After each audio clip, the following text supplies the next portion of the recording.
ಕುರಿಯ ಎನ್ನುವ ಹೆಸರು ಯಕ್ಷಗಾನ ಪ್ರಪಂಚದಲ್ಲಿ ಚಿರಪರಿಚಿತ.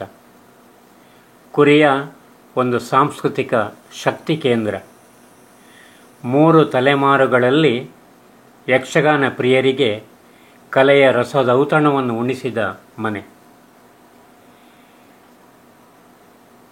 ಕುರಿಯದ ಹೆಸರು ಯಕ್ಷಗಾನ ಪ್ರಪಂಚದಲ್ಲಿ ಅಜರಾಮರವಾದದ್ದು ಪ್ರಾಯಶಃ ತೆಂಕುತಿಟ್ಟು ಯಕ್ಷಗಾನದ ಶಕಪುರುಷ ವಿಠಲಶಾಸ್ತ್ರಿಗಳಿಂದಾಗಿ.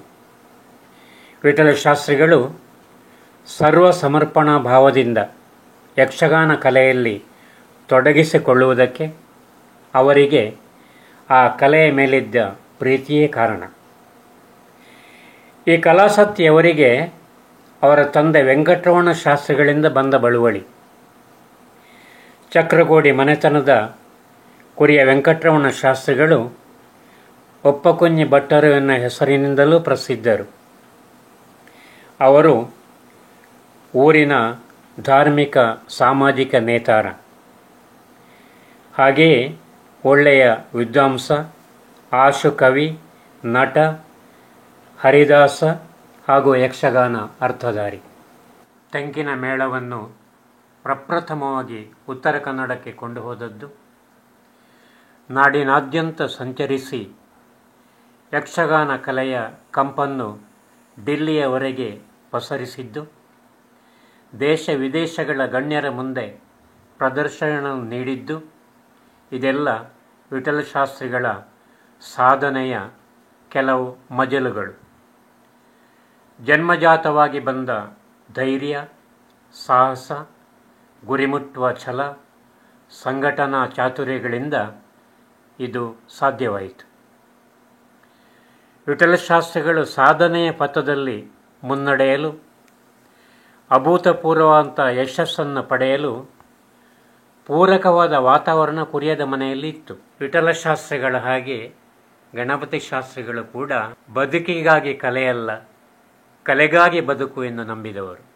ತಮಗೆ ಒದಗಿ ಬಂದಂಥ ಬ್ಯಾಂಕ್ ಉದ್ಯೋಗವನ್ನು ಬಿಟ್ಟು ಕಲೆಯ ಮೇಲಿನ ಉತ್ಕಟ ಪ್ರೀತಿಯಿಂದ ಅವರು ಯಕ್ಷಗಾನ ಭಾಗವತರಾಗಿ ತಮ್ಮ ಜೀವನವನ್ನು ರೂಪಿಸಿಕೊಂಡವರು. ಕುರಿಯದ ಮನೆಯಲ್ಲಿ ಸೇರುತ್ತಿದ್ದ ಯಕ್ಷ ರಂಗದ ದಿಗ್ಗಜರಾದ ಅಗರಿ, ನೆಡ್ಲೆ, ದಿವಾಣ, ಚಿಪ್ಪಾರು ಮುಂತಾದವರಿಂದ ಪ್ರಭಾವಿತರಾಗಿ ತಮ್ಮ ಯಕ್ಷಗಾನದ ಬದುಕನ್ನು ರೂಪಿಸಿಕೊಂಡವರು ಗಣಪತಿ ಶಾಸ್ತ್ರಿಗಳು. ಯಕ್ಷಗಾನ ಕಲೆಯ ಸಾಂಪ್ರದಾಯಿಕ ಸೊಬಗನ್ನು ಉಳಿಸಿಕೊಂಡು ಅದರ ರುಚಿ ಶುಚಿಯನ್ನು ಕಾಯ್ದುಕೊಂಡು ಉತ್ಕೃಷ್ಟ ಪ್ರದರ್ಶನವನ್ನು ನೀಡುವುದು ಗಣಪತಿ ಶಾಸ್ತ್ರಿಗಳಿಗೂ ಕೂಡ ಪ್ರಧಾನವಾದಂಥ ಒಂದು ಉದ್ದೇಶ.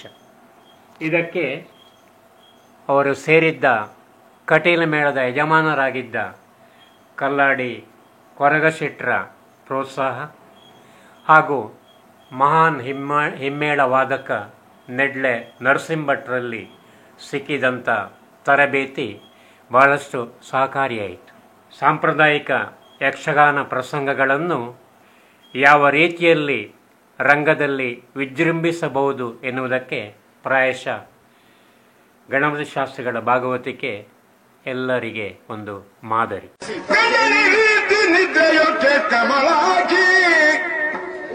ಪುಂಡಲೀಕ ನೇತ್ರನು ಮಾತಾಂಡ ಜಾತ ಸುಗ್ರೀವನ ಹಿಂದೂ ಕವಿಗಳ ಕೂಡಿಕೊಂಡು ಬಂದನೆಂಬುದ ಕಂಡೆ ಸೈರಿಸಮ್ಮ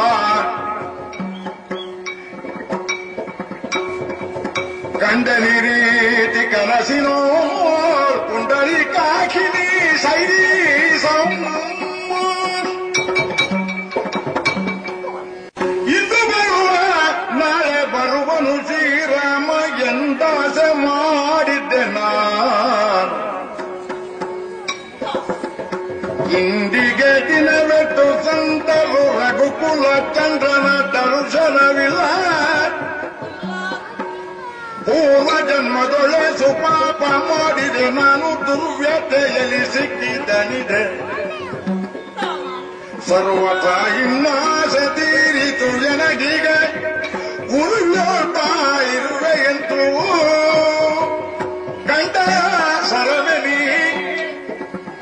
ದಾನವ ಬಂದು ದಿನ ದಿನ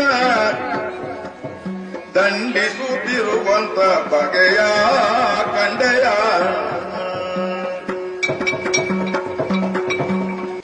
ಆಸೆ ನಿರಾಸೆಯಾಯಿತು ಮುಂದೆ ಬಾಳುವ ಅಭಿಲಾಷೆ ಇನ್ನಿಲ್ಲ ನೋಡಿದರೆ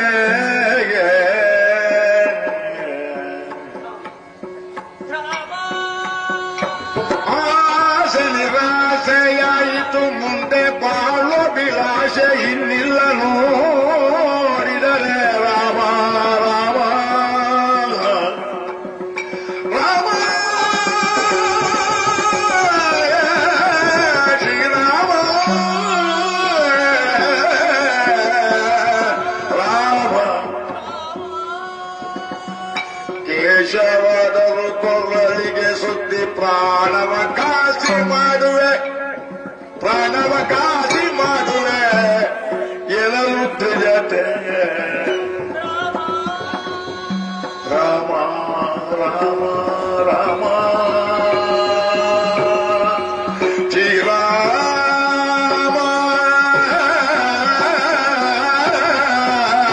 ರಾಮ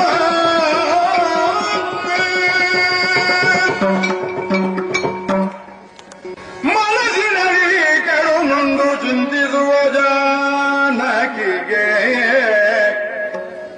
ಕನಸಿನೊಳವಂಪೆ ದೊಡಂಬಡಿಸೆ ತ್ರಿಜಟೆಗೆ ಮರ ಕೊನೆಯೋ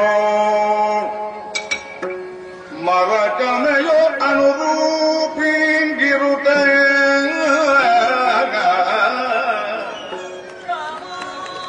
ಅದನ್ನೆಲ್ಲ ಕಾಣುತ್ತಿದ್ದ ಹನುಮ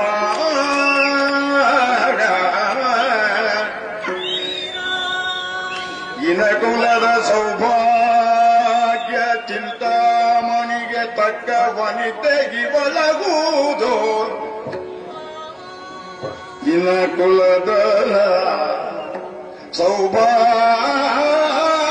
ಚಿಂತಾಮಣಿಗೆ ತಕ್ಕ ವನಿತೆ ಇವರು ಅಹುದು ಅಹುದು ಎಂದು ಕೊಂಡಾಡಿ ಜನಕ ಅಜಯ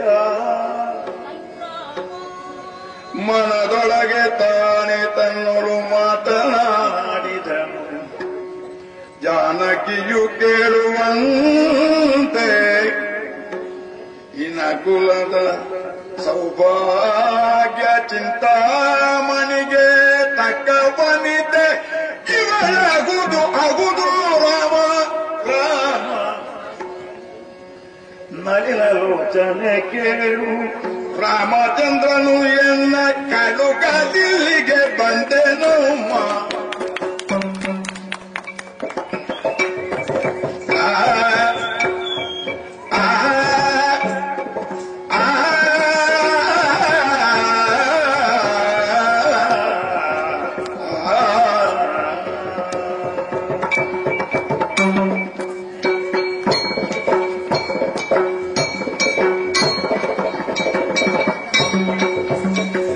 ನಳಿನಾಲೋಚನೆ ಕೇಳು ರಾಮಚಂದ್ರನು ಎನ್ನ ಕಳುಗಲಿಲ್ಲಿಗೆ ಬಂದೆನಮ್ಮ ಗೆಲುವಿನಿಂದಿಗೆ ತಮ್ಮ ಲಕ್ಷ್ಮಣ ಸಗನಿಮ್ಮ ಗೆಲುವಿನಿಂದಿಗೆ ತಮ್ಮ ಲಕ್ಷ್ಮಣ ಸಗನಿಮ್ಮ ಬಳಿಗೆ ಬಾಗಿ ಬಾಳೆನು ತಾಗ ನಳಿನಾಲೋಚನೆ ಕೇಳು ರಾಮಚಂದ್ರನು ಎನ್ನ ಕಳುಗಲಿಲ್ಲಿಗೆ ಬಂದೆನಮ್ಮ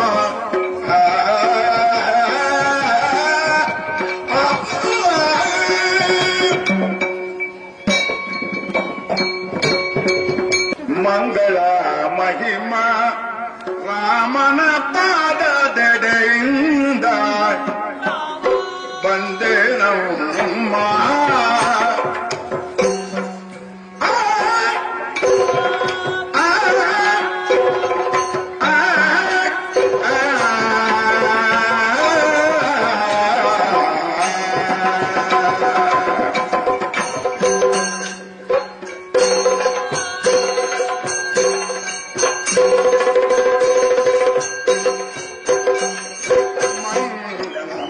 ಎಂಬ ರಾಮನ ಪಾದ ಕಡೆಯಿಂದ ಬಂದೆ ನಮ್ಮ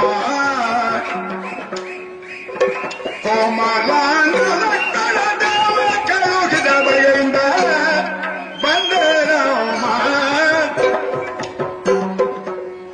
ವಾತ ಸಂಭವ ಎನ್ನ ಮಾತೆ ಅಂಜನ ದೇವಿ ವಾತ ಸಂಭವ ಎನ್ನ ಮಾತೆ ಅಂಜನ ದೇವಿ ಬಂದೆ ನಮ್ಮ ಭಾನುಜಾತ ಎನ್ನುದಯ ಸಂಪ್ರೀತಿ ಕರುಗಳು ಬಂದೆ ನಮ್ಮ ಮಂಗಳ ಮಹಿಮ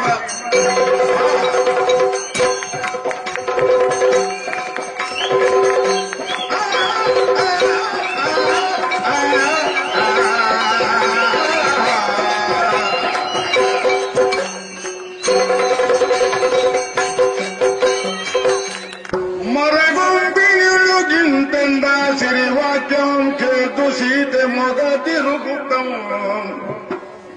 ದುರುಳರ ಮಾಯಕವೆಂದಿರುತ್ತಿರ ಮರವಿಳಿದಾಗ ಗಣಮ ಕೈ ಮುಗಿದು ದುರುಳರ ಮಾಯಕ ಎಂದು ಮೊಗದಿರುಗೆಗೆ ಹನುಮ ಕೈ ಮುಗಿದು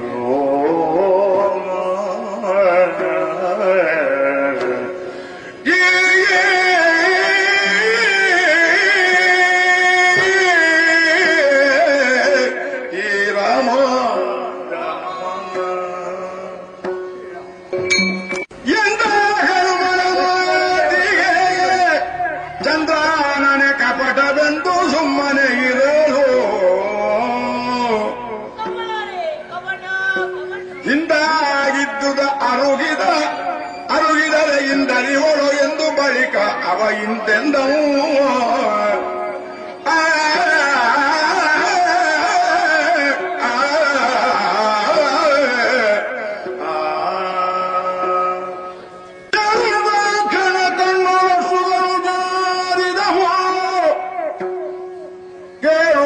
ಕ್ಷಣಕನ್ನು ಅಷ್ಟುಗಳು ಜಾರಿದವು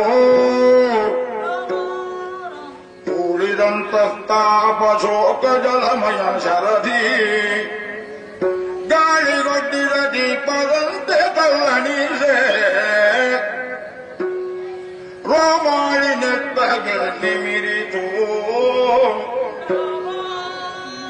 ಇಳುಗೊಂಡುದು ಮನದ ಸಂಶಯದೊಳದ್ದ ಬಳಗಾಳ ತೊಡೆಯಲ್ಲಿ ಮಧ್ಯ ಕುಂಟೆನೆ ನಾಲ್ಕು ಪಾದದೊಳುಳಿದೊಂದು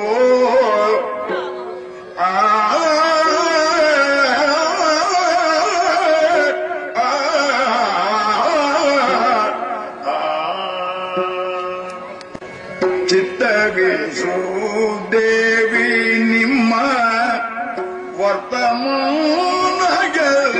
ಬೇಳೆ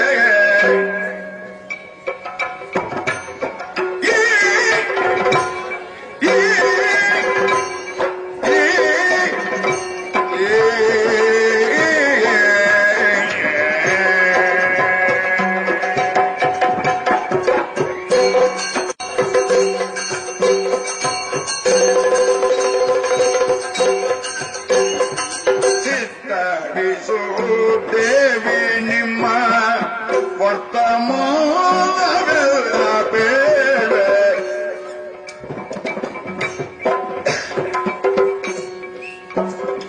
ಸತ್ಯ ಅಸತ್ಯ ಎಂಬುದ ನೀವೇ ಬಲ್ಲಿರಿ ರಾತ್ರಿಯು ಸಾಕೇತಪುರದಿ ಪೃಥ್ವಿಪಾಲ ದಶರಥನಿಗೆ ರಾತ್ರಿಯೋ ಸಾಕೇತಪುರದಿ ಪೃಥ್ವಿಪಾಲ ದಶರಥನಿಗೆ ಸುಸ್ತ್ರೀಯರು 3 ಮಂದಿ ಪಟ್ಟಿಯರಂತೆ ಚಿತ್ತವಿಸಿ ದೇವಿ ನಿಮ್ಮ ವರ್ತಮಾನ ಎಲ್ಲ ಬೇಳೆ ಚಿತ್ರದುರ್ಗದಲ್ಲಿ ನೀವು ಜಳಕ್ರೀಡೆಯಾಡುವಾಗ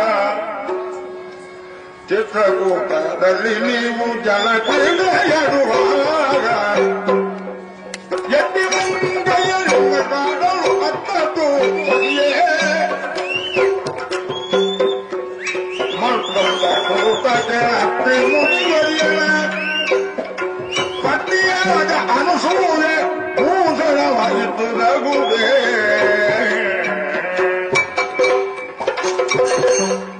ಅಂಗನೆ ಕೇಳಿ ಮಾತೆಲ್ಲ ಸುಳ್ಳಾದರೆ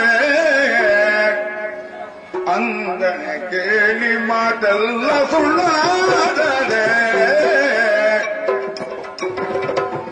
ಮಂಗಳ ಮಗಿಮ ರಾಮನ ಕಿರಿಗಳಿಗಿಟ್ಟ ಉಂಗುರಬಹುದೆ ನೋಡು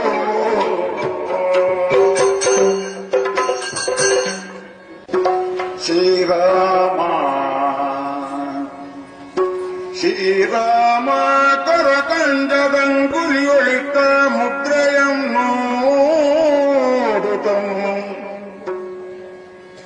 ನಾರೀ ಜಾನಕಿ ತೋಚಿಸುತ್ತ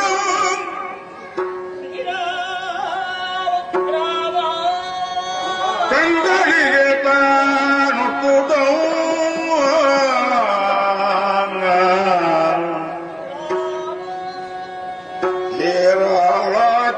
ಶೋಕ ಬಿಂದು ಜಲಗಳ ಸರ್ವಾಂಗಲೇ ಬಿಡಲ್ ಕಾರುಣ್ಯ ಬುಧಿರಾಮ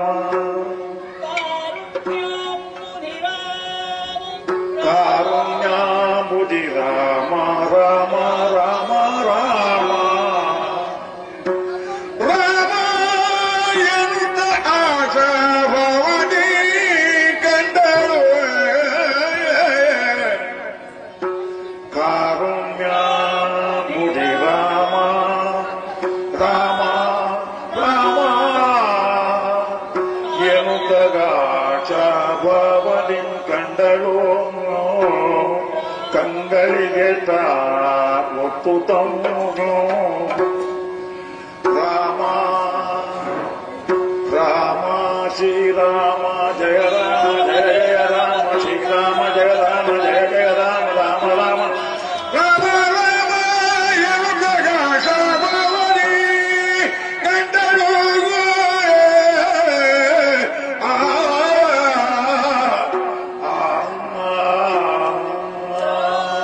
ಕಂದರ್ಪಾನನ ಪಂಕಜಕ್ಕೆ ರವಿತ ಬಂದಂತೆ ಸಂತೋಷರೇ ಕಂದರ್ಪಾನನ ಪಂಕಜಕ್ಕೆ ರವಿತ ಬಂದಂತೆ ಸಂತೋಷರೇ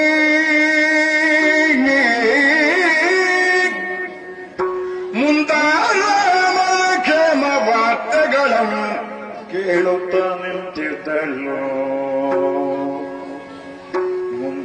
ರಾಮನ ಕ್ಷೇಮ ವಾರ್ತೆಯ ಕೇಳುತ್ತ ನಿಂತಿದ್ದರೋ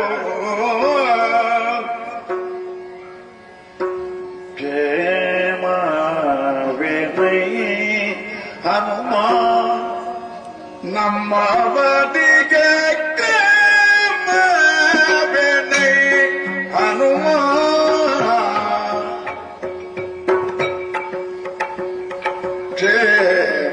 ಕ್ಷೇಮವೇನೈ ಹನುಮ ನಮ್ಮ ಬದಿಗೆ ಕ್ಷೇಮವೇ ನೈಗನುಮ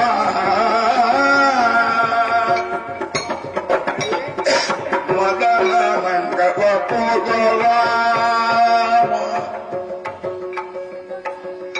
ಮದನ ರಂಗವ ಪೂಜರಾಮ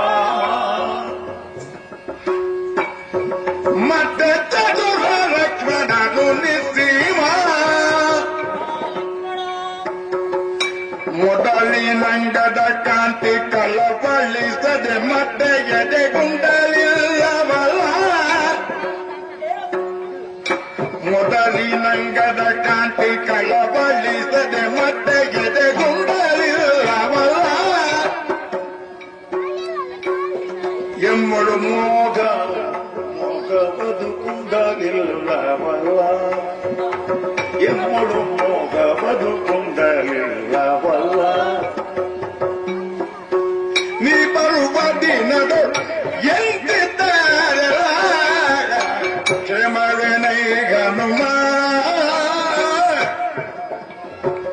ನಮ್ಮವರಿಗೆ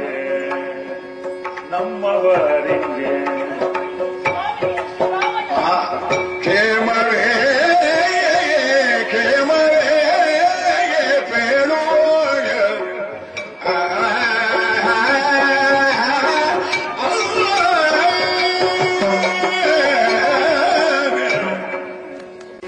ಮನಸ ಏನೆಂಬೆ ನಮ್ಮ ಮನಸ ಏನೆಂಬೆ ನಮ್ಮ ಯಾವಾಗಲೂ ನೆನೆಸುವ ಗುಣದಿ ನಿಮ್ಮ ಯಾವಾಗಲೂ ನೆನೆಸುವ ಗುಣದಿ ನಿಮ್ಮ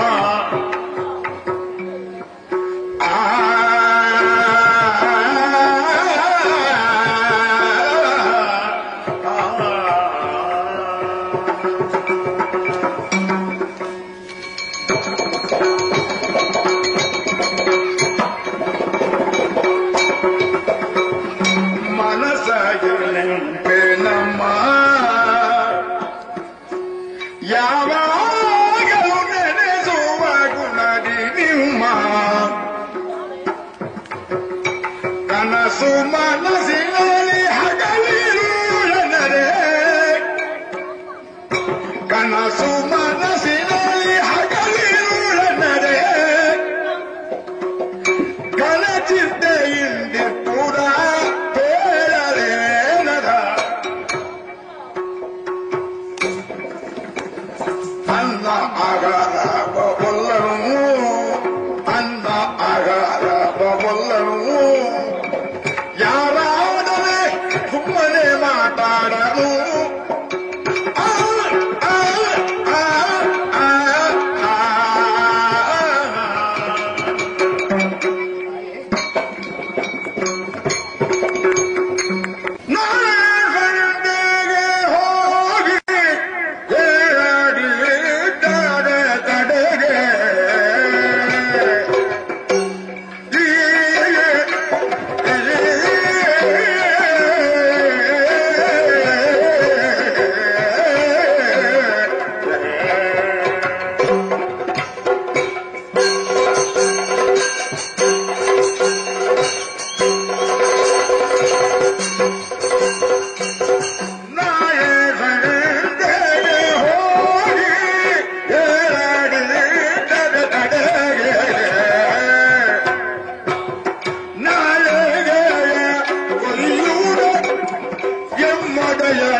ಕೈಯೊಳು ಚೂಡಾಮಣಿಯ ಯುದ್ಧ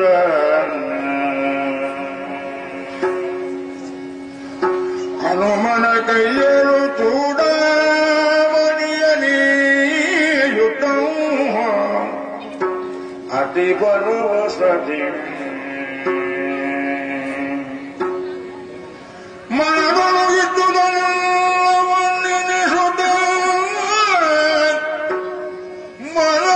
ಮನದೊಳಗಿದ್ದುದನ್ನೆಲ್ಲ ನೆನೆಸುತ್ತ ಹೇಳ್ತನನ್ನು ಕಾಂತೇನೆ ಮಾರುತಿಯೊಡನು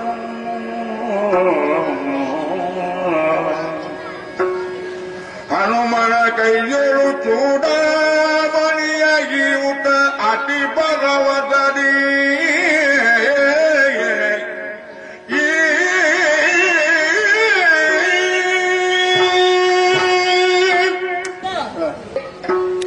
ಯಸುದಿನ ಬೇಕೆನ್ನ ಪ್ರಾಣೇ ಜನಕಾಮುರಗೆ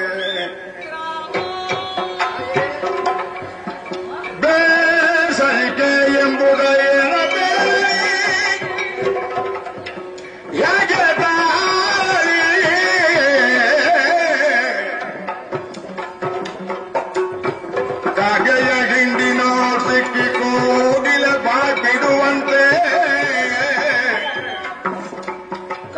ಕಾಗೆಯ ಹಿಂಡಿನೋ ಸಿಕ್ಕಿ ಕೋಗಿಲೆ ಬಾಗಿಡುವಂತೆ ಈ ಕಾಪಿ ಮಾತೆಯಿಂದ ನಿಲ್ಲೆನು ತನುವ ಕೊಡ್ಲೆನು ಯೇಸು ದಿನ ಬೇಕು ಎನ್ನ ಪ್ರಾಣೇಶನ ಕಾಪುದಕ್ಕೆ ರಾಮ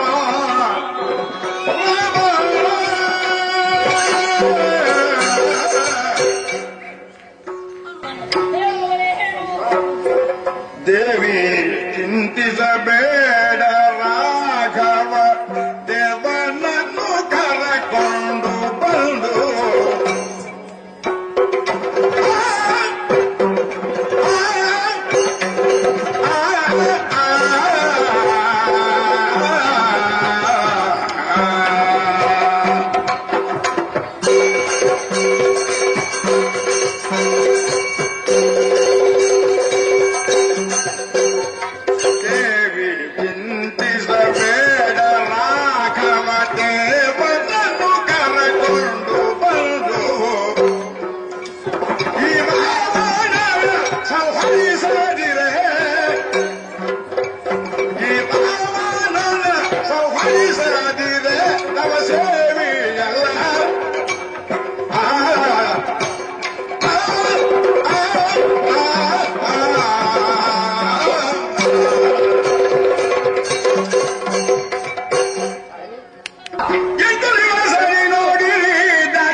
ಚಿಂತೆಯೇ ತಗೆ ನಿಮಗೂ ರಾಮಗೂ ಅಂತರಂಗ ಮುಂದೆ ನಿಸಾದಿದ್ದಾರೆ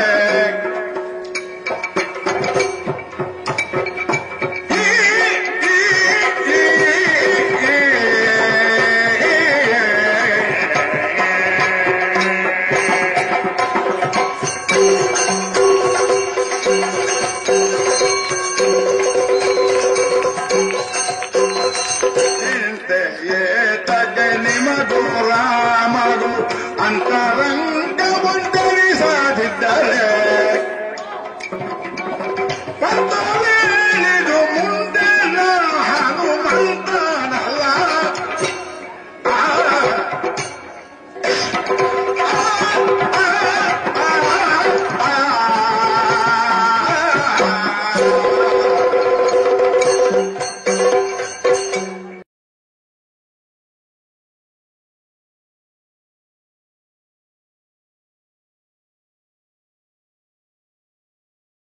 ನಮಸ್ತೆ ಸರ್. ನಮಸ್ತೆ. ನಮಸ್ತೆ. ತೆಂಕುತಿಟ್ಟು ಯಕ್ಷಗಾನ ಕ್ಷೇತ್ರದಲ್ಲಿ ನಿಮ್ಮ ಮನೆತನೇ ಒಂದು ಅಭೂತಪೂರ್ವವಾದಂತಹ ಕೊಡುಗೆಯನ್ನು ತೆಂಕುತಿಟ್ಟು ಯಕ್ಷಗಾನ ರಂಗಕ್ಕೆ ಕೊಟ್ಟಿರುವಂಥದ್ದು. ಕುರಿಯ ಮನೆತನದಿಂದ ತೆಂಕುತಿಟ್ಟು ಯಕ್ಷಗಾನಕ್ಕೆ ಹಲವಾರು ಕೊಡುಗೆಗಳು ಸಿಕ್ಕಿವೆ. ಈಗಿನ ಕಾಲದಲ್ಲಿ ಆಗುವಾಗ ನೀವು ಕುರಿಯ ಗಣಪತಿ ಶಾಸ್ತ್ರಿಗಳು ಬಹಳ ವಿಶೇಷವಾಗಿ ಮಾತನಾಡುವ ಭಾಗವತರು ಅಂತ ಹೇಳಿ ಒಂದು ಖ್ಯಾತಿಯನ್ನು ಕೂಡ ಗಳಿಸಿಕೊಂಡು ರಂಗದಲ್ಲಿ ಬಹಳ ಒಂದು ಆಕ್ಟಿವ್ ಆಗಿ ಮುಮ್ಮೇಳದವರನ್ನು ಹಿಮ್ಮೇಳದವರನ್ನು ಎಲ್ಲರನ್ನು ಹುರಿದುಂಬಿಸುತ್ತಾ ತನಗೆ ತಾನು ಕೂಡ ಸ್ವತಃ ಉತ್ಸಾಹವನ್ನು ಮಾಡಿಕೊಂಡು ರಂಗದಲ್ಲಿ ಅತ್ಯದ್ಭುತವನ್ನು ನೀವು ಕಾಣಿಸಿಕೊಟ್ಟವರು. ಈಗಲೂ ಕೂಡ ರಂಗವನ್ನು ಅತ್ಯದ್ಭುತವಾಗಿ ಮಾರ್ಪಡಿಸುವಲ್ಲಿ ನಿಮ್ಮಲ್ಲಿ ಈಗಲೂ ಕೂಡ ಆ ಕಸುವು ಉಳಿದಿರುವುದನ್ನು ನಾವು ಗಮನಿಸಿದ್ದೇವೆ. ನಿಮ್ಮ ಜೊತೆಯಲ್ಲಿ ಈ ತೆಂಕುತಿಟ್ಟು ಯಕ್ಷಗಾನ ಕ್ಷೇತ್ರದ ವಿಚಾರವಾಗಿ ಒಂದಷ್ಟು ವಿಚಾರಗಳ ಬಗ್ಗೆ ಮಾತನಾಡೋಣ ಎಂಬಂಥ ಒಂದು ಉದ್ದೇಶದಿಂದ ಮೊಟ್ಟ ಮೊದಲಿಗೆ ತಾವು ಯಕ್ಷಗಾನ ಕ್ಷೇತ್ರಕ್ಕೆ ಪಾದಾರ್ಪಣೆ ಮಾಡಿದ ಹಿನ್ನೆಲೆಯನ್ನು ಸ್ವಲ್ಪ ಹೇಳಿ ಸರ್. ನಾನು 9ನೇ ಕ್ಲಾಸು 8, 9ನೇ ಕ್ಲಾಸಲ್ಲಿರುವಾಗ ನಮ್ಮ ದೊಡ್ಡ ತಂದೆಯವರು ಆಗ ಹೃದಯ ಕಾಯಿಲೆಯಿಂದ ಮನೆಯಲ್ಲೇ ಇದ್ದರು, ಮೇಳ ಬಿಟ್ಟಿದ್ದರು. ನಮಗೆ ನಾಟ್ಯಾಭ್ಯಾಸ ಮಾಡಿಸಿದರು ಕೂತಲ್ಲಿ. ಹಾಗೆ ಫಸ್ಟ್ ನಾನು ಪ್ರಾರಂಭ ಮಾಡಿದ್ದೇ ಉಂಟಲ್ಲ ವೇಷ ಮಾಡಲಿಕ್ಕೆ. ಆ ಸಮಯದಲ್ಲಿ ಭಾಗವತಿಯನ್ನು ಕೇಳ್ತಾ ಇದ್ದೆ ನಾನು. ವಿಠಲಶಾಸ್ತ್ರಿ ಶಿಷ್ಯವೃಂದ ಅಂತ ಹೇಳಿ ನಾವೇ ಒಂದು 10-20 ಮಂದಿ ಸೇರಿಕೊಂಡು ನಮ್ಮ ಬೇಸಿಗೆ ರಜೆಯಲ್ಲಿ ಒಂದು 10-25 ಆಟ ಮಾಡಿದ್ದೇವೆ. ಪೂಜ್ಯರಾದಂತಹ ಗರಿ ಶ್ರೀನಿವಾಸ ಭಾಗವತರು ಅದಕ್ಕೆ ಭಾಗವತರಾಗಿದ್ದರು. ಹಾಗೆ ವೇಷದಲ್ಲಿ ಮೈರಾವಣ, ರಾವಣ, ಮಹಿಷಾಸುರ ಇದೆಲ್ಲ ನನ್ನ ಪಾಲಿಗೆ ಬರ್ತಿತ್ತಂತೆ. ನನ್ನ ಶರೀರ ಆಳಂಗದಿಂದ, ವಯಸ್ಸಿನ ಮೇಲೆಲ್ಲ, ನನ್ನ ಶರೀರ ದೊಡ್ಡುಂಟು ಅಂತೇಳಿ ನನಗೆ ಬಣ್ಣದ ವೇಷಗಳನ್ನೇ ಕೊಡ್ತಿದ್ರು. ಇದು ಯಾವ ವಯಸ್ಸಿನಲ್ಲಿ? ಇದು ಅದೇ 8-9ನೇ ಕ್ಲಾಸಲ್ಲಿ ಇರುವಾಗ. ಆಮೇಲೆ ಪದವಿ ಪೂರ್ವ ಶಿಕ್ಷಣ ಮುಡಿಪಲ್ಲಿ ಮಾಡಿದೆ. ಆಮೇಲೆ 2 ವರ್ಷ ಸೈಂಟ್ ಅಲೋಸಿಯಸ್ ಕಾಲೇಜಲ್ಲಿ ಡಿಗ್ರಿ ಅಭ್ಯಾಸ ಮಾಡಿದೆ. 3ನೇ ವರ್ಷಕ್ಕೆ ವಿವೇಕಾನಂದ ಕಾಲೇಜಿಗೆ ಹೋದೆ. ಹೋಗಿ 1971-72ರಲ್ಲಿ ನನ್ನ ಡಿಗ್ರಿ ಸಂಪೂರ್ಣ ಆಯಿತು. ಆಗಿ ನಾನು ಕೆಲಸಕ್ಕೆ ಬೇಕಾಗಿ ಮರುವಂತೆಯಲ್ಲಿ ನಮ್ಮ ಅಣ್ಣನ ಹೆಂಡತಿಯ ತಂದೆ ಮನೆಯದು, ಅಲ್ಲಿ ಹೋಗಿ ಒಂದು 2-3 ತಿಂಗಳಿದ್ದೆ. ಆ ಸಂದರ್ಭದಲ್ಲಿ ಅವರು ವಿಜಯ ಬ್ಯಾಂಕಿನಲ್ಲಿ ಸುಂದರಂ ಶೆಟ್ಟರ್ ಮ್ಯಾನೇಜರ್ ಇದಾಗಿದ್ದರು, ಡೈರೆಕ್ಟರ್ ಚೀಫ್ ಆಗಿದ್ದರು. ಅವರ ಅಸಿಸ್ಟೆಂಟ್ ಆಗಿ ವೈ ಚಂದ್ರಶೇಖರ್ ಶೆಟ್ಟಿ ಡಾಕ್ಟರ್ ಅಂತ ಹೇಳಿದ್ದಾರೆ, ಪ್ರಸಂಗ ತುಂಬ ಬರೆದಿದ್ದಾರೆ. ಅವರ ಹೆಂಡತಿಯ ತಂದೆ ಕೃಷ್ಣಂ ಶೆಟ್ಟಿ ಬೈಂದ್ರು ಅಂತ ಹೇಳುವರು ಸುಂದರರಾಮ್ ಶೆಟ್ಟಿಯಿಂದಲೇ ಕೆಳಗಿನ ಪೋಸ್ಟಲ್ಲಿ ಇದ್ದರು. ಅವರು ನಮ್ಮ ಬರುವಂತೆ ಮಾವನಿಗೆ ಭಾರಿ ಹತ್ತಿರ ಸಂಬಂಧ ಇತ್ತು, ಸ್ನೇಹಿತ ವರ್ಗ ಆಗಿದ್ದು, ಆಪ್ತರಾಗಿದ್ರು. ಹೌದು. ಹಾಗೆ ಅದರಲ್ಲಿ ಅವರ ಹತ್ರ ಮಾತಾಡಿ ವಿಜಯ ಬ್ಯಾಂಕಲ್ಲಿ ನನಗೆ ಕೆಲಸವು ಸಿಕ್ಕಿತ್ತು. ಸಿಕ್ಕಿದಂಥ ಸಂದರ್ಭ ಏನಾಗಿತ್ತು ಅಂದರೆ, ನನಗೆ ಆರ್ಡರ್ ಬರುವಾಗ 1975 ಇಸವಿ ಆಗಿದೆ. ನಾನು ಕಣ್ಣನೂರು ಸೆಂಟ್ರಲ್ ಜೈಲಲ್ಲಿದ್ದೆ, ಸಂಘದ ಕಾರ್ಯಕರ್ತ ಕೆಲಸ ಮಾಡ್ತಾ ಇದ್ದೆ ಅಂತೇಳಿ ತುರ್ತು ಪರಿಸ್ಥಿತಿಯ ಸಮಯ ಅದು, ಇಂದಿರಾ ಗಾಂಧಿ ಅವರು ಹೇಳಿದ ಸಮಯ. ನನ್ನನ್ನು ಕಣ್ಣನೂರು ಸೆಂಟ್ರಲ್ ಜೈಲಿಗೆ ನನ್ನನ್ನು ಮಾತ್ರ ಈ ಕಡೆಯಿಂದ ಪೈಯೋಡಿಗೆ ಪಂಚಾಯತ್ನಲ್ಲಿ ಅದು 3ನೇ ವಾರ್ಡ್ ಆಗಿತ್ತು. ಇಲ್ಲಿಂದ 26 ಮಂದಿಯನ್ನು ಹಿಡ್ಕೊಂಡು ಹೋಗಿದ್ದಾರೆ ಅವರು. ನಾವು 6 ತಿಂಗಳು ಅಲ್ಲೇ ಇದ್ದೆವು ಸೆಂಟ್ರಲ್ ಜೈಲಲ್ಲಿ. ಹೊರಗೆ ಬರುವಂತ ಸಂದರ್ಭದಲ್ಲಿ ನನ್ನ ಇದು ಹೋಯ್ತು, ಯಾವುದು ಕೆಲಸಕ್ಕೆ ಜಾಯಿನ್ ಹೋಗುವಂತ ಟೈಮ್ ಮುಗಿದೋಯ್ತು. ಸುಂದರರಾಮ್ ಶೆಟ್ಟರು ತೀರಿ ಹೋದ್ರು. ಆಮೇಲೆ ಆ ಕಡೆಗೆ ಹೋಗ್ಲಿಲ್ಲ. ಮತ್ತೆ ದೊಡ್ಡವರು ಕಳಿಸಿದಂತ ಈ ನಾಟ್ಯದಲ್ಲಿ ಕುಣಿತಾ ಇದ್ದ ವೇಷ ಮಾಡ್ತಿದ್ದೆ. ಸ್ವಾಭಾವಿಕವಾಗಿ ಕಲ್ಲೊಟ್ಟು ಕುಂತ ಲೆಕ್ಕಕ್ಕಾಯಿತು, ಎದುರಿಗೆ ಆಗ್ತಾ ಇದೆ ಕಲ್ಲೊಟ್ಟು. ಹೌದು. ನನ್ನ ಗ್ರಾಚಾರದಿಂದ ನಾನು ಅದನ್ನು ಆಪರೇಷನ್ ಮಾಡ್ತಿದ್ದಂತ ಕಾಲು ಡ್ಯಾಮೇಜ್ ಆಯಿತು. ಆಮೇಲೆ ಸರಿ ನೆನಪು ಬರ್ತಿಲ್ಲ ನನಗೆ. ಒಂದು ಸಲ ಘಟನೆ ಮಾಡ್ತಾ ಇತ್ತು, 3ನೇ ಸೆಟ್ಟು ಪ್ರಾರಂಭವಾದ ವರ್ಷ. ಅದರ ಪ್ರಾರಂಭವಾದ ವರ್ಷ ಶಂಕರನಾರಾಯಣ ಕಾರಂತರ ಭಾಗವತರಾಗಿದ್ದರು ನೋಡಿ. ಹೌದೌದು. ಅವರ ರಜೆಗೆ ನನ್ನನ್ನು 2 ದಿವಸಕ್ಕೆ ಆನೆಗುಂದಿ ಗಣಪತಿ ಭಟ್ರು ಕರ್ಕೊಂಡು ಹೋದರು. ಅಲ್ಲಿ 1 ದಿವಸ ತೇಜನಮ ಮೋಕ್ಷ ಪ್ರಸಂಗ, 1 ದಿವಸ ದೇವಿ ಮಹಾತ್ಮೆ ಆಟ ದಿವಸ ಪೂಜ್ಯರಂತ ವಿಠಲ ಶೆಟ್ಟರು ಬಂದಿದ್ರು ಆಟಕ್ಕೆ. ಅವರು ಬಂದಿದ್ದಾರೆ ಅಂತ ನನಗೆ ಗೊತ್ತಿರಲಿಲ್ಲ, ಯಾರು ನನ್ನ ಹತ್ರ ಹೇಳಲಿಲ್ಲ. ಆಗ ಕಂಬೂರೋಡದ ಅಂತೇಳಿ ಆ ಭೇಟಿಗೆ ಪ್ರಾರಂಭ ಆಗೋದ್ರಿಂದ ಭಾಗತ್ರ ಕೂತ್ಕೊಳ್ಬೇಕಿತ್ತು, ಬೇರೆ ಅಸಿಸ್ಟೆಂಟ್ಗಳು ಇರಲಿಲ್ಲ. ಹಾಗೆ ಅವರು ದೂರದಿಂದ ನನ್ನ ಭಾಗವತಿಗೆಯನ್ನು ಕೇಳಿ ಮೈಯರ ಹತ್ರ, ಆಗ ಮ್ಯಾನೇಜರ್ ಶಂಕರ ಮೈಯರಾಗಿದ್ದರು, ಮೇಡಮ್ ಬರ್ಪೇರ ಮಾಡ್ತಾನೆ ಅಂತೇಳಿ ಹೇಳಿದ್ರಂತೆ. ಹಾಗೆ ನರಸಿಂಹಭಟ್ರು ಪೂಜೆ ಗುರುಗಳು ಅವರಿಗೆ ಅವ್ರ ಹತ್ರ ಇಲ್ಲಿ ಬಂದು ಅವರು ಹೇಳುವಾಗ ಮಾಡಿದ್ರು. ಅವರು ಇಲ್ಲಿ ಕೆಳಗೆ ಬಂದು ತಂದೆಯವ್ರ ಹತ್ರ ಕೇಳಿದ್ರು, ಕಟೀಲು ಮೇಳಕ್ಕೆ ಇಲ್ಲ ಅಂತ ನಾನು ಹೇಳುವುದಿಲ್ಲ, ಯಾವುದಕ್ಕೂ ನಮ್ಮ ಅತ್ತಿಗೆ ಏನೋ ಹೇಳ್ತಾರೆ ಅಂತ ಕೇಳಿ ಅತ್ತಿಗೆ ಅಂದ್ರೆ ವಿಠಲ ಶಾಸ್ತ್ರಿಗಳ ಹೆಂಡತಿ, ನಮ್ಮನ್ನು ಸಾಕಿ ದೊಡ್ಡ ಮಾಡಿದವರವರು, ಅವರು ಇದ್ರಾಗ. ಅವ್ರ ಹತ್ರ ಹೋಗಿ ಪೂಜ್ಯರ ನರಸಿಂಹಭಟ್ರು ಕೇಳಿದ್ರು. ಬೇಜಾವ ಸತ್ಯಾನಂದರಾವ್, ಶಂಕರಮಯ್ಯವರು, ನರಸಿಂಹಭಟ್ರು 3 ಮಂದಿ ಇದ್ದರು. ಈಗ ಮೇಳಕ್ಕೆ ಕರ್ಕೊಂಡು ಹೋಗ್ತೇನೆ ನಾನು. ಅಲ್ಲಿಯವರೆಗೆ ನೀವು ಮೇಳದಲ್ಲಿ ವೇಷ ಮಾಡಿದ್ದಿಲ್ಲ? ಮೇಳದಲ್ಲಿ ವೇಷ ಮಾಡಲಿಲ್ಲ, ಭಾಗವತಿಗೂ ಮಾಡಲಿಲ್ಲ. ಇಲ್ಲಿ ಹವ್ಯಾಸಿಯಾಗಿ ಮಾಡ್ತಾ ಇದ್ದಾರೆ. ಸರಿ, ಅದು ಕೇಳಿಯೇ ಕಲ್ತದ್ದು ನಾನು. ಸರಿ ಇರಲಿಲ್ಲ, ಈಗಲೂ ಸರಿ ಇಲ್ಲ, ಈಗಲೂ ಸರಿ ಉಂಟು ಅಂತ ನಾನು ಹೇಳುವುದಿಲ್ಲ. ಹಾಗೆ ಮೇಳಕ್ಕೆ ಸೇರಿದ್ದೆ. ಆಗ ದೊಡ್ಡತಾಯಿಯವರು ಹೇಳಿದರು, ಅವನ ದೊಡ್ಡಪ್ಪ ಒಳ್ಳೆ ಹೆಸರು ಮಾಡಿದ್ದಾರೆ, ಹೌದು, ಇವನಿಗೆ ಒಂದು ಹೆಸರು ಬರುವಾಗ ಮಾಡಿ ನರಸಿಂಹ, ನಮ್ಮ ಗುಡಿಯಲ್ಲಿ ಯಾರು ಇಲ್ಲ ಅಂತ ಆಗಬಾರದು ಮುಂದೆ ಅಷ್ಟು ಹೇಳಿದ್ದಾರೆ. ಹಾಗೆ ನರಸಿಂಹಭಟ್ರು ಅವರೊಂದಿಗೆ ನಾನು ಇದ್ದದ್ದು, ನನ್ನೊಂದಿಗೆ ಅವರು ಇದ್ದದ್ದಲ್ಲ, ನೆನಪಿಟ್ಟು ಕೊಡಬೇಕು ನೀವು ಅದನ್ನು. ಯಾವಾಗಲೂ ಮಟ್ಟಗಾರರು ಬಾಗುತ್ತಂತ ಕೇಳಾಗೆ ಅಂತ ಹೇಳಿ ನಾನು ಅದನ್ನು ಒಪ್ಪಿಕೊಳ್ಳುವುದಿಲ್ಲ. ಅವರು ಅವರ ಮಗನಿಂದ ಹೆಚ್ಚಾಗಿ ನನ್ನ ನೋಡಿಕೊಂಡಿದ್ದಾರೆ. ಮತ್ತು ನಾನು ಏನು ಮಾಡ್ತಿದ್ದೆ ಅಂದರೆ, ನನಗೆ ಗೊತ್ತುಂಟ ಇಲ್ವ ಅನ್ನುವಂಥ ಪ್ರಶ್ನೆಗಿಂತ ಹೆಚ್ಚು ಹಿಮ್ಮೇಳದರ ಮನೆಯ ಯಾವುದೇ ಕಲಾವಿದ ತಿರುಗಿ ಬೆಳೆದಾಗ ನಾನು ನೋಡಿಬಿಡ್ತೇನೆ. ಎಷ್ಟು ದೊಡ್ಡ ಕಲಾವಿದ ಆದರೂ ಆಗಲೇ ರಂಗದ ಮೇಲೆ ಸಂಪೂರ್ಣ ಹೆಡ್ಡಿ ಇತ್ತು ನನಗೆ. ಹೌದು. ಯಾರಾದರೂ ಉದಾಹರಣೆಗೆ ಗುಡ್ಡಪ್ಪ ಗೌಡರಾಗಲಿ ಹಿಂದೆ ತಿರುಗಿ ನೋಡಿ ಈಗ ಚೆಂಡೆ ಬಾರಿಸಿ ಹೋಗಲ್ಲ, ಮಡ್ಡಿಗೆ ಬಾರಿಸಿ ಹೋಗಲ್ಲ, ಸರಿಯಾಗಲಿಲ್ಲ ಅಂತ ಹೇಳಿದ್ರು ಉಂಟಲ್ಲ, ಆಗಲೇ ನಾನು ಅಲ್ಲೇ ರಂಗಸ್ಥಳಲ್ಲೇ ಹೇಳ್ತಿದ್ದೆ ಎಂತ ನೋಡೋದು ಅಂತೇಳಿ, ಕುಂಡಿ ಇರೋದಕ್ಕೆ ಅಂತೇಳಿ. ಯಾಕಂದರೆ ಹಿಮ್ಮೇಳಕ್ಕೊಂದು ಮರ್ಯಾದೆ ಉಂಟು ಅಂತ ನಾನು ತಿಳ್ಕೊಂಡವ. ಹಾಗೆ ಅದು ಹೋಗ್ಲಿಕ್ಕೆ ನಾನು ಬಿಡಲಿಲ್ಲ. ಹಾಗೆ ನರಸಿಂಹಭಟ್ರು ಆಮೇಲೆ ಅಟೂರು ಗಣೇಶರಾವ್ ಒಂದು 3-4 ವರ್ಷ ಅವರು ಸಿಗ್ತಿದ್ರು. ಹೌದು. ನರಸಿಂಹಭಟ್ರು ಒಟ್ಟಿಗೆ 1 ವರ್ಷ ದಿವಾಣ ಬಿಮ್ಮಟರು ಇದ್ದರು. ಅವ್ರು ಮತ್ತು ನರಸಿಂಹಭಟ್ರು ಕೂಲಿ ತುಂಬ ತಿದ್ದಿದ್ದಾರೆ ನಾನು ನೇರವಾಗಿ ಹೇಳುವುದಿದ್ದರೆ ನಿಮಗೊಂದು ಉದಾಹರಣೆ ಹೇಳ್ತೇನೆ. ಕಟೀಲಿನಲ್ಲಿ ಒಂದು ಕುಮಾರ ವಿಜಯ ಪ್ರಸಂಗ ಆಯಿತು. ಆ ಕುಮಾರ ವಿಜಯದ ನಿಜವಾಗಿ ನನಗೆ ಸಂಗತಿ ಗೊತ್ತಿರಲಿಲ್ಲ, ನಾನು ನೋಡ್ಲೂ ಇಲ್ಲ, ಆಡಿಸಲೂ ಇಲ್ಲ. ಹೌದು. ಆಡಿಸ್ಲಿಕ್ಕೆ ಹವ್ಯಾಸಿಗಳು ಅದನ್ನು ಆಡುದಿಲ್ಲ. ಹೌದು, ಅದು ಬಹಳ ಕ್ಲಿಷ್ಟ ಪ್ರಸಂಗ. ಹೌದು. ಆ ದಿವಸ ಏನೇನೋ ಹಾಡಿದ್ದೇನೆ ನಾನು. ಏನು ಹಾಡಿದೆ ಅಂತ ನನ್ನ ಹತ್ರ ಕೇಳಬೇಡಿ, ನನಗೆ ಈಗಲೂ ನೆನಪುಂಟದು. ಅದನ್ನು ಹಾಡಬೇಕಾದಾಗ ಹಾಡಲಿಲ್ಲ. ಹಾಗಾದ್ರೆ ಈಗ ಹಾಡ್ತೇನೆ ಅಂತ ಕೇಳಿರುಂಟಲ್ವ, ನನ್ನ ಪದ್ಧತಿ ಪ್ರಕಾರ ನಾನು ಸರಿಯಾಗಿ ಹಾಡ್ತೇನೆ, ಹಾಡಿದ್ದೇನೆ. ಹೌದು. ಅಲ್ಲಿ ಆಟ ನೋಡ್ಲಿಕ್ಕೆ ಬಂದವರು, ಆಟದ ಸಂಗತಿ ಗೊತ್ತಿದ್ದವರು ಒಬ್ಬರು ಮಾಸ್ಟ್ರು, ಯಾರು ನಿಮಗೆ ಇಂಡಿವಿಜುವಲ್ ಆಗಿ ನಿಮಗೆ ಗೊತ್ತಿರ್ಬೋದು, ಅವರು ಹೇಳಿದಂತೆ ಇವರು ತೋಟದಿಂದ ಅಡಿಕೆ ಹೆಕ್ಕೋಲಿಂದಲೇ ಬಂದದ್ದು ಕಾಣ್ತದೆ, ಭಾಗವತಿಗೆ ಅಂತ ತಯಾರು ಮಾಡಿ ಬಂದದ್ದಲ್ಲ ಇವರು ಅಂತೇಳಿ. ಆಗ ನಿಜವಾಗಿ ಆ ಕುಂಜಿಕಣ್ಣ ಮಣಿಯಾಣಿ ಅಂತೇಳಿ ಕಾಟುಕುಟ್ಟಿಯವರು ಅವರು ಇದ್ದರು, ಕುಂಜಿರಾಮ ಮಣಿಯಾಣಿ ಅಂತೇಳಿ. ಹೌದು ಹೌದು. ಅವರು ದೊಡ್ಡ ಪರಿಪರೊಟ್ಟಿಗೆ ಟ್ರೈನಿಂಗ್ ಆದವರು. ಕುಮಾರ ವಿಜಯದಲ್ಲಿ ತುಂಬ ಪಾತ್ರಗಳನ್ನು ಶಿವರಪದ್ಮ ಅಜಮುಖಿ ಎಲ್ಲ ಮಾಡಿದವರು. ಅವ್ರದ್ದು ಆ ದಿವಸ ಅಜಮುಖಿ ಆಗಿತ್ತು ಕಟೀಲಲ್ಲಿ. ನಾನು ಅಜಮುಖಿಗೆ ಹೇಳಿದಂಥ ಪದ್ಯ ಸರಿಯಾಗಲಿಲ್ಲ, ಹಾಗಿದ್ದರೆ ಆ ಮನುಷ್ಯ ತಿರುಗಿ ನೋಡಲಿಲ್ಲ ಪಾಪ. ಹಾಗೆಂದ್ರೆ ಆಟ ನೋಡೋರಿಗೆ ಗೊತ್ತಿತ್ತಲ್ಲ, ಕಟೀಲಲ್ಲಿರುವಂಥ ಪ್ರೇಕ್ಷಕರು, ಕಟೀಲಿಗೆ ಈಗ ಬರುವ ಪ್ರೇಕ್ಷಕರು ಹೇಗಿದ್ದಾರೆ ಗೊತ್ತಿಲ್ಲ. ಹೌದು. ಆಗ ನೋಡ್ತಿದ್ದವರು ಉಂಟಲ್ಲ, ಸಂಪೂರ್ಣವಾಗಿ ಆಟದ ಸಂಗತಿ ನಾಟ್ಯದ ಹೀಗಂತಲೇ ಗೊತ್ತಿದ್ದವರೇ ಬರ್ತಿದ್ದಾರೆ. ಹೌದು.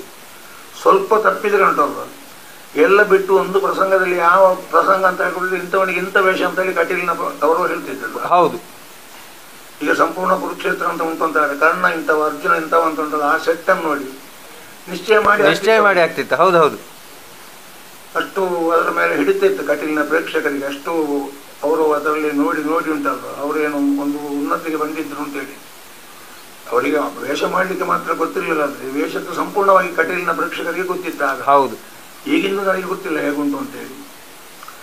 ಅದು ನರಸಿಂಹಭಟ್ರಿಗೆ ಚಾಲೆಂಜ್ ಆಯಿತು, ಯಾವುದು ಅಡಿಕೆ ಹೆಕ್ಕೋಲಿಂದಲೇ ಬಂದದ್ದು ಅಂತ ಹೇಳಿದ್ದುಂಟಲ್ಲ. ಹಾಗೆ ನನ್ನನ್ನು ಪುಸ್ತಕ ತಗೊಂಡು ಬರಲಿಕ್ಕೆ ಹೇಳಿದರು ಬಿಡೋದಕ್ಕೆ. ಮಧ್ಯಾಹ್ನವರೆಗೆ ಮುಂಚಿನ ಎಲ್ಲ ಕಲಾವಿದರ ಹಾಗೆ ಮಧ್ಯಾಹ್ನವರೆಗೆ ನಿದ್ರೆ ಮಾಡುವ ಪದ್ಧತಿ ಇರಲಿಲ್ಲ ಅವರು. ಮಧ್ಯಾಹ್ನ ಊಟ ಆದ ನಂತರ ಉಂಟಲ್ಲ ನಿದ್ರೆ ಮಾಡೋದು. ಹಿಂದಿನ ಎಲ್ಲ ಕಲಾವಿದರು ಎಲ್ಲ ಮೇಳಗಳಲ್ಲಿ ನಾನು ನೋಡಿದ್ದೇನೆ, ಮಧ್ಯಾಹ್ನವರೆಗೆ ನಿದ್ರೆ ಮಾಡೋದಿಲ್ಲ ಅವರು. ಪುಸ್ತಕ ತರಲಿಕ್ಕೆ ಹೇಳಿ ನನಗೆ ತುಂಬ ಸಂಪೂರ್ಣ ಅದನ್ನು ಟ್ರೈನಿಂಗ್ ಮಾಡಿದರು. ಈ ಪದ್ಯವನ್ನು ಹೀಗೆ ಹೇಳಬೇಕು, ಈ ಪದ್ಯವನ್ನು ಹೀಗೆ ಹೇಳಬೇಕು ಅಂತ ಹೇಳಿ, ಇದೇ ರೀತಿ ಅದನ್ನು ಹೇಳುವುದು ಅಂತ ಹೇಳಿ ಉಂಟಲ್ಲ. ಹೌದು, ಅದಕ್ಕೊಂದು ನಿಘಂಟು ಕ್ರಮ ಉಂಟಲ್ಲ. ಹೌದು, ಹೇಳುವುದು ನಿನ್ನ ಕ್ರಮದಲ್ಲಿ ಹೇಳುವುದು ಹೀಗೆ ಹೇಳಬೇಕು ಅಂತ ಹೇಳಿ ಹಾಗೆ ನಿಶ್ಚಯ ಮಾಡಿದ್ರು. ಹಾಗೆ ಹೇಳಿದೆ ನಾನು. ಹಾಗೆ ಅದನ್ನು ಉದ್ದೇಶಪೂರ್ವಕವಾಗಿ 1 ವಾರದಲ್ಲಿ ಅಲ್ಲಿ ಅದೇ ಪ್ರಸಂಗ ಹೇಳಿಸಿದ್ರು. ಷಣ್ಮುಖ ವಿಜಯ ಅಂತ ಹೇಳಿ ಅವರೇ ಗುರುಗಳೇ ನರಸಿಂಹಭಟ್ರೆ ಅದನ್ನು ಮಾಡಿ. ಅದೇನು ಮಾಡಿದೆ ಅಂದರೆ, ಕುಮಾರ ವಿಜಯದಲ್ಲಿ ದೇವೇಂದ್ರ ಶಕ್ತಿಯ ಈ ಸಂಭಾಷಣೆ ಉಂಟಲ್ಲ, ದೀರ್ಘ ಹೋಗಿ ಇವರಿಗೆ ಬೋರ್ ಆಗ್ತದೆ ಪ್ರೇಕ್ಷಕರಿಗೆ. ಹೌದು, ಅನ್ನುವಂಥ ದೃಷ್ಟಿಯಿಂದ ತಾರಕಾಸುರ ವಧೆ ಮತ್ತೆ ಇದನ್ನು ಖರ್ಚು ಮಾಡಿ ತಗೊಂಡಿದ್ದವರು ಷಣ್ಮುಖ ವಿಜಯ ಅಂತೇಳಿ. ನರಸಿಂಹಭಟ್ರೆ ಅದನ್ನು ಪ್ಲಾಟ್ ಮಾಡಿ ಆಯಿತು. ಆಗ ಪ್ರಸಂಗ ಅಲ್ಲ, ಕಟೀಲಲ್ಲಿ ಯಾವ ಪ್ರಸಂಗ ಹೇಳಿದ್ರು ಗೋಪಾಲಕೃಷ್ಣ ಶರಣರು ಪೂಜ್ಯರು ಅವರು ಹೇಳಬೇಕು ಪ್ರಸಂಗ ಇಂಥದ್ದು ಅಂತ ಹೇಳಿ. ಹೌದು, ಅವರು ಹೇಳಿದ್ದಕ್ಕೆ ಮತ್ತೆ ಸುಪ್ರೀಂ ಕೋರ್ಟ್ ಜಜ್ಮೆಂಟ್, ಅದಕ್ಕೆ ವಿರೋಧ ಹೇಳುವವರು ಯಾರು ಇರಲಿಲ್ಲ. ಕಟೀಲಿನ ಪರಿಸರದವರು ಇರಲಿಲ್ಲ, ಬಿಟರ್ ಸೆಂಟರ್ ಅಂತಂತೂ ಹೇಳ್ತಾ ಇರಲಿಲ್ಲ, ಅಣ್ಣರ ಅಂತೇಳಿ ಹೇಳುವುದಲ್ಲದೆ. ಹಾಗಂತೇಳಿ ನರಸಿಂಹಭಟ್ರಿಗೆ ಒಂದು ವಿಶೇಷವಾದ ಸ್ಥಾನ ಇತ್ತು ಅಲ್ಲಿ ಕಟೀಲಿನಲ್ಲಿ. ಅವರು ಹೋಗಿ ಗೋಪಾಲಕೃಷ್ಣ ಶರಣರ ಹತ್ರ ಹೇಳಿದಂತೆ ಅವರ ಶಿವಳ್ಳಿಯವರ ತುಳು ಉಂಟಲ್ಲ, ಹೌದು ಹೌದು, ಇನ್ನೇನು ಗುಬ್ಬು ಅಣ್ಣ ಉದಯ ನರಸಿಂಹ ಒಬ್ಬರು ಷಣ್ಮುಖ ವಿಜಯ ಅಂತ ಹೇಳ್ತಾನೋ ಅವು ಏನು ಬದಕು ಮಾಣಿ, ನನ್ನನ್ನು ಮಾಣಿ ಅಂತ ಕರೀತಿದ್ದರು ಅವರು. ಮಾಣಿ ನಾನು ಎಲ್ಲ ಸೋಪ್ಯಾಪಕ ಅಂತ ಹೇಳಿದ್ರು. ಆ ದಿವಸ ಸರಿ ಆಯ್ತು ಅದು. ಇದು ಯಾಕೆ ಮಾಡಿದೆ ಅಂದರೆ ನಾನೇನು ಕಲಿಲಿಲ್ಲ ಅಲ್ಲ, ನನಗೆ ಅದಕ್ಕೆ ಟ್ರೈನಿಂಗ್ ಕೊಟ್ಟರು ಅವರು ಅಂತ ಹೇಳಿ. ಮಾಡಿ ಹಾಗೆ ಈಗ ಅವರ ಮಗ ರಮೇಶ್ ಭಟ್ರು ಇದ್ದಾರಲ್ಲ, ಅವರಿಗಿಂತ ಚೆನ್ನಾಗಿ ನನ್ನನ್ನು ಅವರು ನೋಡಿಕೊಂಡಿದ್ದಾರೆ. ನೇರವಾಗಿ ಹೇಳೋದಿದ್ರೆ ನಾನಿವತ್ತು ಕುಯ್ಯಲ್ಲಿ ಒಬ್ಬ ಭಾಗವತ ಆಗಿದ್ದೇನೆ ಅಂತ ಇದ್ರೆ ಉಂಟಲ್ವ, ಇದಕ್ಕೆ ಸಂಪೂರ್ಣ ನರಸಿಂಹ ಭಟ್ರು ಮತ್ತು ವಿಠಲ್ ಶೆಟ್ಟರು ಕಾರಣರಲ್ಲದೆ ಬೇರೆ ಯಾರಲ್ಲ. ಯಾಕಂದರೆ ನಾನು ಪಾರಂಪರಿಕವಾಗಿ ಯಕ್ಷಗಾನವನ್ನು ಕಲಿತು ಭಾಗವತ ಆದವಲ್ಲ. ಹೌದು ಹೌದು. ನಾನು ಕಲಿತದ್ದು ನಿಜವಾಗಿ ಶಾಸ್ತ್ರೀಯವಾಗಿ ಯಕ್ಷಗಾನದ ನಾಟ್ಯ, ಆದ್ದು ಭಾಗವತ ಮಾತ್ರ. ಅದು ಈ ಕಾನೂನಿಂದಾಗಿ ನಾನು ಬರಬೇಕಾಗಿ ಬಂತು. ಮತ್ತು ಅದರ ಮೇಲೆ ಏನೋ ಒಂದು ಆ ತಾಯಿಗೆ ಏನೋ ಪುರ್ಯದಿಂದ ಒಂದು ಕೊಡುಗೆ ಬೇಕು ಅಂತ ಇತ್ತು. ಇಲ್ಲದ ನಾನು ಅದಕ್ಕೆ ಅದೇ ಮೇಳಕ್ಕೆ ಹೋಗ್ಬೇಕಾದ ಅಗತ್ಯ ಇರಲಿಲ್ಲ. ಹೌದು ಹೌದು. ಹಾಗೆಂತೇಳಿ ವಿಠಲ್ ಶೆಟ್ಟರಿಗೆ ಗೊತ್ತಿತ್ತು ನಾನು ಭಾಗವತಿಗೆ ಕಲಿಯದವ ಅಂತೇಳಿ. ಹಾಗಂತೇಳಿ ಡೈರೆಕ್ಟ್ ನನ್ನನ್ನು IPS ಆದಾಗೆ ಉಂಟಲ್ವ, ಡೈರೆಕ್ಟ್ ಮೇನ್ ಭಾಗವತರಾಗಿ ತಗೊಂಡಿದ್ದಾರೆ. ಹೌದು ಹೌದು. ಅವರಿಗೆ ಆ ವಿಶ್ವಾಸ ಇತ್ತು ಪೂಜ್ಯದವ್ರು ಕಲ್ತಾರು ಅಂತೇಳಿ. ಅದನ್ನು ನರಸಿಂಹಭಟ್ರು ಉಳಿಸಿರು ಅಂತ ಹೇಳಿದ್ರು. ನಾನು ಉಳಿಸಿದೆ ಅನ್ನೋದಕ್ಕಿಂತಲೂ ನರಸಿಂಹಭಟ್ರು ಉಳಿಸಿರು. ನರಸಿಂಹಭಟ್ರು ಟ್ರೈನಿಂಗ್ ಗೊತ್ತುಂಟಲ್ಲ, ಅದು ಹೀಗೆ ಮಾಡು ಹೀಗೆ ಮಾಡು ಇಂತಾಗಿ ಮಾಡು. ಅದೇ ನನಗೊಂದು ಕಡೆಯಲ್ಲಿ ಅದು ಅಮ್ಮಂಜೆಯಲ್ಲಿ ಒಂದು ಸನ್ಮಾನ ಆಗಿತ್ತು. ಆ ದಿವಸ ಅಧ್ಯಕ್ಷ ಸ್ಥಾನ ಅವರೇ ವಿಷಯ ಮಾಡೋದು. ಈಗಲೂ ನೆನಪು ಬರ್ತಾರೆ. ಅವರೊಂದು ಮಾತು ಹೇಳಿದ್ರಲ್ಲಿ, ಅವರು ಗಣಪ ಗಣಪ ಅಂತ ಹೇಳ್ತಿದ್ದಾರೆ. ಅವು ಪದ್ಯ ಒಳ್ಳೇದು ಹೇಳ್ತಾನೆ ಅಂತ ನಾನು ಹೇಳಲಿಕ್ಕಿಲ್ಲ. ಆಡಿಸಿದ ಆಟ ಯಾವುದು ಹಾಳಾಗಲಿಲ್ಲ, ಅದು ಖಂಡಿತ. ನಾನು ಅಷ್ಟೇ ಹೇಳಿಯನು ಅಂತ ಹೇಳಿದ. ಗಣಪ ಆಟ ಆಡಿಸುವಂತಾಗುತ್ತೆ, ತಾಳ ಮದ್ರೆ ಆಗಲಿ ಆಟ ಆಗಲಿ, ಗಣಪ ಇದ್ದಾನ ಅದು ಹಾಳಾಗೋದಿಲ್ಲ ಖಂಡಿತ. ನಾನು ಇಲ್ಲಿ ಎಲ್ಲರಿದ್ರು ಹೇಳ್ತೇನೆ ಅದನ್ನು. ಪದ್ಯ ಅವರಿಂತ ಒಳ್ಳೇದು ಹೇಳುವವರು ಇರ್ಬೋದು, ಬರಲಿಕ್ಕೂ ಸಾಕು. ಈಗ ಹಿಂದೆ ಇದ್ದಿದ್ದಕ್ಕೂ ಸಾಕು. ಆಟವನಾಗಿ ಆಡಿಸುವುದು ಯಾರೂ ಇಲ್ಲ. ಹೌದು ಹೌದು ಹೇಳುವಂಥ ಶಬ್ದವನ್ನು ಹೇಳಿದ್ದಾರೆ. ಇದು ಹಿನ್ನೆಲೆ ನಮ್ಮದು. ಅದೇ ಯಕ್ಷಗಾನ ವೃತ್ತಿಯಾಗಿ ಆರಿಸದೆ ಇರ್ತಿದ್ರಿ, ನೀವು ಹೇಳಿದಾಗೆ ಅದೊಂದು ವಿಜಯ ಬ್ಯಾಂಕ್ ಅಲ್ಲಿ ನೀವು ಸೇರ್ಕೊಳ್ತಿದ್ರಿ. ಅದು ಚಾನ್ಸ್ ಇಲ್ಲ ಸ್ವಾಮಿ, ಅದು ಹೋಯ್ತಲ್ಲ. ಪಾಸ್ ಆಗಿ ಹೋಯ್ತು. ಸುಂದರನ್ ಶೆಟ್ಟರು ಹೋದ್ರು, ಕೃಷ್ಣ ಶೆಟ್ಟರು ಮ್ಯಾನೇಜರ್ ಉಂಟಲ್ಲ, ಅವರು ತೀರಿ ಹೋದ್ರು. ಮತ್ತೆ ಯಾರು ಇನ್ಫ್ಲೂಯೆನ್ಸ್ ಮಾಡಿ ಸೇರ್ಬೋದಿತ್ತು, ನಾನು ಹೋಗ್ಲಿಲ್ಲ. ಅದಲ್ಲದಿದ್ರೆ ನೀವು ಯಕ್ಷಗಾನಕ್ಕೆ ಬರದೇ ಇರ್ತಿದ್ರಿ, ನೀವು ಕೃಷಿಯನ್ನೇ ಹಾಗಾದ್ರೆ ಮುಂದುವರಿಸಿಕೊಂಡು ಇರ್ತಿದ್ರಿ. ಹಾಗಂತೇಳಿ ನನಗೆ ಬ್ಯಾಂಕಿನ ಉದ್ಯೋಗ ಬಿಟ್ಟದ್ರಿಂದ ಇದರಲ್ಲಿ ಲಾಭ ಹೆಚ್ಚು. ನಾನು ಯಾಕೆ ಹೇಳ, ಬ್ಯಾಂಕಿನಲ್ಲಿ ಇರ್ತಿದ್ರೆ ಇವತ್ತು ನಿವೃತ್ತಿ ವೇತನ ಬಂದು ನಾನು ಸುಖದಲ್ಲಿರ್ಬೋದು. ಈಗಲೂ ಸುಖದಲ್ಲಿದ್ದೇನೆ, ನಾನು ಇದರಲ್ಲಿಲ್ಲ. ನಾನು ಆರೋಗ್ಯ ಮಾತ್ರ ಸ್ವಲ್ಪ ಹಾಳಾಗಿದೆ ಅಂತಲ್ಲದೆ ಮನಸ್ಸು ತುಂಬಾ ತೃಪ್ತಿಯಲ್ಲಿದ್ದೇನೆ ನಾನು. ಮತ್ತೆ ಸಂಸಾರದಲ್ಲಿ ಏಳು ಬೀಳುಗಳು ಇದ್ದದ್ದೇ, ಅದು ಎಲ್ಲರ ಜೀವನದಲ್ಲೂ ಇದ್ದದ್ದೇ. ಅದನ್ನು ಹುಟ್ಟಿದ ಉಂಟಲ್ಲ, ಸಾಯಲೇಬೇಕು ಅನ್ನುವಂಥ ನಿಶ್ಚಯದಲ್ಲಿ ನಾವು ಸಾವು ಇವತ್ತಲ್ಲ ನಾಳೆ ಆದ್ರೆ ಈಗಲೇ ಬರಲಿಕ್ಕೂ ಸಾಕೊಂಡು ಹೇಳುವ ನಿಶ್ಚಯದಲ್ಲಿ ನಾವು ಇರಬೇಕಾಗುತ್ತದೆ. ಸಾವಿಲ್ಲ ಅಂತ ಇಲ್ಲವೇ ಇಲ್ಲ ಅಲ್ಲ. ಅಂಥದ್ದು ತುಂಬ ನಮ್ಮ ಕುಟುಂಬದಲ್ಲಿ ಸಂಭವಿಸಿದೆ. ನನಗೆ ಆಘಾತ ಆಗುವಂಥದ್ದು. ಆದರೂ ಆ ಕಟೀಲ್ ತಾಯಿ ಅದನ್ನು ಆಧರಿಸಿ ಹಿಡ್ಕೊಳ್ಳುವಂಥ ಚರ್ಚೆ ನನಗೆ ಹುಟ್ಟಿದ್ದಾಳೆ. ಮತ್ತು ತುಂಬ ಆತ್ಮತೃಪ್ತಿಯಿಂದ ನಾನು ಹೇಳ್ತೇನೆ, ಕಟೀಲು ಮೇಳಕ್ಕೆ ನನ್ನದು ತುಂಬ ಕೊಡುಗೆ ಉಂಟು. ಹೌದೌದು. ಇವತ್ತು 6 ಮೇಳದಲ್ಲಿ ಇರುವಂಥ ವೇಷಧಾರಿಗಳು ಒಂದಲ್ಲ ಒಂದು ಸಮಯದಲ್ಲಿ 3ನೇ ಸೆಟ್ಟಿನಲ್ಲೇ ಇದ್ದವರು. ಹೌದೌದು. ಅವರೇನು ಈಗ ಹೇಳ್ತಾರೆ, ಇಂಟರ್ವ್ಯೂ ಹೇಳ್ತಾರೆ ಇಲ್ವ ಅಂತ ನನಗೆ ಗೊತ್ತಿಲ್ಲ. ಎಲ್ಲರೂ ಉಂಟಲ್ಲ 3ನೇ ಸೆಟ್ಟಲ್ಲಿ ಇದ್ದವರು. ನನ್ನ ಹೆಸರು ಬೇಕಾದ್ರೆ ಒಂದು ಪಟ್ಟಿಗೆ ಕೊಡ್ಬೋದು. ಇವತ್ತು 6 ಮೇಳದಲ್ಲಿ ಉಂಟಲ್ಲ ಇರುವಂಥ ಕಲಾವಿದರು 3ನೇ ಸೆಟ್ಟಲ್ಲಿ ಒಂದೊಂದು ಕಾಲದಲ್ಲಿ ಇದ್ದವರು. ಹೌದೌದು, ಅದು ನನಗೆ ಸ್ಪಷ್ಟ ಮಾಹಿತಿ ಉಂಟು. ಹಾಗೆ ಭಾಗವತಗಳಾಗಿ ಪೂಂಜರನ್ನು, ಶ್ರೀಧರರಾಯರನ್ನು, ಮತ್ತೆ ಈಗ ಶ್ರೀನಿವಾಸನನ್ನು, ಪಟ್ಲ ಸಚಿವರನ್ನು, ಇವರನ್ನೆಲ್ಲ ಮೇಳಕ್ಕೆ ಕರ್ಕೊಂಡು ಹೋದ್ದು ನಾನು. ಪಟ್ಲ ಸಚಿವನ ತಂದೆ ಮತ್ತು ಸಚಿವ ಇಲ್ಲೇ ಬಂದು ಉಂಟಲ್ಲ, ಕೆಳಗಿನ ಮಲೆಯಲ್ಲಿ ಇದ್ದೆವು ನಾವಾಗ. ಬಂದು ಅಲ್ಲೇ ನನ್ನ ಹತ್ರ ಮಾತಾಡಿ, ಅಣ್ಣನ ಹತ್ರ ಮಾತಾಡಿ ಕರ್ಕೊಂಡು ಹೋದ್ದು ನಾನು. ಅವರು ಹೇಳ್ತಾರಿಲ್ಲ ಅಂತ ನನಗೆ ಗೊತ್ತಿಲ್ಲ. ಅವ್ರು ಹೇಳಬೇಕು ಅಂತ ನಾನು ಅಪೇಕ್ಷೆ ಪಡೋದಿಲ್ಲ. ಹಾಗೆಂತೇಳಿ ಕಟೀಲು ಮೇಳಕ್ಕೆ ನನ್ನ ಕೊಡುಗೆ ಉಂಟು ಅಂತ ಹೇಳಿದ್ರು. ಹೌದು ಹೌದು ಹೌದು. ಅದು ಯಾರು ಹೇಳಿದ್ರು ನಾನು ಒಪ್ಪಿಕೊಳ್ಳೋದಿಲ್ಲ. ಯಾಕಂದ್ರೆ ನೋಡಿ, ಈಗ ಅಮ್ಮುಂಜಮಾನ, ಪುತ್ತಪದ ಸುರೇಶನ, ನಕಲಿ ಮಾಪನ ಇವರು ಎಲ್ಲ ಉಂಟಲ್ಲ 3ನೇ ಸೆಟ್ಟಲ್ಲಿ ಇದ್ದವರು. ತಾಯಿ ನನ್ನನ್ನು ಕೈ ಬಿಡಲಿಲ್ಲ, ಇನ್ನು ಮುಂದೆ ಬಿಡುವುದಿಲ್ಲ. ಆ ವಿಶ್ವಾಸ ಉಂಟು ನನಗೆ ಅಂತ ಹೇಳಿ. ಈಗ ಯಕ್ಷಗಾನ ಕ್ಷೇತ್ರವನ್ನು ಹೊಟ್ಟೆಪಾಡಿಗಾಗಿಯೇ ಆಯ್ಕೆ ಮಾಡುವಂಥ ಒಂದು ಯುವಕರಿಗೆ ನಿಮ್ಮ ಒಂದು ಸಲಹೆ ಏನು? ಅಂದರೆ ಯಾವ ಒಂದು ಮನೋಧರ್ಮದಿಂದ ಬಂದರೆ ಯಕ್ಷಗಾನಕ್ಕೂ ಒಳ್ಳೇದಾಗಬೇಕು, ಅವರಿಗೂ ಒಳ್ಳೇದಾಗಬೇಕು? ಚೆನ್ನಾಗಿ ಅಭ್ಯಾಸ ಮಾಡಬೇಕು ಸ್ವಾಮಿ ಅವರು. ಹೊಟ್ಟೆಪಾಡಿಗೆಯಾಗಿ ಬಂದದ್ದಂದ್ರೆ ನೋಡಿ, ಕಲೆಯನ್ನು ಹೊಟ್ಟೆಪಾಡಿಗೆ ಅಥವಾ ಒಂದು ಉದ್ಯೋಗ ಅಂತ ಯಾರು ಅಂಗೀಕರಿಸ್ತಾನ, ಅವನಿಗೆ ಆ ಉದ್ಯೋಗ ನನಗೆ ಅನ್ನ ಕೊಡುವಂಥದ್ದು ಕೊಡುವಂಥ ಒಂದು ಇದು ಬೇಕು ಅವನಿಗೆ. ಅದರ ಮೇಲೆ ಭಕ್ತಿ ಬೇಕು. ಹೌದು. ಈಗ ನೋಡಿ, ಚೆಂಡೆ ಮದ್ದಲೆ ಬಾರಿಸ್ತಾನೆ ಅಂತ ಆದ್ರೆ ಚೆಂಡೆ ಮದ್ದಲೆ ಬಾರಿಸಲಿಕ್ಕೆ ಕಟ್ಟಿಗೆ ಯಾವುದೇ ಒಂದು ಮೇಳಕ್ಕೆ ಹೋದ್ದು ಅಂತ ಇದ್ರೆ ಆ ಚೆಂಡೆಯ ಮೇಲೆ ಅಥವಾ ಮದ್ದಲೆ ಮೇಲೆ ಅವನಿಗೆ ಅದರ ಮೇಲೂ ಪೂಜ್ಯ ಭಾವನೆ ಬೇಕು, ಆ ಉದ್ಯೋಗದ ಮೇಲೂ ಪೂಜ್ಯ ಭಾವನೆ ಬೇಕು. ಯಾಕೆ ಅವನ ಹೊಟ್ಟೆ ತುಂಬಿಸ್ತಾನೆ. ಹೌದು ಹೌದು.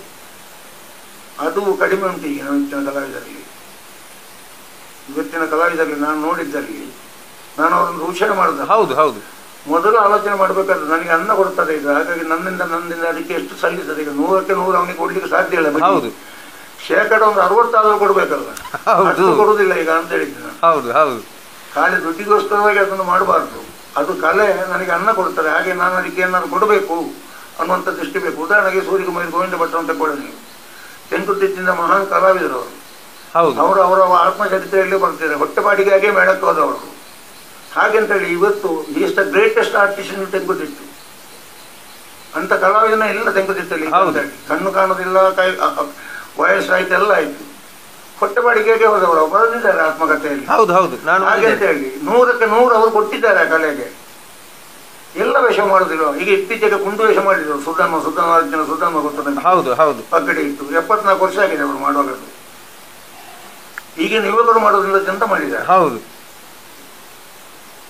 ಹಾಗೆ ಪ್ರೀತಿಸಬೇಕಲ್ಲ, ಅದು ಪ್ರೀತಿಗೆ ಒಂದು ಕಡಿಮೆ ಆಗಿದೆ ಇವತ್ತಿನ ಕಲಾವಿದರಿಗೆ. ನಾನು ತುಂಬಾ ಕಾಣ್ತಾ ಇದ್ದೇನೆ. ನಾನೀಗ ಸುತ್ತಮುತ್ತೆಲ್ಲ ಕಲಾವಿದರಿದ್ದಾರಲ್ಲ, ಅದು ನನಗೆ ಅನ್ನ ಕೊಡ್ತದೆ. ಹಾಗಾಗಿ ನನ್ನಿಂದ ಅದಕ್ಕೆ ಸೆಲ್ಲಬೇಕು ಅನ್ನುವಂಥ ಇಚ್ಛೆ ಅವರಲ್ಲಿ ಇರುವುದಿಲ್ಲ. ಇದು ನೇರವಾಗಿ ಹೇಳ್ತೇನೆ ನಾನು. ಈ ಯಕ್ಷಗಾನದ ಶಾಸ್ತ್ರೀಯತೆ ಅಥವಾ ಪಾರಂಪರಿಕ ಯಕ್ಷಗಾನ ಅಥವಾ ಸಾಂಪ್ರದಾಯಿಕ ಯಕ್ಷಗಾನ ಅಂದ್ರೆ ಏನದು? ಅದರ ಗುಣಲಕ್ಷಣಗಳು ಏನು? ಪಾರಂಪರಿಕ ಅಂತ ಅನ್ನೋದಕ್ಕೆ ಅದು ಒಂದು ಕಾಂಪ್ಲಿಕೇಟೆಡ್ ಕ್ವಶನ್. ಹೌದು ಹೌದು. ನಾನು ಯಾಕೆ ಹೇಳಿಲ್ಲ ನೋಡಿ, ಬಲಿಪ ಭಾವತ್ರದ್ದು ಪರಂಪರೆ ಭಾಗವತಿಗೆ ಅಂತ ಹೇಳ್ತಾರೆ. ಹೌದು, ಆಗಿರ್ಬೋದು, ಅಲ್ಲ ಅಂತ ಹೇಳುದಿಲ್ಲ. ಹಾಗಂತೇಳಿ ಅಗಡಿ ಭಾಗವತ ಎಂತದ್ದು ಅಂತ ಹೇಳ್ತೀನಿ. ಅದನ್ನೇ ನಾನು ಕೇಳುದು. ಈಗ ನೀವು ಬಲಿಪ ಭಾಗವತರದ್ದು ಪರಂಪರೆ ಅಂತ ಆದ್ರೆ ಅವರಿಗಿಂತ ಹಿಂದಿನವರದ್ದು ಎಂತದು? ಅದೇ ಅವರ ಹಿಂದಿನವರದ್ದು ಪರಂಪರೆ ಅಂತಾದ್ರೆ ಅವರಿಗಿಂತ ಹಿಂದಿನವರದ್ದು ಯಾವುದು? ಅಂದ್ರೆ ನಾನು ಹೇಳುದು ಪರಂಪರೆಯನ್ನು ನಾವು ಎಲ್ಲಿಂದ ತಗೊಳ್ಳುದು? ಅದೇ ಪ್ರಶ್ನೆ ಉಂಟು ನೋಡಿ. ನಾನು ಈಗ ಉದಾಹರಣೆ ಹೇಳ್ತೇನೆ ನಿಮಗೆ. ಕೂಡ್ಲು ದೇವಸ್ಥಾನದಲ್ಲಿ ಶಾನುಭಾಗರ ಅದು ಕಲಾ ಕೇಂದ್ರ ಆಗಿತ್ತು. ಕುರಿ ಹೇಗಿತ್ತು ಹಾಗೆ ತೆಂಕುದಟ್ಟಿಗೆ ಕುರಿಯಕ್ಕಿಂತಲೂ ಮೊದಲಿದ್ದಂತ ಆಶಯ ಸ್ಥಾನ ಅದು. ಹೌದು, ಕೂಡ್ಲು. ಈ ಎಲ್ಲಾ ಕಲಾವಿದರು ಯಾರು ಕುಟ್ಯಪ್ಪ ಆಗಲಿ ಅಥವಾ ಕುಂಜಿಕಣ್ಣ ಮಣಿ ಆಗಲಿ, ಕುಂಜಿರಾಮ ಮಣಿ ಆಗಲಿ ಅಥವಾ ಮಾನ್ಯರಾಮನ ಯಾರೆಲ್ಲ ಇದ್ದಾರೆ ಹೇಳ್ತೇವೆ ಹಿಂದಿನ ವೇಷಧಾರಿಗಳು, ಹೌದು, ಇವರೆಲ್ಲ ಉಂಟಲ್ಲ ಕೂಡ್ಲಲ್ಲೇ ಇದ್ದವರು. ಮಳೆಗಾಲ ಇಡೀ ಕೂಡ್ಲಲ್ಲಿ ಇದ್ದವರು. ದೊಡ್ಡ ಬಲಿಪ ಸಹ ಅಲ್ಲೇ ಇದ್ದವರು. ದೊಡ್ಡ ಬಲಿಪ 12 ವರ್ಷ ಶಾಸ್ತ್ರೀಯ ಸಂಗೀತವನ್ನು ಕಲಿತಿದ್ದಾರೆ ಕೂಡ್ಲು ಶಾನುಭಾಗರ. ನಾನು ಹೇಳೋದು ಕೇಳಿತ್ತು. ಅವರು ಯಕ್ಷಗಾನ ಕಲಾ ತಪಸ್ವಿ ಎನ್ನುವಂತ ಅವರದ್ದು ಆತ್ಮಚರಿತ್ರೆಯಲ್ಲಿ ಉಂಟು. ಯಕ್ಷಗಾನ ಕಲಾ ತಪಸ್ವಿ ಅಂತೇಳಿ ಬರ್ಲ ಕೃಷ್ಣ ಭಟ್ಟರ ಸಂಪಾದಕತ್ವದಲ್ಲಿ ದೊಡ್ಡ ಬಲಿಪರ ಒಂದು ಗ್ರಂಥ ಬಿಡುಗಡೆ ಆಗಿದೆ. ಅದರಲ್ಲಿ ಅದು ಬರೆದಿದ್ದಾರೆ. ಅವರು 12 ವರ್ಷ ಸಂಗೀತ ಕಲಿತಿದ್ದಾರೆ, ಕರ್ನಾಟಕ ಸಂಗೀತ. ಕೂಡ್ಲು ಶಾನುಭಾಗರ ಕರ್ನಾಟಕ ಸಂಗೀತವನ್ನು ಯಕ್ಷಗಾನವನ್ನು ಕಲಿತವರು. ಹೌದು. ಈ ಕರ್ನಾಟಕ ಸಂಗೀತದ ರಾಗಗಳನ್ನು ಯಕ್ಷಗಾನಕ್ಕೆ ಹೇಗೆ ಅಳವಡಿಸಬಹುದು ಎನ್ನುವುದನ್ನು ಅವರು ಮತ್ತು ಕುದುರೆಗುಡ್ಡ ರಾಮಭಟ್ರು ಅಲ್ಲೇ ಕೂತು ಆಲೋಚನೆ ಮಾಡಿ ಅದನ್ನು ಹೀಗೀಗೆ ಹೇಳಿದರೆ ಹೀಗೀಗೆ ಮಾಡ್ಬೋದು ಅನ್ನುವಂಥದ್ದೊಂದು ಅದಕ್ಕೊಂದು ರೂಪ ಕೊಟ್ಟದ್ದು. ಹೌದು. ಹಾಗಾಗಿ ಅದೊಂದು ಪರಂಪರೆ ಅಂತ ಆಯ್ತು ನೋಡಿ. ಅದೇ ಪರಂಪರೆಯನ್ನು ಅದನ್ನೇ ಶೈಲಿಯನ್ನು ಇಟ್ಕೊಂಡು ಬಂದವರು ತುಂಬಾ ಭಾಗವತರಿದ್ದಾರೆ. ಕುತ್ತಿಗೆ ರಾಮಕೃಷ್ಣ ಜೋಯಿಸರು, ಮಾಂಬಾಡಿ ನಾರಾಯಣ ಭಾಗವತರು, ಪಟ್ಟಣ ಗಣಪತಿ ಭಟ್ರ ಅಜ್ಜ ಪುಟ್ಟನಾರಾಯಣ ಭಟ್ರು ಅಂತ ಹೇಳಿ ಅವರೆಲ್ಲ ಅದೇ ಶೈಲಿಯಲ್ಲಿ ಹೇಳ್ತಿದ್ದವರು. ಕುತ್ತಿಗೆ ಜೋಯಿಸರಿಂದಲೇ ಪ್ರಭಾವಿತರಾದಂತ ಅಗವಿ ಭಾಗವತರು ಹೇಳ್ತಿದ್ದ ಶೈಲಿ ಬೇರೆ. ನೀವೇನು ಹೇಳ್ತೀರಿ ಅದಕ್ಕೆ? ಹಾಗೆಂತೇಳಿ ತುಂಬಾ ಕಲಾವಿದರನ್ನು, ಉದಾಹರಣೆಗೆ ವಿಠಲ ಶಾಸ್ತ್ರಿಗಳು ನಮ್ಮ ದೊಡ್ಡಪ್ಪನನ್ನು ರಂಗದಲ್ಲಿ ಇಂಥ ಕೋಳಿ ರಾಮಚಂದ್ರರಾಗಲಿ, ವಿಠಲ ಶಾಸ್ತ್ರಿಗಳಾಗಲಿ, ಹೊಸಚಿತ್ರ ಮಾಲಿಂಗ ಭಟ್ರಾಗಲಿ, ಯಾರೇ ಆಗಲಿ, ಕಟೀಲು ಶ್ರೀನಿವಾಸರಾವ್ ಆಗಲಿ, ಇವರೆಲ್ಲ ವೇಷಧಾರಿಗಳು ಅಂತ ಆಡ್ತು ಉಂಟಲ್ಲ ಮೇಲ್ದತ್ತ ಅಗವಿ ಭಾಗವತರ ಭಾಗವತಿಗೆ ಅಲ್ಲಿ. ಹೌದು ಹೌದು. ರಂಗದಲ್ಲಿ ಅವನಲ್ಲಿ ಯಾವುದು ಉಂಟು ಅದನ್ನು ಆ ಭಾಗವತರು ಎಳೀತಿದ್ರು ಅಂತ ಹೇಳಿ ಅವರನ್ನು ಹೈಲೈಟ್ ಮಾಡ್ತಿದ್ರು. ಹೌದು ಹೌದು. ಭಾಗವತರಿಗೆ ಇರಬೇಕಾದಂತ ಮುಖ್ಯವಾದ ಇದೇ ಅದು ಯಾವ ಗುಣ. ಹೌದು. ಕಲಾವಿದನಿಗೆ ಯಾವ ಸಾಮಂತ ಒಬ್ಬ ಹಾರುವ ಇದ್ದಾನೆ ಚೆನ್ನಾಗಿ ಅಂತ ಇಟ್ಟುಕೊಳ್ಳಿ, ಅವನಿಗೆ ಮಾತು ಕೊಡಲಿ ಅಂತ ಅವನಿಗೆ 2 ಪದ್ಯ ಕೊಟ್ಟು ಅವನು ಕುಣಿಸಬೇಕವ, ಅದರ ಬರ್ತದನ್ನು ಮಾಡ್ತಿದ್ರು. ಹಾಗಾಗಿ ಅವರ ಗಡಿಯಲ್ಲಿ ತಯಾರಾದಂಥ ಕಲಾವಿದರು ಉಂಟಲ್ವಾಗ. ಉದಾಹರಣೆಗೆ ಈಗ ನೋಡಿ ರಂಜಾಳ ರಾಮಕೃಷ್ಣ ರಾಯರಿದ್ದಾರೆ. ಹೌದು. ಅವರು ಅಗ್ರಿ ಭಾಗವತರೇ ತಯಾರಾದದನ್ನಕ್ಕೆ ಅವರ ವೇಷ ಹೋಗುವ ಸಂಚಾರದಲ್ಲಿ ಗೊತ್ತಾಗ್ತದೆ ನಿಮಗೆ ನೋಡಿ. ಹೌದೌದು. ಅವರ ನಡೆ ಉಂಟಲ್ಲ ರಂಗದಲ್ಲಿ ಅವರು ಹೋಗುವಂಥ ಕ್ರಮ, ಅವರು ಕುಣಿಯುವಂಥ ಕ್ರಮದಲ್ಲಿ ಅವರು ಸರಿಯಾಗಿ ಕಲ್ತವರು, ಅಗಡಿ ಭಾಗವತರ ಸ್ಥಾನದ ಕಲಾವಿದ ತಯಾರಾದವರು ಅಂತ ಗೊತ್ತಾಗ್ತದೆ. ಸ್ಟಾಪ್ ಮಾಡಿ. ಹಾಗೆ ಅರ್ಥ ಪರಂಪರೆ ಅಂತೇಳಿ ಯಾವುದೊಂದು ಹೇಳಲಿಕ್ಕೆ ಆಗೋದಿಲ್ಲ. ಒಂದಾಗಿ ಇನ್ನೊಂದು ಪ್ರಶ್ನೆ ನಾನೀಗ ನಿಮ್ಮ ಹತ್ರ ಕೇಳ್ತಾನೆ. ದೊಡ್ಡ ಬಲಿಪರು, ಕೂಡ್ಲು ಶಾನುಭಾಗರು ಯಕ್ಷಗಾನಕ್ಕೆ ಅವರು ಹುಟ್ಟೋದಕ್ಕಿಂತ ಮೊದಲು ಯಕ್ಷಗಾನ ಇತ್ತು. ಹೌದು. ಅದೇ ಹಾಗೆ ಇತ್ತು. ಅದನ್ನೇ ನಾನು ಆಗ್ಲೇ ನಿಮ್ಮ ಹತ್ರ ಕೇಳಿದೆ ನೋಡಿ. ಅದಕ್ಕಿಂತ ಮುಂಚಿನದ್ದು ಹಾಗಾದ್ರೆ ಏನು ಪರಂಪರೆ ಅಂದ್ರೆ? ಅದಕ್ಕೆ ಕಾಲಘಟ್ಟದ ನಿರ್ಣಯ ಹೇಗೆ? ಈಗ ಈಗ ಒಂದೇ ಸಮಾನ ಕಾಲಘಟ್ಟದಲ್ಲಿ ಇದ್ದವರು ಯಾರು ಬಲಿಪರಾಗ್ಲಿ ಅಥವಾ ಅಗರಿಗಳಾಗ್ಲಿ ಇವರೆಲ್ಲರೂ ಒಂದೇ ಕಾಲದಲ್ಲಿ ಇದ್ದಂಥವ್ರು. ಆ ಪರಂಪರೆ ಅಂತ ಈಗ ನಾನು ತಗೊಳ್ಳುವಾಗ ನಾನು ಒಬ್ಬನನ್ನು ತಗೊಳ್ತೇನೆ, ಇನ್ನೊಬ್ಬ ಅವನಿಗೆ ಇಷ್ಟ ಆದದ್ದು ಇನ್ನೊಂದನ್ನು ತಗೊಳ್ತಾನೆ. ಇಡೀ ಒಂದು ತೆಂಗುತಿಟ್ಟಿಗೆ ಇಂಥದ್ದೇ ಪರಂಪರೆ ಅಂತ ನಾವು ಅಧಿಕಾರಯುತವಾಗಿ ಹೇಳಲಿಕ್ಕೆ ಸಾಧ್ಯ ಉಂಟಾ? ಸಾಧ್ಯ ಇಲ್ಲ, ಖಂಡಿತ ಸಾಧ್ಯ ಇಲ್ಲ. ಯಾಕೆ ಇಲ್ಲ ಅಂದ್ರೆ ಅದನ್ನು ಮಟ್ಟು ಅಂತ ಹೇಳಬೇಕು. ಪರಂಪರೆ ಅಂತೇಳಿ ಹೇಳಲೇಬಾರದು. ಅದನ್ನು ಬಲಿಪರ ಮಟ್ಟು, ಅಗರಿಯವರ ಮಟ್ಟು, ಮಂಡ್ಯಚರ ಮಟ್ಟು ಅಥವಾ ಮೈಂದಪುರ ಅಂತೇಳಿ ಹೀಗೆ ಹೇಳಬೇಕಲ್ಲದ ಪರಂಪರೆ ಅಂತ ಹೇಳುವಂತ ಶಬ್ದವನ್ನು ಅದಕ್ಕೆ ಉಪಯೋಗಿಸಲೇಬಾರದು. ಪರಂಪರೆ ಅಲ್ಲ ಅದು. ಅದಕ್ಕಿಂತ ಪರಂಪರೆ ಅದು ಅಂತೇಳಿ ನಾವು ಒಪ್ಪಿಕೊಂಡ್ರೆ ಅದಕ್ಕಿಂತ ಮೊದಲು ಯಕ್ಷಗಾನ ಇರ್ಲಿಲ್ಲ ಅಂತ ಹೇಳಿದಾಗ ಆಗ್ತದೆ ನಾವು. ಹೌದು, ಒಂದು ಅದಾಗ್ತದೆ, ಇನ್ನೊಂದು ಅದಕ್ಕಿಂತ ಮುಂಚಿನವರು ಏನು ಮಾಡ್ಲಿಲ್ಲ ಅಂತ ಆಗ್ತದೆ. ಅದನ್ನು ನಾನು ಒಪ್ಪುದೇ ಇಲ್ಲ. ಹಾಗೆ ಅಂತೇಳಿ ಅವರಕ್ಕೆ ತುಂಬಾ ಅವರ ಕೊಡುಗೆ ತಂದಿದೆ. ಈಗ ಕುದುರೆಗಳು ರಾಮ್ ಭಟ್ರದ್ದಾಗಲಿ, ನರಸಿಂಹ ಭಟ್ರದ್ದಾಗಲಿ, ದೊಡ್ಡ ಬಲಿಪರದ್ದಾಗಲಿ, ಅಗರಿಯವರದ್ದಾಗಲಿ ಉಂಟಲ್ವ, ಅದನ್ನು ಆ ಕಥೆಯ ಒಳಗೆ, ಆ ಪ್ರಸಂಗದ ಛಂದಸ್ಸಿನ ಒಳಗೆ, ಅದರ ಚೌಕಟ್ಟಿನ ಒಳಗೆ ಅದನ್ನು ಹೇಗೆ ಮಾರ್ಪಾಡು ಮಾಡಬಹುದು ಅನ್ನೊಂದು ಸ್ವಂತ ವಿವೇಚನೆ ಅಂದ್ರೆ ರಾತ್ರಿಗಳನ್ನು ತಪಸ್ಸಿನಾಗೆ ಮಾಡಿದ್ದಾರೆ. ಅದರಲ್ಲಿ ಸಾಧಿಸಿ ತೋರಿಸಿದ್ದಾರೆ ಹೀಗೆ ಮಾಡ್ಬೋದು ಅಂತ ಹೇಳಿ. ಹಾಗಾದ್ರೆ ಯಾವುದೇ ರೀತಿಯ ಬದಲಾವಣೆಗಳು ಯಕ್ಷಗಾನದಲ್ಲಿ ಸ್ವಾಗತವ? ಖಂಡಿತ, ಸಂಶಯ ಇಲ್ಲ. ಅದು ಇದರ ಒಳಗೆ ಇರಬೇಕು ನೋಡಿ. ಅದೇ ಈ ಚೌಕಟ್ಟಿನ ಒಳಗಡೆ. ಈಗ ಅದನ್ನೇ ಕೇಳುದು, ಆ ಚೌಕಟ್ಟು ಅಂದ್ರೆ ಏನು, ಯಾವುದನ್ನು ನಾವು ಚೌಕಟ್ಟು ಅಂತ ಹೇಳುದು? ನೋಡಿ, ಈಗ ಉದಾಹರಣೆಗೆ ನಿಮಗೆ ಅದರ ಉದಾಹರಣೆ ಕೊಟ್ಟು ಹೇಳ್ತೇನೆ. ಅದೇ ಚೌಕಟ್ಟು ಅಂತ ಹೇಳಿ ಇನ್ನೊಬ್ಬರು ಹೇಳಬೇಕು ಅಂತ ಇಲ್ಲ. ಹೌದು ಹೌದು. ಈಗ ಒಂದು ವೇಷ ಎಷ್ಟು ಸುತ್ತು ಬರುದು, ಹೀಗೆ ಕುಣಿಯುವುದು ಅಂತ ಉಂಟಲ್ಲ, ಉಂಟು, ಒಂದು ಕ್ರಮ ಉಂಟು. ಹೌದು, ಅದೇ ಚೌಕಟ್ಟು ನೋಡಿ. ಇಷ್ಟೇ ಪದ್ಯ ಹೇಳೋದು, ಇಷ್ಟೇ ಎಳೆಯುವುದು ಅಂತ ಲೆಕ್ಕಾಚಾರ ಉಂಟು. ಹೌದು ಹೌದು.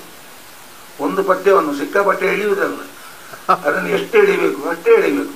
ಅದೇ ಚೌಕಟ್ಟು, ಅದನ್ನು ಮೀಗೆ ಹೋಗುವುದು. ಉದಾಹರಣೆಗಾಗಿ ಎಡನೀರು ಸ್ವಾಮೀಜಿ ಇದ್ದಾರೆ, ಕರ್ನಾಟಕ ಸಂಗೀತ ಕಚೇರಿ ಮಾಡುವಷ್ಟು ಕಲಿತಿದ್ದಾರೆ, ನಿಮಗೆ ಹೇಳ್ತೇನೆ. ಹೌದು ಹೌದು. ಅವರು ಯಕ್ಷಗಾನದ ಭಾಗವತಿಗೆಯನ್ನು ಮಾಡುವಾಗ ಸಂಗೀತವನ್ನು ಅಳವಡಿಸಿಕೊಳ್ತಾರೆ. ಹಾಗೆಂತ ಈ ಬಾಕಿ ಉಳಿದವರಾಗ ವಿಸ್ತಾರ ಮಾಡುವುದೇ ಇಲ್ಲ, ಅವರು ಅಲ್ಲೇ ಕಟ್ ಮಾಡ್ತಾರೆ. ಹೌದು. ಈಗ ಇವತ್ತು ಬೇಕಿದ್ದರೆ ನನ್ನೊಟ್ಟಿಗೆ ಬನ್ನಿ, ಎಡನೇರಲ್ಲಿ ಅವರ ಭಾಗವತಿಗೆ ಕೇಳಿ. ಕರ್ನಾಟಕ ಸಂಗೀತ ಕಚೇರಿ ಮಾಡುವಷ್ಟು ಕಲಿತಂತ ಒಬ್ಬರು ಸ್ವಾಮೀಜಿ ಸಂಗೀತವನ್ನು ಅಳವಡಿಸಿಕೊಳ್ತಾರೆ, ಇಳಿಯುವುದಿಲ್ಲ ಅಂತ ಹೇಳಿದ್ದು ನಾನು. ಅಲ್ಲೇ ಎಷ್ಟು ಯಕ್ಷಗಾನಕ್ಕೆ ಎಷ್ಟು ಬೇಕು ಅಲ್ಲಿಗೆ ಕಟ್ ಮಾಡ್ತಾರೆ.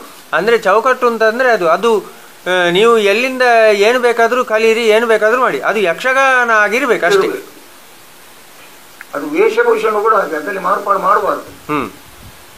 ವೇಷಭೂಷಣಗಳು ತಗೊಂಡಿರ್ತಾರೆ, ಅದರಲ್ಲಿ ಮಾರ್ಪಾಡು ಮಾಡಬಹುದು. ಹೀಗೆ ಅಂತೇಳಿ ಅದಕ್ಕೊಂದು ಹೀಗೆ ನಡೆದು ಬಂದದ್ದು ಅಂತ ಉಂಟಲ್ಲ. ಮತ್ತೆ ನೋಡಿ, ಬಹುದೊಡ್ಡ ತೊಂದರೆ ಏನಾಗುತ್ತೆ ಅಂತ ಹೇಳಿಕ್ಕೆ, ಬಾಕಿ ಎಲ್ಲದಕ್ಕೂ ಬೈಲ ಉಂಟು, ರಿಟರ್ನ್ ಉಂಟು. ಹೌದು ಹೌದು. ಇದಕ್ಕೆ ಅದಿಲ್ಲ, ಇದು ಅದೇ ಆಕಾರ ಗ್ರಂಥ ಇಲ್ಲ. ಹಾಗೆಂತೇಳಿ ಆಕಾರ ಗ್ರಂಥ ಇಲ್ವಾ ಅಂತೇಳಿ ಉಂಟು. ಅದಕ್ಕೆ ಸೀನಿಯರ್ ವೇಷದಾಗಿ ಉದಾಹರಣೆಗೆ ನಿಮಗೆ ಕೊಡ್ತಿರೋ ರಂಜಾಲ್ ರಾಮಕೃಷ್ಣನ್ನೇ ಕೊಡ್ತೇನೆ ನಾನು. ಅವರು ಕುಣಿವಾಗ ಅವರು ಹೇಗೆ ಕುಣಿತಾರೆ ಅನ್ನೋದನ್ನು ಉಳಿದವ್ರು ನೋಡ್ಬೇಕಿಲ್ಲ. ಚವಿಕೆಯಲ್ಲಿ ನಿದ್ರೆ ಮಾಡಿದ್ರೆ ಬರ್ಲಿಕ್ಕಿಲ್ಲ ಸ್ವಾಮಿ, ನಿದ್ರೆ ಮಾಡಿದ್ರೆ ಬರುವಂಥದ್ದಲ್ಲ. ಅವರು ಏನು ಮಾತಾಡ್ತಾರೆ ವೇಷಕ್ಕೆ, ಹೇಗೆ ಕುಣಿತಾರೆ, ಎಂಥದ್ದು ಮಾಡ್ತಾರೆ ಅನ್ನೋದನ್ನು ನೋಡಿಕೊಂಡ್ರೆ ಮಾತ್ರ ಬಂದಿದ್ದಲ್ಲದೆ. ಈಗ ನನಗೆ ಆಟ ಆಡಿಸ್ಬೇಕು ಅಂತಿದ್ರೆ ಉಂಟಲ್ಲ, ನನ್ನಿಂದ ಸೀನಿಯರ್ ಭಾಗವತ ಉದಾಹರಣೆಗೆ ಬಲಿಪರ, ತೆಂಕಬೈಲು ಶಾಸ್ತ್ರಿಗಳ ಅಥವಾ ಯಾರೇ ಆಗಲಿ, ನನ್ನ ಜೂನಿಯರ್ ಆಗಿರ್ಬೋದು, ಅವರು ಹೇಗೆ ಆಡಿಸ್ತಾರೆ ಅಂತೇಳಿ ನಾನು ಅದನ್ನು ಒಬ್ಸರ್ವ್ ಮಾಡಿ ನೋಡಬೇಕು.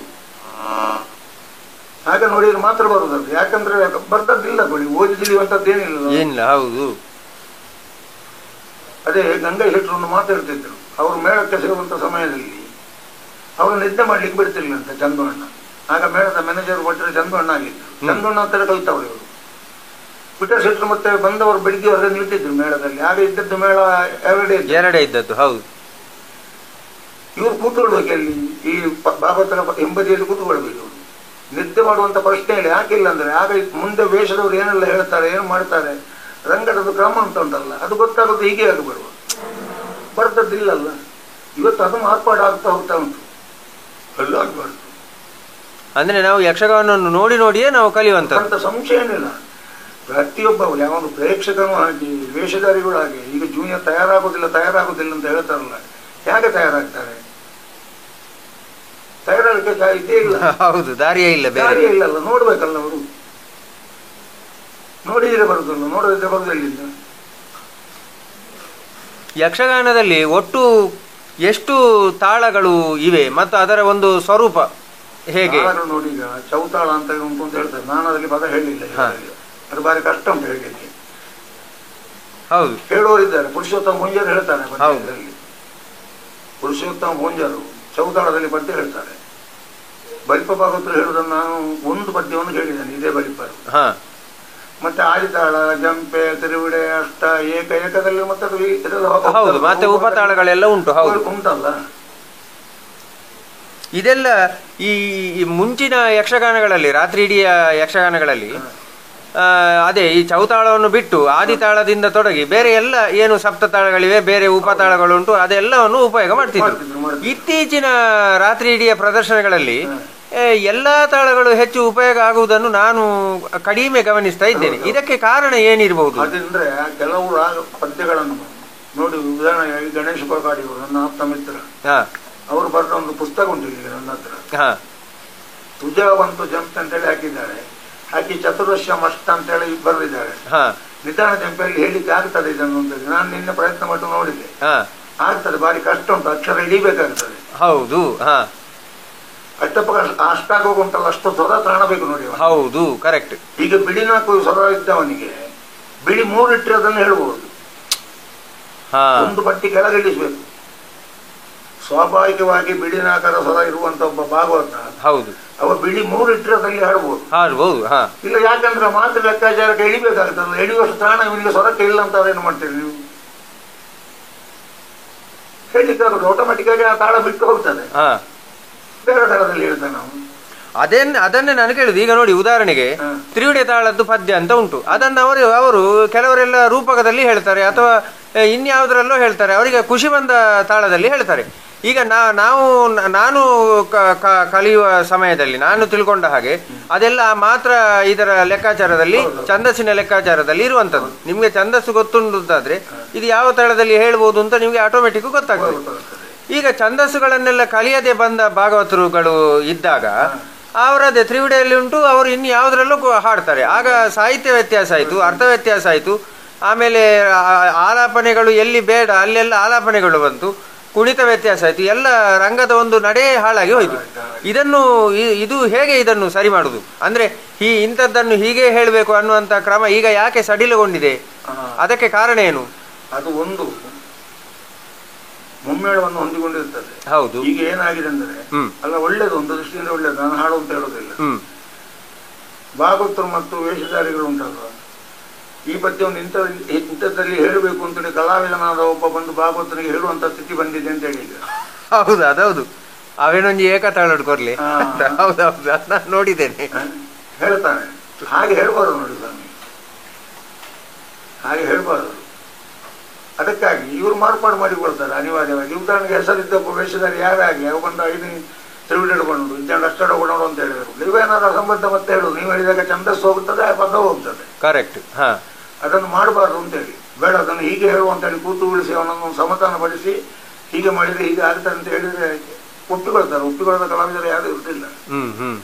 ಅವನಿಗೆ ಅದನ್ನು ಹೀಗೆ ಆಗಬೇಕಾದ್ರು, ಹೀಗೆ ಆಗುದು ಯಾಕೆ ಆಗಬೇಕು ಅಂತ ಹೇಳಬೇಕಿವ ಯಾರು ಭಾಗವತನಾದವರು. ಹೌದು, ಹೇಳಿದ್ರೆ ಒಪ್ಪಿಕೊಳ್ತಾರೆ.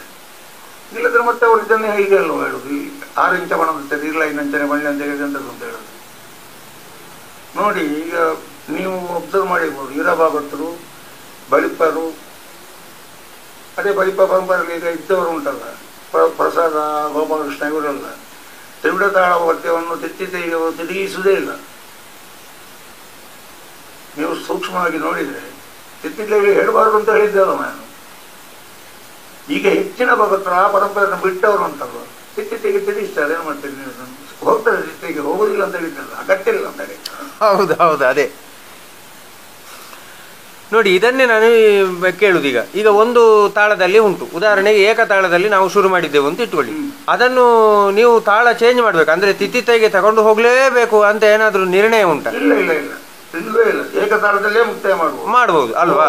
ಈಗ ಯಾವುದು ಜನನಿ ಆಜ್ಞೆಯಲ್ಲಿ ಮಾಲಿನಿಯು ದೇವಿ ಮಾತ್ಮೆಯಲ್ಲಿ ಬರ್ತದೆ, ಅದನ್ನು ತ್ರಿವಿಡೆಯಲ್ಲಿ ಹೋಗಿ ಅಲ್ಲಿಂದ ಏಕಕ್ಕೆ ಹೋಗಿ ಅಲ್ಲಿಂದ ತಿತ್ತಿತೆಗೆ ಹೋಗಿ ಕೆಲವರೆಲ್ಲ ಪುನಃ ಅಷ್ಟಕ್ಕೆ ಬಂದು ಏನೇನೆಲ್ಲ ಮಾಡ್ತಾರೆ. ಎಲ್ಲದರಲ್ಲೂ ಚಾಲು ಎಲ್ಲ ಕುಣಿಸಿ ಅದು ಒಂದು ಪದ್ಯವನ್ನೇ 15 ನಿಮಿಷ ಆಗ್ತದೆ. ಮತ್ತೆ ಇದು ಅಗತ್ಯ ಉಂಟಾ? ಅಂದ್ರೆ ಒಂದು ತಾಳದಲ್ಲಿ ಇದ್ದದ್ದನ್ನು ಬೇರೆ ಬೇರೆ ತಾಳಗಳಿಗೆ ಅದನ್ನು ಬದಲಾವಣೆ ಮಾಡಿ ಮಾಡುವಂಥದ್ದು ಅವಶ್ಯಕತೆ ಉಂಟಾ? ರಂಗಕ್ಕೆ ಅವಶ್ಯಕತೆ ಉಂಟಾ? ರಂಗಕ್ಕೆ ಅಂದ್ರೆ ಈಗ ಎಂಥದ್ದು ಅಂತ ಹೇಳುದು, ನಾನು ಹೇಳಿದ್ರೆ ಹೆಚ್ಚಾಗಿತ್ತು, ಹಾಗಾಗಿ ನಾವು ವಿಷಯವಾಗಿ ಹೇಳುದಿಲ್ಲ. ಆದರೆ ನನ್ನ ದೃಷ್ಟಿಯಲ್ಲಿ ಅಗತ್ಯ ಇಲ್ಲ. ಅಂದ್ರೆ ಒಂದು ತಾಳದಲ್ಲಿ ಶುರು ಮಾಡಿದ್ದನ್ನು ಅದೇ ತಾಳದಲ್ಲಿ ಮುಗಿಸಿದ್ರೆ ಚಂದ. ಹಾಗೆಂತೇಳಿ ಮತ್ತೊಂದನ್ನು ಉಂಟಲ್ಲ, ಈಗ ಉದಾಹರಣೆಗೆ ಎಲ್ಲ 3 ಸಲ ಅದಷ್ಟ ತಾಳಗಳಲ್ಲಿ ಇರುವಂತ ಪದ್ಯಗಳು ಯಾವುದು ನೀವು ಹೇಳಿದಾಗ ಜನನೀಯ. ಹೌದು, ಮತ್ತಿಂದ ತುಳಿಯಲ್ಲಿ ಹೇಳ್ಬೋದು, ಆಗ ಅವನಿಗೆ ಕುಣಿಬೋದಲ್ಲ. ಅಥವಾ ಮತ್ತಿಂದ ರೂಪಕದಲ್ಲಿ ಹೇಳ್ಬೋದು, ಮತ್ತಿಂದ ತುಳಿಯಲ್ಲಿ ಹೇಳ್ಬೋದು, ಕುಣಿಲಿಕ್ಕೆ ಆಗ್ತದಲ್ಲ. ಹೌದು, ಒಂದೇ ತಾಳದಲ್ಲಿ ಹೇಳಬೇಕು ಅನ್ನೋದು ನಾನು ಹೇಳುವುದಿಲ್ಲ. ಆದರೆ ಅದನ್ನು ಬೇರೆ ಬೇರೆ ಹೇಳ್ಬೋದು. ಒಂದರಲ್ಲೇ 10 ಸಲ ಕುಣಿಸುವುದಷ್ಟು ಒಳ್ಳೆಯದಾಗುತ್ತಿಲ್ಲ. ಹೌದು ಹೌದು. ಅಂದ್ರೆ ಮತ್ತೆ ಈಗ ನೋಡಿ, ಆ ಜನನಿ ಅಜ್ಞೆಯನ್ನು ಮಾಲಿನಿಯೇ ತಗೊಳ್ಳಿ, ಅದು ಅಷ್ಟತಾಳದ್ದು ಪದ್ಯ. ಅದನ್ನು ಅಷ್ಟತಾಳದಲ್ಲಿ ಇದ್ದದ್ದನ್ನು ತ್ರಿವಿಡೆಯಲ್ಲಿ ಅಥವಾ ಏಕದಲ್ಲಿ ಅದು ಹೇಳಬೇಕು ಯಾಕೆ?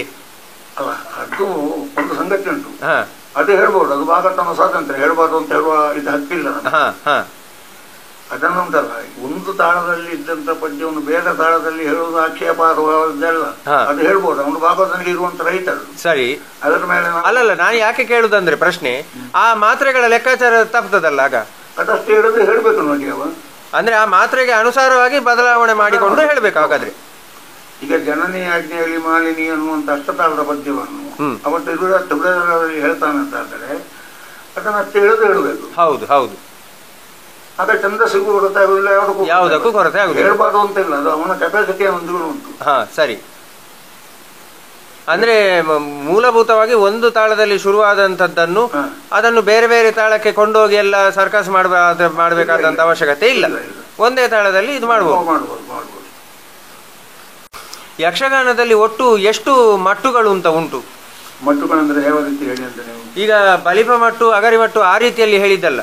ಈಗ ನಮ್ಮಲ್ಲಿ ಏನು ತುಜಾವಂತು ಜಂಪೆ ಅಥವಾ ಇನ್ನೊಂದು ತ್ರಿವುಡೆ ಆ ರೀತಿ ಎಲ್ಲ ಉಂಟು ನೋಡಿ. ಇಂಥ ಮಟ್ಟುಗಳು ನಮ್ಗೆ ಅಂದಾಜಿಗೆ ಲೆಕ್ಕಾಚಾರಕ್ಕೆ ಸಿಕ್ಕುವಷ್ಟು ಉಂಟಾ ಅಥವಾ ಲೆಕ್ಕಾಚಾರಕ್ಕಿಂತ ಮೀರಿ ಜಾಸ್ತಿ ಉಂಟು ಸ್ವಾಮಿ. ಅದರಲ್ಲಿ ಪರಿಶೋಧನೆ ಮಾಡಿದವರು ಕೆಲವರು ಇದ್ದಾರೆ, ಅವರು ಹೇಳುವುಗಳೇ ನಮಗೆ ಗೊತ್ತಾಗುತ್ತೆ. ಹಾಗಂತೇಳಿ ನನಗೆ ಅದಕ್ಕೆ ಡೀಪ್ ಸ್ಟಡಿ ಇಲ್ಲ, ನೇರವಾಗಿ ಹೇಳ್ತೇನೆ ನಾನು. ಅದಕ್ಕೆ ತುಜಾವಂತು ಜಂಪೆ ನಡೆ ಇದು ಬೇರೆ ಉಂಟು, ಭೈರವಿ ಜಂಪೆಯದ್ದು ಬೇರೆ ಉಂಟು, ಕಾಂಬೋದಿ ಜಂಪೆಯ ನಡೆ ಬೇರೆ ಉಂಟು. ಹಾಗೆ ಕೇದಾರಗೌಡ ಅಷ್ಟ, ಮತ್ತೆ ನಿಮಗೆ ಎರಕಲ ಕಾಂಬೋದಿ ಅಷ್ಟ, ಇದೆಲ್ಲ ಗೊತ್ತುಂಟು. ಹೌದೌದು, ಬಹಳಷ್ಟು ಉಂಟು. ಅದರ ನಡೆಗಳು ತುಂಬಾ ವ್ಯತ್ಯಾಸ ಉಂಟು. ಹಾಗೆ ಜಂಪೆಯಲ್ಲೇ ತುಂಬಾ ಉಂಟು. ಅಂದ್ರೆ ಇಂತಿಷ್ಟು ಅಂತ ಲೆಕ್ಕಾಚಾರ ಮಾಡುವಷ್ಟು ಅಂದ್ರೆ ಒಟ್ಟು ಮಟ್ಟುಗಳು ಒಂದು 50 ಅಥವಾ 100 ಅಂತ ಲೆಕ್ಕ ಮಾಡಿ ಹೇಳಲಿಕ್ಕೆ ಸಾಧ್ಯ ಇಲ್ಲ. ತುಂಬಾ ಉಂಟು. ಅದನ್ನು ಅದರ ಛಂದಸ್ಸಿನ ಬಗ್ಗೆ ಮತ್ತೆ ಅದರ ಬಗ್ಗೆ ಗೊತ್ತಿದ್ದವರು ಹತ್ರೇ ಕೇಳಬೇಕಷ್ಟೇ. ಈಗ ಎಲ್ಲ ಭಾಗವತರಿಗೂ ಉಂಟಲ್ಲ, ಅದನ್ನು ಹೇಳಿಕೆ ಕೂಡಿತು ಅನ್ನುವಂಥ ವಿಶ್ವಾಸ ನನಗೂ ಇಲ್ಲ. ಹೌದು ಹೌದು, ತುಂಬಾ ಉಂಟು. ಈಗ ಯಾರ ಗಮನಕ್ಕೂ ಸಿಕ್ಕದಿದ್ದದ್ದು ಇನ್ನೂ ಇರಬಹುದು. ಹೌದು. ಈಗ ಛಂದಸ್ಸಿನ ಮೇಲೆ ಹಿಡಿತಿದ್ದವರು ನಾರಾಯಣ ಶೆಟ್ಟರಾಗಲಿ ಅಥವಾ ಗಣೇಶ್ ಕೊಕಾಡಿ ಅವರಾಗಲಿ, ಇವರ ಗಮನಕ್ಕೆ ಬಾರದಿದ್ದದ್ದು ಇನ್ನೂ ಉಳಿಲಿಕ್ಕೆ ಸಾಧ್ಯ ಉಂಟು. ಹೌದು ಹೌದು, ಹೊಸತು ಇನ್ನೂ ಸ್ವಲ್ಪ ನೀವು ಪ್ರಯೋಗ ಮಾಡಿದ್ರೆ, ಅನ್ವೇಷಣೆ ಮಾಡಿದ್ರೆ ಸಿಗಬಹುದು. ಸಿಗ್ತದಲ್ಲ. ಈಗ ನಾರಾಯಣ ಶೆಟ್ಟರು ಅದಕ್ಕೆ ಸೂತ್ರವನ್ನು ಸಮೇತ ಪದ್ಯ ರೂಪದಲ್ಲಿ ಬರೆದಿದ್ದಾರೆ. ಹೌದು ಹೌದು, ಅವರು ಅದನ್ನು ಅಷ್ಟು ಶೋಧನೆ ಮಾಡಿದ್ದಾರೆ ಅಂತ ಹೇಳಿ, ಇನ್ನು ಮುಂದೆ ಕಲಿವರಿಗೆ ಒಳ್ಳೆಯದಾಗಲಿ ಅಂತ ಹೇಳಿ. ಹಾಗೆ ನೋಡಿ, ಈಗ ಇವರು ಗಣೇಶರು, ವಿಷ್ಣು ಷಟ್ಪದಿ ಎಲ್ಲ ಎಂತ ಒಂದು ಸುಧಾಮ ಅಂತೇಳಿ ಅವರು ಒಂದು ಬರೆದಿದ್ದಾರೆ. ಹೌದು, ಅದರಲ್ಲಿ ತಾಳದ ಹೆಸರೇ ಆಗ್ಲಿಲ್ಲ, ಅವೆಲ್ಲ ಷಟ್ಪದಿಯದ್ದು ಹೆಸರಾಗಿದ್ದರು. ನಾವು ಭಾಗವತರು ತಾಳಕ್ಕೆ ಹೊಂದಿಸಿ ಆಡ್ಬೇಕು, ಅದನ್ನು ಭಾಗವತರಿಗೆ ಚಾಲೆಂಜ್ ಆಗಿ ಬರೆದಿದ್ದಾರೆ ಅಂತೇಳಿ. ಹಾಗಾದ್ರೆ ಭಾಗವತಿಕೆಯನ್ನು ಕಲಿಯುವಂತವರು ಮೊಟ್ಟ ಮೊದಲಿಗೆ ಛಂದಸ್ಸನ್ನು ಅಭ್ಯಾಸ ಮಾಡಿದ್ರೆ ಒಳ್ಳೆಯದು. ಪೂರ್ಣವಾಗಿ ಛಂದಸ್ಸಿನ ಮೇಲೆ ಹಿಡಿತಿದ್ದವನೇ ಸರಿಯಾದನಷ್ಟೇ. ಕೇವಲ ತಾಳ ಮತ್ತು ರಾಗಜ್ಞಾನ ಇದ್ರೆ ಸಾಕಾಗ್ಲಿಕ್ಕಿಲ್ಲ, ಆಗ ರಂಗ ಅತಂತ್ರ ಆಗ್ತದೆ ಅಷ್ಟೇ. ಛಂದಸ್ಸಿನ ಬಗ್ಗೆ ಉಂಟಲ್ಲ, ಅದು ಹೇಗಂದ್ರೆ ಛಂದಸ್ಸು ಈಗ ಲಯ ಶ್ರುತಿ ಇದೆಲ್ಲ ಹೇಗುಂಟು ಹಾಗೆ ಛಂದಸ್ಸು ಒಂದು ಅವಿಭಾಜ್ಯ ಅಂಗ. ಅದರ ಕುರಿತಾಗಿ ಉಂಟಂತಷ್ಟು ಅದನ್ನು ಸ್ಟಡಿ ಮಾಡಲೇಬೇಕು. ಹಿಂದಿನವರು ಮಾಡಿರ್ತಾರೆ. ಹಾಗೆ ನೋಡಿ ಜತ್ತಿ ಈಶ್ವರ ಬರೆದಂತ ಮಕರಾಕ್ಷಗಾಳ ಉಂಟಲ್ಲ, ಅದು ಈಗಲ್ಲ, ಅವರ ಆ ಪುಣ್ಯಾತ್ಮ ಸತ್ತು 150 ವರ್ಷ ಕಳೆಯಿತು. ಹೌದು ಹೌದು, ಎಲ್ಲ ವೀರರಸ ಪ್ರಧಾನವರ ಬಂದು ಎಲ್ಲ ಛಂದಸ್ಸಿಗೆ ಸರಿಯಾಗಿ ಉಂಟದು. ಹಾಗಂತೇಳಿ ಅವರಿಗೆ ಗೊತ್ತಿತ್ತು ಅಂತ ಹೇಳಿದ್ದು ನಾನು. ಈಗ ನಮಗೆ ಗೊತ್ತಿಲ್ಲ ಮಾತ್ರ ಅಲ್ಲದೆ ಹಿಂದೆ ಬರೆದವರಿಗೆ ಗೊತ್ತಿತ್ತು. ಹೌದು ಹೌದು ಹೌದು. ಯಕ್ಷಗಾನಕ್ಕೆ ಈ ನಾಟ್ಯ, ಸಂಗೀತ, ರಂಗತಂತ್ರ ಇದೆಲ್ಲ ಈ ಭರತನಾಟ್ಯದಿಂದ ಆಗಿರ್ಬೋದು ಅಥವಾ ಕರ್ನಾಟಕ ಶಾಸ್ತ್ರೀಯ ಸಂಗೀತದಿಂದ ಆಗ್ಬೋದು ಅಥವಾ ಹಿಂದೂಸ್ತಾನಿಯಿಂದ ಆಗಿರ್ಬೋದು, ನಾವು ಅಲ್ಲಿಂದ ಇಲ್ಲಿಗೆ ಅದನ್ನು ತಗೊಂಡು ಬಂದು ಇಲ್ಲಿ ಅದನ್ನು ಕಸಿ ಕಟ್ಟುವಂತ ಅವಶ್ಯಕತೆ ಉಂಟಾ? ನೋಡಿ, ಅದು ಹೇಗೆಂದ್ರೆ ಒಂದು ಬಹುದೊಡ್ಡ ಸಮಸ್ಯೆ ಉಂಟು. ನಾನು ನೇರವಾಗಿ ನಿಮ್ಮ ಹತ್ರ ಹೇಳ್ತೇನೆ. ಯಕ್ಷಗಾನ ಶಾಸ್ತ್ರೀಯ ಕಲೆಯ ಜಾನಪದ ಕಲೆ ಅಂತೇಳಿ ಇನ್ನೂ ನಿಶ್ಚಯ ಆಗಲಿಲ್ಲ. ಅಲ್ಲ, ಅದು ನಮ್ಗೆ ಲಕ್ಷಣ ಗ್ರಂಥ ಇಲ್ಲ, ಲಕ್ಷಣ ಗ್ರಂಥ ಇರದೇ ಇಲ್ಲವರೆಗೆ ಅದು ಜಾನಪದ ಕಲೆ, ಅದು ಶಾಸ್ತ್ರೀಯ ಅಲ್ವೇ ಅಲ್ಲ. ಅದನ್ನು ಜಾನಪದ ಕಲೆ ಅಂತ ನೀವು ಹೇಳುದಿದ್ದೆ. ಜಾನಪದ ಕಲೆಯ ಒಂದು ಮುಖ್ಯ ಅಂಶ ಏನು ಗೊತ್ತುಂಟ, ಅದು ಹೊರಗಿಂದ ಯಾವುದೆಲ್ಲ ಉಂಟು ಅದನ್ನು ಎಳ್ಕೊಳ್ತದೆ. ಅಯಸ್ಕಾಂತೀಯ ಶಕ್ತಿ ಉಂಟಾಗಿದೆ ನೋಡಿ ನೀವು. ಜಾನಪದ ಕಲೆಗೆ ಉಂಟಲ್ವ, ಹೊರಗೆ ಆಗುವ ಭೂತಗೋಳ ಆಗಲಿ ಅಥವಾ ಎಂಥದ್ದುಂಟು ಜಾನಪದಕ್ಕೆ ಸಂಬಂಧಪಟ್ಟದ್ದು ಅದನ್ನು ಆಟೋಮೆಟಿಕ್ ಆಗಿ ಅದು ಹೇಳ್ಕೊಳ್ತದೆ. ಹೌದು, ಹಾಗಾಗಿ ಇದೆಲ್ಲ ಬಂದದ್ದು ನೋಡಿ. ಈಗ ನೋಡಿ, ಉದಾಹರಣೆಗೆ ನಮ್ಮ ತೆಂಕಿನ ಬಣ್ಣದ ವೇಷಗಳು ಮತ್ತು ಬಡಗಿನ ಬಣ್ಣ ವೇಷಕ್ಕೆ ನೀವು ಹೋಲಿಸಿ ನೋಡಿ ಅಂತ. ಹೌದೌದು, ಅದು ಸಂಪೂರ್ಣ ಉಂಟಲ್ಲ ನೋಡಿ, ಅದರ ಮೇಲೆ ಕಥಕಳಿಯ ಪ್ರಭಾವ ಆಗಿದೆ ಅನ್ನೋದಕ್ಕೆ ದೃಷ್ಟಾಂತವೇ ಅದು. ಯಾವುದು ಆ ಕೇಶವ ಖಂಡಿತ ಉಂಟದು, ಅದು ಎಡ್ಕೊಳ್ತದೆ ಅಂತ ಹೇಳಿದ್ದು. ಅಯಸ್ಕಾಂತೀಯ ಶಕ್ತಿ ಉಂಟು ಅದಕ್ಕೆ. ಅದು ಫೋಕಲ್ ಡ್ಯಾನ್ಸ್ ಅಂತ ಹೌದು ಅಂತ ಆದರೆ ಇಳಿಲೇಬೇಕು, ಅದು ಬಂದೇ ಬರ್ತದೆ. ಶಾಸ್ತ್ರೀಯ ಆದಾಗ ಜಾನಪದದ ಒಂದು ಪ್ರಭಾವ ಇರುವುದಿಲ್ಲ. ಜಾನಪದ ಅಂತಂದಾಗ ಸುತ್ತಮುತ್ತಲಿನ ಎಲ್ಲವನ್ನು ಅದು ಎಳಿತದೆ. ಬಡಗಿನವರಿಗೆ ನೋಡಿ, ಉದಾಹರಣೆಗೆ ಈಗ ನೋಡ್ತಾ ಇರಿ ನೀವು, ಈಗ ಒಂದು 10 ವರ್ಷದಿಂದ, ಈಗ ನಿಮ್ಮ ಅನುಭವದಲ್ಲಿ 10 ವರ್ಷಕ್ಕಿಂತ ಈಗ ಬಡಗು ಮತ್ತೆ ಮಧ್ಯ ಬಡಗು, ಕುಂದಾಪುರ ಬಡಗು, ತೆಂಕು ಇದ್ದಂತ ವ್ಯತ್ಯಾಸಗಳು ಕಡಿಮೆ ಆಗ್ತಾ ಬಂದಿದೆ. ಹೌದು ಹೌದು. ಈಗ ನಮಗೆ ಇಲ್ಲಿ ತೆಂಗಿನ ಹಾಕ್ತಾರಲ್ಲ, ಹೀಗೆ ಬಡಗಿನಲ್ಲಿ ಹಾಕ್ತಾರೆ. ಮಾಡಿದ್ದಾರೆ. ಅದಕ್ಕೆ ಚೆಂಡೆ ಕೂಡ ಅದರ ಹಾಗೆ ಅವರು ಮಾಡಿದ್ದಾರೆ. ಕೋಟ ಎಲ್ಗುರಿದ್ದಾರಲ್ಲ ಯಾರು, ಶಿವಾನಂದ. ಹೌದು, ಉರುಳಿಗೆ ಮಾತ್ರ ತೆಂಕು ತಿಟ್ಟಿಂದ ಅಲ್ಲದೆ ಉಂಟಲ್ಲ, ಸಂಪೂರ್ಣ ಸಾಹಿತ್ಯ ತೆಂಕು ತಿಟ್ಟಿಂದ ಹಾಕಿ ಬಾರಿಸ್ತಾರೆ. ಹೌದು ಹೌದು. ಹಾಗಾಗಿ ಅದು ಒಂದಕ್ಕೊಂದು ಎಳ್ಕೊಳ್ತದೆ ಅಂತ ಹೇಳಿ. ಹೌದು ಹೌದು. ಆದ್ರೆ ಇಲ್ಲಿ ಪ್ರಶ್ನೆ ಏನು ಅಂತಂದ್ರೆ, ಆಗ ಅದು ತನ್ನ ಮೂಲ ಸ್ವರೂಪವನ್ನು ಕಳ್ಕೊಳ್ತದಲ್ಲ. ಈಗ ಯಕ್ಷಗಾನ ಅನ್ನುವಂಥದ್ದು, ಈಗ ಕರ್ನಾಟಕ ಶಾಸ್ತ್ರೀಯ ಸಂಗೀತವನ್ನೇ ನೀವು ಅಲ್ಲಿ ಆವು ಅಂತ ಹಾಡ್ತಾ ಕೂತ್ರೆ ಆಗ ಯಕ್ಷಗಾನ ಸತ್ತು ಹೋಯ್ತಲ್ಲ. ಯಕ್ಷಗಾನವನ್ನು ಯಕ್ಷಗಾನವಾಗಿ ಉಳಿಸಿಕೊಂಡು ಬೇರೆಯಿಂದ ಪಡ್ಕೊಳ್ಳುವುದು ಹೇಗೆ? ಅದು ಪಡ್ಕೊಳ್ಬಹುದು. ಅದಕ್ಕೆ ಪರಿಶ್ರಮ ಬೇಕಾ ಕಲಾವಿದರಿಗೆ. ಅವರಿಗೆ ಗಟ್ಟಿಯಾದ ಅಡಿಪಾಯ ಬೇಕು ನೋಡಿ. ತನವನ್ನು ಬಿಡದೆ ಉಂಟಲ್ಲ, ಬಾಕಿದ್ದನ್ನು ಹಿಡ್ಕೊಂಡು ಅದರಲ್ಲಿ ಯಾವುದು ಒಳ್ಳೇದುಂಟು ಅದನ್ನು ಈ ಹೊಯ್ಗೆ ಶುದ್ಧ ಮಾಡಿದಾಗೆಲ್ಲ ಶುದ್ಧ ಮಾಡಿ ತೆಕ್ಕೊಳ್ಳುವಂತಹ ಇದುಂಟಲ್ಲ, ಆ ಮೂಲ ನೆಲೆಗಟ್ಟಬೇಕು ನೋಡಿ. ಈಗ ಅದೇ ನಾನು ಹೇಳಿದೆ, ನಾನು ಉದಾಹರಣೆಗೆ ನಿಮಗೆ ಈಗ ಕೊಟ್ಟು ರಂಜಾಲ ರಾಮಕೃಷ್ಣನ್ನೇ ಕೊಡ್ತೇನೆ ನೋಡಿ. ಆ ಮನುಷ್ಯ ಶ್ರೀವೇಷ ಮಾಡ್ತಾರೆ, ಕಿರೀಟದ ವೇಷ ಮಾಡ್ತಾರೆ, ಬಣ್ಣದ ವೇಷ ಮಾಡ್ತಾರೆ, ಎಲ್ಲವೂ ಮಾಡ್ತಾರೆ. ಹೌದು ಹೌದು. ಎಲ್ಲದಕ್ಕೂ ಅದಕ್ಕಾದ ನಡೆ ಉಂಟು, ತೆಂಕಿನ ನಡೆ ಉಂಟು ಅಂತ ಹೇಳಿದ್ದು. ಹಾಗೆಂತೇಳಿ ಬಡಗಿನ ಕುಣಿಬೇಕು ಅಂತ ಕುಣಿದಾರ ಅವರು ನೋಡಿರ್ಬೋದು. ಈಗ ಹೌದು ಹೌದು. ಒಂದು ಬಡಗಿಂದ ಕುಣಿ ಮಾರ ಅಂತ ಈಗ ನಾನು ಹೇಳಿದ್ರೆ, ನಾ ಏನು ಪದಾಣಪೆ ಅವ್ರು ನೀನು ಅಂತ ಹೇಳಿದ್ರೆ ರಾಮಕೃಷ್ಣ ಕುಣಿತಾರೆ ನೆಗಂಟು. ಹೀಗೆ ಕುಣಿಲಿಕ್ಕಿಲ್ಲ ಅವರು. ಹೌದೌದು. ಹೀಗೆ ಕುಣಿ ಅಂತ ಹೇಳಿ ಕುಡಿಯಲಿಕ್ಕಿಲ್ಲ. ಒಂಜು ಬಣ್ಣ ನಲಿಪು ಮಾರಾಕಲ್ಲ, ಕಾಲು ಕುಣಿತ ನಲಿಪು ಎಂತ ಆಪಡಿ ಬಾಬಾದ್ರೆ ಈ ನಲಿಪು ಏನು ಪದ ಬಣ್ಣ ಅಂತ ಹೇಳಿದ್ರೆ ಕುಣಿದಾರು. ಹಾಗಂತೇಳಿ ಇದು ಮೂಲ, ಇದು ಬೇಕೇ ಬಿಡಿ ಒರಿಜಿನಲ್. ಇದು ಇಟ್ಟುಕೊಂಡು ಬಾಕಿದ್ದನ್ನು ಅಬ್ಸರ್ವ್ ಮಾಡಿದ್ರೆ ತಪ್ಪಾಗೋದಿಲ್ಲ. ಹಾಗಾದ್ರೆ ರಂಗದಲ್ಲಿ ಏನೇ ಬದಲಾವಣೆಗಳಾಗ್ಲಿ ಅಥವಾ ಏನೇ ಮಾಡ್ಲಿ, ಅದು ಎಲ್ಲವೂ ಕೂಡ ಕಲಾವಿದನ ಒಂದು ನೈಪುಣ್ಯ, ಕಲಾವಿದನ ಒಂದು ಸೃಜನಶೀಲತೆ, ಅವನಲ್ಲಿ ಆ ಒಂದು ಪ್ರತಿಭೆ ಅದು ಉಂಟು ಅಂತಾದ್ರೆ ಅದು ಇದಾಗ್ತದೆ. ಎರಡನೇ ಈ ಅಡಿಪಾಯ ಗಟ್ಟಿ ಬೇಕು ನೋಡಿ. ಅದೇ ನಮ್ಮ ಯಕ್ಷಗಾನ ತೆಂಗುದಿಟ್ಟು ಏನು ಅನ್ನೋದನ್ನು ಗಟ್ಟಿಯಾಗಿ ಅವನು ಕಲ್ತಿರ್ಬೇಕು. ಅವ ಕಲ್ತಿರ್ಬೇಕು. ಕಲ್ತುಕೊಂಡು ಉಂಟಲ್ಲ, ಬಾಕಿದ್ದನ್ನು ಅದಕ್ಕೆ ಅಳವಡಿಸಿದ್ರೆ ತಪ್ಪಲ್ಲ. ಅಳವಡಿಸಿದ್ರು ಹಿಂದೆ ಇದ್ರು, ಇನ್ನು ಅಳವಡಿಸ್ತಾರೆ, ಇನ್ನು ಮುಂದೆ ಹೋಗ್ತದೆ. ಹೌದು ಹೌದು ಹೌದು, ಹೋಗ್ಲೇಬೇಕು. ರಂಗದಲ್ಲಿ ಸಾರುವಂತಹ ಮೌಲ್ಯಗಳು ಈಗ ಉನ್ನತವಾದಂತಹ ಒಂದು ಸ್ತರದಲ್ಲಿ ಇರಬೇಕು ಅಂತಾದ್ರೆ ನಾವು ಏನೆಲ್ಲ ಕ್ರಮಗಳನ್ನು ತೆಗೆದುಕೊಳ್ಬೇಕು ಅಂದ್ರೆ, ಯಾವುದೇ ಕಲೆ ಆಗಲಿ ಅದಕ್ಕೆ ಒಂದು ಸಾಮಾಜಿಕವಾದಂತಹ ಬಾಧ್ಯತೆ ಉಂಟೇ ಉಂಟು. ಸಾಮಾಜಿಕ ಬಾಧ್ಯತೆ ಇಲ್ಲದೆ ಯಾವ ಕಲೆಯೂ ಇಲ್ಲ. ಅದರಲ್ಲೂ ಜಾನಪದ ಕಲೆಗಳಿಗಂತೂ ಅದು ಇನ್ನೂ ಹೆಚ್ಚಿನ ಪ್ರಮಾಣದಲ್ಲಿ ಇರ್ತದೆ. ಹೀಗಿರುವಾಗ ನಾವು ಸಮಾಜಕ್ಕೆ ಒಂದು ಉನ್ನತವಾದಂತಹ ಮೌಲ್ಯಗಳನ್ನು ಕೊಡಬೇಕು ಅಂತಾದಾಗ ನಾವು ಯಾವ ರೀತಿಯಲ್ಲಿ ಒಂದು ಇದು ಮಾಡಿಕೊಳ್ಬೇಕು? ಆದಷ್ಟು ಅದರಲ್ಲಿ ಇರುವಂತದ್ದು ಯಾವುದುಂಟು ಸಮಾಜಕ್ಕೆ ಬೇಡದ್ದು ಅದನ್ನ ಆದಷ್ಟು ದೂರ ಮಾಡಲಿಕ್ಕೆ ಪ್ರಯತ್ನ ಮಾಡಬೇಕು. ಹಿಂದಿಂದ ನೋಡಿ ನಡ್ಕೊಂಡು ಬಂದದ್ದು ಈಗ ನಾನು ಹುಟ್ಲಿಲ್ಲ ಆ ಸಮಯದಲ್ಲಿ. ಹೌದು, ಕೆಲವರು ಹಾಸ್ಯಗಾರರು ಹೇಳುವಂತ ಸಂದರ್ಭ ಹೇಳಿದಂತ ಮಾತನ್ನು ನಾನು ಹೇಳ್ತಾ ಇರೋದು. ಮತ್ತೆ ಮಿಜಾರ್ ಅಣ್ಣಪ್ಪ ಹಾಸ್ಯಗಾರರು ಅವರು ನನಗೆ ಒಟ್ಟಿಗೆ ತಿರುಗಾಟ ಉಂಟು ಕಟ್ಟೆ ಮೇಳದಲ್ಲಿ. ಹೌದು, ಅವರು ಹೇಳಿದ್ದಂತೆ ತುಂಬಾ ಶ್ರೀಲ ಇತ್ತು ಮೊದಲು. ಯಾವಾಗ ಮಿಜಾರ್ ಅಣ್ಣಪ್ಪನವರು ಯಕ್ಷಗಾನಕ್ಕೆ ಪ್ರವೇಶ ಮಾಡುವಂತ ಈಗ 90-92 ವರ್ಷ ದಾಟಿದ್ದಾನೆ ಅವರಿಗೆ. ಹೌದು ಹೌದು, ಮಾಡುವಂತ ಕಾಲದಲ್ಲಿ ತುಂಬಾ ಅಶ್ಲೀಲತೆ ಇತ್ತು. ಪ್ರಸಂಗ ಪ್ರಾರಂಭ ಆಗ್ತಿದ್ದೆ 11-12 ಗಂಟೆ ನಂತರ. ಹೌದು, ಅದಕ್ಕೆ ಮೊದಲು ಆಗ್ತಿರ್ಲಿಲ್ಲ. ಹೌದು, ಅದೆಲ್ಲ ಮಾಯ ಆಗ್ತಾ ತಗೊಳ್ಳಿ. ಅಂಥದ್ದೊಂದು ಆರಡ ಬಿಡುವುದು. ಸಮಾಜಕ್ಕೆ ಒಳ್ಳೆದು ಕೆಟ್ಟದನ್ನು ಪ್ರೇರೇಪಣೆ ಕೊಡುತ್ತದೆ ಅಂತ ಆದರೆ ಅದನ್ನು ಆದಷ್ಟು ಕಡಿಮೆ ಮಾಡುವುದು. ಹಾಗಂತೇಳಿ ಕೆಲವು ಕಡೆ ಇಲ್ಲಿ ಕಡಿಮೆ ಮಾಡಲಿಕ್ಕೆ ಆಗದಂತ ಜಾಗ ಇರ್ತದೆ, ಏನು ಮಾಡ್ಲಿಕ್ಕೆ ಆಗುದಿಲ್ಲ. ಹೌದು, ಈಗ ನೋಡಿ ನೀವು ಅದರಲ್ಲಿ ಬರ್ದಿದ್ದಾರಲ್ಲ, ಸತಿಗೆ ಷೋಡಶ ಸಮಯ, ಅದನ್ನು ಬಿಟ್ಟ ಸುಧಂಬ ಎಂತದ್ದು ಅಂತೇಳಿ ಅಂದ್ರೆ ಅಲ್ಲ, ಅಲ್ಲಿ ಸಮಸ್ಯೆ ಏನಾಗುದು ಅಂತಂದ್ರೆ ಸತಿಗೆ ಷೋಡಶದ ಋತು ಸಮಯದಲ್ಲಿ ಅವರು ಕಲಾವಿದರು ಅದು ಸಂಪೂರ್ಣ ಅದು ಏನು ಎನ್ನುವುದನ್ನೆಲ್ಲ ವಿವರಣೆ ಕೊಡ್ಲಿಕ್ಕೆ ಶುರು ಮಾಡ್ತಾರೆ. ಅದು ಹೇಳಬಾರ್ದು. ಅದನ್ನು ನಾನು ನನ್ನ ಕಿವಿಯಾರೆ ನಾನು ಕೇಳಿದ್ದೇನೆ.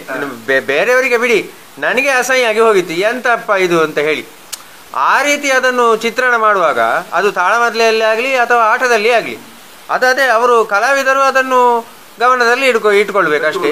ಎಷ್ಟು ಗೋವಿಂದ ಭಟ್ರು ಎಷ್ಟು ಚೆನ್ನಾಗಿ ಹೇಳಿದರು ಮೊನ್ನೆ. ಅದೇ ಅದರ ಹೇಳಿ ಕಲಿಸಿ ನೋಡಿ, ಗೋಳೂರಲ್ಲಿ ಗೋವಿಂದ ಭಟ್ರು ಭಾರಿ ಚೆನ್ನಾಗಿ ಹೇಳಿದ್ದಾರೆ. ಅದಕ್ಕೆ ಮುಂಚೆ ಹೇಳ್ತಿರ್ಲಿಲ್ಲ ಸ್ವಾಮಿ. ಈಗ ಚಂದ್ರವನ್ನು ಸೂದನ್ನು ಮಾಡಿದ್ದನ್ನು ನೀವು ನೋಡಿ ಗೊತ್ತಿಲ್ಲ, ನಿಮ್ಮ ಹಿರಿಯರು ನೋಡಿರ್ಬೋದು. ಅವರಲ್ಲಿ ಇದು ಬರ್ತಿರ್ಲಿಲ್ಲ. ಹೌದು ಹೌದು, ಪದ್ಯದಷ್ಟೇ ಅರ್ಥ ಹೇಳ್ತಿದ್ದರು, ಮತ್ತೆ ಹೆಚ್ಚು ಹೇಳ್ತಾ ಇರ್ಲಿಲ್ಲ, ಹೇಳಲಿಕ್ಕೆ ಗೊತ್ತಿರಲಿಲ್ಲ. ಹೌದು ಹೌದು. ಪುರಾಣ ಕಥೆಗಳಿಗೂ ಮತ್ತೆ ಯಕ್ಷಗಾನದ ಕಥೆಗಳಿಗೂ ಅಂದ್ರೆ ಪ್ರಸಂಗದ ಕಥೆಗಳಿಗೆ ಬಹಳಷ್ಟು ಪ್ರಸಂಗಗಳಲ್ಲಿ ಬಹಳಷ್ಟು ಭಿನ್ನತೆಗಳು ಉಂಟು. ಅದು ಏನು ಈ ಜೈಮಿನಿ ಭಾರತವನ್ನು ರನ್ನನ ಇದನ್ನು ಎಲ್ಲ ಬಳಸಿಕೊಂಡು ಮಾಡಿರುವಂಥದ್ದು. ಅಲ್ಲಿ ಬಹಳಷ್ಟು ಭಿನ್ನತೆಗಳುಂಟು. ಈಗ ಉದಾಹರಣೆಗೆ ನೋಡಿ, ಪ್ರಹ್ಲಾದ ಚರಿತ್ರೆಯನ್ನು ತಗೊಂಡ್ರೆ ಅಲ್ಲಿ ಹರಿ ಎಂದು ಬರೆ ಅಂಥದ್ದು ಎಲ್ಲ ಏನಾಗ್ತದೆ ಅಂತ ಹೇಳಿದ್ರೆ, ಈಗ ನನ್ನ ವೈಯಕ್ತಿಕವಾದಂತಹ ಅನುಭವದಲ್ಲಿ ಮೊದಲೇ ನಮ್ಮ ಸಮಾಜದಲ್ಲಿ ವಿಘಟನೆ ಉಂಟು, ಮೊದಲೇ ಕಚ್ಚಾಡಿಕೊಳ್ತಾರೆ. ನಾವು ಅದನ್ನು ಜಾಸ್ತಿ ಮಾಡಿಕೊಂಡು ಆಗ್ತದೆ ನೋಡಿ. ಯಾವಾಗಲೂ ಸಂಘಟನೆಗೆ ನಾವು ಮಹತ್ವವನ್ನು ಕೊಡಬೇಕೇ ಹೊರತು ಅದು ಕಲೆ ಆಗಲಿ ಯಾವುದೇ ಆಗಲಿ ವಿಘಟನೆಗೆ ಆಸ್ಪದ ಕೊಟ್ಟ ಹಾಗೆ ಆಗುದಿಲ್ವ? ಇದನ್ನೆಲ್ಲ ನಾವು ಒಂದು ಸಾರ್ವಜನಿಕವಾಗಿ ಕಲೆಯನ್ನು ಬೆಳೆಸುವಾಗ ಇದನ್ನೆಲ್ಲ ನಾವು ಗಮನದಲ್ಲಿ ಇಟ್ಟುಕೊಳ್ಬೇಕು ಅಂತ ನಿಮ್ಗೆ ಅನ್ನಿಸ್ತದೆ? ಹೇಗೆ ಇದು ಅನ್ನಿಸ್ತದೆ? ಆಗ ಬಾರಿ ಕಷ್ಟ ಉಂಟು. ಹಾಗೆಂತೇಳಿ ಅದಕ್ಕೊಂದು ಪ್ರಸಂಗ ಬರುತ್ತೆ. ದೊಡ್ಡ ಬಲಿಪರು ಇದೇ ಪ್ರಹ್ಲಾದ ಚರಿತ್ರೆಯನ್ನು ದೊಡ್ಡ ಬಲಿಪರು ಅಜ್ಜ ಬಲಿಪರು ಉಂಟಲ್ಲ, ಒಂದು ಪ್ರಸಂಗ ಬರೆದಿದೆ. ಹೌದು ಹೌದು, ಅದರಲ್ಲಿ ಆ ರೀತಿ ಇಲ್ಲ, ಅದರಲ್ಲಿಲ್ಲ, ಆಗಿಲ್ಲ. ಅದರಲ್ಲಿ ಹಿರಣ್ಯಕಶ್ಯಪಾಯ ನಮ ಅಂತ ಹೇಳುವಂತಲೇ ಹೇಳುದು, ಹರ ಅಂತ ಹೇಳುವಂತಿಲ್ಲ. ನಾನೇ ಹರಿಯು ನಾನೇ ಹರನು ಅಂತಲೇ ಅವರೇ ಹೇಳುದು. ಹೌದು, ಅದನ್ನು ಚೇಂಜ್ ಮಾಡಿದ್ದಾರೆ ಅವರು. ಆದ್ರೆ ಅದು ರಂಗ ಪ್ರಯೋಗಕ್ಕೆ ಬರಲಿಲ್ಲ. ಅದು ಹೀಗೆ ಉಂಟು, ಅಂತ ತುಂಬಾ ಉಂಟು. ಹೌದೌದು ಹೌದು, ಅಂತದ್ದು ಉಂಟಲ್ಲ, ತುಂಬಾ ಉಂಟು ಯಕ್ಷಗಾನದಲ್ಲಿ. ಉದಾಹರಣೆಗೆ ನಿಮಗೆ ನೋಡಿ, ರತಿ ಕಲ್ಯಾಣ ಉಂಟಲ್ಲ, ನಿಜವಾಗಿ ಈಗ ಆಡುವಂತ ರತಿ ಕಲ್ಯಾಣ ಉಂಟಲ್ಲ, ಇದು ಆದ ಕಥೆ ಅಲ್ಲ. ಹೌದು, ಪ್ರಕ್ಷಿಪ್ತ ಅದು ಯುದ್ಧ ಇದಲ್ಲ, ಕುಶಲವರ ಕಾಳಗ ಎಲ್ಲಿ ನಡೆದಿದೆ. ಈಗ ಇದು ಪಂಚವಟಿಯ ಶೂರ್ಪನಖ. ಹೌದೌದು, ಅದರಲ್ಲಿ ಅಂತೂ ತುಂಬಾ ಇದು ಮಾಡಿದ್ದಾರೆ. ರಾಮಾಯಣ ತೆಗೆದು ನೋಡಿ ಅಂತ. ಹೌದು, ಮಾಯಾ ಶೂರ್ಪನಖೆ. ಹೌದು, ಅದಿಲ್ಲ. ಅದು ಶೂರ್ಪನಖೆ ರಾಕ್ಷಸಿಯೇ ಬಂದು ಇದು ಮಾಡುವುದು, ಅವಳ ಪುರುಷಾತಿಕ್ರಮಣ ಮಾಡುದಲ್ಲ. ರಾಮ ಕನಸನ್ನೆ ಮಾಡುದು, ಕೊಚ್ಚುದು ತೆಗೆದು ಬಿಸಾಡುತ್ತೆ. ಅಲ್ಲಿ ಕೂಡ ಹಾಗೆ ಕರ್ಣನಾಶ ಅಷ್ಟೇ, ಮತ್ತೊಂದು ಇಲ್ಲ. ಅದು ಯಕ್ಷಗಾನದಲ್ಲಿ ಇನ್ನೊಂದನ್ನು ಸೇರಿಸಿಕೊಂಡಿದೆ. ಯಾಕಾಯ್ತಲ್ಲ ಆಗ್ತದೆ. ಅದನ್ನು ಇದು ಅದೇ ಹೇಳಿದ್ದಲ್ಲ ನಾನು, ಶಾಸ್ತ್ರಿಯಲ್ಲಿ ಇಲ್ಲದ ಕಥೆಗಳನ್ನು ಬರೀತಾರೆ. ಮತ್ತೆ ಕೆಲವು ಇರೋದನ್ನ ನೀವು ಹೇಳಿದ ರನ್ನಂದು ಮತ್ತೊಂದೆಲ್ಲ ಅದೆಲ್ಲ ಉಂಟಲ್ಲ, ಅದು ಅಲ್ಲಿನ ರಾಜರಿಗೆ ಸಂಬಂಧಪಟ್ಟ ಬರೆದ ಕಥೆಗಳು ನೋಡಿ. ಹೌದು, ಅವರು ಯಾರು ಆಶ್ರಯದಲ್ಲಿ ಇರ್ತಾರ ಅವನನ್ನು ಹೈಲೈಟ್ ಮಾಡಿ ಉಂಟಲ್ಲ, ಅವನೊಂದಿಗೆ ಫೋಕಸ್ ಕೊಟ್ಟು ಮಾಡಿದಂತ ಕಥೆಗಳಲ್ಲ. ಅದನ್ನು ಈ ಕವಿತೆಗೆ ಹೋಗುಂಟಲ್ಲ, ಅದನ್ನು ತೆಗೆದು ಡ್ರಾಫ್ಟ್ ಮಾಡಿ ಪ್ರಸಂಗ ಬರ್ತದೆ. ಹಾಗಾಗಲಿಕ್ಕೆ ಚಾನ್ಸ್ ಉಂಟು, ಅಲ್ಲ ಅಂತ ಹೇಳಲಿಕ್ಕೆ ಆಗುದಿಲ್ಲ. ಈಗ ನೋಡಿ, ಖಳಪಾತ್ರಗಳು ರಾವಣ ಆಗಿರ್ಬೋದು ಅಥವಾ ಕರ್ಣ ಆಗಿರ್ಬೋದು, ಯಾವುದು ಕಂಸ, ಇಂಥ ಎಲ್ಲ ಪಾತ್ರಗಳನ್ನು ವಿಜೃಂಭಿಸುವಂತೆ ಮಾಡುವುದರಲ್ಲಿ ಪ್ರಸಂಗಕರ್ತರು ಪಾತ್ರಧಾರಿಗಳು ಅದು ಯಾರು? ಈಗ ಕೆಲವೊಂದು ಪ್ರಸಂಗಗಳಲ್ಲಿ ಪ್ರಸಂಗಕರ್ತರೇ ಮಾಡಿದ್ದಾರೆ. ಈಗ ಉದಾಹರಣೆ ಕೃಷ್ಣ ಸಂಧಾನದಲ್ಲಿ ತಗೊಂಡ್ರೆ ಅಲ್ಲಿ ಕೌರವನನ್ನು ಬಹಳ ಒಂದು ಉದಾತ್ತ ನಾಯಕನನ್ನಾಗಿ ಪ್ರಸಂಗದಲ್ಲೇ ಉಂಟು ಕೆಲವು ಪದ್ಯಗಳು. ಅಲ್ಲಿ ಪಾತ್ರಧಾರಿ ಏನು ಮಾಡ್ಲಿಕ್ಕೆ ಆಗುದಿಲ್ಲ. ಇನ್ನು ಕೆಲವೊಂದು ಕಡೆ ಪ್ರಸಂಗ ಆ ರೀತಿ ಇಲ್ಲ, ಆದರೆ ಪಾತ್ರಧಾರಿ ವಾಲಿಯನ್ನಾಗಲಿ ರಾವಣನನ್ನಾಗಲಿ ಭಾರಿ ಒಂದು ದೊಡ್ಡ ಜನವನ್ನಾಗಿ ಚಿತ್ರಿಸಿ ಅದನ್ನು ಇಂಥದ್ದು ಸಮಾಜಕ್ಕೂ ನಾವು ಒಳ್ಳೆಯದನ್ನು ಕೊಟ್ಟಾಗೆ ಆಗುದಿಲ್ಲ. ಅಂದರೆ ದೇವರನ್ನು ಪೂಜೆ ಮಾಡುವುದು ಬೇಡ, ರಾಕ್ಷಸನನ್ನು ಪೂಜೆ ಮಾಡು ಅಂತ ಹೇಳಿದಾಗೆ ಆಗ್ತದೆ. ಇದನ್ನು ಹೇಗೆ ಇದನ್ನೆಲ್ಲ ಒಂದು ಸರಿ ಮಾಡಬಹುದು? ಅದು ನೋಡಿ, ಅದು ಕಲಾವಿದರೇ ಮಾಡಬೇಕಾಗ್ತದೆ. ಭಾಗವತರು ಕಲಾವಿದರು ಕೂತು ನಿಮ್ಮೊಂದು ಉದಾಹರಣೆ ಹೇಳ್ತೇನೆ. ನಾನು ಅಂದ್ರೆ ಪುಸ್ತಕದಲ್ಲಿ ಇದ್ದದ್ದನ್ನು ಹೇಳಿದ್ದೆ, ನೀವು ಇದನ್ನು ಈ ಪ್ರಶ್ನೆಗಳನ್ನು ಕೇಳ್ತೀರಿ ಅಂತ ಹೇಳಿದ್ದಲ್ಲ, ನಾನು ಓದಿದ್ದನ್ನು ಹೇಳ್ತೇನೆ. ಶೇಣಿಯವರ ಹತ್ರ ಬಹುಶಃ ಶೃಂಗೇರಿ ಜಗದ್ಗುರುಗಳು ಆಗಿರ್ಬೇಕು, ಕರೆದು ಹೇಳಿದಂತೆ ನೀನಿನ್ನು ಮಾಗದ ರಾವಣ ಕೌರವ ಇಂಥದ್ದನ್ನು ಹೇಳಬಾರ್ದು ಅಂತ ಹೇಳಿ ಆಸ್ಥಾನ ವಿದ್ವಾಂಸ ಬಿರುದು ಕೊಟ್ಟವರಿಗೆ ಇದೆಲ್ಲ ಕೊಟ್ಟಿದ್ದಾನೆ ನೋಡಿ, ಇದೆಲ್ಲ ಚೈನ್ ಎಲ್ಲ ಹಾಕಿ ಶ್ರೇಣಿ ಬಾ ಅಂತ ಹೇಳಿ ಕರೆದು ಈಗಿನ ಗುರುಗಳೇ ಏನು ಬರೋಕ್ಕೆ ನೀನು ಹೇಳಿದ್ರೆ ಉಂಟಲ್ಲ, ದೇವರು ರಾಮ ಇದ್ದಾಗ ಉಂಟಲ್ಲ, ರಾಮ ಸಂಪೂರ್ಣ ತಪ್ಪುಗಾರ ಅಂತ ಮಾಡ್ತೀವಿ. ಹೌದು, ಹಾಗೆ ಮಾಡಿದ್ರೆ ಜನಗಳಿಗೆ ಅದರಿಂದ ಬೇರೆ ಹೋಗುತ್ತದೆ. ಇನ್ನು ಕಳಪಾತ್ರಗಳನ್ನು ಯಾವುದನ್ನು ಹೇಳಬಾರ್ದು ನೀನು. ಆಮೇಲೆ ಅವರು ಹೇಳಲೇ ಇಲ್ಲ. ಹೌದು, ತುಂಬಾ ಸಮಯ ಹೇಳಲಿಲ್ಲ. ಶೃಂಗೇರಿ ಮಠದಿಂದ ಅದು ಆಜ್ಞೆ ಆದ ನಂತರ ಉಂಟಲ್ಲ, ಆಯ್ತು ಬರಕ್ಕೆ ಅಂತ ಒಪ್ಪಿಕೊಂಡ ಶ್ರೇಣಿಯವರು ಉಂಟಲ್ಲ, ಆಮೇಲೆ ವಾಲಿ ಆಗಲಿ ಕೌರವ ಆಗಲಿ ಭೀಷ್ಮ ಆಗಲಿ ಯಾವುದಂತ ಹೇಳಲಿಕ್ಕೆ ಹೋಗ್ಲಿಲ್ಲ ಅವರು. ಹೌದು ಹೌದು, ಯಕ್ಷಗಾನದ ಕವಿಗಳನ್ನು ಉಲ್ಲೇಖ ಮಾಡದೆ ಕೇವಲ ಹಿಮ್ಮೇಳದವರನ್ನು ಮತ್ತು ಮುಮ್ಮೇಳದವರನ್ನು ಮಾತ್ರ ಪ್ರಚಾರದಲ್ಲಿ ಮೆರೆಯಿಸುವುದರ ಬಗ್ಗೆ ನಿಮ್ಮ ಅಭಿಪ್ರಾಯ ಏನು? ಈಗ ಏನು ಅಂತಂದ್ರೆ ನೋಡಿ, ಈಗ ಉದಾಹರಣೆಗೆ ಕಟೀಲು ಮೇಳವನ್ನೇ ತೆಗೆದುಕೊಳ್ಳಿ. ಆಟ ಆಡಿಸುವ ಮೊದಲು ಇವತ್ತು ಆಟ ಇಂಥ ಪ್ರಸಂಗ, ಇದನ್ನು ರಚಿಸಿದವರು ಇಂಥವರು ಅಂತ ಹೇಳುವ ಒಂದು ಪರಿಪಾಠ ಬೆಳೆಸ್ಕೊಳ್ಬಹುದಲ್ವಾ? ಕವಿಯ ಹೆಸರು ಹೇಳಲೇಬೇಕು ಸರ್, ಅದು ಪ್ರಶ್ನೆ ಇಲ್ಲ. ಯಾಕಂದ್ರೆ ನಿಮಗೆ ಉದಾಹರಣೆಗಾಗಿ ಅದನ್ನು ಆ ಪ್ರಸಂಗವನ್ನು ಹುಟ್ಟಿಸಿದ ಬಾವ ಯಾರು? ಕವಿ. ಅಪ್ಪನ ಹೆಸರು ಹೇಳುವುದಿಲ್ಲ ಅಂದ್ರೆ ಮತ್ತೆ ಅದಕ್ಕಿಂತ ದೊಡ್ಡ ಸಂಗತಿ ಏನಂತೆ? ಅದನ್ನು ಮತ್ತೆ ಸಾಕಿ ದೊಡ್ಡದು ಮಾಡುವುದು ಕಲಾವಿದರು ಮತ್ತು ಭಾಗವತರಾದರು ಮೂಲಭೂಷವಾಗಿರ್ತಾನಲ್ಲ. ಹೌದು, ಅದು ಹೇಳಲೇಬೇಕಲ್ಲ ಇಂಥವು ಬರ್ತದೆ ಅಂತ ಹೇಳಿ. ಇದು ಹೇಳದಿದ್ದರೆ ಏನಾಗುತ್ತೆ ಹೇಳ್ಬೇಕಾ ನಿಮಗೆ? ಇನ್ನು 50 ವರ್ಷ ಕಳೆದವ ನಂತರ ಆ ಪ್ರಸಂಗದ ಜನ ಯಾರು ಉಂಟಲ್ಲ, ನೀವೇ ಆಗ್ತೀರಿ. ನಾನು ಬರ್ತದ್ದು ಅಂತ ಹೇಳಿರುಂಟಲ್ಲ, ಪಾಸ್ ಆಗ್ತದೆ. ಹೌದು, ಹಾಗೆ ಆಗದಾಗ ಪಾಠಗಳು ವಿಷ್ಣು ಭಟ್ರು ಮಾಡಿ ಇಟ್ಟಿದ್ದಾರೆ, ಅದು ಪ್ರಶ್ನೆ ಬೇರೆ. ಅವರು ಪ್ರಸಂಗರ್ತರದ್ದು ಉಂಟಲ್ಲ, ಒಂದು ಬಹುದೊಡ್ಡ ಪಟ್ಟಿ ಮಾಡಿ ಇಟ್ಟಿದ್ದಾರೆ. ಈಗಿನ ಲೇಟೆಸ್ಟ್ ತುಳು ಪ್ರಸಂಗದವರೆಗೆ ಬಚಾವಾಗುವ ದಾರಿ ಇಲ್ಲ ಅಂತ ಅತಿದೊಂದು ರೆಕಾರ್ಡ್ ಆಗಿ ಉಂಟು. ಹಾಗಾಗಿ ದೊಡ್ಡ ಕೆಲಸ ಅದು. ಇಲ್ಲದ್ರೆ ಆ ಕವಿ ಹೋಗ್ತಾನೆ ನೋಡಿ, ಈಗ ಅತಿಕಾಯಗಳದ್ದು ಉಂಟಲ್ವ. ನನಗೆ ಇತ್ತೀಚಿನವರೆಗೆ ಅದು ಯಾರು ಬರೋದು ಅಂತಲೇ ಗೊತ್ತಿರಲಿಲ್ಲ. ಹಾಗೆಂತೇಳಿ ಪಾರ್ಥ್ಯ ಸುಬ್ಬರಾಮಾಯಣದಲ್ಲಿ ಅದು ಇಲ್ಲ ಅಂತ ಗೊತ್ತಿಲ್ಲ. ಹೌದು.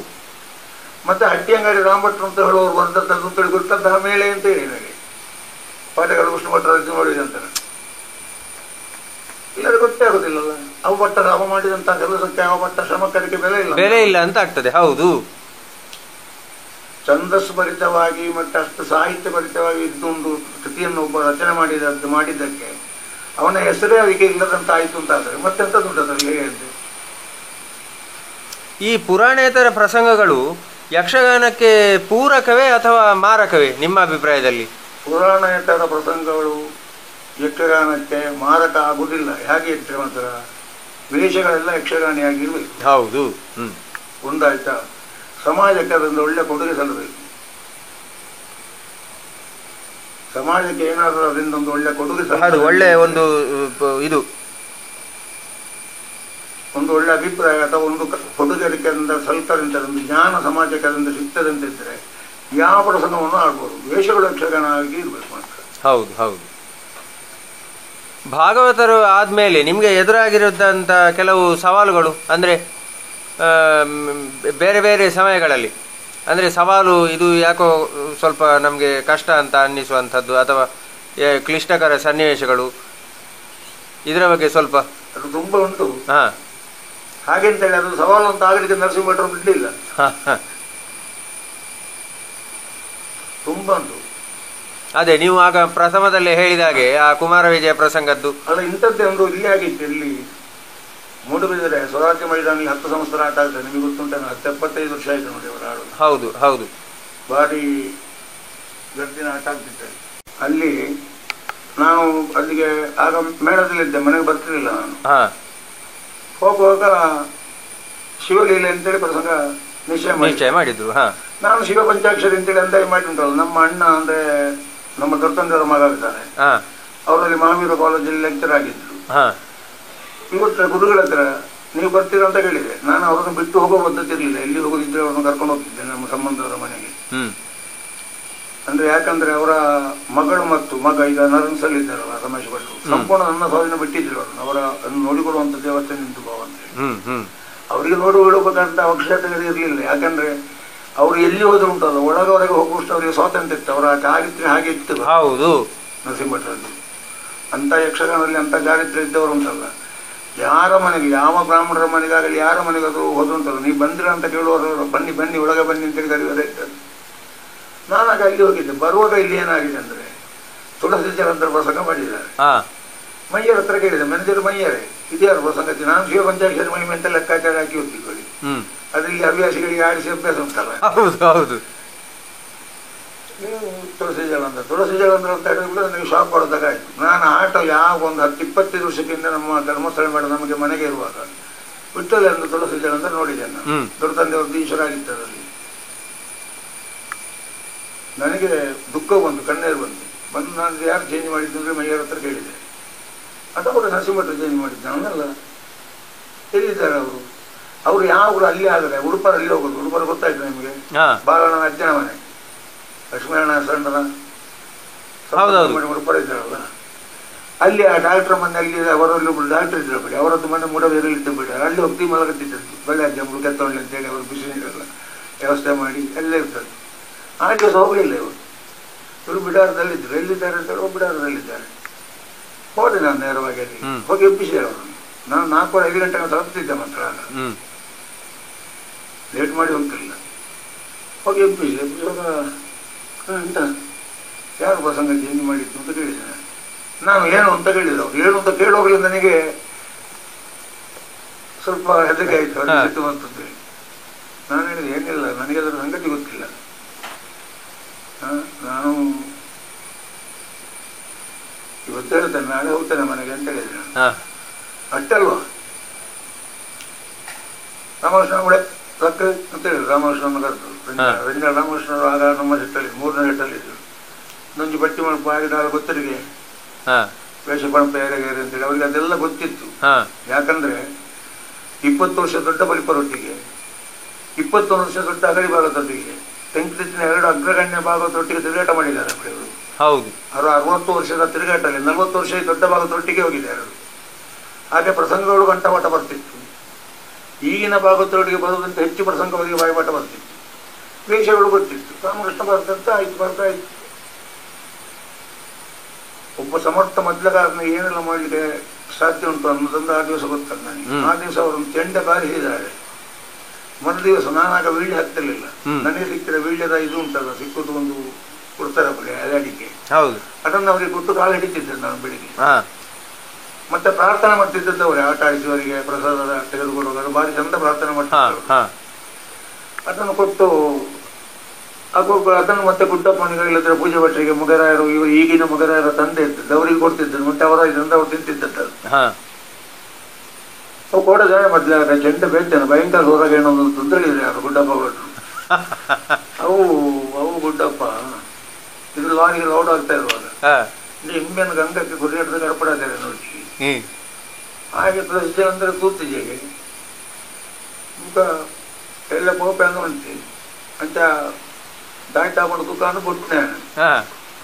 ಆ ದಿವಸ ಏನು ಮಾಡಿದ್ದಾರೆ ಅಂದ್ರೆ ಚೆಂಡೆ ಮಗದು ಒಂದು ಬಟ್ಟೆ ಇರುವಾಗಲೂ ಉಂಟದು ಅವರು ಇದಕ್ಕೆ ಬರ್ತಿದ್ರು ಮದ್ದಳೆಗೆ.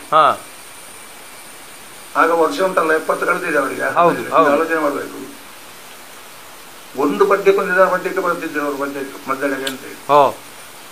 ಮತ್ತೆ ಅಲ್ಲಿ ತುಳಸಿಜರಂದ್ರಲ್ಲಿ ವಿಶೇಷತೆ ಏನಂದ್ರೆ ಪುಸ್ತಕದಲ್ಲಿದ್ದ ಪದ್ಯದಲ್ಲಿ ಆಟ ಆಡಿಸಲಿಕ್ಕೆ ಆಗುದಿಲ್ಲ. ಅದನ್ನು 8 ಪದ್ಯಗಳು ಕೈಯಿಂದ ಹಾಕಬೇಕಾಗ್ತದೆ. ಅದು ಅಗಡಿ ಬಾಬತ್ರ ಹೇಳ್ತಿದ್ದದ್ದು ಅವರಿಗೆ ನೆನಪುಂಟು ಯಾರಿಗೆ. ಅದನ್ನು ರಾಮಕೃಷ್ಣ ಹತ್ರ ಬರೆಸಿ ಉಂಟಲ್ವ ಕಾಲದಲ್ಲಿ ಬರೆಸಿದ ಇನ್ನು ನಾಯಕ ಇದನ್ನು ನೋಡಿದ ಇದು ಇಂತಿಂಥ ಜಾಗದಲ್ಲಿ ಹೇಳಿ ಬರುತ್ತದೆ ನನ್ನ ಹತ್ರ ಹೇಳಿ ಎಲ್ಲ ವಿಷಯ ಮಾಡಿದ್ರು. ನಾನು ಅವ್ರ ಹತ್ರ ಹೇಳಿದೊಳಗೆ ಪುಸ್ತಕ ನೋಡಿ ಹೇಳಿದ್ದೇನೆ ಕೃಷ್ಣ ಬೇರೆ ಅಂತ ಹೇಳೋದು. ಹಾಗೆ ನನಗೊಂದು ಸಮಸ್ಯೆ ಎದುರಾಗ್ತದೆ. ನಾವು ಪರಿಧಿ ಹಾಕಿದ್ದಾರೆ, ಹಾಗೆ ದೊಡ್ಡ ಸಮಸ್ಯೆ ಅಂತ ಹೇಳುವುದುಂಟಲ್ಲ ಬರಲೇ ಇಲ್ಲ. ಅಲ್ಲ ಅಲ್ಲಿ ಆ ದಿವಸ ಚೆಂಡೆ ಯಾಕೆ ಅದು ವಿಶೇಷವಾಗಿ ಬಡ್ದದ್ದು? ಯಾಕಂದ್ರೆ ಆಟ ಹಿಂದೆ ಬರಬಾರ್ದು ಅಂತೇಳಿ ನನಗೆ ಗೊತ್ತಿಲ್ಲದ್ರೆ ಆಟ ಹಿಂದೆ ಬರಬಾರ್ದು ಅನ್ನೋಂಥ ಕಾರಣದಿಂದ ಉಂಟಲ್ಲ. ಸಮರ್ಥ ಮೊದಲಗಾರ ಒಬ್ಬ ಇದ್ರೆ ಏನೆಲ್ಲ ಮಾಡ್ಲಿಕ್ಕೆ ಆಗ್ತದೆ ಅಂತ ಗೊತ್ತಂತ ಆ ದಿವಸ ಅಂತ ಹೇಳಿ ನನಗೆ. ಇದು ಯಾಕೆ ನಾನು ಹೇಳ್ತಾ ಇದ್ದೇನೆ ಅಂದ್ರೆ ಇದೇ ಬಲಿಪರು ಈಗಿರುವಂತ ಬಲಿಪರು ಇದು ವಿಸ್ತಾರ ಆಗ್ಬೋದು ಕತೆ, ಪರವಾಗಿಲ್ಲ. ಇವರೇ ನಂತರ ಒಂದು ದಿವಸ ಹೇಳಿದ್ರು ಅವರನ್ನು ಭಾಗವತರಾಗಿ ಮಾಡಿದ್ದು ಕುದುರೆಗಳು ರಾಮಭಟ್ರು. ಹೌದೌದು, ಅದನ್ನು ಅವರು ಹೇಳಿದ್ದಾರೆ. ಹೌದು, ಇದೇ ರಾಮ ಹುಟ್ಟಿದಾರಲ್ಲ ಇವರ ಅಜ್ಜ ಬಲಿಪ ಭಾಗವತರು ಅವರಿಗೆ ಕಳಿಸಲಿಲ್ಲ. ಬಲಿಪ ಭಾಗವತರು ಕಳಿಸಿದ್ದು ಕೃಷ್ಣ ಭಟ್ರು ಅಂತ ಹೇಳಿ ಗಡಿ ಕೋಡಬಟ್ಟೆಯಲ್ಲಿ ಒಬ್ಬರಿದ್ರು ಗಡಿ ಭಾಗವತರು ಅಂತ ಹೇಳೋರು, ಅವರಿಗೆ ಕಳಿಸಿದ್ದು. ಇವರು ಹತ್ತಿರ ಹೋಗುದಿಲ್ಲ ಬಲಿಪ ಭಾಗವತ ಅಂತ. ನಾನು ಕಳಿಸ್ತೇನೆ ಅಂತ ಹೇಳಿ ದೊಡ್ಡ ಬಲಿಪರು ಅಂತ ಹೇಳಿ ನೀನು ಕಳಿಸ್ತಾರೆ ಕಳಿಸ್ತಾರೆ ನಾನು ಕಳಿಸುತ್ತೇನೆ ಅವನಿಗೆ ಅಂತೇಳಿ ರಾಮಭಟ್ರು ಅಂತ ಹೇಳಿ ರಾಮಭಟ್ರು ಕಳಿಸಿದ್ದು. ಅದನ್ನು ಈ ಬಲಿಪರು ಹೇಳಿದ್ದಾರೆ ನನ್ನ ಹತ್ರ.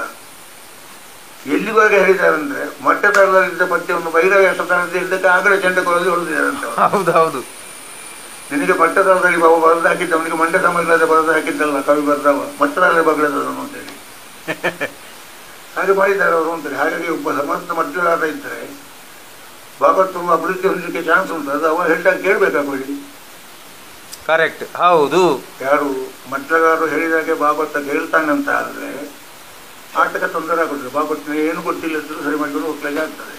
ಅಂದ್ರೆ ಆ ದಿವಸ ಅವರು ಚೆಂಡೆಯಲ್ಲೇ ಇದ್ದದ್ದು, ಬೇರೆ ಏನು ಮಾಡ್ಲಿಲ್ಲ. ಮತ್ತೆ ಚೆಂಡೆ ಅದು ಗಟ್ಟಿ ಬಡ್ದದ್ದು ಯಾಕೆ ಅಂತ ನನಗೆ ಅದು ಇದರಲ್ಲಿ ಉಂಟಲ್ಲ ಯಾವ್ದು ಆ ಫೋರ್ಸು ಅದು ಆ ನಡೆಗೆ ವ್ಯತ್ಯಾಸ ಬರಬಾರ್ದು ಅಂತ. ನಡೆಗೆ ವ್ಯತ್ಯಾಸ ಬರಬಾರ್ದು ಅಂತಲ್ಲ. ಆ ದೇವೇಂದ್ರಲ್ಲಿ ವೀರಭದ್ರನೆಲ್ಲ ಬಾರಿಸಿದಂಥ ಚೆಂಡೆಗಳು ಜಲಂಧರನಲ್ಲಿ ಎಲ್ಲ ಉಂಟಲ್ಲ, ಅದೇ ಕೆಳಗೆ ಇಡ್ಲೇ ಇಲ್ಲ ಅವರು. ಚೆಂಡೆ ಬಾರಿಸಿದ್ರು ಹೊಟ್ಟು ಮದ್ದಳೆಗೆ ಆಗುದು. ಓ, ಎರಡನ್ನು ಮಾಡ್ತಿದ್ರು. ಬೆಳಿಗ್ಗೆ ಅಂತ ಹೇಳಿದ್ದಾರೆ ನೋಡಿ, ಹಾ, ಹೀಗೆ ಒಂದು ಮಾತು ಹೇಳಿ ಬಂದಿದ್ದೇನೆ, ಹಾಗಾಗಿ ನನಗೆ ಮಾಡೋದೇ ಗೊತ್ತಿಲ್ಲ ಅಲ್ಲ ಅಂತ ಹೇಳಿ. ಹಾ, ಈಗ ನೋಡಿ ಭಾಗವತರೆ, ರಾಮಾಯಣ ಮಹಾಭಾರತ ಮುಂತಾದ ಇತಿಹಾಸ ಇರ್ಬೋದು, ಅಥವಾ ಅಷ್ಟಾದಶ ಪುರಾಣಗಳು, 18 ಪುರಾಣ, ಈ 18 ಉಪಪುರಾಣ ಎಲ್ಲ ಕಂಡಬಟ್ಟೆ ನಮ್ಮಲ್ಲಿ ಉಂಟು. ಇಷ್ಟೆಲ್ಲ ಇರುವಾಗ ಆಮೇಲೆ ಉಪಕಥೆಗಳು ಬೇಕಾದಷ್ಟು ಉಂಟು.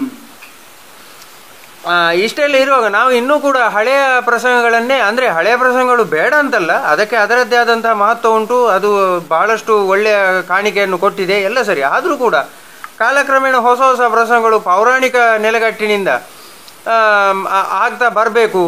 ಅಂದರೆ ಆ ಪ್ರಸಂಗ ರಚನೆ ಅಡಿಪಾಯ ಗಟ್ಟಿ ಇದ್ದಾಗ ಈ ಯಕ್ಷಗಾನ ಎನ್ನುವಂಥದ್ದು ಕೂಡ ಇನ್ನೂ ಗಟ್ಟಿತನದಲ್ಲಿ ಉಳಿದುಕೊಂಡು ಹೋಗ್ತದೆ ಎನ್ನುವಂಥ ದೃಷ್ಟಿಕೋನದಿಂದ ನಾನು ಇದನ್ನು ಕೇಳ್ತಾ ಇರುವಂಥದ್ದು. ಈಗ ರಾಘವ ನಂಬಿಯಾರರಾಗಿರ್ಬೋದು, ಅಥವಾ ನಮ್ಮ ಬೊಟ್ಟಿಗೆರೆ ಪುರುಷೋತ್ತಮ ಪೂಂಜರಾಗಿರ್ಬೋದು, ಇವರೆಲ್ಲ ಪೌರಾಣಿಕ ನೆಲೆಗಟ್ಟಿನಲ್ಲಿ ಇದ್ದಂತಹ ಕೆಲವು ಹೊಸ ಪ್ರಸಂಗಗಳನ್ನೆಲ್ಲ ರಂಗಕ್ಕೆ ತರಲಿಕ್ಕೆ ಪ್ರಯತ್ನ ಮಾಡಿದವರು. ಅಮೃತ ಸೋಮೇಶ್ವರ ಇವರೆಲ್ಲ. ಆ ಒಂದು ಕಾಲಘಟ್ಟದ ನಂತರ ಇತ್ತೀಚೆಗೆ ಆ ಪೌರಾಣಿಕ ನೆಲೆಗಟ್ಟಿನ ಪ್ರಸಂಗಗಳು ಬರುವುದೇ ಈಗ ಬಹಳ ಕಡಿಮೆ ಅನ್ನುವಂಥ ಪರಿಸ್ಥಿತಿ ನಿರ್ಮಾಣ ಆಗಿದೆ. ಈ ಹೊಸ ಪ್ರಸಂಗ ರಚನೆ ಯಾವ ಕಾರಣದಿಂದ ಆಗ್ತಾ ಇಲ್ಲ? ನಿಮ್ಮ ಒಂದು ಅಭಿಪ್ರಾಯದಲ್ಲಿ ಅದಕ್ಕೆ ಕಾರಣ ಏನಿರಬಹುದು? ನೋಡಿ, ಅಮೃತ ಸೋಮೇಶ್ವರಾಗಲಿ ರಾಘವ ನಂಬಿಯಾರಾಗಲಿ ಬರೆದಂತ ಕಥೆಗಳು ನಾನು ಅವರ ಮೇಲೆ ಚಾರ್ಜ್ ಮಾಡಿ ಹೇಳ್ತಿಲ್ಲ, ಅವರು ಧರ್ಮಸ್ಥಳ ಮೇಳಕ್ಕೆ ಅಂತೇಳಿ ಬರ್ತದ್ದು. ಹೌದು, ಅದು ಸರಿ. ಹೌದು ಹೌದು, ಅದನ್ನು ಒಪ್ಪಿಕೊಳ್ತೇನೆ. ಸಮಗ್ರ ಯಕ್ಷಗಾನಕ್ಕೆ ಅಂತ ಬರ್ತದಲ್ಲ. ಹೌದು, ಅದು ನನ್ನ ಪ್ರಶ್ನೆ ಇತ್ತು ಮುಂದೆ ನಾನು ಕೇಳ್ತಿದ್ದೆ ಹಾಗೆ ಅಂತ ಹೇಳಿ. ಕಠಿಣ ಮೇಳದಲ್ಲಿ ನಾನು ಆಡಿಸಿದ್ದೇನೆ, ಅದನ್ನು ಉತ್ತಮ ಸೌದಾಮಿನ ಆಡಿಸಿದ್ದೇನೆ, ನೀವು ನೋಡಿರ್ಬೋದು. ಅಮರೇಂದ್ರ ಪದ ವಿಜಯ ಆಡಿಸಿದ್ದೇನೆ, ಚಕ್ರೇಶ್ವರ ಪರೀಕ್ಷಿತ ಆಡಿಸಿದ್ದೇನೆ, ಅಮೃತರ ಕಾಯಕಲ್ಪ ಆಡಿಸಿದ್ದೇನೆ. ಹೌದು, ಆಡಿಸಬಾರ್ದು ಅಂತ ಏನಿಲ್ಲ, ಆ ಕೆಪಾಸಿಟಿ ಬೇಕು ಮಾತ್ರ, ಕಲಾವಿದರಿಗೂ ಬೇಕು, ಭಾಗವತರಿಗೂ ಬೇಕು. ಹಾಗೆ ಹೊಸ ಪ್ರಸಂಗಗಳನ್ನು ರಚನೆ ಮಾಡ್ಬೋದು. ನೋಡಿ, ಸೌಗಂಧಿಕ ಅಪಹರಣ ಅನ್ನುವಂಥ ಕಥೆಯನ್ನು ಪುಸ್ತಕ ಉಂಟದು. ಸೌಗಂಧಿಕ ಅಪಹರಣ ಪ್ರಸಂಗ ಯಾವಾಗಲೇ ಆಗಿದೆ, ತಯಾರಾಗಿದೆ, ಮೊದಲೇ ತಯಾರಾಗಿ ಉಂಟು. ಹೌದು, ಅದನ್ನು ಗಣೇಶ ಕೊಳಕಾಡಿ ಅವರು ಸಮರ ಸೌಗಂಧಿಕೆ ಅಂತೇಳಿ ಮಾಡಿ ಚಂದ ಮಾಡಿ ಬರೆದರು. ಹೌದು, ಕೊರ್ಗಿ ವೆಂಕಟೇಶ್ವರ ಉಪಾಧ್ಯಾಯರ ಮುನ್ನುಡಿ ಉಂಟು ಅದರಲ್ಲಿ. ಹೌದು ಹೌದು, ಸ್ವಲ್ಪವಿದ್ದಂಥ ಕಥೆಯನ್ನು ಒಂದು 4-5 ಗಂಟೆಗೆ ಆಗುವಷ್ಟು ಚಂದ ಮಾಡಿ ಬರ್ದಿದ್ದಾರೆ. ಹೌದು, ಅದು ಪುಸ್ತಕ ಉಂಟು ನನ್ನ ಹತ್ರ ಕೂಡ. ಉಂಟಾ? ಹಾಗೆ ಮಾಡ್ಬೋದು, ಧಾರಾಳ ಮಾಡ್ಬೋದು. ಹಾಗೆ ಅಂತೇಳಿ ಅದನ್ನು ರಂಗಸ್ಥಳದಲ್ಲಿ ಅದನ್ನು ಹೈಲೈಟ್ ಮಾಡಬೇಕು ಅಂತಿದ್ದಾರೆ ಆ ಕಲಾವಿದರು ಉಂಟಲ್ಲ, ಅದನ್ನಷ್ಟು ಸ್ಟಡಿ ಮಾಡಬೇಕು. ಭಾಗವತನಿಗೆ ಸ್ಟಡಿ ಬೇಕು, ಧಾರಾಳ ಮಾಡ್ಬೋದು. ಈಗ ಎಷ್ಟು ನೋಡಿ, ಉದಾಹರಣೆಗಾಗಿ ಭಾಗವತದಲ್ಲಿ ವೃತ್ರಾಸುರನ ಕಥೆ ಬರ್ತದೆ, ನಿಮಗೆ ಗೊತ್ತಿರ್ಬೋದು. ವೃತ್ರಾಸುರನ ಕಥೆ ಇಲ್ಲದ ಭಾಗವತ ಪ್ರಸಂಗವೇ ಇಲ್ಲ. ಹೌದು, ಈಗ ಭಾಗವತ ಪ್ರವಚನ ಅಂತ ಹೇಳ್ತಾರಲ್ಲ, ಭಾಗವತ ವಾಚನ ಅಥವಾ ಪ್ರವಚನ ಆಗುದು ಅಂದ್ರೆ ವೃತ್ರಾಸುರ ವಧೆ ಬರ್ತದೆ ಅದರಲ್ಲಿ. ಅಂದ್ರೆ ಬ್ರಹ್ಮ ಹಚ್ಚಿದಂತಹ ಮಹಾದೋಷವು ಭಾಗವತ ಪ್ರವಚನದಿಂದ ಹೋಗುತ್ತದೆ ಅನ್ನೋ ನಿಶ್ಚಯ. ಹೌದು, ವೃತ್ರಾಸುರ ಕಾಳಗ ಬಾರದೆ ಹೋಗುದೇ ಇಲ್ಲ ಅದರಲ್ಲಿ. 3-4 ಪ್ರತಿ ಉಂಟು ನನ್ನ ಹತ್ರ. ಈಗ ವೃತ್ರಾಸುರ ಕಾಳಗ ಬರಿಬಾರ್ದು ಅಂತ ಏನಿಲ್ಲ. ನೋಡಿ ಬಳಿಪರು ಬರೋದ ಗಾಯತ್ರಿ ಮಹಾತ್ಮೆ ಉಂಟಲ್ಲ, ಅದರಲ್ಲಿ ವೃತ್ರಾಸುರ ಕಾಳಗ ಬರ್ತದೆ. ಹೌದು, ಇವರಲ್ಲಿ ವಜ್ರತರಳ ವಿಲಾಸ ನಂಬಿಯಾರು ಬರ್ತದೆ, ಇದು ಬರ್ತದೆ. ಬೇರೆ ಒಂದು ವೃತ್ರಾಸುರ ಕಾಳಗ ಅಂತಲೇ ಉಂಟು, ಅದದ್ದು ಧಾರಾಳ ಬರಿಬಹುದು, ಅದು ಏನು ತೊಂದರೆ ಇಲ್ಲ. ಪುರಾಣಕ್ಕೆ ಸಂಬಂಧಪಟ್ಟು ಚಿಕ್ಕ ಕಥೆಯನ್ನು ಅಂದ್ರೆ ನಾನು ಹೇಳುವುದು ಕೇಳಿದ್ದು, ನಾನು ಅದನ್ನು ಪ್ರತ್ಯಕ್ಷ ಅದಕ್ಕೆ ಏನು ರಿಟರ್ನ್ ಎಂತದ್ದಿಲ್ಲ. ದೊಡ್ಡ ಬಳಿಪರು ಸಿಂಹಧ್ವಜಗಳಾಗ ಬರೆದಿದ್ದಾರೆ. ಅದು ಭಾರತದಲ್ಲಿ ಹಿರಣ್ಯ ವೆಂಕಟೇಶ್ವರ ಭಟ್ರು ಹೇಳಿದ್ದೆ, ಹಾಗಾಗಿ ಅದು ಸರಿಯಾಗಿರ್ಬೋದು ಅಂತ ಅಂದದ್ದು. ಅಂದರೆ ನನ್ನ ಲೆಕ್ಕಾಚಾರದಲ್ಲಿ ಪೌರಾಣಿಕ ಹಿನ್ನೆಲೆಯಲ್ಲಿ ಅವರಷ್ಟು ಓದಿದವರು ಇಲ್ಲಿ ಯಾರೂ ಇಲ್ಲ. ಈ ಆಸ್ವಾದಲ್ಲಿ ಓದಿದ್ದು ಗೊತ್ತು, ನೆನಪು ಉಳಿತಾರೆ. ಈಗ ಇರ್ಲಿಕ್ಕೆ ಮುಡಂಬೆಯಲ್ಲಿ ನಮ್ಮ ಚಿಕ್ಕಪ್ಪ ಇದ್ದಾರೆ, ಬಾರ ಕೇಶವ ಭಾವ ಇದ್ದಾರೆ, ತುಂಬಾ ಓದಿದ್ದಾರೆ ಅವರು, ಅವ್ರಿಗೆ ನೆನಪು ಉಳಿದಿಲ್ಲ. ಈಗ ಹೌದು, ಹಿರಣ್ಯ ವೆಂಕಟೇಶ್ವರನಿಗೆ ಆಗಲ್ಲ, ಒಮ್ಮೆ ಓದಿದ್ರೆ ಮತ್ತೆ ನೆನಪು ಉಳಿತಾರೆ ಅವನಿಗೆ. ಅವ ಹೇಳೋ ಪ್ರಕಾರ ಒಂದು ಶಬ್ದ ಉಂಟಂತೆ ಸಿಂಹಧ್ವಜ ಸಂಬಂಧಪಟ್ಟದ್ದು. 1 ವರ್ಷದಲ್ಲಿ 10 ತಿಂಗಳು ಇಲ್ಲ ಈ ದಕ್ಷಿಣ ಸಂಚಾರ ಮಾಡಿ 2 ತಿಂಗಳು ಬಾಕಿ ಹಿಡಿತದೆ ಕುದುರೆ. ಹೌದು, ಪಾಂಡವ ಸಮೇತ ಹೋಗ್ಲಿಕ್ಕೆ ಕುದುರೆ ಹಿಮಾಲಯಕ್ಕೆ ಮುಖ ಮಾಡಿ ನಿಂತಿರ್ತದೆ. ಆಗ ಕೃಷ್ಣ ಬೇಡ ಅಂತ ಹೇಳ್ತಾನೆ. ಕಥೆ ಅಲ್ಲಿಂದ ಸ್ಟಾರ್ಟ್ ಆಗುದು. ನಾವೊಂದು 10-70 ಪ್ರಸಂಗ ಪ್ರಯೋಗ ಆಗಿದೆ ನಾನು ಇರುವಾಗ. ಅದು ಬಾರಿ ಚೆಂಡೆ ಕೆಳಗೆ ಇಟ್ಟು ಅದರ ಕೊರತೆ ಹೇಳುದಿದ್ರೆ ಹಾಸ್ಯ ಮಾತ್ರ. ಅಂತ ಹೇಳಿದ್ರೆ ಅವರು ದೊಡ್ಡ ಬಳಿಪರ ವಿಷಯದಲ್ಲಿ ಹೇಳಿದ್ದಲ್ಲ ನಾನು, ಹಾಸ್ಯಕ್ಕೆ ಲಿಮಿಟೇಷನ್ ಇರ್ತದೆ. ಆ ಪ್ರಸಂಗ ಒಂದು ವಾಕ್ಯವನ್ನು ಹಿಡ್ಕೊಂಡು ಬೆಳಗಿನವರೆಗೆ ಪ್ರಸಂಗ ಬರೆದಿದ್ದಾರೆ. ತೆಂಕುತಿಟ್ಟಿನ ಯಾವುದೆಲ್ಲ ವೇಷ ಉಂಟು ಎಲ್ಲ ವೇಷ ಬರ್ತದೆ. ಹೌದು, ಬಣ್ಣದ ವೇಷಕ್ಕೆ ಬಣ್ಣದ ವೇಷ ಬರ್ತದೆ, ಹೆಣ್ಣು ಬಣ್ಣ ಬರ್ತದೆ, ಹನುಮಂತ ಬರ್ತದೆ. ಭಾರತ ವೇಷಗಳಿಲ್ಲ ಅದರಲ್ಲಿ. ಎಲ್ಲೋ ಬರ್ತದೆ, ಬರಿಬೋದು, ಧಾರಾಳ ಬರಿಬೋದು. ಹಾಗೆಂತೇಳಿ ರಂಗದಲ್ಲಿ ಅದನ್ನು ಪ್ರಯೋಗಿಸುವಂಥ ಭಾಗವತನ್ನು ಅದನ್ನು ಇದು ಮಾಡುವಂಥ ಕಲಾವಿದರು ಉಂಟಲ್ಲ, ಕೂತು ಅದನ್ನು ಡಿಸ್ಕಸ್ ಮಾಡಬೇಕು. ಮತ್ತೆ ಕಾಣುವಾಗ ಉಂಟಲ್ಲ ಬಹುದೊಡ್ಡ ಈಗ ಲ್ಯಾಬ್ಸ್ ಏನೋ ಗೊತ್ತುಂಟು ನಿಮಗೆ, ಕಲಾವಿದರು ಮುಮ್ಮೇಳದವರು ಮತ್ತು ಹಿಮ್ಮೇಳದವರು ಕೂತು ಡಿಸ್ಕಸ್ ಮಾಡುವಂಥ ಸಂಗತಿ ಈಗ ಇಲ್ವೇ ಇಲ್ಲ. ಹೌದು ಹೌದು ನೋಡಿ, ಈ ಬೆಳಗಿನವರು ಉತ್ತರ ಈಗ ಶಿವಾನಂದ ಹೆಗ್ಗಡೆ ಅವರು ನೇರವಾಗಿ ಹೇಳ್ತೇನೆ, ನಾನು ಹೆಸರಲ್ಲಿ ಹೇಳ್ತಾನೆ, ಪ್ರತಿ ರೆಕಾರ್ಡ್ ಮಾಡಿದ್ರೆ ಇಟ್ಟಿಲ್ಲ ನೀವು. ಅವ್ರು ಯಾಕೆ ಅಷ್ಟು ರಹಿಸ್ತಾರೆ ಗೊತ್ತುಂಟು ನಿಮಗೆ? ಅವರು ನೆಬ್ಬೂರು ಭಾಗವತರನ್ನು ಅಥವಾ ಗಣಪತಿ ಭಟ್ಟರನ್ನು ಇಟ್ಟುಕೊಂಡು ಅವರ ಟೀಮಿನ ಕಲಾವಿದರನ್ನು ಕೂತ್ಕೊಂಡು ಹೀಗೆ ಪದ್ಯ ಹೇಳೋದು, ಹೀಗೆ ಮಾಡುದು ಅಂತೇಳಿ ನಿಶ್ಚಯ ಮಾಡಿಬಾರ್ದು. ನೋಡ, ನೀವು ಕೊಟ್ಟ ಒಂದು ಪ್ರಸಂಗವನ್ನು ಅವರ ಹತ್ರ ಆಡಿಸಿ ಅಂತೆ. ಇವತ್ತು ಕಟೀಲಿಗೆ ಉಂಟಲ್ಲ, ಅವರು ಬಂದ ಕೂಡಲೇ ನೋಡಿ ಕಟೀಲಿಗೆ ಬರಬೇಕು, ಒಂದು ಆಟ ಆಡಬೇಕು ನೀವು ಅಂತೇಳಿ ಅವರಿಗೆ ಆಮಂತ್ರಣ ಕೊಡಿ. ಹೌದು, ಒಂದು ಪ್ರಸಂಗವನ್ನು ಕೊಡಿ, ಅದನ್ನು ಕತ್ತಲಾಗ ಅವರು ಆಡ್ಲಿ ಅಂತ. ಅವರು ಅದು ಕಷ್ಟ ಆಗ್ತದೆ, ಆಡುದಿಲ್ಲ ಅವರು, ಅದು ಕಷ್ಟ ಆಗ್ತದೆ. ನಾವು ಇಂಥದ್ದನ್ನು ಆಡ್ತೇವೆ ಅಂತ ಹೇಳ್ತಾರೆ, ಯಾಕಂದ್ರೆ 10-15 ಪ್ರಸಂಗ ಸೆಟ್ ಮಾಡಿ ಇರ್ತಾರೆ ಅವರು, ಹೀಗೆ ಹೇಳುದು ಹೀಗೆ ಮಾಡುದು ಅಂತೇಳಿ. ಈಗ ಅದು ಎಲ್ಲ ಸಾಮಾನ್ಯ ಎಲ್ಲ ಮೇಳಗಳಿಗೂ ಅದು ಅನ್ವಯ ಆಗಿಬಿಟ್ಟಿದೆ. ಈಗ ಕಟೀಲಲ್ಲೂ ಕೂಡ ಒಂದೊಂದು ಮೇಳಕ್ಕೂ 6 ಮೇಳಗಳಿಗೂ ಅವರದ್ದು ನಿಶ್ಚಯದ್ದು ಪ್ರಸಂಗಗಳು ಉಂಟು. ನಾನು ಹೇಳುವುದನ್ನೇ ಕೇಳಿದ್ದೇನೆ, ಈಗ ಆಟ ರೈಸೋಡ ಬರ್ಚ ಅಂತ ಕೇಳ್ತಾರೆ, ಅದನ್ನು ನಾನು ಕಿವಿಯಾರೆ ಕೇಳಿದ್ದೇನೆ. ಅಂದರೆ ಇತ್ತೀಚಿನ ವರ್ಷಗಳಲ್ಲಿ ಹೇಳಿದ್ದು ನಾನು. ಅದು ನೋಡಿ ಇಲ್ಲಿನ ವೀಕ್ನೆಸ್ ಎಲ್ಲಿದ್ದು, ಆಟ ರೈಸೋಡ ಬೋಡ್ಚ ಅಂತ ಕೇಳುವಂಥ ವೀಕ್ನೆಸ್ ಉಂಟಲ್ಲ, ಗಂಟೆ ಅಡಿವರದ್ದು ಅಂತ ಹೇಳಿದ್ದಾನೆ. ನಿಮಗೆ ಹೇಳಿದ್ದು ಗೊತ್ತಾಯ್ತು, ಯಾಕೆ ಆಗೋದಿಲ್ಲ? ಕೂತುಗೊಳಿಸಿ ಅವನಿಗೆ ಟ್ರೈನ್ ಕೊಡಲಿ, ಅವನನ್ನು ಕರೆದು ಹೀಗೆ ಮಾಡಬೇಕು ಹೀಗೆ ಆಗಬೇಕು ಅಂತ ಹೇಳಿ. ಈಗ ನಾನಾದರೂ ಕೂಡ ಹೇಳಿದ್ದು ಹಾಗೆ ಮಾಡ್ಲಿಕ್ಕೆ ಅವಕಾಶ ಇಲ್ಲದಾಗ ಆಗಿದೆ. ಯಾಕಂದ್ರೆ ಕಲಾವಿದ ಬರುತ್ತೆ 9 ಗಂಟೆಗೆ, ಅದಕ್ಕೆ ಮಾಡ್ತೀನಿ. ಹೌದು, ಈಗ ಸಮಸ್ಯೆ ಅದು. ಈ ಲೇಟ್ ಅಮೌಂಟ್ ಮಾಡ ಅಂತ ಹೇಳಿದ್ರೆ ಮೊದಲು ದಿವಸ ಬರುದಿಲ್ಲ, ಬರೋದಕ್ಕೆ ಮತ್ತೆ ಬೇಸಕ್ಕೆ ಜನ ಇಲ್ಲ. ಈ ಒಡ್ಡೋಲಗ ಕ್ರಮಗಳು ಎಲ್ಲ ಮಾಯವಾಗುತ್ತಿರುವ ಬಗ್ಗೆ ನಿಮ್ಮ ಅಭಿಪ್ರಾಯ ಏನು? ಇದನ್ನೆಲ್ಲ ಉಳಿಸ್ಲಿಕ್ಕೆ ಏನೆಲ್ಲ ಮಾಡಬಹುದು? ನೋಡಿ, ಅದನ್ನು ಗಿಡ್ಡ ಮಾಡಿ ಆದರೂ ಕೂಡ ಉಂಟಲ್ಲ, ಅದು ಉಳಿಸಿಕೊಳ್ಳಬಹುದ ಅವಶ್ಯಕತೆ ಬಹುದೊಡ್ಡದು ಉಂಟು. ಫೌಂಡೇಶನ್ ಅದು ನೋಡಿ. ಹೌದು, ಕರೆಕ್ಟ್. ಗುಡ್ಡಪ್ಪನ ಒಂದು ಮಾತು ಹೇಳಿದ್ದಿಲ್ಲ ನನ್ನ ಹತ್ರ, ನಾನೀಗ ನೋಡಿದಂತ ನೆನಪಾಯ್ತು ನನಗೆ. ಇಲ್ಲದ್ರೆ ನೀವು ಅದರಲ್ಲಿ ಕಷ್ಟ ಪಟ್ಟ ಕಾರಣ ನೆನಪಾಯ್ತು. ಈ ಪೀಠಿಗೆ ದ್ವೇಷ ಅಂತೇಳಿ ಕುಣಿದು ಬರ್ತಾರಲ್ಲ, ಹೌದು, ನೀವು ನೋಡಿದಿರಲ್ಲ, ಎಲ್ಲ ತಾಳು ಬರ್ತವೆ ನೋಡಿ. ಹೌದು, ಮುಂದೆ ಕಥೆಯಲ್ಲಿ ನಾವು ಪ್ರಯೋಗಿಸುವಂತ ಎಲ್ಲಾ ತಾಳಗಳು ಪದ್ಯಗಳಲ್ಲಿ ಬರ್ತದೆ. ಈ ವಿನೋದ ಮತ್ತು ಇಬ್ಬರು ಮಾಡ್ತಾ ಇರುವಾಗ ಆ ವಿನೋದ ಮತ್ತೆ ಭಾರಿ ಪ್ರೀತಿ ಅವರಿಗೆ. ವಿನೋದದಲ್ಲಿ ಸೊರಕ್ಕೆ ಇದ್ದಾನಲ್ಲ, ಹೌದು ಹೌದು, ಅವ ಇದ್ದ ನಾನಿರುವಾಗ ಅವನನ್ನು ಕರೆದು ಗುಡ್ಡಪ್ಪಣ್ಣ ಹೇಳಿದ್ದು, ಅಂದ ಮಗ ಅವ್ರಿಗೆ ಆಯ್ತಂದು ಗೊತ್ತು ನಾನು ಕೇಳ್ತೇನೆ, ನಾನು ಕಿವಿಯಾಗಿ ಹೇಳಿದ್ದೇನೆ ನಾನು ಆಯ್ತಂತೇಳಿ.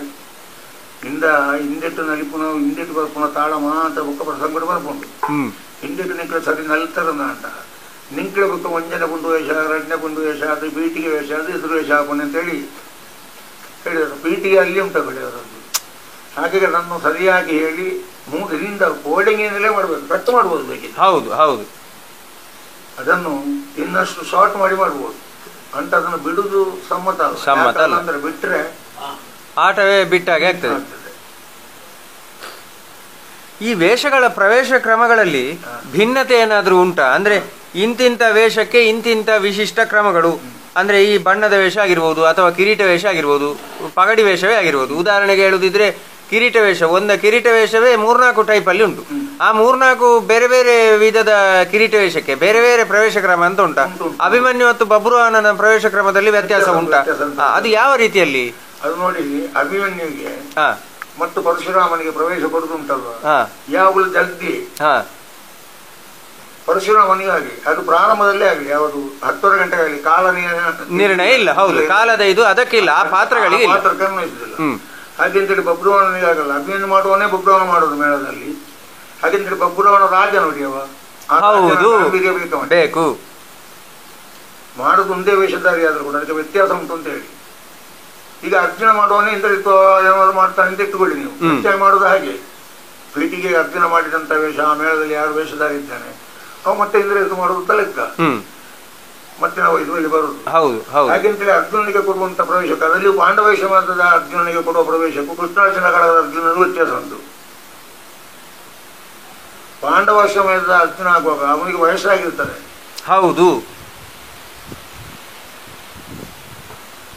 ಅವನಿಗೆ 700 ವರ್ಷ ದಾಟಿರ್ತಾರೆ.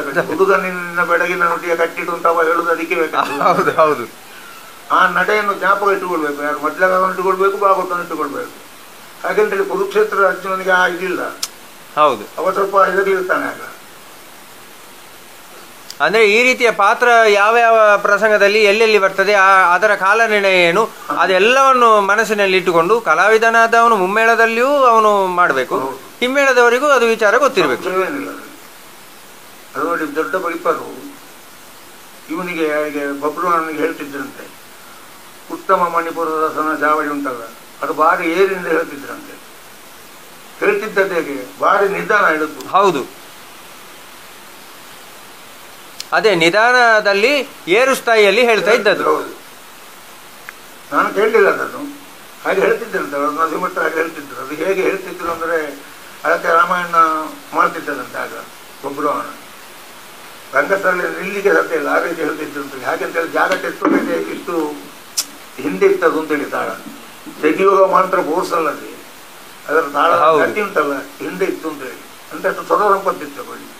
ಈಗ ಮುಂಜಾನೆ ಇರುತ್ತೆ ಏನಂದ್ರೆ ಸ್ವರ ಇಲ್ಲ, ಶ್ರುತಿ ಮೇಲೆ ಇರ್ತಾರೆ, ತಾಳ ವ್ಯತ್ಯಾಸ ಕೂಡ. ಹೌದು, ಈಗ ನನಗಾದ್ರೂ ಕೂಡ ನಾನು ಹೇಳಿದ್ದು ಬೆಳಗಿನ ಜಾವದ ಅಂದ್ರೆ ಈ 4ನೇ ಕಾಲ ಅಂತ ನಾವೇನು ಹೇಳ್ತೇವೆ, ಇದರಲ್ಲಿ ಈ ಬಣ್ಣದ ವೇಷಗಳನ್ನು ಕುಣಿಸುವ ಕ್ರಮದಲ್ಲಿ ಏನಾದ್ರೂ ವ್ಯತ್ಯಾಸಗಳು ಉಂಟಾ? ಖಂಡಿತ ಉಂಟಲ್ಲ. ಹೇಗೆ ಅದು ನೋಡಿ, ಈಗ ಮಹಿರಾವಣ ಕಾಲ ತಗೊಳ್ಳಿದ್ರು ಉದಾಹರಣೆಗಾಗಿ. ಮಹಿರಾವಣ ಕಾಲ 4 ಗಂಟೆ ನಂತರ ಪ್ರಾರಂಭ ಆಗುವಂಥದ್ದು. ಹೌದು, ಅದಕ್ಕಿಂತ ಮೊದಲು ಆಗೋದಿಲ್ಲ. ಅದರ ನಡೆಯೇ ಬೇಗ ಇರ್ತದೆ. ಅದು 1ನೇ ಕಾಲದಲ್ಲಿ ಇದ್ದಾಗಿರ್ತದೆ ನಡೆ.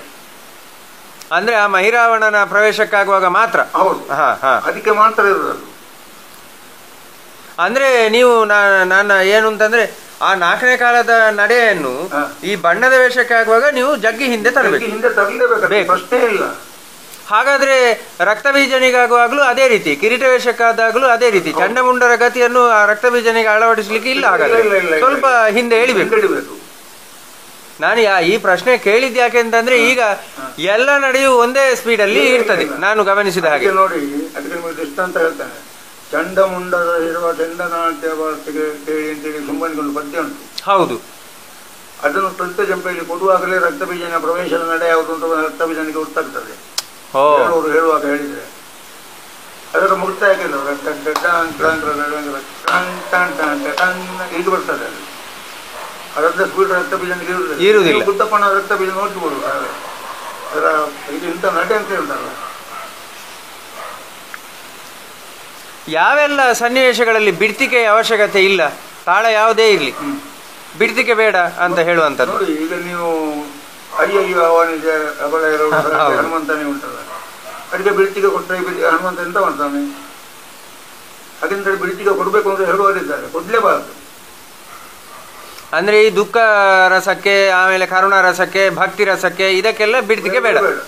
ಈ ರಸಗಳ ವಿಚಾರ ಬಿಟ್ಟು ಪ್ರಸಂಗದ ನಡೆಗೆ ಅನುಕೂಲ ಆಗುವ ರೀತಿಯಲ್ಲಿ ಯಾವ ಎಲ್ಲ ಸಂದರ್ಭದಲ್ಲೆಲ್ಲ ಬಿಡ್ತಿಗೆಯನ್ನು ಉಪಯೋಗ ಮಾಡುವುದಿಲ್ಲ. ಅಂದ್ರೆ ಅದಕ್ಕೇನಾದ್ರೂ ರೀತಿ ನಿಯಮ ಅಂತ ಉಂಟಾ, ಅಥವಾ ಭಾಗವತರಿಗೆ ಮನಸ್ಸಿಗೆ ಬಂದ ಇವ ಬಿಡ್ತಿಗೆ ಬೇಡ ಹಾಗೆ? ಹಿಂದಿಂದ ನಡ್ಕೊಂಡು ಬಂದ ಪದ್ಧತಿ ಹೇಳ್ತಾನೆ. ಉದಾಹರಣೆಗೆ ಆದಿಮಾಯ ಅಂತ ತಗೊಳ್ಳಿ ನೀವು. ಆದಿಮಾಯ ರಥದಲ್ಲಿ ಇರ್ತಾರೆ. ಹೌದು, ಹರಿಹರ ಬ್ರಹ್ಮ ರಂದಿರಿ ಶ್ರೀಗೆ ನಾಮ ಹೀಗೆ ಹೋಗ್ತಾರೆ. ಹೌದು, ತ್ವರಿತದಲ್ಲಿ ಹೋಗ್ತದೆ, ಮುಕ್ತಾಯ ಬಿಡಿತ ಇಲ್ವೇ ಇಲ್ಲ. ಹೌದು, ಆದಿಮಾಯ ಎಲ್ಲ ಪದ್ಯಗಳು ಕೂಡ ಹಾಗೆ. ಹೌದು, ಆದ್ರೆ ಅಲ್ಲಿ ಇನ್ನೊಂದು ಪ್ರಶ್ನೆ ಉಂಟು ನೋಡಿ, ಅಲ್ಲಿ ಬ್ರಹ್ಮ ವಿಷ್ಣು ಮಹೇಶ್ವರನಿಗೂ ಕೂಡ ಬಿಡ್ತಿಗೆ ಯಾಕೆ? ಬಿಡಿತ ಕೊಡ್ಬೇಕಾದ್ರೆ ಅಗತ್ಯ ಇಲ್ಲ. ಹೌದು, ಯಾಕೆಂತಂದ್ರೆ ಅಲ್ಲಿ ಅಷ್ಟು ಹೊತ್ತು ನಿಲ್ಬೇಕಲ್ಲ. ಹೌದು, ಬಿಡಿತ ಕೊಡಬಾರ್ದು, ಅದನ್ನು ದೀರ್ಘ ಇಡಬಾರ್ದು. ಅಂದ್ರೆ ಆದಿಮಾಯ ನಿಂತಷ್ಟು ಹೊತ್ತು ಬ್ರಹ್ಮ ವಿಷ್ಣುವಿಗೂ ಕೂಡ ಬಿಡ್ತಿಗೆ ಅವಶ್ಯಕತೆ. ನಾನು 7 ಮಾತು ಮಾಡಿಸುವಾಗ ನೀವು ನೋಡಿದ್ದೀರಾ? ಹೌದೌದು, ನಾನು ನೋಡಿದ್ದೇನೆ. ಬಿಡಿತಗಳು ಕೊಟ್ಟಿರ್ಲಿಲ್ಲ. ಮತ್ತೆ ಗಿಡ್ಡಾಗಿ ಮಾತಾಡ್ತಿದ್ರು ಆಗ. ಯಾವುದು ವಿಷ್ಣು ಆಗಲಿ ಬ್ರಹ್ಮ ಆಗಲಿ ಉಂಟಲ್ವ, ಅವರೊಟ್ಟು ಎಂತದ್ದಿದ್ರು ಆದಿಮಾಯ ಹೋದ ನಂತರ ಅವ್ರು ಮಾತಾಡ್ತಿದ್ದರೆ ಮೊದಲು ಮಾತಾಡ್ತಾ ಇರಲಿಲ್ಲ. ಈ ಧೀಂಗಿಣ ಹಾರುದುಂಟಲ್ಲ, ಅದಕ್ಕೆ ಮತ್ತೆ ಧೀಂಗಿಣದ್ದು ನಂತರದ್ದು ಆ ಗಿರಿಕಿಗೆ, ಅದಕ್ಕೇನಾದ್ರೂ ಸಂಖ್ಯೆ ನಿರ್ಣಯ ಅಂತ ಉಂಟಾ? ಅಂದ್ರೆ ಉದಾಹರಣೆಗೆ ಧೀಂಗಿಣ ಒಂದು 20 ಕುಣಿದ್ರೆ ಇಷ್ಟು ಕುಣಿಬೇಕು, ತಿರುಗಬೇಕು, ಅದು ಯಾವ ರೀತಿ ಲೆಕ್ಕಾಚಾರ? ಅದು ನೋಡಿ, ಈಗ 50 ಹಾರಿದ ಅಂತ ಇಟ್ಟುಕೊಳ್ಳುವ. 50 ಹಾರಿದ್ದ ಸರಿ ಸಂಖ್ಯೆಯಲ್ಲಿ ಹಾರಬೇಕು 50. ಓಹೋ, ಅದರಲ್ಲಿ ಬೆಸ ಸಂಖ್ಯೆಯಲ್ಲಿ ಹಾರುವಾಗಿಲ್ಲ. ಬೆಸ ಸಂಖ್ಯೆಯಲ್ಲಿ ನಿಮ್ಮ ತಾಳ ಹೇಗೆ ಸೇರ್ತದೆ? ಚೆಂಡ ಹೇಗೆ ಸೇರಿಸಿದ್ರು? ಈಗ ಬಾಯಿಸ್ತಾರೆ, ಅದು ಮತ್ತೆ ಅದು. ಹೌದು ಹೌದು, ಈಗ 2 ತಾಳ ಕೊಂಡಲ್ವ ಸ್ವಾಮಿ ಘಾತ ಸಿಕ್ಕುದು. ಹೌದೌದು, ಅಲ್ಲ ನಿಜವಾಗಿ ಆದ್ರೆ ಆ ಘಾತಕ್ಕೆ ಸರಿಯಾಗಿ ಹೆಜ್ಜೆ ಬೀಳ್ಬೇಕು ಅಂತ ಲೆಕ್ಕ. ಹೌದು, ಕ್ರಂಗ್ರಟ ಕ್ರಂಗ್ರಟ ಕ್ರಂಗ್ರಟ ಕ್ರಂಗ್ರಟ. ಹೌದು, ಆ ಇದಕ್ಕೆ ಘಾತಕ್ಕೆ ಹೆಜ್ಜೆ ಬೀಳ್ಬೇಕು. ಹೌದು, ಹಾಗೆ ಅಷ್ಟೇ ತಿಳಿಬೇಕು ನೋಡಿ. 50 ತಿಳಿದ್ರೆ ಅಷ್ಟೇ, ಅಷ್ಟು ಆ ತಾಳದ ಅವ್ರದ್ದೇ ತಿಳಿಬೇಕು. ಮತ್ತೆ ಹಾರುವಾಗಲೂ ಹಾಗೆ ಮುಖ ಇಂಥ ಕಡೆಗೆ ಬೀಳ್ಬೇಕು ಅಂತ ಲೆಕ್ಕ ಉಂಟು. ಹೌದು ಹೌದು ಹೌದು. ತಿರುಗುವಾಗಲೂ ಹಾಗೆ ಬೀಳ್ಬೇಕು ಹಾಗೆ ನೋಡಿ. ಈಗ ಇವನು ಉಂಟಲ್ಲ ಭಟ್ರ ಕುಮಾರಣ್ಣ ಇದ್ದಾರಲ್ಲ, ಅವ್ರದ್ದು ಬೀಳ್ತಾನೆ ನೋಡಿ ಹಾಗೆ ಮುಖ ರಕ್ತ ಅಂತ ಹೇಳಿ ಈಗ ತಿರುಗಿ ಹೂವಿನ ಭಟ್ರದ್ದು ಬೀಳ್ತಾನೆ. ಅಂದ್ರೆ ಈಗ 50 ದೀಂಗಿಣೆ ಹಾಕಿದ್ರೆ ಎಷ್ಟು ಗಿರಿಗಿ ಸುತ್ತಬೇಕು? ಸಾಧಾರಣ ಒಂದು 6 ಕಾಲ ತಾಳ ತಿರುಗಬೇಕಾಗಿತ್ತು. ಅಷ್ಟೇ, ಡಬ್ಬಲ್ ಅಂತ ಏನಲ್ಲ. ಅದೇನಿಲ್ಲ, ಮುಗುಳಿಯಲ್ಲಿ ನಿಲ್ಲಬಾರದು. ಅದಕ್ಕೆ ನಾವು ಎತ್ತುಗಡೆ ಮಾಡುವುದು ಸಹ ಉಂಟಲ್ಲ ಪದ್ಯದ ಆವತ್ತ. ನಾವೀಗ ನೋಡಿ ನಿರ್ಮಲ ತೆಗೆದು ಅವ್ರು ತೆಗಿತೇವಲ್ಲ, ಈಗ ನಂದು ಹಾಗಿರ್ಬೇಕಿಲ್ಲ, ನಿಜವಾಗಿ ಉಂಟಲ್ಲ 2, 4, 6 ಹೀಗೆ ಬರ್ಬೇಕದು ಕಾಲ ಇರ್ತದೆ. ಇಲ್ಲದ ವಿಷಯವಂತ ತೆಗೆದಾಗಲಿಲ್ಲ. ಈಗ ಮಧ್ಯಾಹ್ನ ಬರೀತಾರೆ, ಬಾಬತ್ತು ತೆಗೆದಾಗಲಿಕ್ಕೆ ಉಂಟಲ್ಲ ಅವ್ರು ಬರೀತಾರೆ. ಅದರ ಇಳಿದು ನೋಡಿ, ಈಗ ಬಲಿಪಗಳ ಇಳಿದು ಅಷ್ಟು ಕರೆಕ್ಟ್. ಅಂದ್ರೆ ಈಗ ನಾನು ಪುನೊಮ್ಮೆಗೆ ಕನ್ಫರ್ಮ್ ಮಾಡಿಕೊಳ್ಳುದು ಏನು ಅಂತಂದ್ರೆ, ಇವಾಗ ಧೀಂಗಿಣ ಆ ಸಮ ಸಂಖ್ಯೆಯಲ್ಲೇ ಕುಣಿಬೇಕು. ಇನ್ನೊಂದು ಧೀಂಗಿಣ ಒಂದು 50 ಹಾಕಿದ್ರೆ 100 ಸುತ್ತು ತಿರುಗಬೇಕು ಅಂತೇನಿಲ್ಲ. 100 ಇಲ್ಲ, ಅದನ್ನೊಂದು ಅಡ್ಜಸ್ಟ್ಮೆಂಟ್ ಮಾಡಿಕೊಳ್ಬೇಕು. ಅವು ಒಂದು ಧೀಂಗಿಣ ಹಾಕಿತ್ತು ರಭಕ್ತ ಹಾಕಿ ನಿಲ್ಲುವುದಲ್ಲ, ಅಷ್ಟೇ ಸುತ್ತು ತಿರುಗಬೇಕು ನಿಜವಾಗಿ. ಅದಕ್ಕೆ ಲೆಕ್ಕಾಚಾರದಲ್ಲೇ ತಿರುಗಬೇಕು. ಸ್ವಲ್ಪ ಕಡಿಮೆ ಅಂತ ತಂದಿಲ್ಲ ಅಂತದ್ದು ಈ ಸರಿಸಂಖ್ಯೆ ಬೇಕು, ಅದು ಗಂಟಿದ್ದಾರೆ. ಇಲ್ಲದ್ರೆ ಮುಕ್ತಾಯ ಭಾಗಿಸಬೇಕು ಅಲ್ಲ, ಈಗ ಭಾಗಿಸ್ತಾರೆ, ಅದು ಪ್ರಶ್ನೆ ಬೇರೆ. ಆಮೇಲೆ ನೋಡಿ ಇನ್ನೊಂದು ಪ್ರಶ್ನೆ, ಈ ಏಕತಾಳದಲ್ಲಿ ನಾವು ಏಕತಾಳದ್ದು ಪದ್ಯ ಆಗುವಾಗ ಅಲ್ಲಿ ಒಂದು ಇದು ಬಿಟ್ಟು ಬಿಡ್ತಿಗೆ ಶುರು ಮಾಡ್ತಾರೆ. ಮೊದಲು ಆ ಕ್ರಮ ಇರಲಿಲ್ಲ, ಈಗ ಒಂದು ಇದನ್ನು ಬಿಟ್ಟು ಬಿಡ್ತಿಗೆ ಶುರು ಮಾಡ್ತಾರೆ. ಅಂದ್ರೆ ಉದಾಹರಣೆಗೆ ಏನು ಹೀಗೆ ಬರ್ತದೆ, ದದ್ದಿನ್ ದತ್ತಾಂ ದಿನ್ ದತ್ತಾಂ ತರಿಕಿಟ ದಿಮ್ ತರಿಕಿಟ ದಿಮ್ ತರಿಕಿಟ ದಿಮ್, ಇಲ್ಲಿ ನಿಲ್ಲಿಸಿ ಆಮೇಲೆ ಪುನಃ ಇದು ಮಾಡ್ತಾರೆ. ಆ ಬಿಡುದು ಯಾಕೆ? ಮುಂಚೆ ಬಿಡ್ತಿರ್ಲಿಲ್ಲ. ಅದು ಬಿಡ್ತಾರೆ, ಏನು ಮಾಡೋದು, ಅದಕ್ಕೆ ಹೇಳಲಿಕ್ಕೆ ಇಲ್ಲ. ಆಗ ಬಿಟ್ಟಾಗ ಒಂದು ಅಲ್ಲಿ ಮಾತ್ರ ವ್ಯತ್ಯಾಸ ಆಯ್ತಲ್ಲ. ಹಾಗಾದ್ರೆ ಬಿಟ್ಟು ಸರಿ ಸಂಖ್ಯೆ ತೆಗೆದ್ರೆ ವ್ಯತ್ಯಾಸ ಆಗಲಿಲ್ಲ. ಅಲ್ಲ, ಅಂದ್ರೆ ಮುಂಚೆ ಎಲ್ಲ ನಾನು ನೋಡಿದ ಹಾಗೆ ಆಗ ಎಲ್ಲ ಗ್ಯಾಪ್ ಇರ್ಲಿಲ್ಲ. ಆ ಒಂದು ಸಣ್ಣ ಒಂದು ಗ್ಯಾಪ್ ಈಗ ಉಂಟು. ಅದಂದ್ರೆ ಆ ಮುಕ್ತ ತೆಗೆದಿತ್ತು, ಹುಡುಗಿ ತಗೊಳ್ತಿದ್ದೇವೆ. ಅತಿಯಾಗಿ ಕುಣಿಬಾರ್ದು ಅಂತ ನಿರ್ಣಯ ಏನಾದ್ರು ಯಾವ್ದಾದ್ರು ವೇಷಕ್ಕೆ ಉಂಟಲ್ಲ? ಉಂಟು. ತೀರ್ಥದ ವೇಷಗಳಿಗೆ ಇಷ್ಟೇ ನಟೆ ಅಂತಲೇ ಉಂಟು, ಅದನ್ನು ಹೆಚ್ಚು ಕುಣಿಬಾರ್ದು. ಹೋಗಿ ಅದರ ಹೌದು, ಗತ್ತುಗಾರಿಕೆ ಹೋಗ್ತದೆ. ಓಕೆ. ಬಾನು ತನುಜ ಬಲಿರೆ ಅನುಜ ಪದ್ಯ ಉಂಟಲ್ಲ, ಮಟ್ಟದಾಳದಲ್ಲಿ ಬರೆದಿದ್ದಾರೆ. ವಾಲಿಯನ ಆಕಾರವನ್ನು ಆಲೋಚನೆ ಮಾಡಿ ಬರೆದದ್ದು ನೋಡಿ. ಹೌದು, ಅದಕ್ಕೆ ಎಷ್ಟು ನಡೆ ಹೋಗಬೇಕು ಉಂಟುಂಟಲ್ಲ, ಅದನ್ನ ಮಟ್ಟದಾಳಲ್ಲಿ ಬರೆದಿದ್ದಾರೆ. ಟಣ್ಣ ಟಣ್ ಟಣ್ ಟಣ್ ಟಣ್ಣ ಟಣ್ ಟಣ್ ಟಣ್ ಟಣ್ಣ ಹೀಗೆ ಆ ಲಯದಲ್ಲೇ ಹೋಗ್ಬೇಕು. ಹಾಗೆ ಹೋಗ್ಬೇಕಾಗೆ ಬರ್ತದೆ ನಾನು. ಹಾಗಾಗಿ ಅದರಿಂದ ಅದಕ್ಕೆ 1 ಸುತ್ತು 2 ಸುತ್ತು. ಮುಂಚಿನವರಿಗೆ ನರಸಿಂಹಭಟ್ರು ಹೇಳ್ತಿದ್ದದ್ದು, ನಾನು ಅವ್ರದ್ದು ಕತ್ತಲೆ ವಿಷ್ಣುವ ವೇಷವನ್ನು ನೋಡುವಾಗ ಉಂಟಲ್ಲ, ಅವ್ರು ಭಾರಿ ವಯಸ್ಸಾಗಿದೆ ಅವರಿಗೆ, ನಾನು ನೋಡಿದ್ದೇನೆ. ಅವರು ಜೋಡಾಟಕ್ಕೆ ಸಹ ಉಂಟಲ್ಲ, ಒಂದೇ ಸುತ್ತು ಬಂದು ಮತ್ತೆ ಅರ್ಧ ಸುತ್ತು ಬರ್ತಿದ್ದಲ್ಲಿ, 1 ಸುತ್ತಿಗೆ ಬಂದರು, ಮತ್ತೆ ಇಲ್ಲಿಂದ ಬಂದು ಇಲ್ಲಿಗೆ ಹಾರುದೇ ಅಲ್ವಾ, ತಿರುಗುದಲ್ವಾ, ತಿರುಗಿದ್ರು ಆಯ್ತು. ಜೋಡಾಟದಲ್ಲಿ ಸಮೇತ ಹೆಚ್ಚು ಬರ್ತಿಲ್ಲ, ಬರ್ಲಿಕ್ಕೆ ಬಿಡ್ತಿರ್ಲಿಲ್ಲ ಈ ಮೇಳದವರು. ಈ ದೊಂದಿರೇಳೆ ಎಲ್ಲ ಯಾವ ಎಲ್ಲ ವೇಷಗಳಿಗೆಲ್ಲ ಅನಿವಾರ್ಯ? ಕೆಲವು ವೇಷಗಳಿಗೆ ಅನಿವಾರ್ಯ, ಕೆಲವು ವೇಷಗಳು ಬಿಡಬಹುದು. ಈಗ ದೇವಿ ಮಹಾತ್ಮೆಯಲ್ಲೆಲ್ಲ ಮಹಿಷಾಸುರನಿಗೆ ಬೇಕು, ಮಧುಗೈಟವರಿಗೆ ಬಿಡಬಹುದು, ಮಧುಗೈಟವರಿಗೆ ಹಾಕ್ತಾರೆ. ಈಗ ಚಂಡಮುಂಡರಿಗೆ ಬಿಡಬಹುದು, ಬೇಕು ಅಂತೆಲ್ಲ. ಅದು ಉಪಯೋಗ ಬಂದಾಗಿದೆ, ಜಾಗತಿಗೆ ಬಂದಾಗಿದೆ. ಕೆಲವಂತದ್ದನ್ನು ಏನು ಮಾಡ್ಲಿಕ್ಕೂ ಸಾಧ್ಯ ಇಲ್ಲ. ಈ ಕಡೆ ನೀರು ಮಠದಲ್ಲಿ ಆಗೋದಿದ್ರೆ ಅಲ್ಲಿ ತಂದಿಲ್ಲ, ಹೌದು ಹೌದು, ಮೇಲೆ ಹಾಲಲ್ಲಿ ಆಗೋದಿದ್ರೆ ವೀರಭದ್ರನಿಗೆ ಸಹ ತಂದಿಲ್ಲ. ಅಲ್ಲಿ ದೊಂದಿ ಬಾರಿಸಬಾರ್ದು ನೋಡಿ. ಈಗ ಟೌನ್ ಇನ್ನು ರಿಪೇರಿ ಆದಂತರ ಇನ್ನು ದೊಂದಿ ಬಾರಿಸಬಾರ್ದು ಅಂತ ಹೇಳ್ತಿದ್ದಾರೆ ನೋಡಿ. ಬೆಂಗಳೂರಲ್ಲಿ ಎಲ್ಲ ದೊಂದಿ ಬಾರಿಸಲಿಕ್ಕೆ ಬಿಡುದಿಲ್ಲ. ಹೌದು ಹೌದು. ಆಗ ದೊಂದಿಲ್ಲದೆ ಆಗೋದಿಲ್ಲ ಈ ಆಟಗಳು. ಅಂದ್ರೆ ದೊಂದಿ ಅನಿವಾರ್ಯ ಏನಲ್ಲ, ಬಿಡಬಹುದು. ಅದಂದ್ರೆ ನನ್ನೊಂದು ಅಂದಾಗಿ ಅದು ಯಾಕೆ ಉಂಟಾಯ್ತಂದ್ರೆ, ಇಲ್ಲಿನ ಈ ಲೈಟಿಂಗ್ ಇರ್ಲಿಲ್ಲ ನೋಡಿ. ಹೌದು, ಆಗ ಅಬ್ಬರ ಕಾಣಲಿ. ಮತ್ತೆ ಎಲ್ಲ ಈಗಿನಾಗ ಇದಾಗ್ತಿದ್ದಲ್ಲ, ಎಲ್ಲ ಬರೀತಿದ್ದಲ್ವ ಎಣ್ಣೆ ಬಣ್ಣಗಳು ನೋಡಿ. ಹಾಗಾಗಿ ಅದು ಹೈಲೈಟ್ ಆಗ್ಲಿಕ್ಕೆ ಬೇಕಾಗಿ ದೊಂದಿ ಬೆಳಕಲ್ಲಿ ಪಳ ಪಳ ಪಳ ಪಳ ಹೇಳ್ತದಲ್ಲ, ಅದಕ್ಕೆ ಬೇಕಾಗಿ ಅದನ್ನು ಉಪಯೋಗಿಸಿದ್ದೆ ಆಗ್ಲಿಕ್ಕೆ ಸಾಕು. ಹೌದು ಹೌದು. ಸಭಾ ಕ್ಲಾಸ್ ಅಂತ ಏನುಂಟು, ಅದು ಒಬ್ಬೊಬ್ಬರದ್ದು ಒಂದೊಂದು ರೀತಿ. ಅಂದ್ರೆ ಉದಾಹರಣೆಗೆ ನಾನು ಗಮನಿಸಿದ ಹಾಗೆ 4 ರೀತಿಯನ್ನು ನಾನು ಗಮನಿಸಿದ್ದೇನೆ. ಒಟ್ಟು ತೆಂಗುತಿಟ್ಟಿನಲ್ಲಿ 4 ಬೇರೆ ಬೇರೆ ರೀತಿ. ಅಂದ್ರೆ ಅದು ಗೊತ್ತಾಗ್ತದೆ ನಿಮ್ಗೆ ನೋಡುವಾಗ. 4 ರೀತಿಯನ್ನು ನಾನು ಗಮನಿಸಿದ್ದೇನೆ. ಇದಕ್ಕಿಂತ ಹೆಚ್ಚು ಉಂಟ ಇಲ್ವ ಅಂತ ಗೊತ್ತಿಲ್ಲ, ಅಂಟು 4 ನಿಘಂಟ ಉಂಟು. ಅದು ನಾನು ಸ್ಪಷ್ಟ ಗುರುತಿಸಿದ್ದೇನೆ, ಈಗ ಬೇಕಾದ್ರೂ ಗುರುತಿಸ್ತೇನೆ.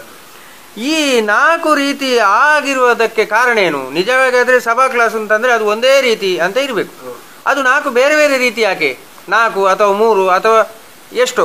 ಒಟ್ಟು ನಾನು ಗಮನಿಸಿದ್ದು 4 ರೀತಿ ಉಂಟು ಅಂತ. ಉಂಟು ಉಂಟು ಉಂಟು. ಇದಮಿತ್ತ ಅಂತ ಆಗಲಿಲ್ಲ ಅದು ಈವರೆಗೂ. ಇನ್ನೂ ಆಗುವ ಅಂದಾಜಿಲ್ಲ ಅದು. ಯಾಕಂದ್ರೆ ಒಂದು ಪರಂಪರೆಯಿಂದ ಮುಂದುವರಿಸಿಕೊಂಡು ಬಂದವರು ಉಂಟಲ್ಲ, ಹಾಗೆ ನಮ್ಮದ್ದು ಸರಿ ಅಂತ ಹೇಳ್ತಾರೆ, ಹೌದು, ಮತ್ತೊಂದು ನಮ್ದು ಸರಿ ಅಂತ ಹೇಳ್ತಾರೆ. ಹೇಗೆ ಅಂತ ಲೆಕ್ಕಾಚಾರ ಮಾಡಿ ಹೇಳುವಾಗ ಇಲ್ಲ ಅಂತ ಹೇಳಿ. ಕರೆಕ್ಟ್, ಹೌದು ಹೌದು. ಅದು ಹೀಗೆ ಅಂತೇಳಿ ಒಟ್ಟಾರೆ ನಾವೊಂದು ಇದು ಮಾಡಿಕೊಳ್ಬೇಕಲ್ಲ ಉಂಟಲ್ಲ. ನೀವು ಹೇಳಿದಾಗ 4 ಇದರಲ್ಲಿ ಮುನಿವರ್ತ ನಾನು ನೋಡಿದ್ದೇನೆ. ನೋಡಿದ್ದೇನೆ. ಅದು ಹೇಗೆ ಆಗಾಯ್ತು ಗೊತ್ತಿಲ್ಲ. ಅದಕ್ಕೆ ಉದಾಹರಣೆಗೆ ನಮ್ಮ ಗುರುಗಳು ನರಸಿಂಹಭಟ್ರು ಭಾಷಿಸಿದ ನಡೆ ಬೇರೆ, ಕುದುರೆಗಳು ರಾಮಭಟ್ರು ಮತ್ತು ನರಸಿಂಹಭಟ್ರೆಲ್ಲ ಭಾಷಿಸಿದ ಹೆಚ್ಚು ವ್ಯತ್ಯಾಸ ಇರಲಿಲ್ಲ. ಈಗಿನವರು ಕೆಲವರು ಬಾರಿಸುವುದು ವ್ಯತ್ಯಾಸ ಉಂಟು. ಈಗಲೇ ನೋಡಿ ಶಂಕರನ ಬಾರಿಸುವುದು ಮತ್ತು ಮತ್ತೊಬ್ಬರು ಬಾರಿಸುವುದು ವ್ಯತ್ಯಾಸ ಉಂಟು. ಶಂಕರನಿಗೆ ಅದು ಕರೆಕ್ಟ್ ಗೊತ್ತುಂಟು ಅದು ಹೀಗೆ ಅಂತೇಳಿ. ಈಗ ಅವರನ್ನು ಹೊಗಡುದು ಅಂತ ಹೇಳಿದ್ದಲ್ಲ, ಹೌದು ಹೌದು, ಹೀಗೆ ಆಗಬೇಕಾದಂತಲೇ ಗೊತ್ತುಂಟು ಅವರಿಗೆ. ಹಾಗಂತೇಳಿ ಅದನ್ನು ಆ ಮೇಳದಲ್ಲಿ ಅನಿಸ್ತಾರೆ ಅಂತ ಹೇಳಿ ಅದನ್ನ ಹತ್ರ ಉತ್ತರ ಇಲ್ಲ. ಹೌದು, ಅದು ಉತ್ತರ ಕೊಡುವಂತದ್ದಲ್ಲ. ಯಾವ ಕಲಾವಿದರು ಹಾಗೆ ಮಾಡ್ತಾರೆ ಅಂತ ಹೇಳಲಿಕ್ಕೆ ಆಗುದಿಲ್ಲ. ಹಿಮ್ಮೇಳಕ್ಕೆ ಸರಿಯಾಗಿ ಕುಣಿಯುವುದಾ ಅಥವಾ ಕುಣಿತಕ್ಕೆ ಸರಿಯಾಗಿ ಹಿಮ್ಮೇಳ ಬಾರಿಸಬೇಕಾ? ಇದು ಬಾರಿ ಜಟಿಲವಾದ ಪ್ರಶ್ನೆ ಸ್ವಾಮಿ. ನಿಜವಾಗಿ ನನ್ನ ಸಿದ್ಧಾಂತ ಪ್ರಕಾರ, ನಾನು ಅದೇ ಸಿದ್ಧಾಂತದಲ್ಲಿ ಬೆಳೆದು ಬಂದವ. ಹಾಗೆಂತೇಳಿ ಹಿಮ್ಮೇಳವೇ ದೊಡ್ಡದು ಅಂತ ನಾನು ಹೇಳಲಿಕ್ಕೆ ಇದರ ಅರ್ಥ ಹಾಗಲ್ಲ. ಹೌದು ಹೌದು. ಅಂತೂ ಹಿಮ್ಮೇಳದವರು ಏನು ಮಾಡಿದ್ರು ಉಂಟಲ್ಲ ಅದನ್ನು ಸಹಿಸಿಕೊಂಡು ಮುಮ್ಮೇಳದವರು ಕೂತ್ಕೊಳ್ಳೇಬೇಕು. ಯಾಕಂದ್ರೆ ಮುನ್ಮೇಳದವನ್ನು ತೋರಿಸುವಂತದ್ದು ಬೀಗದ ಇವರ ಹತ್ರ. ಹೌದೌದು, ಗೊತ್ತುಂಟದು. ಇವರು ಸರಿಯಾಗಿ ಪದ್ಯ ಹೇಳಿದ್ರೆ ಅಥವಾ ಚೆಂಡೆ ಬಾರಿಸಿದ್ರೆ ಉಂಟಲ್ಲ, ಅಲ್ಲಿ ಎಂತದ್ದಾರು ಮಾಡ್ಲಿಕ್ಕೂ ಆಗುತ್ತೆ, ಮಾಡುದಿಲ್ಲ, ಆಗ್ಲಿಲ್ಲ. ಹೌದೌದು, ಅವನು ಎಷ್ಟು ಹಾರಿದ್ರು ಚೆಂಡೆ ಪೆಟ್ಟು ಗಟ್ಟಿ ಬೀಳದಿ ಅದು ಕಾಣ್ಲಿಕ್ಕೆ ಕಾಣುದಿಲ್ಲ ಅಂತ ಹೇಳಿ. ಇವತ್ತಿನ ಕಾಲದಲ್ಲಿ ಏನಾಗಿದೆ ಅಂದ್ರೆ ನೋಡಿ, ಈಗ ಹುಡುಗಿಯರು ಮತ್ತು ಗಂಡಸರು ಈಗ ಸಮಾನ ಅಂತ ಆಗಿಲ್ವಾ? ಅದೇ ರೀತಿ ಮುಮ್ಮೇಳ ಮತ್ತು ಹಿಮ್ಮೇಳ ಒಂದೇ ಇಸ್ಕೊಂಡು ಹೋಗುದು. ಮತ್ತೆ ನನ್ನ ವೈಯಕ್ತಿಕ ಅಭಿಪ್ರಾಯ, ಆಟ ಅನ್ನೋದೇ ಕ್ರಿಕೆಟ್ ಟೀಮ್ ಅಂತೇಳಿ ಸಮಷ್ಟಿ ಕಲದು, ಏಕ ವ್ಯಕ್ತಿ ಅಲ್ಲ. ಪದ ಹೇಳಿದ್ರೆ ಆಗುದಿಲ್ಲ ಅದು. ನಾನು ಎಷ್ಟು ಚಂದ ಮಾಡಿ ಪದ ಹೇಳ್ಬೋದು ಸ್ವಾಮಿ. ಏನು ಸಾರಥಿ ಸರಳು ಪಾಂಡವ ಸೇನನು ಗೆಲ್ಲಬಹುದು ಅನ್ನೋದನ್ನ 10 ಮಿನಿಟ್ ನಾನು ಹೇಳ್ತೇನೆ. ಈಗ ಆ ಕರ್ಣ ಸಾಗಿಲ್ವ ಅಲ್ಲಿ, ನೀವು ಅಂದಾಜು ಮಾಡಿ ಅಂತ. ಹೌದು ಹೌದು, ಪಾತ್ರ ಹೋಯ್ತಾ ಒಪ್ಪಿಕೊಳ್ತೀರ? ಹೌದು ಹೌದು, ನಾನು ಹೇಳ್ತೇನೆ. ಈಗ ನೀವು ರೆಕಾರ್ಡ್ ಮಾಡಿ 5 ಮಿನಿಟ್ ನಾನು ಹೇಳ್ತೇನೆ ಅದನ್ನು ಚಂದ ಮಾಡಿ. ಬಾಮಿನಿಯನ್ನು ವಾರ್ತಿಕೆ ಎಷ್ಟು ಎಳಿಬಹುದು ಅಲ್ಲಿ ಎಂತದ್ದಾಗುತ್ತೆ ನೋಡಿ, ಅಲ್ಲಿ ಆ ಸನ್ನಿವೇಶದ. ಹೌದು, ಅವ ಅಲ್ಲಿ ಆಕಳಿಸಿಕೊಂಡು ಕೂತ್ಕೊಳ್ಬೇಕು ಅದನ್ನು. ಹಾಗಾಗಿ ಅದನ್ನು ಹಾಗೆ ಈಗೇನಾಗಿದೆ ಅಂದ್ರೆ ಮುಮ್ಮೇಳದವರನ್ನೇ ವಹಿಸಿಕೊಳ್ತಾರೆ, ಅದರ ಹಿಂಬದಿಯದ್ದು ಗೊತ್ತಾಗೋದಿಲ್ಲ ಯಾವುದು. ಅದು ಒಳ್ಳೆದಾಗಿ ಹುಟ್ಟಿದ್ರೆ ಹಿಂದೆ ಸರಿಬೇಕು ಅಂತ ಹೇಳೋದನ್ನು ಉಂಟಲ್ಲ, ಕೆಲವೇ ಕಲಾವಿದರು ತಿಳ್ಕೊಂಡದ್ದಲ್ಲದೆ ಹೆಚ್ಚಿನ ಕಲಾವಿದರು ತಿಳ್ಕೊಳ್ಳಿಲ್ಲ, ತಿಳ್ಕೊಳ್ಳೋದು ಇಲ್ಲ. ಇನ್ನು ಮುಂದಕ್ಕೆ ತಿಂದ್ರೆ ಹಾಳಾಗ್ತದೆ. ಹೌದು ಹೌದು ಹೌದು. ಈಗ ರಾಮಮೂರ್ತಿ ಬಾರಿಸಿದ್ದವ ಶಾಸ್ತ್ರೀಯವಾಗಿ ಬಾರಿಸ್ತಾನೆ, ಈಗ ಅವನ ಎದುರು ಹೇಳುದಲ್ಲ. ಹೌದು ಹೌದು, ಅವ ಬಾರಿಸಿದ್ದು ಸಮ ಇಲ್ಲ ಅಂತ ಹೇಳುದಲ್ಲದೆ, ಮೇಳದಲ್ಲಿ ಒಬ್ಬ ಚೆಂಡೆ ಬಾರಿಸಿದ್ದು ಸಮ ಆಗ್ಲಿಲ್ಲ ಅಂತ ಹೇಳಿ ವೇಷಧಾರಿ ಎದ್ದು ಹೋಗ್ತಾನೆ ಅಂದ್ರೆ ಇದನ್ನು ದೊಡ್ಡ ಸಂಗತಿ ಅಂತದುಂಟು. ಅಲ್ಲಿವರೆಗೆ ಬಂದಿದ್ದೇವೆ ನಾವೀಗ, ಬಂದಾಯ್ತಲ್ಲ. ಎಲ್ಲಿ ಆಗ್ಲಿ ಆಯ್ತು. ಈಗ ನಾನೇ ಪದ ಹಿಡಿದ್ದೆ, 6 ಪದವನ್ನ ಸಮಾಪಂಚಿ ಅಂತೀವಿ. ನಾಗರಾಜಣ್ಣ ಬಣ್ಣ, ರಿಜೆಂಡ ತ್ರಿಲೋಚಣ್ಣ ಬಣ್ಣದ ಅಂತ ಹೇಳಿ ಎಂತದ್ದು ಹೇಳ್ತೀರಿ ನೀವು? ಅಂದ್ರೆ ಅವರಿಗೇನು ಗೊತ್ತಿಲ್ಲ ಅಂತ ಆಯ್ತು ಅಷ್ಟೇ. ಇನ್ನೊಬ್ಬ ಭಾಗದೊಂದಿಗೆ ನನ್ನ ಬದಲಿಗೆ ಮತ್ತೊಬ್ಬನದೊಂದು ಕುಟ್ಟುಬಿಡಿಸಿದ್ದು, ಅವಂದು ಮತ್ತೊಬ್ಬನಿಗೆ ಆಗೋದಿಲ್ಲ, ಎಲ್ಲರಿಗೆ ಆಗುವಂಥದ್ದು ಎಲ್ಲಿಂದ? ಹೌದು, ಅದು ಸಾಧ್ಯವೇ ಇಲ್ಲ. ಅದು ಹಾಗೆ ಆಗಬಾರ್ದು. ಅದು ಯಾಕೆ ಆಯ್ತಂದ್ರೆ ಭಾಗವತರ ದೌರ್ಬಲ್ಯ. ಹೌದು, ಭಾಗವತರಿಂದಾಗಿ ಆದದ್ದು. ಯಾಕಾದಂದ್ರೆ ಭಾಗವತರು ಹೋಗಿ ನನ್ನ ಕಣ್ಣಲ್ಲಿ ನೋಡಿದ್ದೇನೆ, ಯಾರು ಅಂತ ಕೇಳಿ ನಾನು ಹೇಳುದೇ ಇಲ್ಲ. ಬೇಡ, ಅದು ಹೌದು. ಪ್ರಸಿದ್ಧ ಭಾಗವತರು ಇವತ್ತು ಹ್ಯಾಂಡ್ ಬಿಲ್ಲಲ್ಲಿ ಇರುವಂತ ಇವರೇ ತುಂಬಾ ಸಲೀಸಾದವರು.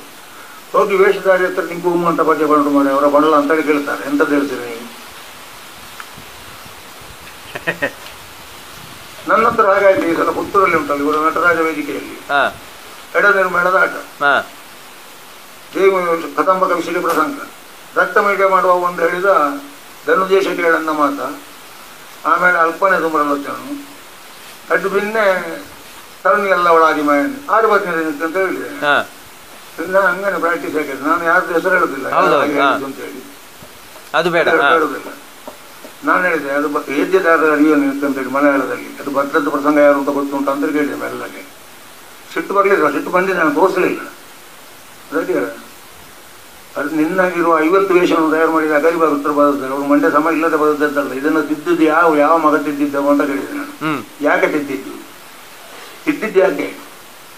2ನೇ ಪದ್ಯ ತರುಣಿಗೆಲ್ಲ ಅವಳ ಆದಿಮಯ ಅಂತ ಹೇಳಿದ್ರು, ಅದು ರಕ್ತ ಬೀಜನಿಗೆ. 3ನೇ ಪದ್ಯ ಅರ್ಪಣೆ ಹೌದು ತಿದ್ದಿ ಹಿಂದೆ ಮುಂದೆ ಮಾಡಿದ್ದು ಯಾಕೆ? ಮಾಡಿದ್ರಿಂದ ಪರೋಕ್ಷವಾಗಿ ಏನಾಯ್ತಂದ್ರೆ ಆ ಭಾಗವತರಿಗೆ ಸರಿ ಇಲ್ಲ ಅಂತ ಹೇಳಿದಾಗ ಮತ್ತೆ ಹೌದು ಅಗರಿ ಅವರು ತಪ್ಪು ಮಾಡಿದ್ರು ಅಂತ ಹೇಳಿದಾಗ ಅಂತ ಹೇಳಿದಾಗ ಆಯ್ತಲ್ಲ. ಯಾಕೆ ತಿದ್ದಬೇಕು? ಯಾಕೆ? ನಾನು ಚೆನ್ನಾಗಿ ಹೇಳುದೇ ಇಲ್ಲ ನಾನು ಅಂತ ಹೇಳಿದೆ ನಂತರ. ಮತ್ತೆ ಆ ದಿವಸ ಅಲ್ಪನೆ ತುಂಬಗಳು ಚೆನ್ನಾಗಿ ಹೇಳಿದ್ದೆ ನಾನು. ಯಾವುದು ತರುಣಿ ಎಲ್ಲ ಒಳಗೆಯಾಗಿ ಮಾಮೂಲಿ ನಾನು ಹೇಳುವಾಗ ಹೇಳಿದ್ದೆ. ನಾನು ಹೇಳಲಿಕ್ಕೆ ಇಲ್ಲ, ಆಗುತ್ತಿದ್ರೆ ಮಾಡಲಿಕ್ಕೆ ಅಂತ ಹೇಳಿ ಇಲ್ಲದ ಸ್ವಾಮಿಗಳಿಗೆ ಫೋನ್ ಮಾಡು ಅಂತ ಹೇಳಿದೆ. ನಾನು ಹೇಳುವುದಿಲ್ಲ ನಾನು ಅಂತ ಹೇಳಿ. ಈ ಅಟ್ಟಹಾಸ ಕೊಡಬೇಕಾದಂತಹ ವೇಷಗಳೆಲ್ಲ ಯಾವುದು? ಮತ್ತು ಬಣ್ಣದ ವೇಷಗಳೆಲ್ಲ ಕೊಡಬೇಕು, ಎಲ್ಲ ಕೊಡಬೇಕು. ಅದರಲ್ಲಿ ವ್ಯತ್ಯಾಸ ಉಂಟು. ಹೌದು ಅದರಲ್ಲಿ ಕೆಲವು 3 ಅಟ್ಟಹಾಸ ಕೊಡಬೇಕು, ತೆರೆ ಹಿಡಿಲೇಬೇಕು. ಅದು ಈಗ ಮೈರಾವಣನಿಗೆ ತೆರೆ ಹಿಡಿಲೇಬೇಕು, ಈಗ ರಾವಣನಿಗೆ ಹಿಡಿಬೇಕು. ಈಗ ಆಟದಲ್ಲಿ ಮೈರಾವಣ, ಕಾಲದಲ್ಲಿ ಮೈರಾವಣ ದೊಡ್ಡ ಆದರು, ಕಥೆಯಲ್ಲಿ ರಾವಣ ದೊಡ್ಡ. ನೋಡಿ, ಹೌದು, ಕರೆಕ್ಟ್. ನಾವು ರಾಮಾಯಣದ ಕಥೆಯನ್ನು ಅವಲೋಕಿಸುವಾಗ ರಾವಣ ದೊಡ್ಡ, ಮೈರಾವಣವನ್ನ ಕೆಳಗಿನವ. ಹೌದು. ಈ ಸಂಗೀತದ ಆಲಾಪನೆ, ಉದ್ದ ಪದಗಳು ಯಕ್ಷಗಾನಕ್ಕೆ ಎಷ್ಟು ಒಳ್ಳೆಯದು? ಬೇಡ ಆಲಾಪನೆ ಬೇಡ. ಸಂಗೀತದಲ್ಲಿ ಹೇಳ್ಬೋದು,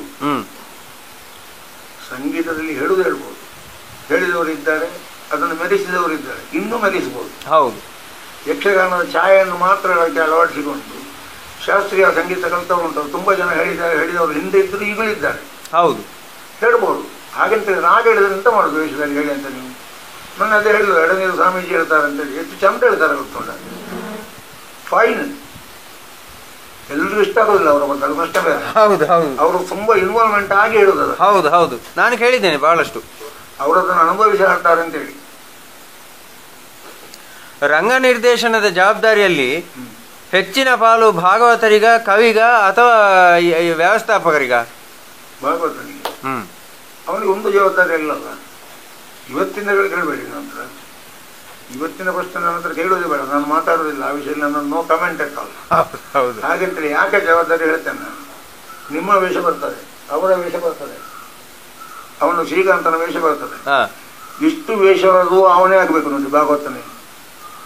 ಈಗ ನಿಮ್ಮ ವೇಷಕ್ಕೆ ಪದ ಹೇಳುವಾಗ ನಿಮ್ಮ ವೇಷದ್ದು ಸುಧನ್ನ ಇಟ್ಟುಕೊಳ್ಳಿ. ಈಗ ನಿಮ್ಮದು ಸಪೋಸ್ ಸುಧನ್ನನಿಗೆ ನಾನು ಸುಧನ್ನಾಗಿ ಪದ ಹೇಳಬೇಡುವ? ಹೌದು. ಅವನು ಪ್ರಭಾವತಿ ಆದ್ರೆ ನಾನು ಪ್ರಭಾವತಿ ಆಗಬೇಕು. ಮತ್ತೆ ಒಳ್ಳೆದಾಗ್ತದೆ. ಅದು ಪ್ರಭಾವತಿಯ ಸ್ವಭಾವ ಏನು ಅನ್ನೋದನ್ನು ನಾವು ಸ್ಟಡಿ ಮಾಡಬೇಕು. ಭಾಗವತ ಸ್ಟಡಿ ಮಾಡಬೇಕು. ಅಂದ್ರೆ ಪ್ರತಿಯೊಬ್ಬ ಕಲಾವಿದ ಪ್ರತಿಯೊಂದು ಪಾತ್ರ, ಇಡೀ ಪ್ರಸಂಗದಲ್ಲಿ ಬರುವಂತಹ ಪಾತ್ರಗಳನ್ನು ನಾವು ಸಂಪೂರ್ಣ ಸ್ಟಡಿ ಮಾಡಿ ಹೋಮ್ವರ್ಕ್ ಮಾಡಿ ಹೋಗ್ಬೇಕು ಅವರ ರಂಗಸ್ಥಳಕ್ಕೆ. ಇದನ್ನು ಈ ಪದ್ಯವನ್ನು ಇಂಥ ರಾಗದಲ್ಲಿ ಹೇಳುವುದು, ಈ ಪದ್ಯವನ್ನು ಇಂಥ ರಾಗದಲ್ಲಿ ಹೇಳುವುದು ಅಂತ ಹೇಳಿದ್ರೆ ಸಭೆಯಿಂದ ಕ್ಲಾಪ್ ಬಿದ್ದಿದ್ದಲ್ಲದೆ ಆಟ ಒಳ್ಳೆದಾಗಲಿಕ್ಕಿಲ್ಲ. ಹೌದು, ಕೆಲವರು ಅದೇ ಪ್ರಸಂಗ ಪುಸ್ತಕದಲ್ಲಿ ಕೆಲವು ಬರ್ದಿರ್ತಾರೆ ಈ ರಾಗ ಇದು. ನನ್ನ ಹತ್ರ ತುಂಬಾ ಬರ್ತದೆ, ನನ್ನ ಹತ್ರ ಕೈಗೆ ಸಿಕ್ಕಿದೆ. ಅದು ಮಾಡುದಲ್ಲ, ನಾವು ಪಾತ್ರವನ್ನು ನಾವು ಅದಾಗಬೇಕು. ಭಾಗವತನ ಯಾಕೆ ಜವಾಬ್ದಾರಿ ಉಂಟು ನೋಡಿ. ಈಗ ಮೇಳದಲ್ಲಿ ಇರುವುದಕ್ಕೆ ಮುಂಜೆ ಮೌನನಿಗೆ ಹತ್ತಿರ ಅಂತ ಆಗಿದ ಕಾಲದಲ್ಲಿ ತುಂಬಾ ಇತ್ತು. ನಾನು ಅವನ ಒಂದೇ ವೇಷ ಕುಣಿಸಿ ಸಾಕಾಗುದಿಲ್ಲ. ಗಂಗೆಯ ವೇಷವನ್ನು ಕುಣಿಸಬೇಕು, ಉಪಾಧ್ಯಾಯರ ವೇಷವನ್ನು ಕುಣಿಸಬೇಕು, ಕೃಷ್ಣಮೂಲಿಯನ ವೇಷವನ್ನು ಕುಣಿಸಬೇಕು ನಾನು. ಹೌದು, ನನಗೆ ಆ ಜವಾಬ್ದಾರಿ ಇಲ್ವಾ? ಈ ಅಮ್ಮಂಜ ಮುಖ ನನಗೆ ಹತ್ತಿರ ಆಗಿರ್ಬೋದು, ಅದು ಫಸ್ಟ್ ಬೇರೆ. ಒಂದೇ ವೇಷಕ್ಕೆ ಬದ್ಧ ಹೇಳುವುದಲ್ಲ, ಇಡೀ ಕಥೆಯಲ್ಲಿ ಎಲ್ಲರಿಗೂ ಹೇಳಬೇಕು. ಹಾಗಾಗಿ ಇದುಂಟಲ್ಲ, ಕಥೆಯನ್ನು ತೆಕ್ಕೊಂಡು ಹೋಗುವಂಥದ್ದು ಅದರ ಜವಾಬ್ದಾರಿ ಸಂಪೂರ್ಣ ಅವನಿಗೆ.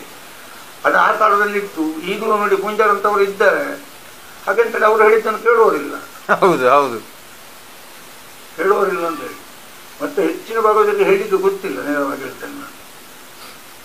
ಕಥೆಯನ್ನು ಸ್ಟಾರ್ಟ್ ಮಾಡಿ ಈಗ ನೋಡಿ, ಹೆಚ್ಚಿನ ಜನರು ಹೇಳ್ತಾರೆ ಯಕ್ಷಗಾನಕ್ಕೆ ಒಂದು ಹೊರಗಿನಿಂದ ಒಬ್ಬ ನಿರ್ದೇಶಕ ಬೇಕು, ಇಲ್ಲದಿದ್ರೆ ಅದು ಯಕ್ಷಗಾನವಾಗಿ ಉಳಿಲಿಕ್ಕಿಲ್ಲ ಅಂತ ತುಂಬಾ ಜನ ಹೇಳ್ತಾರೆ. ಈಗ ನನ್ನ ವೈಯಕ್ತಿಕ ಅಭಿಪ್ರಾಯದಲ್ಲಿ ಕೂಡ ಕೆಲವೊಮ್ಮೆ ನನಗೂ ಕೂಡ ಕಾಣ್ತದೆ, ಹೌದಪ್ಪ ಈಗ ಅದಕ್ಕೆ ಒಂದು ನಿರ್ಣಯವೇ ಇಲ್ಲ ಅಂತಾಗಿದೆ. ಯಾರಾದರೂ ಒಬ್ಬ ಒಬ್ಬ ಸ್ವಲ್ಪ ಹೀಗೆ ಮಾಡಬೇಕು ಅಂತ ಹೇಳಿದರೆ ಸರಿ. ಆದರೆ ಭಾಗವತನಿಗೆ ಈಗ ಇರುವ ಪರಿಸ್ಥಿತಿ ಹೊರಗಡೆಯಿಂದ ಬಂದ ನಿರ್ದೇಶಕನಿಗೂ ಆದರೆ ಮತ್ತೆ ನಿರ್ದೇಶಕ ಅಂತ ಹೊಸದಾಗಿ ಮಾಡಿ ಆದ ಪ್ರಯೋಜನ ಏನು? ಒಂದು ಮೇಳದಲ್ಲಿ ಒಬ್ಬ ಜನ ಹೆಚ್ಚಾಗ್ತದೆ ಅಷ್ಟು ಹೊರತು. ಅಂದ್ರೆ ಮುಖ್ಯವಾಗಿ ಏನು ಅಂತಂದ್ರೆ ನಿರ್ದೇಶಕ ಅನ್ನುವಂಥವನು ಭಾಗವತನೇ. ಖಂಡಿತ, ಬೇರೆ ಡೈರೆಕ್ಟರ್ ಬೇಡ ಅದಕ್ಕೆ. ಇನ್ನೊಂದೇನು ಅಂತಂದ್ರೆ ಎಲ್ಲ ಕಲಾವಿದರ ಮೇಲೆ ಹಿಡಿತ ಆ ಭಾಗವತರಿಗೆ ಬೇಕು. ಹಿಡಿತ ಬರುವುದೇ ಹೇಳಿ ಅಂತ ನೀವು ಅವನಿಗೆ ಡೀಪ್ ಸ್ಟಡಿ ಬೇಕಾದವು. ನೋಡಿ ಈಗ ನಿಮಗೆ ಈಗ ಅಸಮಾಧಾನ ಆಯ್ತು ನಿಮಗೆ ಕೊಟ್ಟ ಪಾತ್ರದಲ್ಲಿ ಅಂತ ಇಟ್ಕೊಳ್ಳಿ. ನೋಡಿ ನೀವು ಹೆದರಬೇಡಿ, ನಾನು ಇಷ್ಟು ಪದ ಕೊಡ್ತೇನೆ, ಇದನ್ನು ಹೀಗೆ ಹೇಳಿದ್ದೇನೆ, ಇದರ ಅರ್ಥ ಹೀಗೆ ಉಂಟು ಅಂತೇಳಿ ನಾನು ವಿವರಣೆ ನಿಮಗೆ ಕೊಟ್ಟು ನಿಮ್ಮನ್ನು ಕನ್ಫರ್ಮ್ ಮಾಡಲಿಕ್ಕೆ ಕೊಡ್ಬೇಕು ನನಗೆ. ಹೌದು, ಅದು ಆಗದಿದ್ರೆ ಆಗ ಫೇಲ್ ಆಗ್ತದೆ. ಹಾಗಾಗಿ ಪುಂಜರಾಗ ಇಡೀ ಸಂಪೂರ್ಣ ಸ್ಟಡಿ ಬೇಕು ಅವನಿಗೆ. ಎತ್ತುಂಟಲ್ಲ 9 ಗಂಟೆಗೆ ಹೋಗಿ ಅಲ್ಲಿ ಕೂತ್ರೆ ಆಗುದಿಲ್ಲ ಅದು. ಯಾಕೆ ಆ ಪದ್ಯವನ್ನು ಹಾಗೆ ಹೇಳೋದು, ನಿನಗೆ ಎಷ್ಟು ಪದ್ಯ ಉಂಟು, ಆ ಪದ್ಯದ ಅರ್ಥಗಳೇನು, ಅದರ ಹಿನ್ನೆಲೆ ಏನು ಉಂಟುಂಟಲ್ಲ, ಅದನ್ನು ಸಂಪೂರ್ಣವಾಗಿ ಹೇಳಲಿಕ್ಕೆ ಭಾಗವತನಾದವನಿಗೆ ಗೊತ್ತಿರಬೇಕು. ಒಂದು ಸೂಕ್ಷ್ಮ ನಿಮಗೆ ಹೇಳ್ತಾನೆ. ಅಗದಿ ಭಾಗವತರು ನಮ್ಮ ಶಿಷ್ಯವಂತರ ಭಾಗವತರಾಗಿದ್ದು ಅಂತ ಹೇಳಿದಲ್ಲ ನಾನು. ಹೌದು, ಎಷ್ಟು ಸೂಕ್ಷ್ಮ ಇಟ್ಟವರೇ ರಂಗದ ಕಡೆಗೆ ಅಂತ ಹೇಳಿದ್ರೆ. ಆಗ ಅವರಿಗೆ ವಯಸ್ಸು 70 ಆಗಿದೆ. ಹೌದು, ಈ ಇದಾಗುವುದು ಫಸ್ಟ್ ಮಧ್ಯಾಹ್ನ ಗಣಪತಿಯನ್ನ ಮನೆ ಹತ್ರ ಕೊಪ್ಪುಜಿ ಅಂತ ಉಂಟು, ಅಲ್ಲಿ ಆಟ ಆಯ್ತು ನಮ್ಮ ಶಿಷ್ಯವಂತ ದೇವಿ ಮಾಡ್ತಾರೆ. ನನ್ನ ಸುಮೇಶಾಸುರ ನಮ್ಮನ್ನು ಶಂಕರದುರ್ಗರು ಮಾಡಿದವರು. ಕಳ್ಳ ಶ್ರೀಹರಿಯಿಂದಾಗಿ ನಮಗೆ ಈ ಸಂಗತಿ ಬಂತು ಅಂತ ಹೇಳಿದರು. ಮಾತಾಡಿಲ್ಲ ಬಾಬರು. ಮೊದಲ ದಿವಸ ನಮ್ಮ ಸಂಬಂಧದಲ್ಲಿ ಬಿಡಾರ ನಮಗೆಲ್ಲ ಅಲ್ಲೆಲ್ಲ ನಮ್ಮವರೇ ಇದ್ದೆಲ್ಲ ಸಂಬಂಧಿಕರೇ. ಆ ದಿವಸ ಮಕ್ಕಳಿಗೆ ಪಟ್ಟಣ ಗಣಪನ ತಂದೆ ಇದ್ದದ್ದು ತಿಮ್ಮಪ್ಪ ಬಾವ. ಅವರು ಬಾರಿ ಮಕ್ಕಳು ಬಾರಿಸ್ತಿದ್ದರು ಶಾಸ್ತ್ರೀಯವಾಗಿ. ಅದೇ ನೀನು ಶಂಕರದುರ್ಗರು ಮಾಡಿದ್ಯಾರು, ಅವ್ರು ಇತ್ತಾರೆ ಬರಲಿ ಅಂತ ಹೇಳಿದ್ರು ಬಾಬರು. ನೋಡಿ ಕೂತ್ಕೊಂಡು ನಾನು ಇದ್ದೇನೆ ಅಲ್ಲಿ. ಒಂದು ಕರಳಹರಿ ಅಂತ ಹೇಳ್ಬೇಕು ರಾಕ್ಷಸರು, ಶ್ರೀಹರಿ ಅಂತ ರಾಕ್ಷಸರು ಹೇಳುವ ಕ್ರಮ ಇಲ್ಲ. ದೇವೇಂದ್ರ ಅಂತಲೂ ರಾಕ್ಷಸರು ಹೇಳ್ಬಾರ್ದು, ಇಂದ್ರ ಅಂತ ಹೇಳಬೇಕು. ದೇವೇಂದ್ರ ಅಂತ ಹೇಳುವುದು ದೇವತೆಗಳು ಮತ್ತು ಸಜ್ಜನರು ಮಾತ್ರ. ಇಂದ್ರ ಅಂತಲೇ ಕಲಿಬೇಕು ರಾಕ್ಷಸ. ನೋಡಿ ಎಷ್ಟು ಸೂಕ್ಷ್ಮ ಉಂಟಾಗಲಿ ಅಂತೇಳಿ ಅದು ನಮಗೆ ಹೊರತುಂಟು ಅಂತ ಹೇಳಿದ್ರು. ಬರ್ರಿ ಸೌ ಕಳ್ಳ ಶ್ರೀಹರಿ ಅಂತ ಹೇಳಿದ್ರು. ನಿನ್ನ ಅಪ್ಪ ಹೋಗಿಬೇಕಂತ ಅಡಿ ಒಳಗೆ ಅಂತ ಹೇಳಿ ಕೂತ್ಕೊಂಡೇನಿಲ್ಲ, ರಿಯಾಯಿತಿ ಕೊಡಲೇ ಇಲ್ಲ ಅವರು. ಈಗ ಹಾಗೆ ಹೇಳಿ ಹೊರದಾರ. ಆಗ ಆ ಕಮಾಂಡ್ ಇತ್ತು ಅವರಿಗೆ ಅಂತೇಳಿ ಅಷ್ಟು ಸೂಕ್ಷ್ಮ ಇತ್ತು ನೋಡಿ. ಕಳ್ಳ ಹರಿ ಅಂತ ಹೇಳು, ಇಲ್ಲದ ಹರಿ ಅಂತ ಹೇಳು, ಶ್ರೀಹರಿ ಅಂತ ಹೇಳ್ಬಾರ್ದು ರಾಕ್ಷಸರು ಅಂತೇಳಿ. ದೇವೇಂದ್ರ ಅಂತ ಹೇಳ್ಬೋದು, ಇಂದ್ರ ಅಂತ ಹೇಳ್ಬೋದು. ಅಷ್ಟು ಶಬ್ದದ ಮೇಲೆ ಆ ಒಂದು ಪಾತ್ರದ ಮೇಲೆ ಅವರಿಗೆ ಅಷ್ಟು ಹಿಡಿತ ಇತ್ತು. ಹಾಗಾಗಿ ಹೌದು, ಅವರು ಬೈದ್ರು ಕೇಳಲೇಬೇಕಿತ್ತು, ಬೇರೆ ಉಪಾಯ ಇಲ್ಲ ಅವರಿಗೆ. ನಮ್ಗಿಂತ ಹೆಚ್ಚು ಗೊತ್ತುಂಟಲ್ಲ ಅವರಿಗೆ. ಕೋಳಿ ರಾಮಚಂದ್ರ ಹೇಳಿದಾಗ ವಿಠಲ ಶಾಸ್ತ್ರಿಗಳಂತ ಮಹಾನ್ ಕಲಾವಿದರುಂಟಲ್ಲ ತಯಾರಾದರು. ಈಗ ನಮ್ಮ ದೊಡ್ಡ ತಂದೆಯವರಿಗೆ ದೊಡ್ಡ ಪರಿಪರ ಒಟ್ಟಿಗೆ ವೇಷ ಮಾಡ್ತಿದ್ರು. ಆದ್ರೆ ಅವರು ಹೈಲೈಟ್ ಆದಂಥದ್ದು ಅರಿವಾಗುತ್ತದ್ದು, ಅವ್ರನ್ನ ಫೋಕಸ್ ಮಾಡಿದ್ದು. ಹೌದು, ಅದು ಯಾಕಂದ್ರೆ ಈ ಡೈರೆಕ್ಷನ್ ಮಾಡುವ ಕೆಪಾಸಿಟಿ ನೋಡಿ ಹೀಗೆ ಆಗಬೇಕು ಅಂತೇಳಿ. ಈಗ ನೋಡಿ ಒಂದು ಶ್ರೀಕೃಷ್ಣ ಬಾರಿ ಅಥವಾ ಒಂದು ವಿಶ್ವಾಮಿತ್ರ ಮೇನಕ್ಕೆ ಈಗಿನವ್ರು ಮಾಡ್ಲಿಕ್ಕೆ ಬಾರಿ ಕಷ್ಟ ಉಂಟು. ಹೌದು ಹೌದು ಹೌದು, ಅದು ಕಷ್ಟ ಉಂಟು. ಚಂದಣ್ಣ ಹೇಳ್ತಿದ್ರು ಒಂದು ಬ್ರಹ್ಮಕಪಾಲದ ಪ್ರಸಂಗ. ಚಂದಣ್ಣ ನಾನು ಆಡಿಸ್ತಾ ಇದ್ದೆ, 3ನೇ ಸೆಟ್ಟಲ್ಲಿ ನಾನು ಆಡಿಸ್ತಾ ಇದ್ದೆ. ಹೌದು, ವಿಷ್ಣುವಿನ ಪ್ರವೇಶ ಆಗುವಾಗ ಗರಿಭಗತ್ತರು ಆಡಿಸ್ತಾ ಇರೋ ಉಂಟಲ್ವ 5:30 ಗಂಟೆ ಕಳೀತಿತ್ತಂತೆ. ನಾವು ಇಲ್ಲಿ ಬ್ರಹ್ಮಕಪಾಲ ಮುಗಿದುಂಟಲ್ಲ ಅದಕ್ಕೊಂದು ಅಗ್ರಭುಜ ಏನಾದ್ರು ತಗೊಳ್ತಿದ್ದೇವೆ. ಯಾಕಂದ್ರೆ ಎಷ್ಟು ವ್ಯತ್ಯಾಸ ಬರ್ತಾನೆ ನೋಡಿ. ಕರೆಕ್ಟ್ ಕರೆಕ್ಟ್, ಆಡಿಸುವ ಕ್ರಮದಲ್ಲಿ ಅಷ್ಟು ವ್ಯತ್ಯಾಸ ಬಂದಿದೆ ಬರ್ತದೆ. ನಾನು ಅದೇ ಪದ್ಯಗಳನ್ನು ಗರಿಭಗತ್ತ ಪ್ರತಿಯ ಪದ್ಯಗಳನ್ನೇ ಹೇಳ್ತಿದ್ದೆ. ಅವರು ಹೇಳ್ತಿದ್ದ ಎಲ್ಲ ಪದ್ಯಗಳನ್ನು ಹೇಳುದಿದ್ರು ಕೂಡ ಮತ್ತೊಂದು ಅರ್ಧ ಗಂಟೆ 30 ಗಂಟೆ ಶಾರ್ಟ್ ಆಗ್ತಿತ್ತು ಅಂತ ಹೇಳಿ ಮುಗಿತಿತ್ತು ಬ್ರಹ್ಮಕಪಾಲ. ಅದರಲ್ಲಿ ಉಂಟಲ್ವ 5:30 ಗಂಟೆ ಆಗ್ತಿತ್ತು. ಯಾವುದು ಇತ್ತ ಬ್ರಹ್ಮನ ಕಪಾಲ ಅಂತ ಹೇಳಿ ವಿಷ್ಣು ಕರೆಯುವಾಗ. ಅದೇ ಆ ಸೂಕ್ಷ್ಮಗಳು, ಆ ಕಮಾಂಡಿಂಗ್ ಹಾಗೆ ಇತ್ತು. ಅದೇ ಅದು ಹಾಗಿತ್ತ ಕೊಡಿ. ಮತ್ತೆ ಈಗ ಹಾಗೆ ಮಾಡಿದ್ರೆ ಕೇಳಲಿಕ್ಕಿಲ್ಲ. ಇದು ಮತ್ತೆ ಎಲ್ಲ ಮೇಳಗಳು ಅನ್ವಯಿಸುವಂಥದ್ದು. ಈಗ ನಾಳೆ ಸ್ವಲ್ಪ ಜೋರು ಮಾಡಿದಂತ ಏನೇ ಬರ್ಪೂಜೆ ಅಂತ ಬದಲಿಗೆ ವೇಷಧಾರಿಯಲ್ಲಿ. ಹೌದು, ಎಲ್ಲಿಂದ ಮಾಡುದು? ಮೇಳಗಳು ಜಾಸ್ತಿ ಆಯ್ತು, ಕಲಾವಿದರು ಕಡಿಮೆ ಆಯ್ತು. ದೊಡ್ಡ ಸಮಸ್ಯೆ ಅದೇ ಈಗ. ಕಲಾವಿದರು ಇನ್ನಾಗುದಿಲ್ಲ. ಹೌದು ಹೌದು, ಇನ್ನಾಗಲಿಕ್ಕೆ ಚಾನ್ಸಸ್ ಇಲ್ಲ. ಅಂದ್ರೆ ವೇಷಧಾರಿಗಳಾದರೂ ಕಲಾವಿದರಾಗೋದು ಕಷ್ಟ ಉಂಟು. ಅದು ಅಭಿಮಾನಿಗಳು ಹೇಳೋದು. ಕರೆಕ್ಟ್. ಈಗ ಗೋವಿಂದ ಭಟ್ಟರಾಗ ಇಲ್ಲದೆ ಅರ್ವಾಪರೂಪ ಶೆಟ್ಟರಾಗ ಅಂತಾರೆ. ಎಲ್ಲ ವೇಷವನ್ನು ಮಾಡಲಿಕ್ಕೆ ಸಮರ್ಥಕ್ಕೆ ಅರ್ವಾಪರೂಪ ಶೆಟ್ಟರು ತುಳುವಿನಲ್ಲೇ ಹೋದವರಲ್ವ, ಕನ್ನಡದಿಂದ ಹೊದ್ದು ನೋಡಿ ಅವರು. ಅವರ ಫೌಂಡೇಶನ್ ಕನ್ನಡದಲ್ಲಿ ಕುಂದಮೇಳದಲ್ಲಿ ಇರೋ ವಿಠಲ ಶೆಟ್ಟರ ತಂದೆಯವರ ಕಾಲದಲ್ಲಿ ಕನ್ನಡ ಪ್ರಸಂಗ ಆಗ್ತಾ ಇರುವಾಗ ಇಲ್ಲಿ ಫೌಂಡೇಶನ್ ಇಲ್ಲಿ ಉಂಟು. ಹೌದು ಹೌದು ಹೌದು. ಆಮೇಲೆ ತುಳಿಗೆ ಹೊತ್ತವರು ಇವತ್ತೇ ಪೌರಾಣಿಕ ವೇಷವನ್ನು ಅವರಿಗೆ ಮಾಡಲಿಕ್ಕೆ ಗೊತ್ತುಂಟು. ಹೌದು, ಅಲ್ಲಿ ಹಿಂದೆ ಮುಂದೆ ಆಗಬಹುದು. ಸ್ವಲ್ಪ ಅದರಲ್ಲೇ ಇದು ಮಾಡಿದ ಕಾರಣ ಆ ವೇಷ ಹೀಗೆ ಆಗಬೇಕು ಅನ್ನುವಂಥ ಐಡಿಯಾ ಉಂಟು ಅವರಿಗೆ ಅಂತೇಳಿ. ಕರೆಕ್ಟ್. ಈಗ ಇಲ್ಲದೆ ಒಳ್ಳೆ ವೇಷಧಾರಿ ಒಳ್ಳೆ ಕಲಾವಿದ ಅಂತ ಅಭಿಮಾನಿಗಳೇ ಸೇರಿ ಮಾಡುದು ಅಷ್ಟೇ. ಅದೇ ಹೇಳಿಲ್ಲ ನಾನು, ಈಗ ಏನು ಸರಪಾಂಡವ ಅಂತ ಹೇಳಿದ್ರೆ ಕ್ಲಬ್ ಬರ್ತಾರೆ ಅಂತ ಹೇಳಿ. ಯುವ ಪೀಳಿಗೆ ಯಕ್ಷಗಾನದತ್ತ ಮತ್ತೆ ಆಕರ್ಷಿಸಲ್ಪಟ್ಟಿದೆ. ಆದರೆ ಅವರ ಪ್ರಿಯಾರಿಟೀಸ್ ಅದು ಬದಲಾವಣೆ ಆಗಿದೆ. ಈಗ ಮೊದಲಿನ ಉದ್ದೇಶಕ್ಕೆ ಯಕ್ಷಗಾನ ನೋಡ್ಲಿಕ್ಕೆ ಬರುವುದಲ್ಲ. ಮುಂಚೆ ನಾನು ಎಲ್ಲ ಆಟ ನೋಡುವ ಸಮಯದಲ್ಲಿ ಆಟ ನೋಡಬೇಕು ಅಂತಾನೆ ಹೋಗ್ತಾ ಇದ್ದದ್ದು, ಆಟ ನೋಡಬೇಕು ಅಂತ.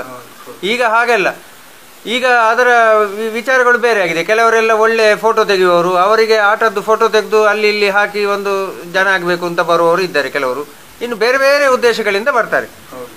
ಈಗ ಈ ಜನಸಂಖ್ಯೆ ಹೆಚ್ಚಾಗಿದೆ, ಆಟಕ್ಕೆ ನೋಡ್ಲಿಕ್ಕೆ ಬರುವ ಪ್ರೇಕ್ಷಕರು ಹೆಚ್ಚಾಗಿದ್ದಾರೆ ಎನ್ನುವ ಕಾರಣಕ್ಕೆ ಆಟಕ್ಕೆ ಬೆಲೆ ಜಾಸ್ತಿ ಅಂತ ಹೇಳುದಾ ಅಥವಾ ಯಾವ ರೀತಿ ಅದು? ಆಟಕ್ಕೆ ಬೆಲೆ ಕಡಿಮೆ ಸ್ವಾಮಿ.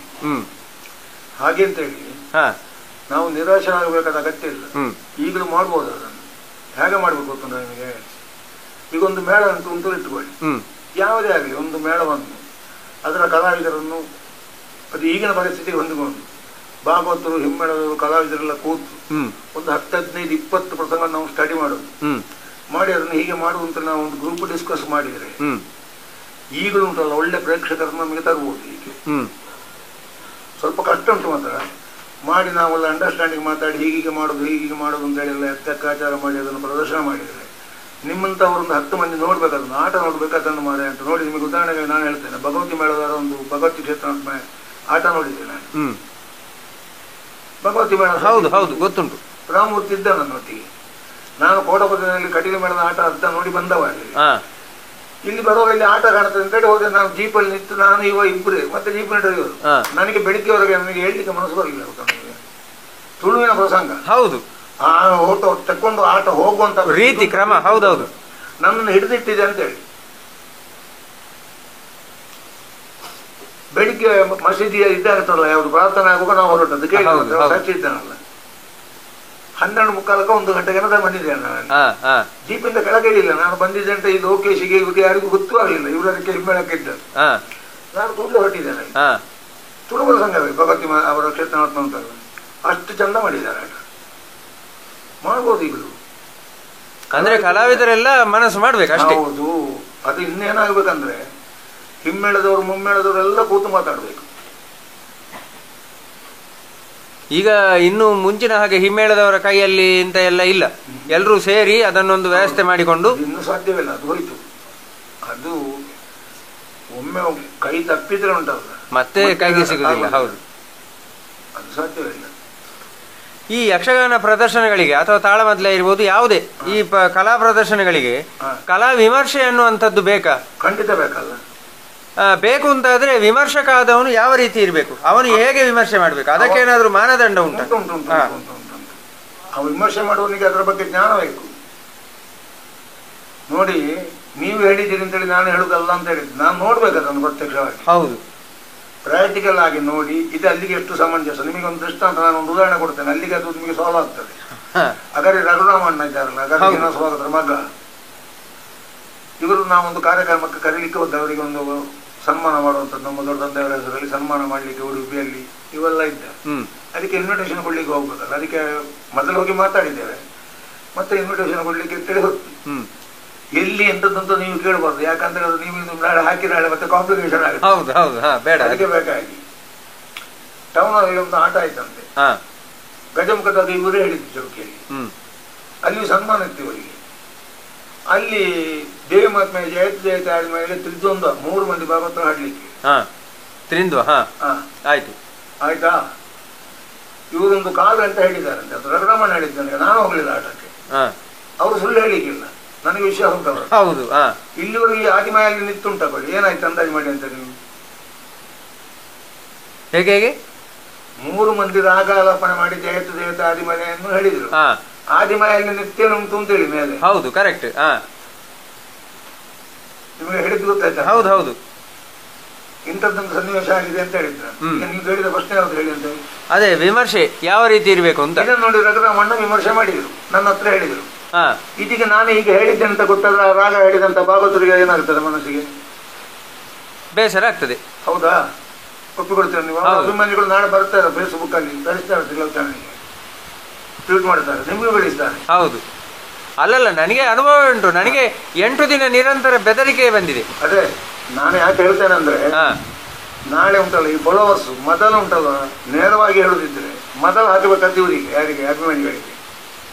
ಅಭಿಮಾನಿಗಳೇ ಹಾಳು ಮಾಡುದು ಕಲಾವಿದರನ್ನು. ಹೌದು ಹೌದು, ಅದರಲ್ಲಿ ಸಂಶಯ ಇಲ್ಲ. ಹೌದು, ನಿಷ್ಠುರ ವಿಮರ್ಶೆ. ನಾನು ಹೇಳಿಲ್ಲ ನಿಮಗೆ, ಇನ್ನು ಹೇಳ್ತೇನೆ. ಶ್ರೀನಿವಾಸ ಭಟ್ರು ಹೇಳಿದ್ದು, ಶ್ರೀನಿವಾಸ ಭಟ್ರು ಮಾಸ್ಟರ್ ಹೇಳಿಲ್ವ, ಕುಮಾರಯ್ಯ ನಾನು ಆಡಿಸಿದ್ದ ನೋಡಿ, ತೋಟದಿಂದ ಅಡಿಕೆ ಕೊಲ್ಲಿಂದಲೇ ಬಂದದ್ದು ಅಂತ ಎಂತ ವಿಮರ್ಶೆ ನೋಡಿ. ಹೌದಲ್ಲ? ಹೌದು ಹೌದು, ಅವರು ಬಾರಿ ದೊಡ್ಡ ಹೇಳಿದ್ದಲ್ವ.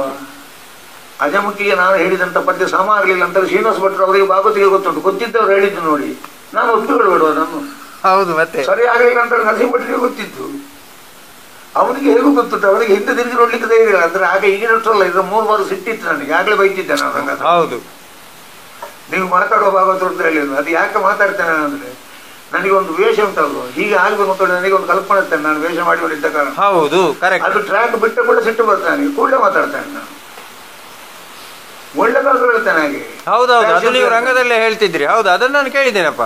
ಹಾಳಾದ್ರೆ ಹೇಗೆ ಬೈತೇನೆ ಹಾಗೆ ಒಳ್ಳೆದಾದ್ರು ಶಾಬಾಸ್ ಅಂತಲೇ ಹೇಳ್ತಿದ್ದೆ ನಾನು. ಹೌದು ಹೌದು, ನನಗೊಂದು ಹೀಗೆ ಆಗಬೇಕು ಅಂತ ಇರ್ತದೆ, ಒಂದು ಕಲ್ಪನೆ ಇರ್ತದೆ. ಹಾಗಾದ್ರೆ ಮಾತ್ರ, ಇಲ್ಲದ್ರೆ ಆಗುದಿಲ್ಲ. ಈ ಬ್ಯಾಂಡ್ ಸೆಟ್, ಸಿಡಿಮದ್ದು, ಆಮೇಲೆ ರಂಗಸ್ಥಳದ್ದು ಅತಿಯಾದ ಅಲಂಕಾರ, ಇದ್ದವದ್ದ ಮಾರ್ಕೆಟ್ ಅಲ್ಲಿರೋ ಹೂವೆಲ್ಲ ರಂಗಸ್ಥಳಕ್ಕೆ ತಂದು ಹಾಕುದು, ಇವೆಲ್ಲ ಆಡಂಬರ ಬೇಕಾ? ಯಕ್ಷಗಾನಕ್ಕೆ ಬೇಕಾ? ನಿಜವಾಗಿ ಬೇಡ ಸ್ವಾಮಿ. ಪ್ರಾಮಾಣಿಕವಾಗಿ ಹೇಳುದಿದ್ರೆ ಬೇಡ. ಮತ್ತೆ ಅದು ಅವರು ಇಷ್ಟ ಅಲ್ವಾ ಆಡಿಸೋದು. ಅದು ಮತ್ತೆ ಏನಾಗ್ತದೆ ಅಂದ್ರೆ, ಆಡಿಸುವುದರೊಳಗೆ ಪೈಪೋಟಿ ಇರ್ತದೆ. ಉದಾಹರಣೆಗೆ ನೀವು ಒಂದು ಬ್ಯಾಂಡು ಸಿಡಿಮದ್ದು, ಈಗ 50,000 ರೂಪಾಯಿ ಸಿಡಿಮದ್ದು ನೀವು ಮಾಡಿ ಬೆಂಕಿ ಹಾಕುದಲ್ವಾ? ಅದು ಹೌದು ಹೌದು ಹೌದು, ನೀವು ಕಲಾವಿದರಿಗೆ ಕೊಟ್ಟರೆ ಹಾಕುದಿಲ್ವ? ಬೆಂಕಿಯನ್ನು ಹೊತ್ತಿಸುದಲ್ವಾ? ಹೌದು ಹೌದು, ಹೂವಾಗೆ ಬಾಡಿ ಹೋಗ್ತದೆ. ಹೂವು ಎಷ್ಟು ಅಲಂಕಾರಕ್ಕೆ ಬೇಕು ಅಷ್ಟು ಹಾಕಿದ್ರೆ ಸಾಕು. ಹೌದು, ಮತ್ತೆ ಅದನ್ನ ಹೆಚ್ಚು ಬೇಕು ಅಂತಲ್ಲಿ. ಯಾಕೆಂದ್ರೆ ನಾವು ಮಿತ್ತಳಕದಲ್ಲಿ ಸತ್ಯನಾರಾಯಣ ಶಂಕರನಾರಾಯಣ ಭಟ್ರು ಇದರಲ್ಲಿ ಕಠಿಣ ಮೇಳದಲ್ಲಿ ಇರುವಾಗ ಒಂದು ದೇವಿ ಮಾತ್ಮ ಆಗಿದೆ. ಗಂಗಾಯನೇ ಮಹಿಷಾಸುರ, ಬ್ಯಾಂಡು ಇಲ್ಲ, ಸಿಡಿಮದ್ದು ಇಲ್ಲ, ಎಂಥದ್ದು ಇಲ್ಲ, ಖಾಲಿ ಸೂಟೆ ಮತ್ತು ಮುಡಿ ಉಳಿದಿದ್ದದು. ಹೌದು, ಬೇರೆ ಎಂಥದ್ದು ಇಲ್ಲ. ಆಟ ಆಗಿದೆ ಬೆಳಿಗ್ಗೆ, ಆಟ ಒಳ್ಳೇದಾಗಿದೆ, ಬೇಕು ಅಂತ ಇಲ್ಲ. ಹಾಗೆ ಅಂತ ಹೇಳಿ ಈಗ ಅದೊಂದು ರೂಢಿಗೆ ಬಿದ್ದ ಕಾರಣ ಉಂಟಲ್ಲ, ಇನ್ನು ಅದನ್ನು ಕಟ್ ಮಾಡಿದರೆ ತುಂಬಾ ಕಷ್ಟ ಉಂಟು. ಹೌದು, ಕಷ್ಟ, ಆಟ ಪ್ರಯೋಜನ ಇಲ್ಲ ಅಂತ ಕಾಣ್ತದೆ. ಈ ಯಕ್ಷಗಾನ ವೈಭವ ಅಂತ ಇತ್ತೀಚೆಗೆ ಬಹಳ ಜೋರ, ಒಂದು 10-15 ವರ್ಷ ಆಯ್ತು ಅಂತ ಇಟ್ಕೊಳ್ಳುವ. ಇತ್ತೀಚೆಗಂತೂ ಬಹಳ ಜೋರಲ್ಲಿ ಇದ್ದ ಕಡೆ ಎಲ್ಲ ಆಗ್ತಾ ಉಂಟು. ಇದರ ಬಗ್ಗೆ ನಿಮ್ಮ ಅಭಿಪ್ರಾಯ ಏನು? ಇದು ಯಕ್ಷಗಾನಕ್ಕೆ ಪೂರಕವ ಅಥವಾ ಯಕ್ಷಗಾನಕ್ಕೆ ಮಾರಕವ ಅಥವಾ ಹೇಗೆ ಇದರ ಒಂದು ಇದು ನಿಮ್ಮ ಅಭಿಪ್ರಾಯದಲ್ಲಿ? ನಾನು ಎಂಥದ್ದು ಅಂತ ಹೇಳಿ ಅಂತೆ, ನನಗೆ ಪೂರಕ ಅಂತ ಹೇಳಲಿಕ್ಕೂ ಆಗೋದಿಲ್ಲ, ಮಾರಕ ಅಂತ ಹೇಳಲಿಕ್ಕೆ ಆಗೋದಿಲ್ಲ. ಯಾಕಂದ್ರೆ ನೋಡಿ, ಅಲ್ಲಿ ಇಂಥ ರಾಗದಲ್ಲಿ ಪದ್ಯ ಹೇಳಬೇಕು ಅಂತ ಹೇಳಿ ಸ್ಟಡಿ ಮಾಡಿ ಬರುದು. ಹೌದು, ಕರೆಕ್ಟ್. ಈಗ ಸತೀಶ್ ಶಿರೋಮಣಿ ಅಂದ್ರೆ ನಾನು ಹಿಂದೊಳದಲ್ಲಿ ಇದನ್ನು 1/4 ಗಂಟೆ ಹೇಳ್ತೇನೆ ಅಂತ ಹೇಳಿ ಅದೊಂದು ನಿರ್ಧಾರ ಮಾಡಿಕೊಂಡು ಬರುದು. ಹೌದು, ಇಂಥ ರಾಗದಲ್ಲಿ ಇಂಥ ಪದ್ಯಗಳನ್ನು ಹೇಳಿ ನೋಡುದು ಅಂತ ಅಲ್ಲಿ ರಾಗ ಬರುದು, ಪದ್ಯ ಬರುದು ಇರ್ತಾರೆ ಚೀಟ. ಹೌದು, ಗೊತ್ತುಂಟು. ಅಲ್ಲಿ ಹೇಳುದು ಅವರು, ಅಂದ್ರೆ ಅವರಿಗೆ ಆ ರಾಗದ ಮೇಲೆ ಹಿಡಿತದೆ. ಹೌದು, ಹಾಗಾಗಿ ಅದನ್ನು ಹೇಳ್ತಾರೆ, ಚಂದ ಮಾಡಿ ಹೇಳ್ತಾರೆ, ಜನಗಳು ಮೆಚ್ಚಿಕೊಳ್ತಾರೆ. ಹಾಗಾಗಿ ಅದು ಒಂದು ದೃಷ್ಟಿಯಿಂದ ಒಳ್ಳೆದು. ಮತ್ತೆ ಇದರಿಂದ ಏನಾದ್ರು ಪ್ರಯೋಜನ ಅಂತಂದ್ರೆ ಏನು ಇಲ್ಲ, ಏನು ಪ್ರಯೋಜನ ಏನಿಲ್ಲ. ಯಾವುದಕ್ಕೆ? ಯಕ್ಷಗಾನಕ್ಕೆ ಏನೇನು ಪ್ರಯೋಜನ ಇಲ್ಲ, ಅದು 100ಕ್ಕೆ 100. ಜನಗಳು ಮತ್ತೆ ಟೈಮ್ ಪಾಸ್ಗೆ ಒಳ್ಳೇದು ಹೇಳಿದ್ದಾರೆ, ನಿನ್ನ ಗಾನ ಒಳ್ಳೇದಾಗಿದೆ, ಇಂಥವನದ್ದು ಒಳ್ಳೇದಾಗಿದೆ, ಅವನವನ ಅಭಿಮಾನಿಗಳು ಒಬ್ಬಂದು ಒಳ್ಳೇದಾಗಿದೆ ಅಂತ ಯಾರ್ದು ಒಳ್ಳೇದಾಗಿದೆ ಅವನು ಹೇಳುದಿಲ್ಲ ಅವರು. ಹೌದು, ನನ್ನ ಅಭಿಮಾನಿ ನೀವು ಅಂತ ಉಂಟಲ್ಲ, ಶಾಸ್ತ್ರಿಗಳೊಂದು ಪದ್ಯ ಹೇಳಿದ್ದಾರೆ ಮಾರ ನಿನ್ನ ಗಾನ ವೈಭವದಲ್ಲಿ ಎಂತ ಹೇಳಿದ್ದಾರೆ ಅಂತ ನಾನು ಹೇಳುವುದಿಲ್ಲ. ಇವರಿಗೆ ಅದು ಕಷ್ಟ ಬೇರೆ, ನಾನು ಹೇಳುವುದೂ ಇಲ್ಲ. ಅದು ಇಂಥದ್ದು ಬರ್ದಿಟ್ಕೊಂಡು ಹೋಗಿ ಹೇಳುದು. ಈಗ ನಾನು ನಿನ್ನ ದಾಸನಯ್ಯ ಅಂತೇಳಿ ಭಜನೆ ಮಾಡುವ ಇಂಥದ್ದಲ್ಲಿ ಹೇಳುದು ಅಂತ ಉಂಟಲ್ಲ, ಹಾಗೆ. ಹೌದು ಹೌದು, ಕೇಳುವವರಿಗೆ ಇಷ್ಟ ಆಗ್ತದೆ ಅದು. ಅದೇ ಬಂತು ಈಗ ಯಕ್ಷಗಾನ ಆಟಕ್ಕೂ ನೋಡಿ, ಅದೇ ಬಂತು ನೋಡಿ ಈಗ ನಾನು. ಹೌದು, ಅಲ್ಲಲ್ಲ, ಅದು ನಾನು ಕಣ್ಣಾರೆ ನೋಡಿದ್ದೇನೆ. ಒಬ್ರು ಮೇಳದ ಭಾಗವತರೆ ಅವರ ಪ್ರಸಂಗ ಪುಸ್ತಕದಲ್ಲಿ ಅಲ್ಲಿ ಬದಿಯಲ್ಲಿ ಬರೆದುಕೊಂಡುಂಟು ಯಾವ ರಾಗ ಅಂತ, ನಾನೇ ನೋಡಿದ್ದೇನೆ. ಅಲ್ಲಲ್ಲ, ಈಗ ಅದು ಉಂಟಲ್ಲ ರಂಗಕ್ಕೂ ಬಂತು ಅಂತ ಹೇಳಿ. ಹೌದು, ಅದೇ ಹೇಳಿದ್ದು, ಗಾನ ವೈಭವಕ್ಕಲ್ಲ ರಂಗಕ್ಕೂ ಬಂತದ್ದು. ಹೌದೌದು, ಈ ರೀತಿ ಅದು ನೋಡಿ, ಆ ಸನ್ನಿವೇಶಕ್ಕೆ ಅದು ಅಪ್ಲೈ ಆಗ್ತದೆ ಅಂತ ಹೇಳಿ ನೋಡುದೇ ಇಲ್ಲ. ಹೌದು, ಹಾಗೆಂತೇಳಿ ನಾನು ಇದನ್ನು ಹೇಳಿದ್ರೆ ಅವನಿಗೆ ಅದಲ್ಲಿ ಹೇಳಲಿಕ್ಕೆ ಬರುದಿಲ್ಲ, ಹಾಗಾಗಿ ಅವ ಕಮೆಂಟ್ ಮಾಡ್ತಾನೆ ಅಂತ ಹೇಳ್ತಾರೆ. ಹಾಗಾಗಿ ನೀವು ಅದನ್ನು ರೆಕಾರ್ಡ್ ಮಾಡೋದು ಬೇಡ, ಹೇಳುದು ಬೇಡ. ಈ ಹೆಣ್ಣು ಮಕ್ಕಳ ಮತ್ತು ಮಕ್ಕಳ ಯಕ್ಷಗಾನಗಳು ಮತ್ತು ಯಕ್ಷಗಾನವನ್ನು ಉಪವೃತ್ತಿಯಾಗಿ, ಅಂದ್ರೆ ಅವರು ಬೆಳಿಗ್ಗೆ ಎಲ್ಲ ಕೆಲಸಕ್ಕೆ ಹೋಗ್ತಾರೆ, ರಾತ್ರಿ ಮೇಳದಲ್ಲಿ ವೇಷ ಮಾಡ್ತಾರೆ, ಇಂಥ ಇದರ ಬಗ್ಗೆ ನಿಮ್ಮ ಅಭಿಪ್ರಾಯ ಏನು? ಒಂದು ದೃಷ್ಟಿಯಿಂದ ಒಳ್ಳೆ ಸ್ವಾಮಿ. ಯಾಕಂದ್ರೆ ಸರಿಯಾಗಿ ಅವರು ಕಲಿಯುವುದಿದ್ರೆ, ಸರಿಯಾಗಿ ಮಾಡ್ತಾ ಹೋಗ್ತಾ ಇದ್ರೆ. ಈಗ ನಾನು ತುಂಬ ಆಟ ನೋಡಿದ್ದೇನೆ, ಹುಡುಗಿಯರು ನೋಡಿದ್ದೇನೆ, ಸಣ್ಣ ಮಕ್ಕಳು ನೋಡಿದ್ದೇನೆ. ಒಳ್ಳೆ ಭವಿಷ್ಯತ್ತು ಉಂಟು ಅವರಿಗೆ. ಹಾಗೆಂತೇಳಿ ಇದೇ ಉದ್ಯೋಗ ಮಾಡ್ತಾರೆ ಅವರು ಅಂತ ಹೇಳೋ ದೃಷ್ಟಿ ಇಲ್ಲ. ಹೌದು ಹೌದು, ಮಾಡೋದು ಬೇಡ. ಅವರು ಒಂದು ದೃಷ್ಟಿಯಿಂದ ಇದನ್ನೇ ಉದ್ಯೋಗ ಆಗಿ ಮಾಡೋದು ಬೇಡ. ಹಾಗೆಂತೇಳಿ ಇದನ್ನು ಸರಿಯಾಗಿ ಶಾಸ್ತ್ರೀಯವಾಗಿ ಕಲಿತು ಗಟ್ಟಿ ಮಾಡಿ ಇಟ್ಟುಕೊಂಡ್ರೆ, ಉದಾಹರಣೆಗೆ ಭರತನಾಟ್ಯ ಕಲಿತವರು ಅಥವಾ ಕಥಕಳಿ ಕಲಿತವರು ಸರ್ಕಾರಿ ಉದ್ಯೋಗದಲ್ಲಿ ಇದ್ದಾರಲ್ಲ, ಹಾಗೆ ಮಾಡಿ ಇಟ್ಟುಕೊಂಡ್ರೆ ಒಂದು ಅಮೂಲ್ಯ ಸಂಪತ್ತು ಯಕ್ಷಗಾನಕ್ಕೆ ಉಳಿದಿತ್ತು. ಹರಕೆ ಬಯಲಾಟಗಳು ಯಕ್ಷಗಾನದ ಅಭಿವೃದ್ಧಿಗೆ ಪೂರಕವೇ? ಆದರೆ ಒಳ್ಳೆಯದು, ಪೂರಕವಾಗಿ ನಡೆಯುವಾಗ ನಡೆದರೆ. ಹಾಗೆ ಅಂದ್ರೆ ಯಕ್ಷಗಾನದ ರೀತಿಯಲ್ಲಿ ಅದು ನಡಿಬೇಕು ಅಷ್ಟೇ. ಹರಿಕೆ ಆಟ ಅಂತಲೇ ಆಗಬಾರ್ದು. ಹೌದು ಹೌದು, ವಾರ್ನ ಪರಕದ ಆಟ ಅಂತೇಳಿ ಆಗಬಾರ್ದು. ಆಟ ಆಟದಾಗೆ ಆಗಬೇಕು, ಹರಿಕೆ ಆಗಬೇಕು, ತಾಯಿಗೆ ಸಹಿಸ್ತದೆ. ಭರವಸೆಯ ಕಲಾವಿದರು ಯಕ್ಷಗಾನ ವಲಯದಲ್ಲಿ ರೂಪುಗೊಳ್ತಾ ಇದ್ದಾರೆ ಅಂತ ನಿಮ್ಗೆ ಕಾಣ್ತದ ಅಥವಾ ರೂಪುಗೊಳ್ತಾ ಇಲ್ವಾ? ಇದ್ದಾರ ಅಂತ ಕೇಳಿದ್ದಾರೆ, ಪರ್ಸೆಂಟೇಜ್ ತುಂಬಾ ಕಡಿಮೆ ಆಗಿದೆ. ಹೌದು ಹೌದು, ಇರ್ಲಿಕ್ಕೆ ಉಂಟು, ಅಲ್ಲಿ ಉಂಟು. ಅದು ಎಲ್ಲಿವರೆಗೆ ಹೋಗ್ತದೆ ಮುಂದೆ ಅಂತ ಹೇಳಲಿಕ್ಕೂ ಆಗೋದಿಲ್ಲ. ಹೌದು, ಯಾಕೆಂದ್ರೆ ಈ ಅಭಿಮಾನಿಗಳು ಅವರನ್ನು ತಲೆ ಮೇಲೆ ಹೊತ್ತುಕೊಂಡು ಹಾಳು ಮಾಡ್ತಾರೆ ಅರ್ಧ. ಅದೀಗ ನಾಳೆ ಕಟ್ಟಾದ್ರೂ ಕಟ್ಟಾಯ್ತು ಅಂತ ಹೇಳಿದ್ವಿ. ಹೌದೌದು, ಗೊತ್ತಾಯ್ತು. ಇರ್ಲಿಕ್ಕೆ ಉಂಟು, ಏನು ಅದಕ್ಕೆ ಭವಿಷ್ಯತ್ತಿಲ್ಲ ಅಂತ ಹೇಳೋ ದೃಷ್ಟಿಯಲ್ಲಿ ಈಗ ಆ ನಿರಾಶೆ ಆಗುವಂತ ಮಟ್ಟಕ್ಕೆ ಯಕ್ಷಗಾನ ಮುಟ್ಲಿಲ್ಲ. ಹಾಗೆ ಅಂತ ಹೇಳಿ ಅದು ಎಲ್ಲಿವರೆಗೆ ಇರ್ತದೆ ಅಂತ ಹೇಳಿಕ್ಕೆ ನಾಳೆ ಕ್ಲೋಸ್ ಆದ್ರೂ ಆಯ್ತು. ಹೌದು ಹೌದು, ಅಂದ್ರೆ ಇವತ್ತು ಒಬ್ಬ ಒಳ್ಳೆಯದು ಭಾರಿ ಒಳ್ಳೆ ಒಂದು ವೇಷ ಅಂತ ಹೇಳಿದ್ರೆ ನಾಳೆ ದಿವಸ ಅದು ಉಳಿಲಿಕ್ಕಿಲ್ಲ ಅಂತ ಪರಿಸ್ಥಿತಿ ಉಂಟೀಗ. ಕಾಲಮಿತಿ ಯಕ್ಷಗಾನದ ಬಗ್ಗೆ ನಿಮ್ಮ ಖಚಿತ ಅಭಿಪ್ರಾಯ ಏನು? ನೋಡಿ, ಕಾಲಮಿತಿಗೆ ಯಕ್ಷಗಾನ ಒಂದೇ ಪ್ರಸಂಗವನ್ನು ಇಟ್ಟುಕೊಂಡ್ರೆ ಒಳ್ಳೆಯದು. ಕರೆಕ್ಟ್, ಹೌದು ಹೌದು, ಒಳ್ಳೆಯದು. ಉದಾಹರಣೆಗೆ 6 ಗಂಟೆಯಿಂದ ಸ್ಟಾರ್ಟ್ ಆಗಿ 11 ಗಂಟೆಗೆ ಮುಗಿಯುವುದು. ಹೌದು, ಉದಾಹರಣೆಗೆ ನಿಮ್ಮಂಥವರಿಗೆ ಹಗಲು ಕೆಲಸ ಮಾಡುವವರಿಗೆ ಎದ್ದು ಹೋಗ್ಬೋದು. ಹೌದು ಹೌದು, ಮಾಡಿದ್ರೆ ಒಳ್ಳೆಯದು. 2 ಪ್ರಸಂಗ ಇಟ್ಟು ತೊಂದರೆ ಆಗ್ತದೆ ಅಂತ. ಯಾಕಂದ್ರೆ ಯಾವ್ದಾದ್ರು ಒಂದು ಪ್ರಸಂಗವನ್ನು ಹೇಳಿ ಉದ್ದ ಓಡಿಸ್ಬೇಕಾಗ್ತದೆ, ಒಂದನ್ನು ಗಿಡ್ಡ ಮಾಡಬೇಕು. ಹೌದು, ಒಂದೇ ಪ್ರಸಂಗವನ್ನು. ಆಗ ಎಂತ ಸಮಸ್ಯೆ ಬರ್ತದೆ, ಇದು ಮೇಳದಲ್ಲಿ ಪ್ರತಿಷ್ಠಿತ ವೇಷಧಾರಿಗಳು ಅಂತ ಇರ್ತಾರಲ್ಲ, ಹೌದು, ಅವರಿಗೆ ಅದರಲ್ಲಿ ಸರಿಯಾದ ವೇಷ ಸಿಕ್ಕುವುದಿಲ್ಲ. ಒಂದಿಟ್ಟರೆ ಒಳ್ಳೆ, ಅವರಿಗೆ ಮನಸ್ಸಿಗೆ ನೋವಾಗ್ತದೆ ಅಂತ ಹೇಳ್ತಾರಲ್ವ. ಮೇಳದ ಸಂಘಟಕರು 2-3 ಇಟ್ಟುಕೊಂಡು ಮತ್ತೆ ಯಾವುದು ಒಳ್ಳೇದಾಗುದಿಲ್ಲ. ಅದರಲ್ಲಿ ಪ್ರಾರಂಭದಲ್ಲಿ ರಮ ಹೋಗುದೇ ಇತ್ತು ಗಜಮುಖದಿಂದಲೇ. ಹಾಗಾಗಬಾರ್ದು. ಒಂದೇ ಪ್ರಸಂಗವನ್ನು ಇಟ್ಟುಕೊಂಡು ಅದೇ ಉಂಟಲ್ಲ, ಇವತ್ತಿಗೆ ನಾಳೆ, ಇವತ್ತಿದ್ದದ್ದು ನಾಳೆ ಇಡಬೇಕು ಅಂತ ಏನಿಲ್ಲ. ಹೌದು, ಇವತ್ತು ಒಬ್ಬನಿಗೆ ಮುಖ್ಯ ಪಾತ್ರ ಸಿಕ್ಕಿದ್ರೆ ನಾಳೆ ಇನ್ನೊಬ್ಬನಿಗೆ ಕೊಡ್ತದೆ. ಹಾಗೆ ಮಾಡ್ಬೇಕು. ಹೌದು, ಹಾಗೆ ಮಾಡಿದ್ರೆ ಭಾರಿ ಒಳ್ಳೇದು. ಹಾಗೆ ಆಗೋದಿಲ್ಲ ಮಾತ್ರ. ಶಾರ್ಟ್ ಪೀಸ್ ಆಡ್ತಾರೆ. ನಮಗೆ ಪೀಸ್ ಆಡಿದ್ರೆ ಏನಾಗ್ತದೆ, ಯಾವುದಕ್ಕೂ ನ್ಯಾಯ ಸಿಗುದಿಲ್ಲ ಅಂತ ಹೇಳಿದ್ರು. ಅದೇ ಕೆಲವೊಬ್ಬರು ಅಭಿಪ್ರಾಯ ವ್ಯಕ್ತಪಡಿಸುವಾಗ ಈ ಪೀಸ್ ಪ್ರಸಂಗಗಳು ಬಂದೇ ಯಕ್ಷಗಾನ ಹಾಳಾಗಿದ್ದು ಅಂತ ಹೇಳ್ತಾರೆ. ಹಾಗೇನಿಲ್ಲ, ಅದಿಲ್ಲ, ತಪ್ಪುದಿಲ್ಲ, ಒಪ್ಪಿಕೊಳ್ಳುವುದಿಲ್ಲ. ನಿಮ್ಮ ಒಂದು ಅನಿಸಿಕೆಯಲ್ಲಿ ಇಂದಿನಿಂದ ಸುಮಾರು ಒಂದು 10-20 ವರ್ಷಗಳ ಒಂದು ಇದರಲ್ಲಿ ಯಕ್ಷಗಾನ ಕ್ಷೇತ್ರದಲ್ಲಿ ಯಾವುದೆಲ್ಲ ಮಾರ್ಪಾಟುಗಳು ಕಂಡು ಬರಬಹುದು? ಅಂದ್ರೆ ಭಾರಿ ದೊಡ್ಡ ಮಾರ್ಪಾಟುಗಳು ಅಂತ ಹೇಳಿ, ಅಂದ್ರೆ ನಾಟ್ಯದಲ್ಲಿ ಆಗಿರ್ಬೋದು, ಬಣ್ಣಕಾರಿಕೆಯಲ್ಲಿ, ಈ ವೇಷಭೂಷಣದಲ್ಲಿ, ಎಲ್ಲದರಲ್ಲೂ ಮಾರ್ಪಾಡು ತುಂಬಾ ಆಗಿತ್ತು. ಇದೀಗ ಇದ್ದಾಗ ಉಳಿತದೆ ಅಂತ ಹೇಳುವಂತ ವಿಶ್ವಾಸ ಇಲ್ಲ ನನಗೆ. ಯಾಕಂದ್ರೆ ನಾನೀಗ 10-35 ವರ್ಷ ಕಟ್ಟಿನ ಮೇಳದಲ್ಲಿದ್ದೆ. ಆಮೇಲೆ ಮೇಳ ಬಿಟ್ಟ ಅಂತ ನಾನು ನೋಡ್ತಾ ಇರೋದಲ್ಲಿ ಒಂದು ಮಾರ್ಪಾಟು ನಾನು ಗುರುತಿಸಿಕೊಂಡು ಹೇಳ್ತೇನೆ. ಪ್ರವೇಶ ಆಯ್ತು, ಪ್ರವೇಶ ಆದ ಕೂಡ ಒಂದು ತಿಂಗಳ ಕೂಡ ಇದ್ದ. ಹೌದು ಹೌದು, ಆಮೇಲೆ ದಿಂಗಿಟ ಗಿಡತಕ್ಕಾಯ್ತಾ. ಹೌದು, ಹಾಗೆ 2ನೇ ಬಂದು 2ನೇ ಕುಣಿತಾರೆ, ಮತ್ತೆ ಡಬ್ಬರಲ್ಲಿ ಕುಣಿತಾರೆ. ಹೌದು, ಈಗ ಅದು ಹೋಯ್ತ ಕಡೆ ಒಂದು ಕಂಪ್ಲೀಟ್. ಈಗ ಬಂದಾಗ ರಮ ಆಗುದೇ. ಹೌದು, ಬಂದು ಅಲ್ಲಿ ಒಂದು ಸುತ್ತು ಬರುದು ಅದೆಲ್ಲ ಇಲ್ಲ, ಬಂದು ತಕ್ಷಣ ಆ ಒಂದು ಇದನ್ನು ಬಿಟ್ಟರ ಅದು ಬಿಟ್ಟಿದ್ರು. ಅದರೊಂದಿಗೆ ತಿರುಗಿಗೆ ಹಾಡುತ್ತಿದ್ದರೆ ಅಲ್ಲಿ ಒಂದು ಹಾಡಿ ತಿರುಗೋದು ಕೊಡಿ. ಎಲ್ಲಿ ಬಿಟ್ಟದ ಪದ್ಯಕ್ಕೆ ಹಾಡಿ ತಿರುಗಲಿಕ್ಕೆ ಹೋಗ್ತಾರಲ್ಲ, ಇದ್ರೆ ತಪ್ಪೊಂದು ಜಂಪ್ ಕೊಟ್ಟುಂಟಲ್ವ, ತಿರುಗುದು. ಈಗ ಜಂಪ್ ಇಲ್ಲ. ಹೌದು, ಇನ್ನು ಹೀಗೆ ತುಂಬಾ ಇದರಿಂದ ಹೋಗ್ಲಿಕ್ಕೆ ಉಂಟು, ಲ್ಯಾಪ್ಸ್ ಆಗ್ಲಿಕ್ಕೆ ಉಂಟು, ಖಂಡಿತ ಆಗ್ತದೆ. ಇನ್ನು ಕಡೆಗೆ ದೀನಿನೋ ಬೇಡ, ಪದ್ಯಕ್ಕೆ ಬರುದು ಅಂತ ಹಾಕಲಿಕ್ಕೆ ಉಂಟು. ಅಂದ್ರೆ ಇದು ಅದೇ ಪ್ರವೇಶ ಬೇಡ ಅಂತ. ಚೌಕಿಯಲ್ಲಿನ ವಾತಾವರಣದಲ್ಲಿ ಇವತ್ತಿಗೂ ಮತ್ತೆ ನಿನ್ನೆಗೆ ಇರುವಂತಹ ಗಮನೀಯವಾದಂತಹ ವ್ಯತ್ಯಾಸಗಳೇನಾದ್ರೂ ಉಂಟಾ? ತುಂಬಾ. ಅಂದ್ರೆ ಹಿಂದಿಗಿಂತ ಈಗ ಚಂದ ಆಗಿದೆಯಾ, ಅಥವಾ ಹಿಂದೆದ್ದು ಚಂದ ಇತ್ತು ಈಗ ಚಂದ ಇಲ್ಲ ಅಥವಾ ಯಾವ ರೀತಿ? ಚೌಕಿಯ ಮಟ್ಟಿಗೆ ಉಂಟಲ್ಲ, ಚೌಕಿಯ ಫ್ಯಾನ್ ಆಗಿದೆ, ಕಲಾವಿದರಿಗೆ. ಹೌದು, ಬೇಕಾದ ಎಲ್ಲ ಸೌಕರ್ಯ ಒದಗಿಸಿದೆ. ಹಿಮ್ಮೇಳದವರಿಗೆ ಕುತ್ಕೊಳ್ಳಿಕ್ಕೆ ಬೇರೆ ಫ್ಯಾನ್ ಉಂಟು, ಎಲ್ಲ ಉಂಟು.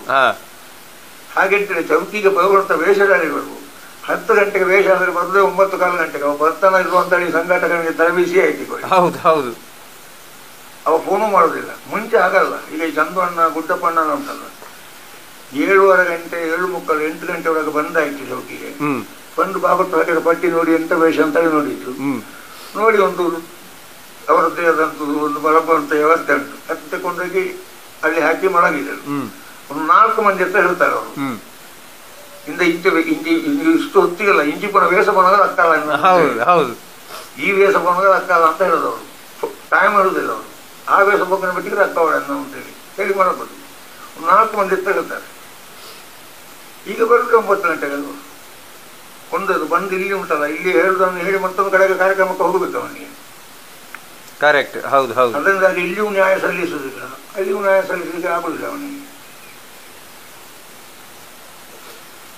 ನೀವು ವೇಷಧಾರಿಯಾಗಿಯೂ ಇದ್ದವರು, ಅಂದರೆ ಮೇಳದಲ್ಲಿ ಅಲ್ಲದೇ ಇದ್ದರೂ ಹವ್ಯಾಸಿಯಾಗಿ ನೀವು ತುಂಬ ವೇಷ ಎಲ್ಲ ಮಾಡಿದವರು. ಅದಕ್ಕಾಗಿ ಅದಕ್ಕೆ ಸಂಬಂಧಪಟ್ಟ ಕೆಲವು ಪ್ರಶ್ನೆಗಳನ್ನು ಕೇಳ್ತೇನೆ. ಪೀಠಿಕೆ ವೇಷಕ್ಕೆ ಸಂಬಂಧಪಟ್ಟಂತಹ ಪಾತ್ರಗಳು ಯಾವುದೆಲ್ಲ? ಅರ್ಜುನ, ದೇವೇಂದ್ರ, ಹಾಗೆಂದ್ರೆ ವ್ಯತ್ಯಾಸ ಉಂಟು ಅದಕ್ಕೆ. ಹೌದೌದು, ನಡೆಯಲ್ಲಿ ವ್ಯತ್ಯಾಸ ಉಂಟು. ಹೌದು, ಇಂಥದ್ದೆಲ್ಲ ಪೀಠಿಕೆ ವೇಷಗಳಿಗೆ. ಈಗ ಒಂದು ರಾತ್ರಿ ಇಡೀಗೆ ಒಂದೇ ಪ್ರಸಂಗ ಆಗುವಾಗ ಸರಿ, ರಾತ್ರಿ ಇಡೀಗೆ ಆಗುವಾಗ 4 ಪ್ರಸಂಗ ಇದ್ದಾಗ ಅದನ್ನು ಪೀಠಿಗೆ ವೇಷ ಒಬ್ಬೊಂದು ವೇಷ ಮಾಡಿ ಅವ ಹೋಗ್ತಾನೆ, ಮತ್ತೊಬ್ಬನಿಗೆ ಆಗ್ತಾರೆ ಅದನ್ನು. ಒಟ್ಟು ಅದನ್ನು ಕೂಡ ಪೀಠಿಗೆ ವೇಷ ಅಂತಲೇ ಕರೆಯುವುದು. ಅಂದ್ರೆ ಇನ್ನೊಂದು ಪ್ರಸಂಗ ಆಗುವಾಗ್ಲೂ ಅದಕ್ಕೆ ದೇವೇಂದ್ರ ದೇವಿ ಮತ್ತು 2 ಮಂದಿ ಮಾಡ್ತಾರೆ ಅಂತಾರೆ. ವೇಷ ನಮ್ಮ ಲೆಕ್ಕಕ್ಕಾಗುವ ಪೀಠಿಗೆ ವೇಷ ಮತ್ತೆ ಬರೋದೇ ಅಂತ ಮಾಡ್ತಾರೆ. ಈಗ ಗುರುಕುಂತಂಜರ ಪೂಜೆ ಏನು ಮಾಡ್ಕೊಡು ಅಂತ ಹೇಳ್ತಾರೆ ಅವ್ರು ನೇರವಾಗಿ. ಹೌದು ಹೌದು. ಈ ಅರ್ಜುನ ಮತ್ತೆ ದೇವೇಂದ್ರ ಅದರ ಅಂತರವನ್ನು ತೋರಿಸಿಕೊಡುವ ಬಗೆ ಹೇಗೆ? ಅಂದ್ರೆ ಬಣ್ಣಗಾರಿಕೆಯಲ್ಲಿ ಹೇಗೂ ನಮ್ಗೆ ಗೊತ್ತಾಗ್ತದೆ. ಈ ಕುಣಿಯುವ ವಿಧಾನದಲ್ಲಿ ಅದನ್ನು ಹೇಗೆ, ಇದು ದೇವೇಂದ್ರ ಇದು ಅರ್ಜುನ ಅಂತ ನಾವು ಹೇಗೆ? ವೇಷಧಾರಿಯ ಕೈಯಲ್ಲೂ ಅಲ್ಲ, ಕುಣಿಸ್ಬೇಕಲ್ಲ ಆ ನಡೆಯಲ್ಲಿ. ನೋಡಿ ಅದಕ್ಕೆ ವ್ಯತ್ಯಾಸ ಹೇಗೆ ಅಂದ್ರೆ ಅದನ್ನೇ ನಾನು ಹೇಳಿದ್ದು. ಭಾಗವತನಿಗೆ ಎಷ್ಟು ಜವಾಬ್ದಾರಿ ಉಂಟು, ಮದ್ಲಗಾರನಿಗೆ ಅಷ್ಟೇ ಜವಾಬ್ದಾರಿ ಉಂಟು. ಕಡಿಮೆ ಜವಾಬ್ದಾರಿ ಇಲ್ಲ ಮದ್ಲಗಾರ. ಕರೆಕ್ಟ್. ಹೌದು. ಹಾಗಾಗಿ ಭಾಗವತದಿಂದ ನೆಕ್ಸ್ಟ್ ಪ್ಲೇಸೇ ಮದ್ಲಗಾರನಿಗೆ, ಮದ್ಲಗಾರನಿಂದ ನೆಕ್ಸ್ಟ್ ಪ್ಲೇಸ್ ಹಾಸ್ಯಗಾರನಿಗೆ ಮೇಳದಲ್ಲಿ. ಈ 3 ಉಂಟಲ್ಲ, ಇದನ್ನು ಹಂಚಿ ಹಾಕಿದ್ದಾನೆ ಅಂತೇಳಿ ಹಿಂದಿನವರು. ಹೌದು ಹೌದು. ಅಕಸ್ಮಾತ್ ಭಾಗವತ ಬರಲಿಲ್ಲ ಅಂತಂದ್ರೆ, ಬರುವ ಲೇಟ್ ಆಯ್ತು ಅಂತಂದ್ರೆ ಮದ್ಲಗಾರ ಪಟ್ಟಿ ಮಾಡ್ಬೋದು. ಮದ್ಲಗಾರರು ಇಲ್ಲ ಅಂತಂದ್ರೆ ಹಾಸ್ಯಗಾರ ಪಟ್ಟಿ ಮಾಡ್ಬೋದು. ಮಾಡಿದ್ರೆ ಮಾಡ್ಬೇಕು ಅವ ವೇಷಧಾರಿ.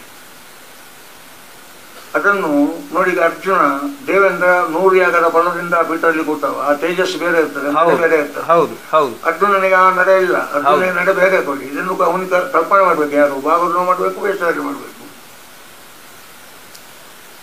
ಈ ಕಿರೀಟ ವೇಷದ ಕುಣಿತದಲ್ಲಿ ವೈವಿಧ್ಯತೆಗಳನ್ನು ಕೂಡ ಹಾಗೆ, ಅಂದ್ರೆ ಒಂದೊಂದಕ್ಕೆ ಬೇರೆ ಬೇರೆ ಅಂತ ಉಂಟಾ ಅಥವಾ ಎಲ್ಲದಕ್ಕೂ ಒಂದೇ ರೀತಿಯ ಉಂಟು? ಪದ್ಯ ಬೇರೆ ಇರೋದಲ್ವ. ಈಗ ಕಾರ್ತಿಕ ಅರ್ಜುನ ಅತಿಗಾಯ 2 ಎದುರುವೇಷದ ಮಾಡುದು ನೋಡಿ. ಹೌದು ಹೌದು. ಅತಿಗಾಯ ಹೋಗುವ ಪದ್ಯದ ನಡೆಗೂ ಈಗ ಪದ್ಯ ಗೊತ್ತಿರುವ ನಿಮಗೆ. ಕಾರ್ತಿಕ ಅರ್ಜುನ ಪದ್ಯಕ್ಕೂ ವ್ಯತ್ಯಾಸ ಉಂಟು ಅಂತ ಹೇಳಿ. ಹೌದು ಹೌದು, ಅದು ಹೌದು. ಆ ಪದ್ಯದ ವ್ಯತ್ಯಾಸದಿಂದಲೇ ಈ ವೇಷದಲ್ಲಿ ಕೂಡ ವ್ಯತ್ಯಾಸ ಬರ್ತದೆ. ಹೌದು. ನಮಗೆ ನೋಡಿ ಮಂಡೇಶ್ವರ ಹೇಳಿದಾಗ 1000 ಕೈ ಇದ್ದ ಹೋಗುವಾಗ ಹೇಗೆ ಹೋದನು? 1000 ಕೈ ಇದ್ದಂತ ಮನುಷ್ಯ ಅವನು ನಡೆಯುವಾಗ ಹೇಗೆ ನಡ್ತಾನೆ ಕಲ್ಪನೆ ಪದ್ಯ ಬಂದದ್ದು ಹಾಗೆ ಅವಾಗ. ಹೌದು ಹೌದು.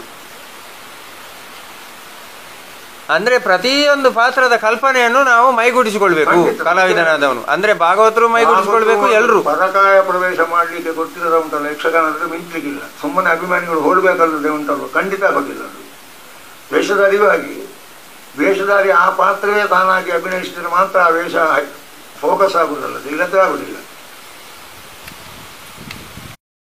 ಈ ಪುಂಡು ವೇಷಗಳಲ್ಲಿ ಕುಣಿತವೇ ಪ್ರಾಮುಖ್ಯವ? ಕೆಲವರೆಲ್ಲ ಕುಂಡು ವೇಷ ಅಂತ ಹೇಳಿದ ಕೂಡಲೇ ಒಂದು 100-200 ದಿಂಗಣ ಹಾಕೋದು, ಅಷ್ಟು ಹಾರುದು, ಕುಣಿಯುವುದು, ಮಾತು ಒಂದು ಆಡುವುದಿಲ್ಲ. ಅಲ್ಲ, ನಾನು ಎಲ್ಲರನ್ನು ಅಂತ ಹೇಳಿದ್ದಲ್ಲ, ಕೆಲವರು ನಾನು ನೋಡಿದ ಹಾಗೆ ಕೇವಲ ಕುಣಿಯುವುದು ಮಾತ್ರ ಅಂತ ಆಗಿಬಿಟ್ಟಿದೆ. ಅದೇ ನೋಡಿ, ಪುಂಡು ವೇಷದಲ್ಲಿ 2 ಉಂಟಲ್ಲ. ಒಂದನೇ ಪುಂಡು ವೇಷಧಾರಿ ಈಗ ವಿಷ್ಣು ಶರ್ಮರು ಒಡೆಯವರು ಪುತ್ತುಕೊಳ್ಳಿ, ಅವರು ಮಾತುಗಳು ತಿಳಿದವರಾಗಿರ್ಬೇಕು. ಹೌದು. ಅದಕ್ಕೆ ಹಾಡುವುದು ಕಡಿಮೆ ಹಾರಿದ್ದು ತೊಂದರೆ ಇಲ್ಲ. ಮತ್ತೊಂದು ಗುಂಡುವೇಷ ಉಂಟಲ್ಲ ಬುನಿವಂತದಿದು ಲಕ್ಷ್ಮಣ ಅಭಿಮನ್ಯು ಅವರೆಲ್ಲ ಪದ್ಯದಷ್ಟು ಅರ್ಥ ಚಂದ ಮಾಡಿ ಹೇಳಿದ್ರು ಸಾಕು. ಹೆಚ್ಚು ಹೇಳಿದ್ರೆ ಒಳ್ಳೇದು. ಹೌದು ಹೌದು, ಹೆಚ್ಚು ಹೇಳಿದ್ರೆ ಒಳ್ಳೇದೇ. ಹೌದು, ಹೇಳಬಾರ್ದು ಅಂತೇನಿಲ್ಲ. ಆದ್ರೆ ಅದಕ್ಕೆ ಮಾತುಗಾರಿಕೆ ಕಡಿಮೆ ಇಟ್ಟರು ಸಾಕಾಗುತ್ತದೆ. ಇದಕ್ಕೆ ಸ್ವಲ್ಪ ಒಂದನೇ ಗುಂಡುವೇಷಕ್ಕೆ ಆಗೋದಿಲ್ಲ. ಅದಕ್ಕೆ ಒಳ್ಳೆಯ ಮಾತುಗಾರಿಕೆ ಬೇಕು. ಮಾತುಗಾರಿಕೆ ಬೇಕೇ ಬೇಕು. ಅದಕ್ಕೆ ಪದ್ಯದಷ್ಟೇ ಅರ್ಥ ಹೇಳಿ ಸಾಕಾಗುದಿಲ್ಲ. ಆಗಿನ ಕಾಲದಲ್ಲಿ ಸಾಕಾಗುತ್ತಿತ್ತು, ಈಗ ಸಾಕಾಗುತ್ತಿಲ್ಲ. ಪುಂಡುವೇಷದಲ್ಲಿ ಅಭಿನಯಕ್ಕೆ ಪ್ರಾಶಸ್ತ್ಯ ಎಷ್ಟು? ತುಂಬಾ ಉಂಟಲ್ಲ. ತುಂಬಾ ಉಂಟು.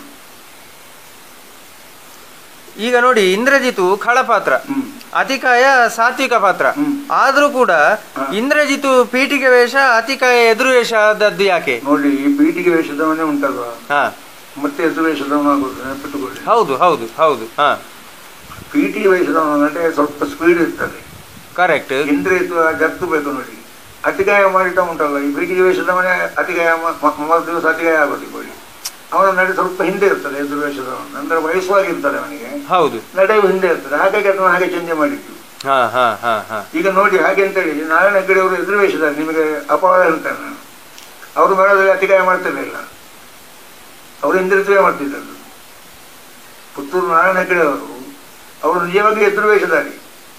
ಹೌದು ಹೌದು. ಅವ್ರು ಮಾಡ್ತಿದ್ದದ್ದು ಇಂದ್ರಜಿತು ಅಂತೇಳಿ, ಅತಿಗಾಯ ಮಾಡ್ತಿರ್ಲಿಲ್ಲ ಅಂತ ಹೇಳಿ. ಅತಿಗಾಯ ಒಂದು ಎಂಪಗಟ್ಟೆ ರಾಮದೇಗಳು ಗೋವಿಂದ ಭಟ್ರು ಮಾಡ್ತಿದ್ದದ್ದು. ಕರೆಕ್ಟ್. ನಾನು ನೋಡಿದ್ದೇನೆ ಅವರ ಇಂದ್ರಜಿತು. ಅವ್ರ ಪ್ರವೇಶಕ್ಕೆ ಕಿರೀಟ ಇಟ್ಟು ಮಾಡ್ತಿದ್ದದ್ದು. ದೀಕ್ಷೆಯಿಂದ ಇರುವಾಗ ನಾಟಕ ಮಾಡ್ತಿದ್ದದ್ದು. ಕರ್ತಕ ಭಾಗವತರ ಭಾಗವತಿಗೆ ಅವರ ಇಂದ್ರಜಿತು ನನ್ನ ಕಣ್ಣಲ್ಲಿ ನೋಡಿದ್ದೇನೆ ನಾನು. ಈಗ ಪೀಠಿಗೆ ವೇಷ ಮತ್ತೆ ಎದುರು ವೇಷ ಇದರಲ್ಲಿ ಎಷ್ಟು ಉಂಟು? ಅಂದ್ರೆ 1ನೇ 2ನೇ 3ನೇ ಅಂತ ಹೇಳಿ ಎಷ್ಟು ನಮೂನೆ, ಹೇಗೆ ಅದು? ನೋಡಿ, ಈಗ ಎದುರು ವೇಷ ಕುರುಕ್ಷೇತ್ರದಲ್ಲಿ ಕೌರವನು ಕರ್ಣ 2 ಎದುರು ವೇಷ ಅಲ್ವಾ? ಅಂದ್ರೆ ಅದೇ ಕೆಲವರೆಲ್ಲ 7ನೇ ಎದುರು ವೇಷ ಅಂತ ಯಾರೋ ಒಬ್ರು ಹೇಳಿದ್ದನ್ನು ಕೇಳಿದ್ದೆ ನಾನು. ಅದಕ್ಕೆ ನಾನು ಕೇಳಿದ್ದೆ, ಅದು ಎಷ್ಟದು, ಹೇಗೆ ಅದು ಪ್ರಸಂಗವನ್ನು ಹೊಂದಿಕೊಂಡ ಅಥವಾ ಅದು ಮೇಳದಲ್ಲಿ ಅದೊಂದು ಪೊಸಿಷನ್ ಅದು ಇದಾಗಿ ಬಂದದ್ದಷ್ಟೇ. ನನ್ನ ಕಲ್ಪನೆಯಲ್ಲಿ ಹಾಗಿಲ್ಲ. ನಾನು ತಿಳಿದ ಮಟ್ಟಿಗೆ ನೋಡಿ, ಈಗ ಇಡೀ ಕುರುಕ್ಷೇತ್ರ ನಾವು ಪ್ರಸಂಗ ತೆಕ್ಕೊಳ್ಳೋದಿದ್ರೆ ಕೌರವ ಖಳನಾಯಕನ ಜಾಗದಲ್ಲಿ ಇರುವವಲ್ವ? ಹೌದು ಹೌದು. ಹಾಗೆಂತೇಳಿ ಕರ್ಣ ಬರುವಾಗ ಕುರುಕ್ಷೇತ್ರದಲ್ಲಿ ಕರ್ಣ ಬರ್ತದಲ್ಲ? ಹೌದು. ಅವನು ಖಳನಾಯಕ ಆವಾಗ ಎದುರು ವೇಷದವನಿಗೆ ಹೋಗ್ಲಿಲ್ವ? ಹೌದು, ಕರೆಕ್ಟ್. ಅರ್ಜುನ ಉಂಟು ಪೀಠಿಗೆ ವೇಷಕ್ಕೆ, ಕರ್ಣನಿಗೆ ಎದುರು ವೇಷದ ಉಂಟು. ಘಟ ಬರುವ ತಗೊಂಡ ಕೂಡ ಏನಾಗ್ತಾನೆ ನೋಡಿ. ಕರೆಕ್ಟ್. ಹೌದು ಹೌದು. ಆಗ ಅದಕ್ಕೆ ಅದು 1, 2 ಅಂತ ಮಾಡಿರುವಂತ ಗುರುತಿಸ್ಲಿಕ್ಕೆ. ನೋಡಿ, ಇನ್ನೊಂದು ಈ ಶ್ರೀಕೃಷ್ಣನ ಮೈ ಬಣ್ಣ ಅದು ನೀಲಿ, ಅದಕ್ಕೆ ಬಟ್ಟೆಯ ಬಣ್ಣ ಪೀತ ಬಣ್ಣ. ಬಲರಾಮನ ಮೈ ಬಣ್ಣ ಪೀತ ಬಣ್ಣ, ಅದಕ್ಕೆ ಬಟ್ಟೆಯ ಬಣ್ಣ ನೀಲಿ ಬಣ್ಣ. ಆದರೆ ಇತ್ತೀಚೆಗೆ ಬಲರಾಮನ ಪಾತ್ರಧಾರಿಗಳು ಕೂಡ ನೀಲಿ ಬಣ್ಣ ಹಾಕುದು ಯಾಕೆ? ಅದಕ್ಕೆ ಕಾರಣ ಏನು? ಕೇಳುತ್ತೇವೆ ನಾನು. ಯಾವ್ದವರು ವಿಷ್ಣು ವೃತ್ತ ಹಾಕ್ತಾರ ಆಗುತ್ತಿಲ್ಲ ನನಗೆ, ಇಲ್ಲದ್ರೆ ಹಾಗೆ ಹಾಕೋ ಇದ್ದಿಲ್ಲ ಅಂತ ಜಾಸ್ತಿಗೆ ಬಂದಿದೆ. ಅದು ಮತ್ತೆ ಹೇಗೆ ಬರೋದು ಗೊತ್ತು ನನಗೆ. ಯಾರೋ ಒಬ್ಬ ಕಲಾವಿದ ಮಾಡಿದ್ದನ್ನು ನೋಡಿ ಇರ್ತಾನೆ ಒಬ್ಬ. ಕರೆಕ್ಟ್. ಆ ಕಲಾವಿದ ಸೀನಿಯರ್ ಮೋಸ್ಟ್ ಆಗಿರ್ಬೋದು, ಅವನು ಯಾವುದೊಂದು ಅನುಕೂಲತೆಗಾಗಿ ಅದನ್ನು ಮಾಡಿ. ಹೌದು, ಅನುಕೂಲತೆಗಾಗಿ ಮಾಡುವಂತದ್ದನ್ನು ಮತ್ತಿನವರು ಮುಂದುವರಿಸ್ತಾರೆ. ನಿಶ್ಚಯ ಮಾಡಿದ್ರು. ನಾನು ಈ ಹಾರುವುದನ್ನು ಹಾಗೆ ತಿರುಗುದಿಲ್ಲ ಅಂತ ನಾನು ಈಗ ಹೇಳಲಿಲ್ಲ. ಈಗ ಹಾಗೆ ತಿರುಗು ಮಾಡಿ. ಮುಂಚೆ ಹಾಗೆ ಇರ್ಲಿಲ್ಲ. ಹೌದು, ಹಾಗೆ ಕೆಲವು ಮುಂಚೆ ಎಲ್ಲ ಬಬ್ರುವಾಹನ ಎಲ್ಲ ಕಿರೀಟ ವೇಷದಲ್ಲೇ ಮಾಡ್ತಾ ಇದ್ದದ್ದು. ಈಗ ಪುಂಡು ವೇಷದವರು ಮಾಡ್ತಾರೆ, ಪುಂಡು ವೇಷಕ್ಕೆ ಬಂದಿದೆ. ನಾನು ಬಬ್ರುವಾಹನ ಕಟೀಲ್ ಮೇಳದಲ್ಲೇ ನೋಡಿದ್ದೇನೆ, ಅದು ಕಿರೀಟ ವೇಷದಲ್ಲಿ. ರಾಜಬಣ್ಣ ಮತ್ತೆ ಕಾಟು ಬಣ್ಣ ಅಂದ್ರೆ ಏನು? ಅದಕ್ಕೆ ಸಂಬಂಧಪಟ್ಟಂತಹ ಪಾತ್ರಗಳು ಉಂಟಲ್ಲ. ಈಗ ನೋಡಿ, ಈಗ ರಾವಣ ಉಂಟಲ್ಲ, ಅವ ರಾಜಬಣ್ಣ. ಕರೆಕ್ಟ್. ಅದೇ ಪ್ರಶ್ನೆ ಅಲ್ಲ. ಶುಂಭ ಅದು ರಾಜಬಣ್ಣ. ಇಂಥದ್ದು ಸೂರವರ್ಮ, ತಾರಕಾಸುರ ಇದೆಲ್ಲ ರಾಜ ಬಣ್ಣಗಳು. ಕಾಟು ಬಣ್ಣ ಅಂತ ನೋಡಿ, ಘಟೋತ್ಕಜ ಇಂಥದ್ದೆಲ್ಲ ಬರ್ತದಲ್ಲ. ಕರೆಕ್ಟ್. ಈ ಕಾಡಿನ ರಕ್ಕಸರೆಲ್ಲ ಕಾಟು ಬಣ್ಣಕ್ಕೆ ಬರ್ತದೆ. ಭಾಗವತರಿಗೂ ಹಾಸ್ಯಗಾರರಿಗೂ ಇರುವಂತ ಹೊಣೆಗಾರಿಕೆ ಏನು ನೋಡಿ? ಅದೇ ನಾನು ಆಗ ಹೇಳಿದ್ದು ನಿಮಗೆ. ಹಾಸ್ಯಗಾರರನ್ನು ಅಡ್ಡ ಕೂತುಗೊಳಿಸೋದಕ್ಕೆ ಈಗಲ್ಲ, ಈಗ ಬಿಡಿ. ಈಗ ಹಾಸ್ಯಗಾರ ಹೇಳಿಕ್ಕೆ ಹೋದ್ರೆ ಅವನಿಗೆ ಹೊರತಾದ ಮಾಡಬೇಕು. ಮೊದಲು ಅವನಿಗೆ ಎಷ್ಟು ಜವಾಬ್ದಾರಿ ಇತ್ತಂದ್ರೆ ಪಟ್ಟಿ ಮಾಡಿದ್ದನ್ನು ತಗೊಂಡೋಗಿ ಅಲ್ಲಿ ಹಾಕಿದ್ನ. ಹೌದು, ಹಾಕೋದು ಹಾಸ್ಯಗಾರನೇ ಹಾಕ್ತಿದ್ದದ್ದು ಒಂದದ್ದು. ಎರಡನೇ ಮಲಗಿದನ್ನು ಎಬ್ಬಿಸುದು ಅವ. ಹೌದು ಹೌದು, ಹಾಸ್ಯಗಾರರು ಎಬ್ಬಿಸುದು. ಹೌದು, ಮುಂಚೆ ಪೋಲ ಮರ ಇನ್ನೊಂದು ಆಟಾಡಪ್ಪ ಅಂತ ಹೇಳ್ತಾರೆ, ಇವನನ್ನು ಎಬ್ಬಿಸಿ ಕಳಿಸಿದವ. ಆಯ್ತಾ? ಭಾಗವತರು ಅರ್ಜೆಂಟ್ ಅಂತಾದ್ರೆ ವೇಷ ಹಂಚುವಂತ ರೈಟ್ ಇತ್ತು ಅವನಿಗೆ. ಕರೆಕ್ಟ್. ಎಲ್ಲದಕ್ಕಿಂತ ಹೆಚ್ಚು ದೇವರ ಕಟೀಲು ಮೇಳದಲ್ಲೇ ಇಟ್ಟುಕೊಳ್ಳಿ, ವೀಳ್ಯದ ದುಡ್ಡು ಬರುವುದು ಅವನ ಕೈ ಹತ್ರ. ಭಾಗವತದ ಜಾಗಟ ಅವನ ಕೈಗೆ ಹೋಗ್ತದೆ. ಹೌದು, ಅಲ್ಲಿ ಒಂದು ಸಂಬಂಧ ಉಂಟು ನೋಡಿ. ಅದನ್ನೇ ನಾನು ಕೇಳುದು, ಆ ಸಂಬಂಧ ಏನು, ಯಾಕೆ ಅದು ಹಾಗೆ ಅಂತ. ಭಾಗವತದ ಜಾಗವನ್ನು ಅವ ಹಿಡ್ಕೊಳ್ತಾನೆ ಜಾಗಟೆ ಮುಖಾಂತರ. ಜಾಗಟ ಮೇಲೆ ನೀವು ಆಟ ಆಡಿಸುವ ದುಡ್ಡು ಇರ್ತೀರಿ. ಹೌದು. ಕಟೀಲಲ್ಲಿ ತಾಯಿಗೆ ಹೊಗಳಿಕೆ ಆಗ್ತದೆ. ಹೌದು. ದುಡ್ಡು ಆಶೆಗಾರನ ಕೈಯಲ್ಲೇ ಇರ್ತದೆ, ಚೌಕಿ ಬರೋದವರೆಗೂ. ಹೌದು. ಭಾಗವತರಿಗೆ ಬರುವುದಿಲ್ಲ. ಮತ್ತು ಇದು ಜಾಗಟೆ ಅರಣ್ಯ ಬರ್ತಾರೆ, ನಿನ್ನದನ್ನು ಕೊಟ್ಟೆ ನಿನಗೆ ಅಂತ. ಅವನು ಒಮ್ಮೆ ಇವನ ಅಧಿಕಾರವನ್ನು ಅವನಿಗೆ ಕೊಟ್ಟದನ್ನ ವಾಪಸ್ ಅಧಿಕಾರ ಅಂತ ಸಾಂಕೇತಿಕ ಇದುಂಟದಲ್ಲಿ ಅಂತ ಹೇಳಿ. ಹೌದು. ಹಿಂದೆ ಪಡ್ಕೊಂಡ ಭಾಗವತ ಹೋಗಿ ಕರದೊಳಗೆ ಹೇಳಿದ ಹೇಳಿದ್ರೆ ಭಾಗವತನ ಹತ್ರ ಈ ದುಡ್ಡನ್ನು ಕೊಡ್ತಾವ, ಅವನಲ್ಲಿಗೆ ಮುಗಿಯಿತು. ಅಲ್ಲಿವರೆಗೆ ಭಾಗವತನ ಜವಾಬ್ದಾರಿ, ದುಡ್ಡನ್ನು ಹಿಡ್ಕೊಳ್ಳುವಂತ ಜವಾಬ್ದಾರಿ ಭಾಗವತದನ್ನು ನಾವು ಮತ್ತೆ ಕೊಡ್ತಾನೆ. ಈ ಜಾಗಟೆ ಮುಖ್ಯವಾಗಿ ದುಡ್ಡು. ಆ ಒಂದು ಕ್ರಮ ಯಾಕೆ ಬಂದದ್ದು? ಅಂದ್ರೆ ಹಾಸ್ಯಗಾರರಿಗೆ ಅಲ್ಲಿ ಏನು ಜಾಗಟೆಯನ್ನು ಕೊಟ್ಟು ಅದು ಆ ವೀಳ್ಯವನ್ನು ಹಾಸ್ಯಗಾರರ ಕೈಗೆ ಕೊಡುವಂತಹ ಕ್ರಮ, ಅದು ಯಾಕೆ, ಹೇಗೆ ಚಾಲ್ತಿಯಲ್ಲಿ ಬಂದದ್ದು? ದೇವರಿಗೆ ಹೊಗಳಿಕೆ ದೇವಸ್ಥಾನದಲ್ಲಿ ಆಗುವಂತದ್ದು. ಹೌದು. ಅಥವಾ ಆಚರಣೆ ಮಾಡ್ಬೇಕಲ್ಲ, ಅದಕ್ಕೆ ಶ್ಲೋಕವನ್ನು ಈಗ ಭಾಗವತ ಹೇಳಬೇಕು, ಆ ತುತ್ತಿಗೆ ಸಂಬಂಧಪಟ್ಟದ್ದನ್ನು. ಒಂದದಾಯ್ತಾ. ಎರಡನೇ, ನನ್ನ ಅಂದಾಜಿದು ಕಲ್ಪನೆ ಹಾಗೆ ಆಗಿರ್ಬೋದು ಅಂತ ಹೇಳಿ. ಅದರ ಸಂಪೂರ್ಣ ಜವಾಬ್ದಾರಿಯಲ್ಲಿ ಹಸ್ತಾಂತರಿಸುವಲ್ಲಿ ಏನೋ ಒಂದು ಕ್ರಿಯೆ ಮೊದಲು ನಡೆದಿರಬೇಕು. ಹೌದು, ಕರೆಕ್ಟ್. ನಾವು ಯಕ್ಷಗಾನವನ್ನು ನೋಡುವುದಕ್ಕಿಂತ ಅಥವಾ ನಾವು ಹುಟ್ಟುವುದಕ್ಕಿಂತ 150-200 ವರ್ಷಕ್ಕೆ ಹಿಂದೆ ಏನಾದರೂ ಒಂದು ಸಾಂಕೇತಿಕವಾಗಿ ನಡೆದಿರ್ಬೋದು. ನಿಮಗೆ ಒಂದು ದೃಷ್ಟಾಂತವಾಗಿ ಒಂದು ಉಪಕಥೆ ಹೇಳ್ತೇನೆ. ರಾಮನನ್ನು ಊರಿಗೆ ಕರ್ಕೊಂಡು ಬರುತ್ತೆ, ನಾನು ಅಗ್ನಿ ಪ್ರವೇಶ ಮಾಡ್ತೇನೆ ಅಂತ ಹೇಳ್ತಾನೆ, ಬರುತ್ತಾ? ಹೌದು, ಹೇಳ್ತಾನೆ. ಹೌದು ಹೌದು. ರಾಮ ಬರಲಿಲ್ಲ, ಹಾಗಾದ್ರೆ ಯಾಕೆ ಅಗ್ನಿ ಪ್ರವೇಶ ಮಾಡಲಿಲ್ಲ? ಬರುತ್ತಾ? ಅವನ ಅಗ್ನಿ ಪ್ರವೇಶಕ್ಕೆ ತಯಾರು ಮಾಡಿದ್ದಲ್ಲ. ಅಲ್ಲಲ್ಲ, ನೋಡಿ ನೋಡಿ, ಚಿತ್ರಕೂಟದಲ್ಲಿ ರಾಮ ಇರುವಾಗ ರಾಮನ್ನು ಕರ್ಕೊಂಡು ಬರ್ತೇನೆ ಅಂತೇಳಿ ಈ 3 ಮಂದಿ ತಾಯಂದಿರನ್ನು ವಸಿಷ್ಠರು ಹೋಗ್ಲಿಲ್ಲ, ಬಾಕಿ ಹುಡುಗರನ್ನೆಲ್ಲ ಕರ್ಕೊಂಡು ಹೋಗಿದ್ದ. ಹೌದು. ಬಾರದ ದಿನ ನಾನು ಇಲ್ಲಿ ಅಗ್ನಿ ಪ್ರವೇಶ ಮಾಡ್ತೇನೆ ಅಂತ ಹೇಳಿದ ಅವ. ಹೌದು, ಅಲ್ಲಿ ರಾಮನ ಪಾದುಕೆ ಕೊಟ್ಟಿದ್ದಾನಲ್ಲ. ರಾಮನ ಪಾದುಕೆ ಕೊಟ್ಟದ್ದಲ್ಲ ಸ್ವಾಮಿ, ಅಲ್ಲೇ ಇರುದು ಗೊತ್ತು. ರಾಮ ಸಿಂಹಾಸನಕ್ಕೆ ಅಂತಲ್ಲ, ಅಯೋಧ್ಯ ಪೀಠಾಧಿಪತಿಗಳು ಸಿಂಹಾಸನವನ್ನು ಏರುವಾಗ ಸಿಂಹಾಸನಕ್ಕೆ ಕಾಲಿಡುವಂತ ಪಾದುಕೆಯನ್ನು ಭಕ್ತ ತಲೆಯಲ್ಲಿ ಹೊತ್ತುಕೊಂಡು ಹೋದಲ್ಲಿ. ಹೌದು, ಕರೆಕ್ಟ್. ವಸಿಷ್ಠರು ಹೊತ್ತಿಸಿಕೊಂಡು ಹೋದ್ದು ನಿಂತುಕೊಂಡು ಹೋಗು ಅಂತ ಹೇಳಿ. ಓಹೋ, ಹಾಗೆ. ಅಂದ್ರೆ ರಾಮ ಬರುದಿಲ್ಲ ಅನ್ನೋದು ವಸಿಷ್ಠನಿಗೆ ಗೊತ್ತಿತ್ತು. ರಾಮ ಬರದಿರುವ ಸಾಯ್ಬೇಡುವ, ಅದಕ್ಕೆ ಬೇಕಾಗಿ ಇವನ ಅಧಿಕಾರವನ್ನು ರಾಮನಿಗೆ ಕೊಟ್ಟದ್ದು. ಮುಖಾಂತರವಾಗಿ ಕರೆಕ್ಟ್. ಅದರ ಮೇಲೆ ಕಾಲನ್ನು ರಾಮ ಇಟ್ಟು ಎರಡನೇ ತೆಗೆದು ಭರತನ ಹತ್ರ ಕೊಡೋದು. ಹಾಗೆ ನಂದಿಗ್ರಾಮದಲ್ಲಿ ಪೀಠಕ್ಕೆ ಏರುವಾಗ, ಸಿಂಹಾಸನವನ್ನು ಏರುವಾಗ ಇಡುವಂತ ಪಾದುಕೆಯನ್ನಿಟ್ಟು ಅದನ್ನು ಪೂಜೆ ಮಾಡ್ತಾ ಇರುವುದು ಭರತ. ಕರೆಕ್ಟ್. ಇದು ನನಗೆ ಇಲ್ಲಿ ನಡೆಯುತ್ತಿಕೊಳ್ಳಿ. ಭಾಗವತನ ಅಧಿಕಾರವನ್ನು ಹಾಸ್ಯಗಾರನಿಗೆ ಕೊಟ್ಟು ಹಾಸ್ಯಗಾರನ ಹತ್ರ ವೀಳ್ಯ ಬಂದು ದೇವರಿಗೆ ಹೊಗಳಿಕೆ ಆಗಿ ಎರಡನೇ ಭಾಗವತ ಅವನ ಅಧಿಕಾರವನ್ನು ಹಿಂಬಳೆದು ಚೌಕಿಗೆ ಹೊರಕೊಳ್ಳಿ. ಈ ದುಡ್ಡನ್ನು ಭಾಗವತನಿಗೆ ಕೊಟ್ಟು ಭಾಗವತ ಮೇಳದಲ್ಲಿ ಮನೆಗೆ ಕೊಡುವುದು. ಕರೆಕ್ಟ್. ಈ ಸಂಬಂಧ ಉಂಟಲ್ಲ. ಹಾಗಾಗಿ ಅದು ಹಿಂದೆ ಏನಾದ್ರು ಅದಕ್ಕೆ ಸಂಬಂಧ ಬಿಟ್ಟು ಏನಾದ್ರು ಒಂದು ಘಟ್ಟ ಐತಿಹ್ಯ ನಡೆದಿರ್ಬೋದು. ನಾವು ಹುಟ್ಟುವುದಕ್ಕಿಂತ ಮೊದಲು ಯಕ್ಷಗಾನದ ಈಗಿನ ಬೆಳವಣಿಗೆಯನ್ನು, ಈಗ ಬೆಳವಣಿಗೆ ಅಂತ ಹೇಳುದು ಅಥವಾ ಏನು ಹೇಳುದು ಅನ್ನುವಂಥದ್ದೇ ಒಂದು ಪ್ರಶ್ನೆ. ಅಂತೂ ಅದನ್ನು ಬೆಳವಣಿಗೆ ಅಂತ ನಾವು ಹಿಡ್ಕೊಂಡು ಮುಂದುವರಿಯುವ. ಈಗಿನ ಬೆಳವಣಿಗೆಯನ್ನು ಯಾವ ಮಾನದಂಡದಿಂದ ಅಳಿಬಹುದು? ಒಂದು, ಯಕ್ಷಗಾನ ಮುಂದಕ್ಕೆ ಯಾವ ರೀತಿ ಬೆಳಿಬೇಕು ಅನ್ನುವಂಥದ್ದು ನಿಮ್ಮ ಅನಿಸಿಕೆ. 2, ಯಾವ ಯಾವ ಮಾರ್ಪಾಟುಗಳು ಯಕ್ಷಗಾನದ ಸಮಗ್ರವಾದಂತಹ ಒಂದು ಅಭಿವೃದ್ಧಿಯ ಹಿತದೃಷ್ಟಿಯಿಂದ ಒಳ್ಳೆಯದು ಅಂತ ನಿಮ್ಮ ಅಭಿಪ್ರಾಯ? ಅಂದ್ರೆ ತುಂಬಾ ಕಷ್ಟಕರವಾದಂಥ ಪ್ರಶ್ನೆ ಇದು.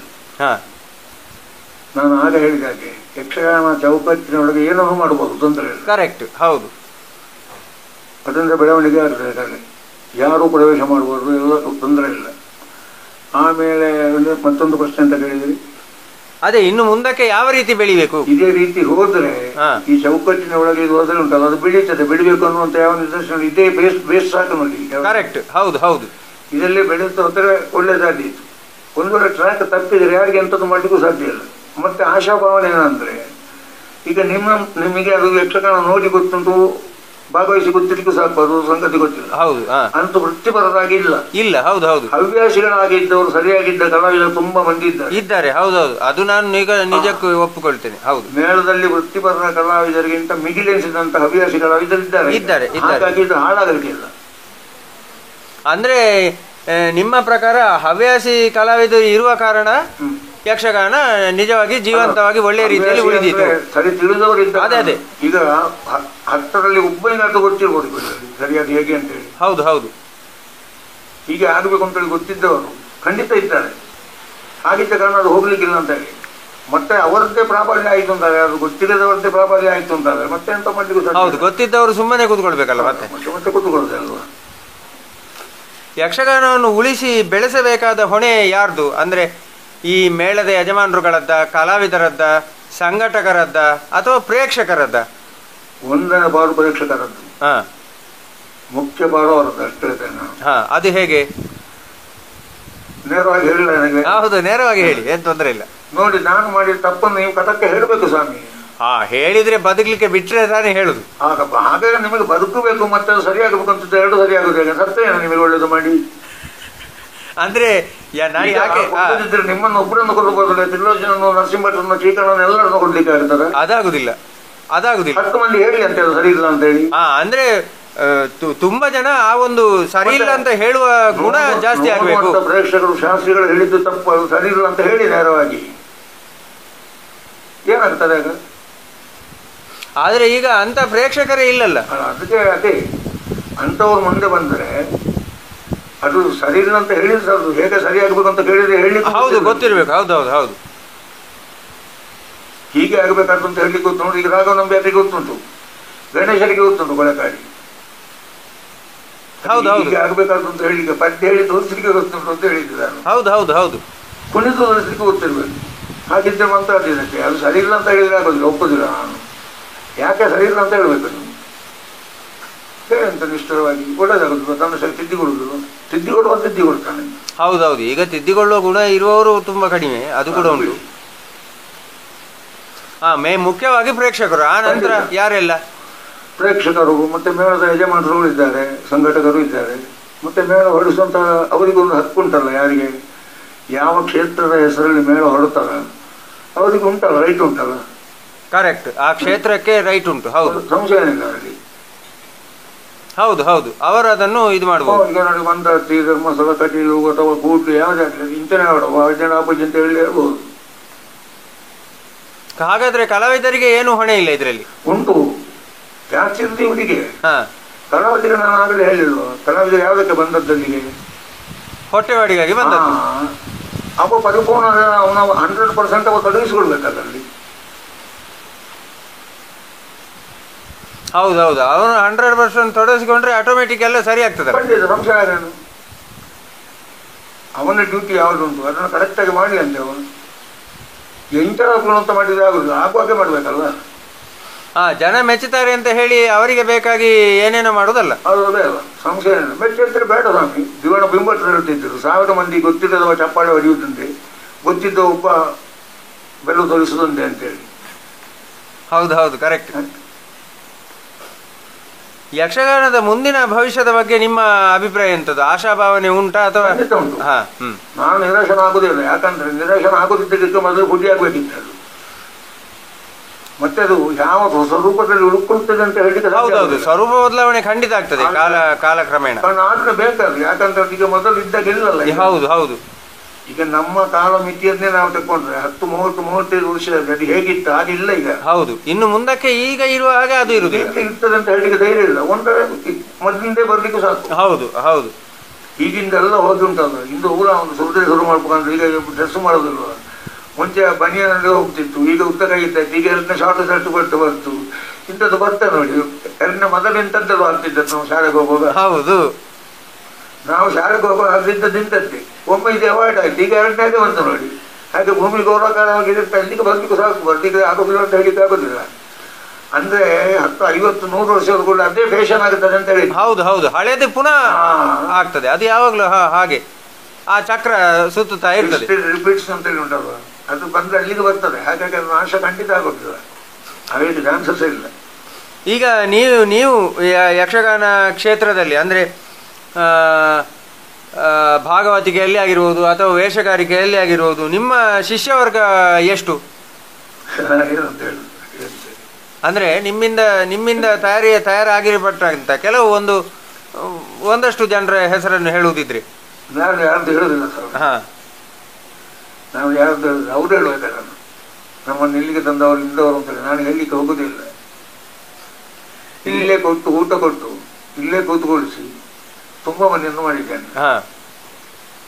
ಯಾರ್ದು ಹೆಸರು ನಾನು ಯಾಕೆ ಹೇಳುದಿಲ್ಲ ಅಂದರೆ, ನಾನು ಮೇಳ ಬಿಟ್ಟು 3 ವರ್ಷದಲ್ಲಿ 2 ವರ್ಷ ಉಂಟಲ್ಲ, ನನಗೆ ತ್ರಿಲೋಚನ ಶ್ರೀಕಾಂತನಾಗೆ ಇವರ ಮನೆಯವರು ಮಾತ್ರ ಫೋನ್ ಮಾಡಿದ್ದಾರೆ. ಮೇಳದಲ್ಲಿ ಇವರು ಒಬ್ಬರು ಫೋನ್ ಮಾಡಲಿಲ್ಲ, ನೀವು ಹೇಗಿದ್ದೀರಿ ಭಾಗವತರ ಅಂತೇಳಿ. ಇಲ್ಲಿ ಇವಳ ಕೈಯಾರ ಉಂಟಲ್ಲ, ನಾನು ಕೆಳಗಿದ್ದೆ. ಹೌದು, ಕೆಳಗೆ ಅಲ್ಲಿರುವಾಗ ಇವರ ಕೈಯಾರ ಊಟ ಮಾಡಿದ ಮಕ್ಕಳು ಉಂಟಲ್ಲ, ಒಬ್ಬರು ಕೇಳಲಿಲ್ಲ ನಾನು ಅಂತೇಳಿ. ಹೌದು ಹೌದು ಹೌದು ಹೌದು. ಇವತ್ತು ಯಾರು ನಿರೀಕ್ಷೆ ಇಟ್ಟುಕೊಳ್ಳಿಲ್ಲ, ನನಗೆ ಗೊತ್ತುಂಟು ಹೀಗೆ ಆಗ್ತದೆ ನಿರೀಕ್ಷೆ ಉಂಟು. ನಾನು ಎಲ್ಲರೂ ಆಟದವರಲ್ಲ ಸ್ವಾಮಿ. ಹೌದು, ಎಲ್ಲರೂ ಆಟದವರಲ್ಲ. ಕರೆಕ್ಟ್. ಪುಟ್ಟ ಸೆಟ್ರು ಹೇಳಿದ್ದಾರೆ ಮಾತು ನನಗೆ, ಅದು ಯಾರು ನನ್ನ ಉಸಿರಿರುವಾಗ ಮರತವಳಿಗೆಲ್ಲ ಮೂಜಿ ಸೆಟ್ನ ತಗೊಂಡು ಒಂಜಿ ಸೆಟ್ಟಾಡೆ ಬೋರ್ಡ್ ಒಂದು ಇಚ್ಚಿ ಅಂತೇಳಿ, ಮೂಜಿನ ಸೆಟ್ಟಾಡೆ ಬೋಪನ ಕೊಡ್ತಿ ಶಾಸ್ತ್ರಿ ಹೇಳಿ ಅವು ಮೂಜಿ ಸೆಟ್ಟಿಗೆ ಬೋರ್ಡನ್ನ ಜನಕ್ಕೂ ನಾನು ತಯಾರು ಮಾಡ್ಕೊಂಡು ಕಾರ್ತಾನೆ ಅಂತೇಳಿ ನಾರಾಯಣ ಮಾಸ್ಟರ್ 10 ಮಂದಿ ತಯಾರಾಗಿದ್ದಾರೆ ಅಲ್ಲಿ. ಕರೆಕ್ಟ್. ಹೌದು ಹೌದು. ಧರ್ಮಸ್ಥಳದಿಂದ ಪೆಟ್ಟು ಕೊಟ್ಟು ಹಚ್ಚಿದವರು ಉಂಟಲ್ಲ, 2ನೇ ಧರ್ಮಸ್ಥಳದ ಕಡಿವರಾಗಿದ್ದಾರೆ. ಧರ್ಮಸ್ಥಳರು ಫೋನ್ ಮಾಡಿ ಕರೆದಿದ್ದಾರೆ ಬಾ ನಮ್ಮ ಮೇಳಕ್ಕೆ ಅಂತೇಳಿ, ಬೇಡ ಅಂತ ಕಳಿಸಿದವರು. ಹೆಸರು ಹೇಳಿದ್ರು, ನಾನು ಯಾವ ಹೆಸರು ಹೇಳಲಿಲ್ಲ, ಹೇಳಬೇಕು ಅಂತಲಿಲ್ಲ, ನಾನು ಹೇಳಬೇಕು ಅನ್ನೋಂಥ ಉದ್ದೇಶದಿಂದ ಮಾಡಿದ್ದಲ್ಲ. ಹೌದು, ಯಕ್ಷಗಾನಕ್ಕೆ ಬೇಕಾಗಿ ನೀವು ಮಾಡಿದ್ದು. ಉದ್ಯೋಗದ ಮನೆಯವನಾಗಿ ನಾನು ಮಾಡಬೇಕಾದ ಕೆಲಸವನ್ನು ಮಾಡಿದ್ದೆ. ನನಗೆ ಆತ್ಮತೃಪ್ತಿ ಉಂಟು, ಹಾಗಾಗಿ ಆ ತಾಯಿ ಕೈ ಬಿಡಲಿಲ್ಲ. ಇಲ್ಲದ ನಾನೀಗ ಹುಚ್ಚಿಡಿದು ಸಾಯಬೇಕಿತ್ತು ಗೊತ್ತೋಳ. ನಿಮ್ಮ ಈ ಎಲ್ಲ ಒಂದು ಯಕ್ಷಗಾನದ ಸಾಧನೆಗಳಿಗೆ ನಿಮ್ಮ ಪರಿಸರದ್ದು, ನಿಮ್ಮ ಕುಟುಂಬ ವರ್ಗದ್ದು, ಇವರದ್ದು ಎಲ್ಲರದ್ದು ಅದರ ಒಂದು ಸಹಕಾರದ ಬಗ್ಗೆ ಸ್ವಲ್ಪ ಹೇಳಿ. ಸಹಕಾರ ಯಾವುದೇ ಒಂದು ವ್ಯಕ್ತಿಯ ಕಲಾವಿದನ ವಿಷಯ ಬಿಡಿ, ನಿಮ್ಮ ಶ್ರೇಯಸ್ಸಾಗಲಿ ಮತ್ತೊಬ್ಬಂದಾಗಲಿ ಶ್ರೇಯಸ್ಸಿನ ಹಿಂದೆ ಒಂದು ಹೆಣ್ಣು ಇರ್ತದೆ. ಹೌದು, ಅದರಲ್ಲಿ ಯಾವುದೇ ಸಂಶಯ ಇಲ್ಲ. ಹೌದು, ಆ ಮಟ್ಟಿಗೆ ಕೂಡ ನಾನು ಎಷ್ಟು ಹೇಳಿದ್ರು ಸಾಕು. ಯಾಕೆ ಹೇಳಿದಂದ್ರೆ, ನಾನು ಹೇಳಿದ್ದನ್ನು 1 ಇಂಚ್ ಅವರು ಈ ಗಡಿಗರನ್ನು ಇದು ಮಾಡಲಿಲ್ಲ. ಕರೆಕ್ಟ್. ನನ್ನೊಟ್ಟಿಗೆ ಸಂಸಾರ ಮಾಡುವುದಂದ್ರೆ ಭಾರಿ ಕಷ್ಟ. ಯಾಕಂದ್ರೆ ಭಯಂಕರ ಸಿಟ್ಟಿನವ ನಾನು. ಎಲ್ಲಿವರೆಗೂ ಸಿಟ್ಟು ಅಂದರೆ, ತಂದೆಯಿಂದ ಹಂಚಿ ನೋಡುವ ಶ್ರೀಲೋಚನ, ಅವನ ತಂದೆಗೆ ಕೊಡೋದ ಗೌರವ ನನಗೆ ಕೊಡ್ತಾನೆ. ಅವನಿಗೆ ಗಣಪ ಪಚ್ಚೆ ಸುದ್ದಿ ಸಾಕಪ್ಪ ಅಂತ ಆಗುವಷ್ಟು ಬೈದಿದೆ ನಾನು. ನೇರವಾಗಿ ಹೇಳಿದ್ದು ನಾನು. ಹೌದು ಹೌದು. ನಾನು ಎಷ್ಟು ಬೈದಿದೆ, ಏನು ಮಾಡಿದುಂಟಲ್ಲ, ನಾನು ಮಾಡಿದ್ದಕ್ಕೆ ಉಂಟಲ್ಲ, ಬೇಡ ಅಂತ ಹೇಳಿದ ಒಂದು ಶಬ್ದ ಇರಲಿಲ್ಲ ಅವರು. ಆ ಮಟ್ಟಿಗೆ ನಾನು ಭಾಗ್ಯವಂತ. ಮತ್ತು ನನ್ನ ಮನೆ ತಮ್ಮಂದಿರಾಗಲಿ ಅಣ್ಣಂದಿರಾಗಲಿ ಉಂಟಲ್ಲ, ನನ್ನ ಇಲ್ಲಿ ಯಕ್ಷಗಾನದಲ್ಲಿ ನಾನು ಸಲ್ಲಿಸಿದಂಥ ನನ್ನ ಹೆಸರು ಅಥವಾ ಏನು ಉಂಟು ಅದನ್ನು ಕೇಳಿ ಸಂತೋಷಪಟ್ಟವರಲ್ಲ, ದುಃಖಪಟ್ಟವರು ಯಾರೂ ಇಲ್ಲ. ಹೌದು ಹೌದು. ಎಲ್ಲಕ್ಕಿಂತ ಹೆಚ್ಚು ನನ್ನನ್ನು ಮೇಳಕ್ಕೆ ಕರ್ಕೊಂಡು ಹೋಗುವಾಗ ನನ್ನ ಬಂಧು ಒಬ್ಬರು ಹೇಳಿದ್ದಾರಂತೆ, ಅವನಿಗೆ ಭಯಂಕರ ಸಿಟ್ಟು ಮಾರಾಯ ಅಂತ. ನನ್ನ ಪೂರ್ವಾಶ್ರಮ ಹೀಗೆ ಇರಲಿಲ್ಲ, ನಾನು ಅದನ್ನು ಹೇಳುವುದಿಲ್ಲ ನಿಮಗೆ. ನಾನು ಕಾಲೇಜಿನ ಅಲ್ಲಿಗೆ ಹೋಗ್ತಾ ಇರುವಾಗ ನಾನು ಈಗಿರುವ ಸ್ಥಿತಿಯಲ್ಲಿ ನಾನು ಇದ್ದೇನೆ ಅಂತೇಳಿ ಯಾರು ನಂಬಲಿಕ್ಕಿಲ್ಲ ನಿಮಗೆ. ಅದೊಂದು ಆಶ್ರಮ ಬೇರೆ ಇತ್ತು ನಂದು. ನಾನು 2 ವರ್ಷ NSS ಕಾಲೇಜಲ್ಲಿ ಇಂಟ್ರೂ ಆಗಿಂತಲ್ವ, ವಿವೇಕಾನಂದಕ್ಕೆ ಹೋಗ್ಬೇಕಂತ ಹೇಳಿದ್ರೆ ನೀನು ಬೇಡ ಮಾಡಿದ್ದು ಹೋಗುತ್ತೇಳಿ ಅವರು ಕಳಿಸಿ ಹೋದವ. ನಾನು ಅದನ್ನು ಹೆಚ್ಚಿರೋದಿಲ್ಲ. ನಾನು ಹೀಗೆ ಆದೇನಂತೇಳಿ ಯಾರು ಸಂಕಲ್ಪ ಮಾಡಲಿಲ್ಲ. ನಮ್ಮ ಸಂಬಂಧಿಕರೊಬ್ಬರು ಹೇಳಿದಂತೆ, ಅವನಿಗೆ ಭಯಂಕರ ಸಿಟ್ಟು, ಹೇಗೆ ನೀವು ಹ್ಯಾಂಡಲ್ ಮಾಡ್ತೀರಿ ಅವನೊಂದು ನರಸಿಂಹಭಟ್ ಹತ್ರ ಗುರುಗಳ ಹತ್ರ. ಆಗ ಒಂದು ಮಾತು ಹೇಳಿದಂತೆ, ಸಿಟ್ಟು ಬಂದರೆ ಹುಣಸೆ ಬೆತ್ತ ತೆಗೆದು ಹೊಡೆದೆ ನಾನು ಅವನಿಗೆ ಹೊಡೆದರೆ ಯಾಕೆ ಹೊಡೆದದ್ದು ಅಂತೇಳಿ, ರಾಮಣ್ಣ ಅಂದರೆ ನನ್ನ ತಂದೆಯವರು, ಗಂಗಕ್ಕ ಅಂದರೆ ನಮ್ಮ ದೊಡ್ಡಮ್ಮನವರು. ನನ್ನ ಹತ್ರ ಕೇಳಲಿಕ್ಕಿಲ್ಲ ಕೊರಿಯದ ಮನೆಯವರು, ನಾನು ಕಲಿಸ್ತೇನೆ ಅವನಿಗೆ ಬುದ್ಧಿ ಅಂತೇಳಿ.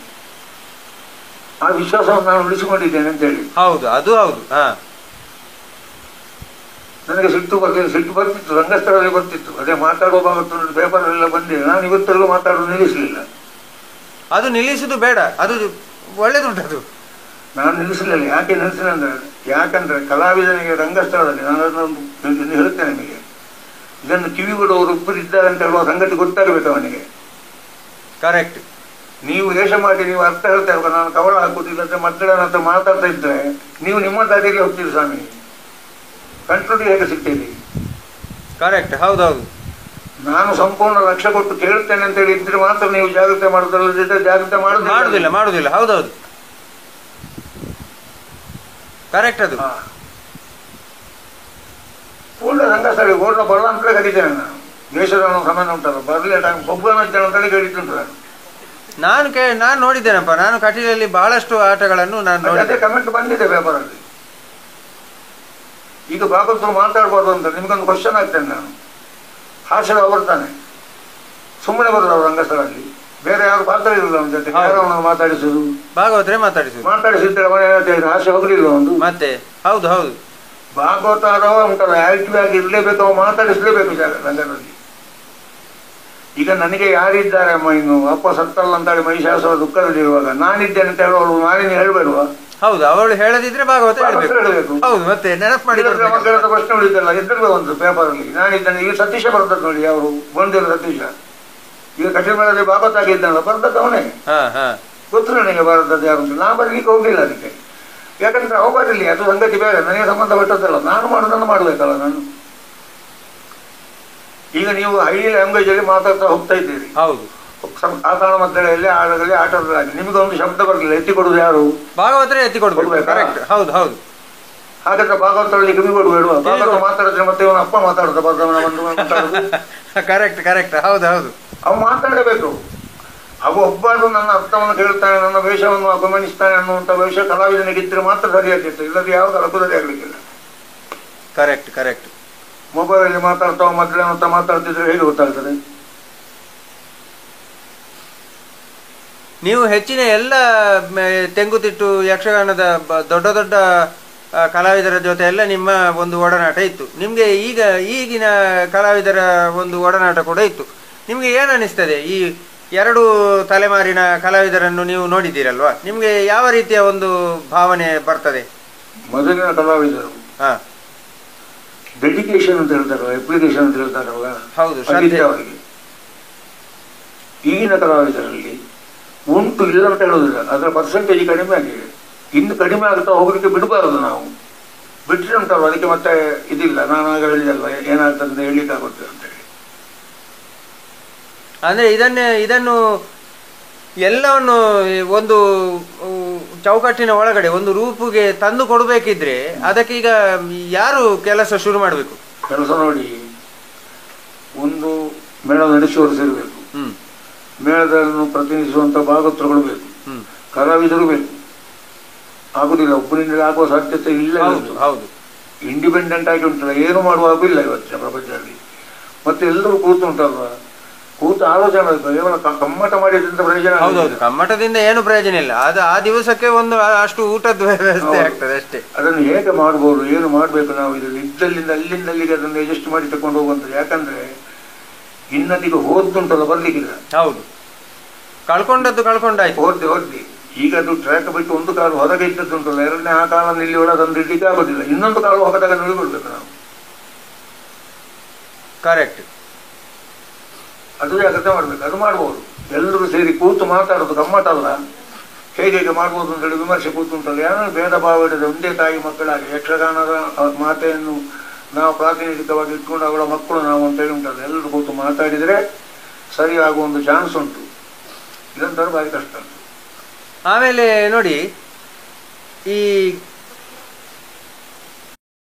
ಈ ಯಕ್ಷಗಾನ ಪ್ರದರ್ಶನಗಳು ಅಥವಾ ತಾಳಮದ್ಲೆಗಳಾಗಲಿ, ಇದು ಪ್ರೇಕ್ಷಕರನ್ನು ದೃಷ್ಟಿಯಲ್ಲಿ ಇಟ್ಟುಕೊಂಡು ನಾವು ಪ್ರೇಕ್ಷಕರಿಗೋಸ್ಕರ ಪ್ರದರ್ಶನ ಮಾಡುವುದಾ ಅಥವಾ ಇದರ ಉದ್ದೇಶ ಏನು? ಯಾರಿಗೋಸ್ಕರ ನಾವು ಪ್ರದರ್ಶನವನ್ನು ಮಾಡುವಂಥದ್ದು? ಮಾಡಿಸುವುದು ನೀವು ಆಗಿರ್ಬೋದು, ಕೇಳುವವರು ಪ್ರೇಕ್ಷಕರು ಇರ್ಬೋದು, ಶ್ರಾವಕರು ಇರ್ಬೋದು.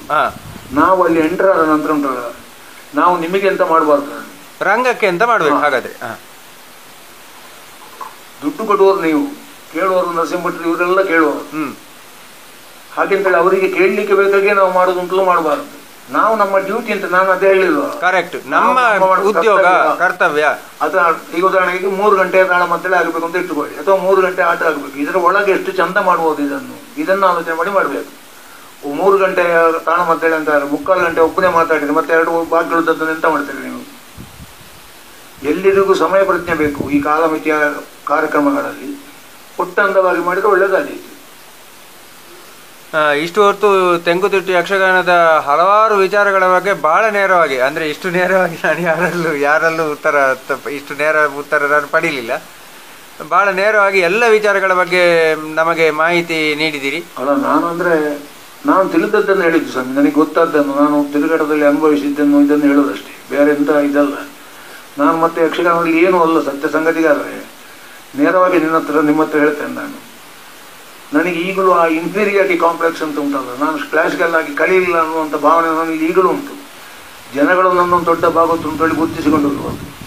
ರಾಘವೇಂದ್ರ ಇದೇ ಮಾತನ್ನು ಹೇಳಿದ್ರು, ನೀವು ಅದನ್ನು ನಿನ್ನೆ ಹೇಳಬಾರ್ದು. You are already recognised in that field. ನೀವು ಕಲಿಲ್ಲ ಅನ್ನುವಂಥ ಪ್ರಶ್ನೆ ಇಲ್ಲ, ನೀವು ಕಲಿತವರಾಗಿ ಇದ್ದೀರಿ ಅಂತೇಳಿ ರಾಘವೇಂದ್ರ ಹೇಳಿಲ್ಲ ನನಗೆ. ಅವರು ಯಾರ ಮೇಲೂ ಒಳ್ಳೆಯ ಅಭಿಪ್ರಾಯ ಹೇಳುವಲ್ಲ, ಏನಾದ್ರು ಟೀಕೆ ಹೇಳುವಂಥವರು, ನೇರವಾಗಿ ಹೇಳಿ. ಅಂದರೆ ಅವರು ವಿಮರ್ಶಕರು. ಹೌದು, ಸರಿಯಾಗಿ ಹೇಳಿದ್ದಾರೆ. ನೀವು ಕಲಿಯಲಿಲ್ಲ ಅಂತ ಹೇಳುವಂಥ ಪ್ರಶ್ನೆಯನ್ನು ಇಡಲೇಬಾರ್ದು. ನೀವು ಕಲಿತವರಾಗಿ ಇದ್ದೀರಿ, ಇರಲಿ ಹಾಗೆ ಇಟ್ಟುಕೊಳ್ಳಿ, ನಿಮ್ಮ ಹತ್ರ ಇದ್ದದನ್ನು ಹಾಳು ಮಾಡಬೇಡಿ ಅದನ್ನು ಅಂತ ಹೇಳಿದರು. ಮಿತ್ರ ಗಣೇಶ ಕೊಳಕಾಡಿಯವರು ಹಾಗೆ ಹೇಳಿದರು, ಇಲ್ಲ ಭಾಗವತ ಯು ಆರ್ ಗ್ರೇಟ್, ನೀವು ಅದರಲ್ಲಿ ಇನ್ಫೀರಿಯಾರಿಟಿ ಕಾಂಪ್ಲೆಕ್ಸ್ ಇಟ್ಟುಕೊಳ್ಳಿ ಹಾಗೆಂತೇಳಿ ನನ್ನ ಮನಸ್ಸು ಹೇಳ್ತಾ ಉಂಟು. ಯಾವುದೇ ಕಲೆಯನ್ನು ಫಂಡಮೆಂಟಲ್ ಆಗಿ ಕಲಿಯದಿದ್ದರೆ ಅದು ಫುಲ್ಫಿಲ್ ಆಗೋದಿಲ್ಲ. ನನ್ನ ಮನಸ್ಸು ಒಳ ಮನಸ್ಸು ಹೇಳ್ತಾರೆ ಅಂತೇಳಿ.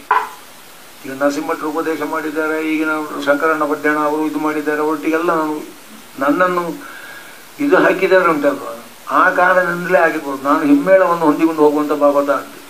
ಕರೆಕ್ಟ್, ಹೌದು ಹೌದು. ನನ್ನ ಜೀವನದಲ್ಲಿ ನಾನು ಹಿಮ್ಮೇಳವನ್ನು ತಯಾರು ಮಾಡುವ ಭಾಗವತ ಆಗಲಿಲ್ಲ. ನಿಮ್ಮ ನೆನಪಿಟ್ಟುಕೊಳ್ಳಿ, ಹಿಮ್ಮೇಳವನ್ನು ಹೊಂದಿಕೊಂಡು ಹೋಗುವ ಭಾಗವತ ಆಗಿದೆ ನಾನು. ಯಾಕಂದ್ರೆ ನಾನು ಮೇಳಕ್ಕೆ ಪ್ರವೇಶ ಮಾಡಿದಲ್ಲಿ ಎಲ್ಲಿ ದೀಂಗಿಣ ಎಲ್ಲಿ ದಿತ್ತ ಅಂತ ನನಗೆ ಅದರ A to B ABCD ಗೊತ್ತಿಲ್ಲ. ಈಗ ಗೊತ್ತುಂಟು ಅಂತ ಹೇಳಿದ್ದಲ್ಲ, ಹಾಗಿನಿಂದ ಹೆಚ್ಚು ಗೊತ್ತುಂಟು ಈಗ, ಅದು ಖಂಡಿತ. ನರಸಿಂಹಟ್ರು ದೀಂಗಿಣ ಕಾಕೊಳ್ಳೋಕೆ ಆಗಟ್ಟ ಬಾರಿಸಿದ್ವಿ, ದೀಂಗಿಣ ಅಂತ ನನಗೆ ಗೊತ್ತಿರಲಿಲ್ಲ ಅಂತ ಹೇಳಿದ್ದೆ. ಹಾಗಾಗಿ ಈಗಲೂ ರಾಮಮೂರ್ತಿ ದಿತ್ತ ಬಾರಿಸಿರೋ ಮಾತ್ರ ದಿತ್ತ ಬರೋ ಸ್ಥಿತಿ ಉಂಟು ಅಂತ ಹೇಳಿ ಆ ಅಭ್ಯಾಸ ಇನ್ನೂ ಹೋಗ್ಲಿಲ್ಲ ಅಂತ. ಹಾಗೆ ವಿಚಾರಗಳು ಗೊತ್ತಿದ್ರು ಕೂಡ ಅದು ಅಭ್ಯಾಸ ಅದೇ ರೀತಿಯಲ್ಲಿ ರೂಢಿಯಾಗಿ ಹೋಗಿದೆ. ಹೀಗಾಗಿ ಜಾಗಟ ಮೇಲೆ ಹೋಗ್ತದೆ, ಪ್ರಶ್ನೆ ಬೇರೆ. ಹಾಗೆ ಅಂತೇಳಿ ಅವರನ್ನು ಮೀರಿ ಹೋಗುವ ಭಾಗವತ ಆಗ್ಲಿಲ್ಲ ನಾನು. ಈಗ ಕೆಲವು ಭಾಗವತರುಗಳು ಮೇಳದವ್ರನ್ನ ಅಟ್ಯಾಕ್ ಮಾಡ್ತಾರೆ, ಆ ರೀತಿ ಆಗ್ಲಿಲ್ಲ ನಾನು ಅಂತೇಳಿ ಎತ್ತಲಿಲ್ಲ. ಹೊಂದಿಕೊಂಡು ಹೋಗುವಂತ ಅಲ್ಲ, ಅದು ಹೊಂದಿಕೊಂಡು ಹೋಗುವ ಗುಣ ಒಳ್ಳೇದೇ ಅಲ್ವಾ? ಅದು ಆಗ್ಲಿಲ್ಲ ಅಂದ್ರೆ ನಾನು ನನ್ನ ಹತ್ರ ನಾನು ಹೇಳಿಲ್ವ, ನಾನು ಅದನ್ನು ಫಂಡಮೆಂಟಲ್ ಆಗಿ ಕಲಿಯಿಲ್ಲ ಅಂತೇಳಿ. ಹಾಗೆ ಅಂತೇಳಿ ಈಗ ಪುಸ್ತಕ ಇದ್ದು ನಾನು ಆಡಿಸೇನೆ ಅದನ್ನು, ಯಾವುದು ಮೊದಲಿಂದ ಕೊಂಡಾಡುವ ಇದೆಲ್ಲ ಉಂಟಲ್ಲ, ಅದನ್ನು ಹೇಳಿಯೇನು ಪುಸ್ತಕ ಇದ್ರೆ ಹೇಳಲಿಕ್ಕೆ ಕೂಡ ಏನಿಲ್ಲ, ಹೇಳಲಿಕ್ಕೆ ಕಲಿಯಿಲ್ಲ. ಅದು ಊಟ ಸಿಟ್ಟರಿಗೆ ಗೊತ್ತಿತ್ತು, ಮುಂದಕ್ಕಿಲ್ಲ ಬಿಡಿ, ಇನ್ನು ಕಲಿಯುವಂಥದ್ದು 63 ವರ್ಷ ಆಯಿತು, ಇನ್ನಿರ್ತದೆ ಹಾಗೆ. ಅದೇ ಇಷ್ಟು ಹೊತ್ತು ತೆಂಕುತಿಟ್ಟು ಯಕ್ಷಗಾನದ ಹಲವಾರು ವಿಚಾರಗಳ ಬಗ್ಗೆ ನಮಗೆ ತಿಳಿಸಿಕೊಟ್ಟಿದ್ದೀರಿ. ಯಕ್ಷಗಾನ ಅಭಿಮಾನಿಗಳು ಎಲ್ಲರ ಪರವಾಗಿ ನಿಮಗೆ ಅನಂತ ಕೃತಜ್ಞತೆಗಳು ಸರ್. ಸ್ವಾಮಿ, ನನಗೆ ಕೃತಜ್ಞತೆ ಹೇಳಬೇಡಿ, ನಮ್ಮ ಮನೆಗೆ ಕುರಿಯಕ್ಕೆ ಹೇಳಿ. ಯಾಕಂದರೆ ಇವತ್ತು ಯಕ್ಷಗಾನ ರಂಗದಲ್ಲಿರುವಂಥ ಎಲ್ಲ ಕಲಾವಿದರು, ತೆಂಕುತಿಟ್ಟಿನ ಸಾಧಾರಣ 70% ಕಲಾವಿದರು ನೇರವಾಗಿ ಇಲ್ಲದ್ರೆ ಪರೋಕ್ಷವಾಗಿ ಕುರಿಯದ ಮನೆಯವರು. ಸೂರ್ಯಕುಮಾರಿ ಗೋವಿಂದ ಭಟ್ರಾಗಲಿ, ಕೋಳಿ ರಾಮಚಂದ್ರರಾಗಲಿ, ಇವರು ನೇರವಾಗಿ ಇಲ್ಲಿ ಮನೆಯಲ್ಲೇ ಕಲಿತವರು. ಅವರಿಂದ ಕಲಿತವರು ಸಹ ಕುರಿಯಕ್ಕೆ ಸಂಬಂಧಪಟ್ಟವರು. ನೋಡಿ, ಇವತ್ತು ಯಕ್ಷಗಾನ ಪ್ರಪಂಚದಲ್ಲಿರುವ ಹೆಚ್ಚಿನ ಕಲಾವಿದರುಗಳೆಲ್ಲ ಒಂದಲ್ಲ ಒಂದು ರೀತಿಯಿಂದ ಕುರಿಯಕ್ಕೆ ಸಂಬಂಧಪಟ್ಟವರು. ಹಾಗೆ ನಮ್ಮ ಮನೆಗೆ ಸಂದ ಗೌರವ ಅಂತ ತಿಳ್ಕೊಳ್ತೇನೆ ಸ್ವಾಮಿ. ನಮಸ್ಕಾರ. ನಮಸ್ಕಾರ. ನಮಸ್ಕಾರ.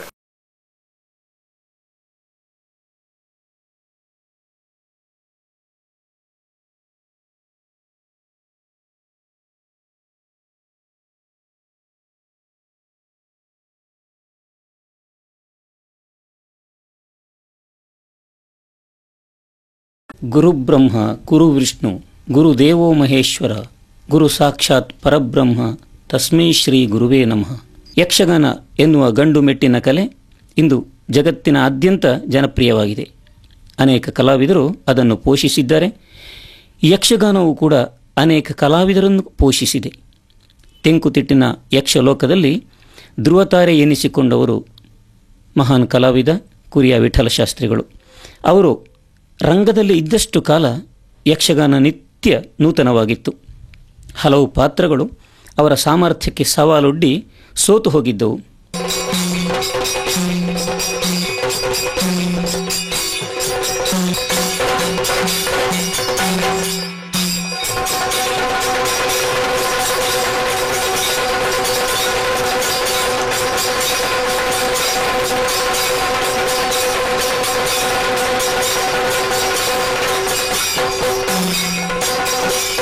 ಅವರ ಜೊತೆಗೆ ನೆರಳಾಗಿ ಲಕ್ಷ್ಮಣನಂತೆ ಇದ್ದು ಮುನ್ನಡೆಸಿದ ತಮ್ಮ ರಾಮಶಾಸ್ತ್ರಿಗಳು. ರಾಮಟಂಕೆಯ ಇನ್ನೊಂದು ಮುಖ. ಅಣ್ಣನಿಗೆ ಬರುವ ಕೀರ್ತಿ ಅದು ತನ್ನದು ಎನ್ನುವಂಥ ಭಾವನೆ, ಆ ನಿಸ್ವಾರ್ಥತೆ ಅವರಲ್ಲಿತ್ತು.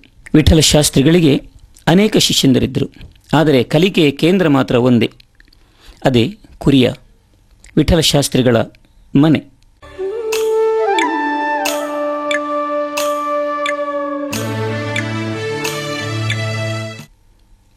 ಇದು ವಿಠಲಶಾಸ್ತ್ರಿಗಳ ಮನೆಗೆ ಬಂದು ಹೋಗುವ ದಾರಿ, ಹಲವರ ಬದುಕನ್ನು ರೂಪುಗೊಳಿಸಿದ ಹೆದ್ದಾರಿ, ಕೀರ್ತಿಯ ಲೋಕಕ್ಕೆ ಕೊಂಡೊಯ್ದಂತಹ ರಹದಾರಿ. ಕುರಿಯ ಕೇವಲ ಮನೆಯಲ್ಲ, ಯಕ್ಷರಾಜನ ಅರಮನೆ. ವಿಠಲಶಾಸ್ತ್ರಿಗಳ ತೀರ್ಥರೂಪರು ಕುರಿಯ ವೆಂಕಟರಮಣ ಶಾಸ್ತ್ರಿಗಳು. ಬಹುದೊಡ್ಡ ಕಲಾವಿದರು. ಶಿಷ್ಯಂದಿರಿಗೆ ಅಲ್ಲಿಯೇ ಪಾಠ, ಅಲ್ಲಿಯೇ ಊಟ, ವಸತಿ ಮತ್ತೆಯಲ್ಲಿ, ಎಲ್ಲವೂ ಕುರಿಯದಲ್ಲಿ. ಹಾಗಾಗಿ ಶಿಷ್ಯರೆಲ್ಲರೂ ಮನೆ ಮಂದಿಯಂತೆ. ಕುರಿಯದ ಮನೆ ಎಲ್ಲರಿಗೂ ಮಮತೆಯ ಮಡಿಲು.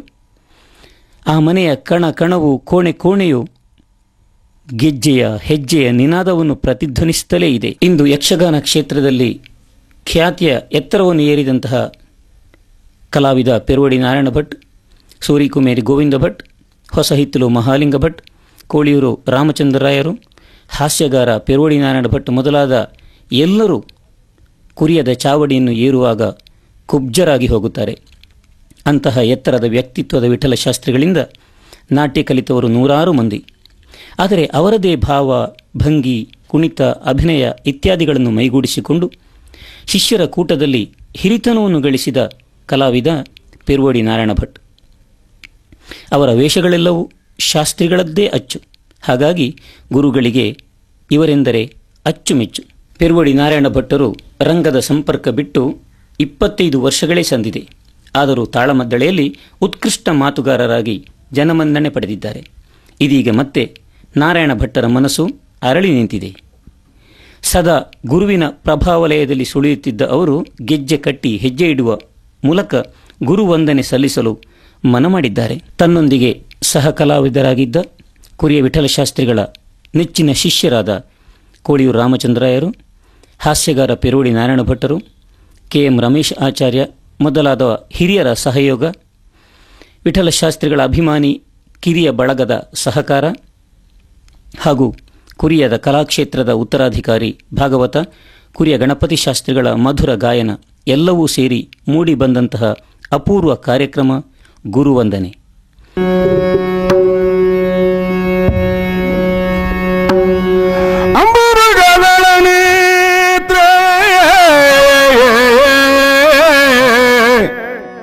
ಶ್ರೀ ದುರ್ಗಾಂಬಿಕೆಯ ಬಲಗೊಂಡು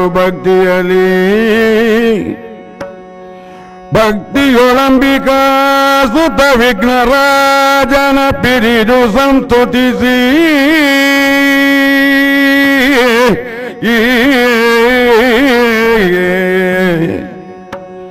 ಅಂಬುನಿಧಿಯಾತ್ಮ ಜಗೆ ಕೈ ಮುಗಿದು ಅಂಬುಜಾಸನವಾಣಿಯರಾಯ ಪಾದಾಂಬುಜಕ್ಕೆ ಬುಡಮರುತವ ನಿಬೈಕತಾಮೃತವ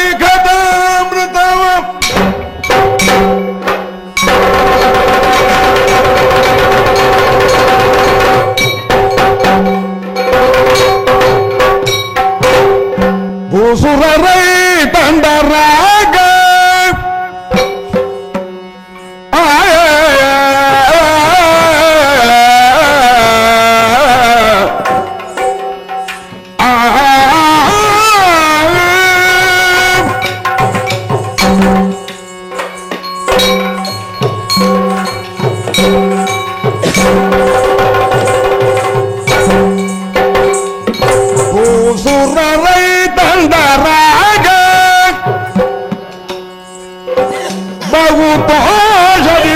ಭಕ್ತಿ ಸಹಿತ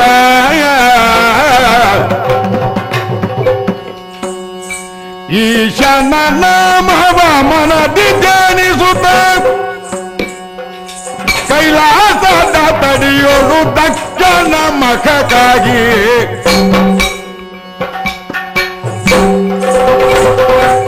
ಸೂರರೈ ತಂದರಾಗ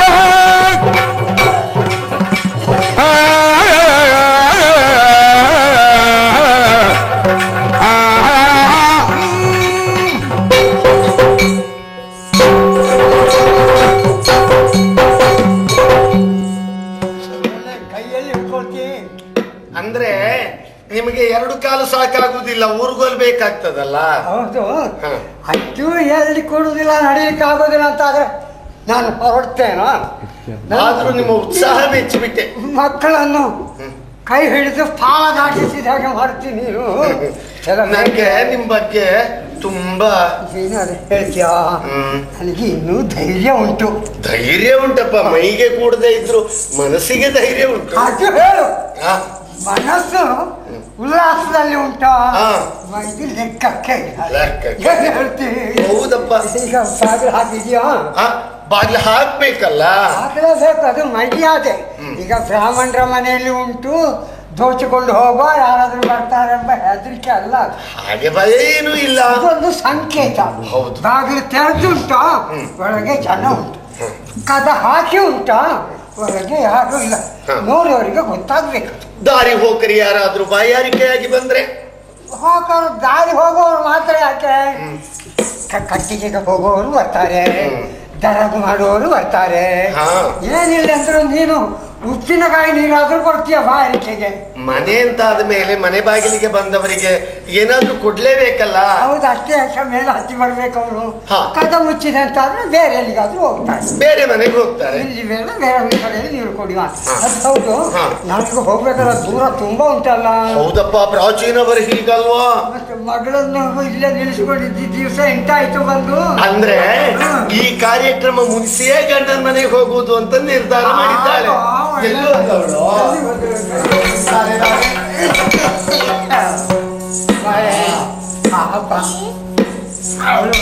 ಅತ್ತೆ ಮಾವ ಗಂಡ ಅವರಲ್ಲೆಲ್ಲ ಹೇಳಿ ತವರಿಗೆ ಹೋಗ್ತೇನೆ ಅಂತ ಬಂದದ್ದಿದ್ರು ಹೋಗುವ ಉದ್ದೇಶ ಇದು ಉಂಟು. ನಾವು ಹೋಗಲಿಗೆ ಅಪ್ಪ ಅಮ್ಮನ ಜೊತೆಗೆ ತಾನು ಸೇರುವಂತದ್ದೇನೆ. ಹೌದು. ಏನಪ್ಪ ಹೇಗಿದ್ಯಾ ಮಗಳು? ಚೆನ್ನಾಗಿದೆಯೋ? ಅವ್ರಿಗೆ ಸ್ವಲ್ಪ ದೂರ ಉಂಟು, ನಡಿಬೇಕು. ನಾನು ಎತ್ತುಕೊಂಡು ಹೋಗ್ಲಿಕ್ಕೆ ನನಗೆ ಕೊಡುದಿಲ್ಲ, ಬೇಕಿದ್ರೆ ಹೇಳ್ಬೇಕಷ್ಟೇ. ನಾವು ಎಲ್ಲಿಗೆ ಹೊರಡ್ಲಿ ಹಿರಿಯವರು, ಮಕ್ಕಳಿಗೊಂದು ಚಪಲ. ನಾನು ಬರ್ತೇನೆ ತಾನು ಬರ್ತೇನೆ, ಹೊರಟು ಹೋಗ್ಲಿಕ್ಕೆ ಬಿಡುವುದಿಲ್ಲ. ಈಗ ಬಂದವರಿಗೆ ನಡೀಲಿಕ್ಕೆ ಆಗೋದಿಲ್ಲ ಅಂದ್ರು ಅದು ಒಮ್ಮೊಮ್ಮೆ ಆಗ್ತದೆ, ಹಾಗೆ ತೊಂದರೆ ಇಲ್ಲ. ಈಗ ಹೋಗ್ಬೇಕು, ದೂರ ಆಗ್ತಲ್ವಾ? ಹೌದು. ಪ್ರಾಚೀನ ಬರಗಿ ಎಲ್ಲಿ ಉಂಟು? ಬಹಳ ದೂರ ಇದೆ. ಈ ಮಗಳಿಗೆ ನಡೀಲಿಕ್ಕೆ ಕೊಡ್ತಾನ, ಕೂಡದೇ ಇದ್ರೆ ಅಮ್ಮ ಎತ್ಕೊಳ್ತಾಳೆ. ಎಷ್ಟು ದೂರ ಉಂಟಜ್ಜ? ಕಾರು ಹೋಯ್ತದೆ. ಇನ್ನು ನಿನ್ನನ್ನು ಕರ್ಕೊಂಡು ಹೋಗ್ಲಿಕ್ಕೆ ಪಲ್ಲಕ್ಕಿ ತರ್ತೇವೆ ನಾವು. ಎತ್ತುಗಳ ಸ್ವಲ್ಪ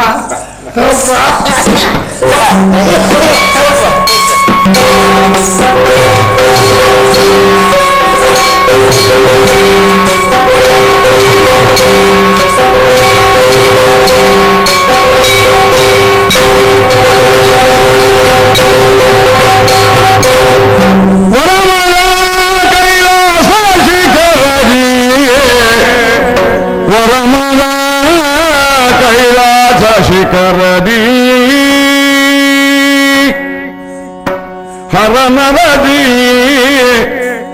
ಹರನರಸಿ ಕಂಡಾಗ ಕೌತುಕವರದಿ ಭೂಸುರನು ಬೆಸಗೊಂಡರು ಉಮೆ ಕರೆದಿ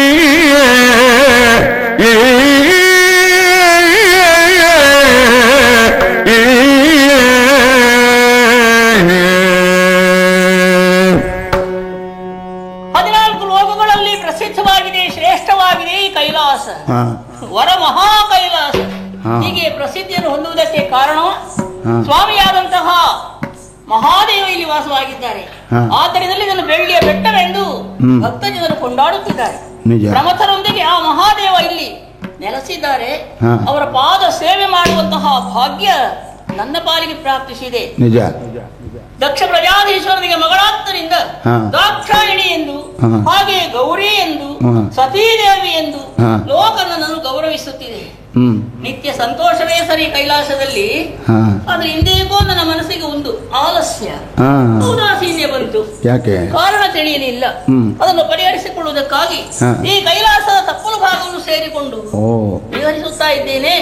ಅಷ್ಟರಲ್ಲಿ ಅದೇನದು? ಯಾರು? ಆಶ್ಚರ್ಯ! ಯಾರಾದರೂ ಕುತೂಹಲ ಪಡಲೇಬೇಕು. ಸಾಲಾಗಿ ಆ ದಾರಿಯಲ್ಲಿ ಸಾವಿರಾರು ಮಂದಿ ಬ್ರಾಹ್ಮಣರು, ಎಲ್ಲರೂ ಬ್ರಾಹ್ಮಣರು. ನಿಜ ನಿಜ ನಿಜ. ಎಷ್ಟು ಮಂದಿ ಬ್ರಾಹ್ಮಣರ ಪ್ರಯಾಣ ಎಲ್ಲಿಗಿರಬಹುದು? ಯಾಕಿರಬಹುದು? ಕೇಳೋಣ ಅಂತ ಕುತೂಹಲವಾಗ್ತಾ ಇದೆ. ಬಳಿ ಸಾರಿ ವಿಚಾರಿಸೋಣ.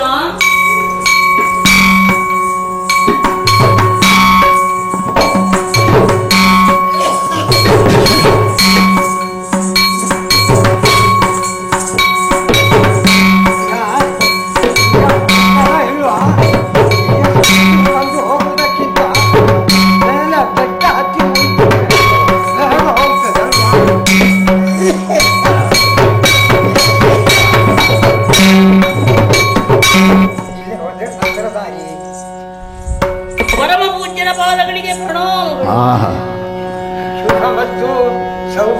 ಅವನಿಂದ ಬಂದಿರಯ್ಯ ಭೂಮಿದೇವ ನೀವೆಲ್ಲ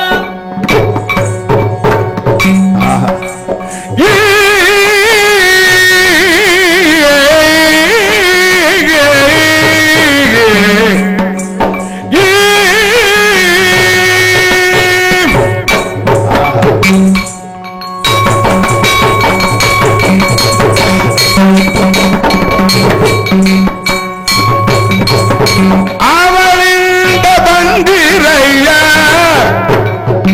ಭೂಮಿದೇವ ಶತ ಸಾವಿರವು ಬೋಪುದಲ್ಲಿ ಭೂಮಿದೇವ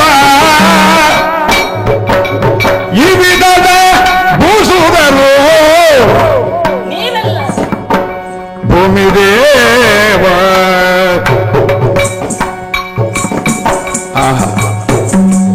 ಈ ವಿಧದ ಭೂಸುದರು ಭೂಮಿದೇವ ನಿಮಿಂದವನಿಗೆ ಪಯಣವಯ್ಯ ಭೂಮಿದೇವ ಅವನಿಂದ ಬಂದಿರಯ್ಯ ಭೂಮಿದೇವ.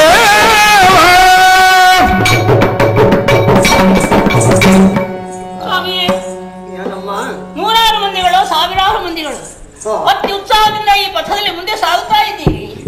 ನೋಡಿದ್ರೆ ಎಲ್ಲರೂ ಬ್ರಾಹ್ಮಣರು. ಇಷ್ಟು ಮಂದಿ ಬ್ರಾಹ್ಮಣರು ನೀವು ಯಾವ ಊರಿಂದ ಬಂದವರು, ಯಾವ ಊರಿಗೆ ನಿಮ್ಮ ಪ್ರಯಾಣ, ಯಾವ ಕಾರ್ಯಕ್ಕೆ, ಯಾರ ಮನೆಗೆ, ಇದನ್ನೇನೋ ಕೇಳುವಂತ ಕುತೂಹಲ ನನಗುಂಟಾಯಿತು. ಆದ್ದರಿಂದ ಪಾಂಥಿಕರಾದಂತಹ ನಿಮ್ಮನ್ನು ತಡೆದು ಪ್ರಶ್ನಿಸುತ್ತಾ ಇದ್ದೇನೆ. ದಯಮಾಡಿ ವಿಚಾರವನ್ನು ತಿಳಿಸಬಹುದೇ? ಕೇಳೋಣ. ದಕ್ಷಿಣಯಗಕ್ಕೆ ನಾವು ಗೋಪೇವಮ್ಮ ದಕ್ಷಿಣಯಗಕ್ಕೆ ನಾವು ಗೋಪೇವಮ್ಮ ಎಲ್ಲಿಗೆ?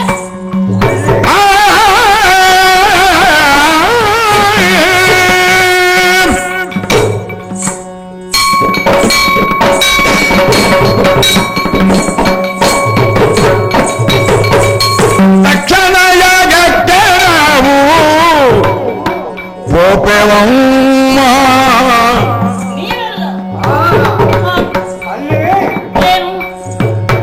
ಬಹು ದಕ್ಷಿಣಗಳ ಇವರಂತೆ ಬಹು ದಕ್ಷಿಣಗಳ ಇವರಂತೆ ಕೇಳಿರಮ್ಮ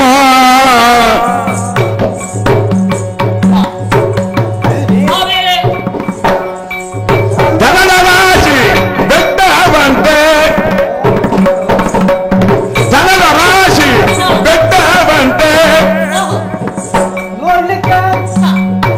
ಕೇಳಿರಮ್ಮ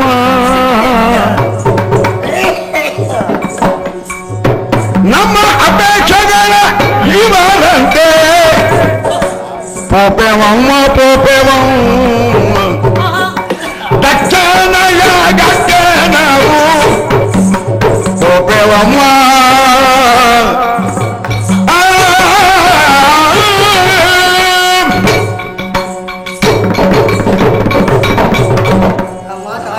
ಪೂಜ್ಯರೇ, ಬ್ರಾಹ್ಮಣರು ಹೋದ್ರೆ ಇಂಥದ್ದಕ್ಕೆ ಸಾಮಾನ್ಯರಿಗೂ ಗೊತ್ತಾಗ್ತದೆ. ಆದ್ರೆ ಕೇಳಿ ತಿಳಿಯುವಂತ ಒಂದು ಉದ್ದೇಶ ಸದ್ಗೃಹಿಣಿಯಾದ ಈ ಪ್ರಪಂಚದಲ್ಲಿ 4 ವರ್ಣಗಳಂತೆ. ಅದರಲ್ಲಿ ಮೇಲೆನಿಸಿದವರು ಪ್ರಥಮ ಸ್ಥಾನವುಳ್ಳಂತವರು ಬ್ರಾಹ್ಮಣರು. ಬ್ರಹ್ಮ, ಕ್ಷತ್ರಿಯ, ವೈಶ್ಯ, ಶೂದ್ರಾನಂತ. ಹಾಗಾದ್ರೆ ಬ್ರಾಹ್ಮಣರಿಲ್ಲದೆ ಈ ಪ್ರಪಂಚದಲ್ಲಿ ಯಾವ ಸತ್ಕಾರ್ಯಗಳು ಸಂದರ್ಭಗಳು ನಡೆಯುವುದಕ್ಕೆ ಸಾಧ್ಯವೇ ಇಲ್ಲ. ಯಜನ, ಯಾಜನ, ಅಧ್ಯಯನ, ಅಧ್ಯಾಪನ, ದಾನ, ಪ್ರತಿಗ್ರಹ ಈ ಷಟ್ಕರ್ಮಗಳ ಅಧಿಕಾರ ಇರುವುದು ಬ್ರಾಹ್ಮಣರಾದ ತಮಗೆ ಮಾತ್ರ. ನಮಗೆ ತೆಕ್ಕೊಳ್ಳಿಕ್ಕೂ ಗೊತ್ತು, ಕೊಡ್ಲಿಕ್ಕೂ ಗೊತ್ತು ಅಲ್ಲವೇ?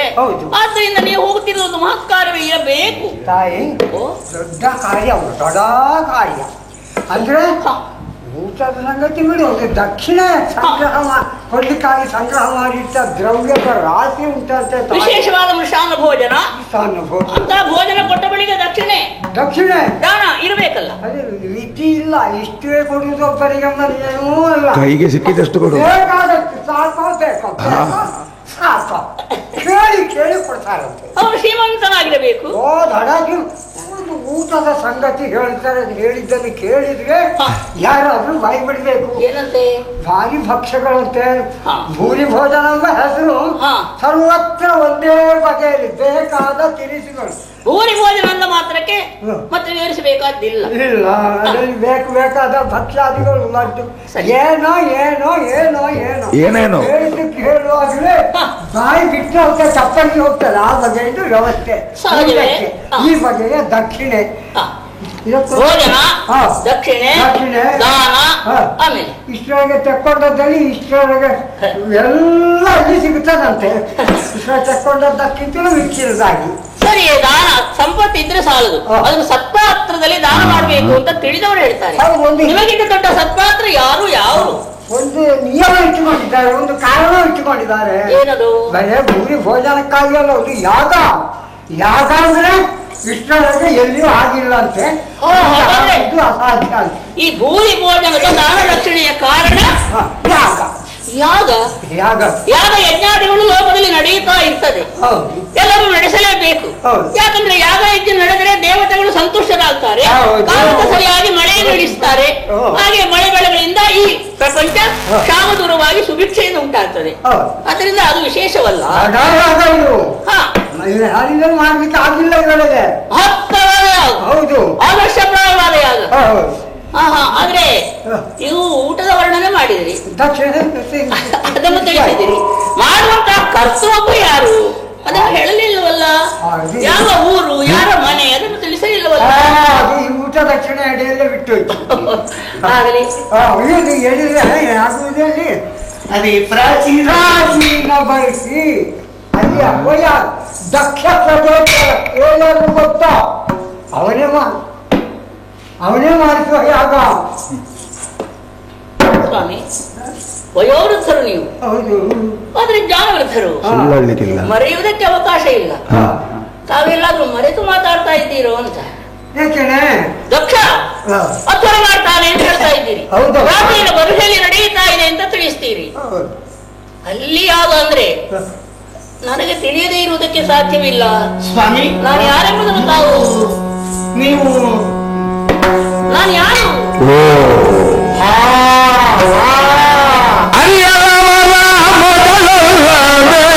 ನೀವು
ಅದರಿರಲೆಮ್ಮ ಸಂಕಟ ಬನ್ನಿ ಹೋಗುವಮ್ಮ, ಆದರಿರಲೆಮ್ಮ ಸಂಗಡ ಬನ್ನಿ ಹೋಗುವಮ್ಮ ದಕ್ಷಿಣಯ ಗಟ್ಟೆ ನಾವು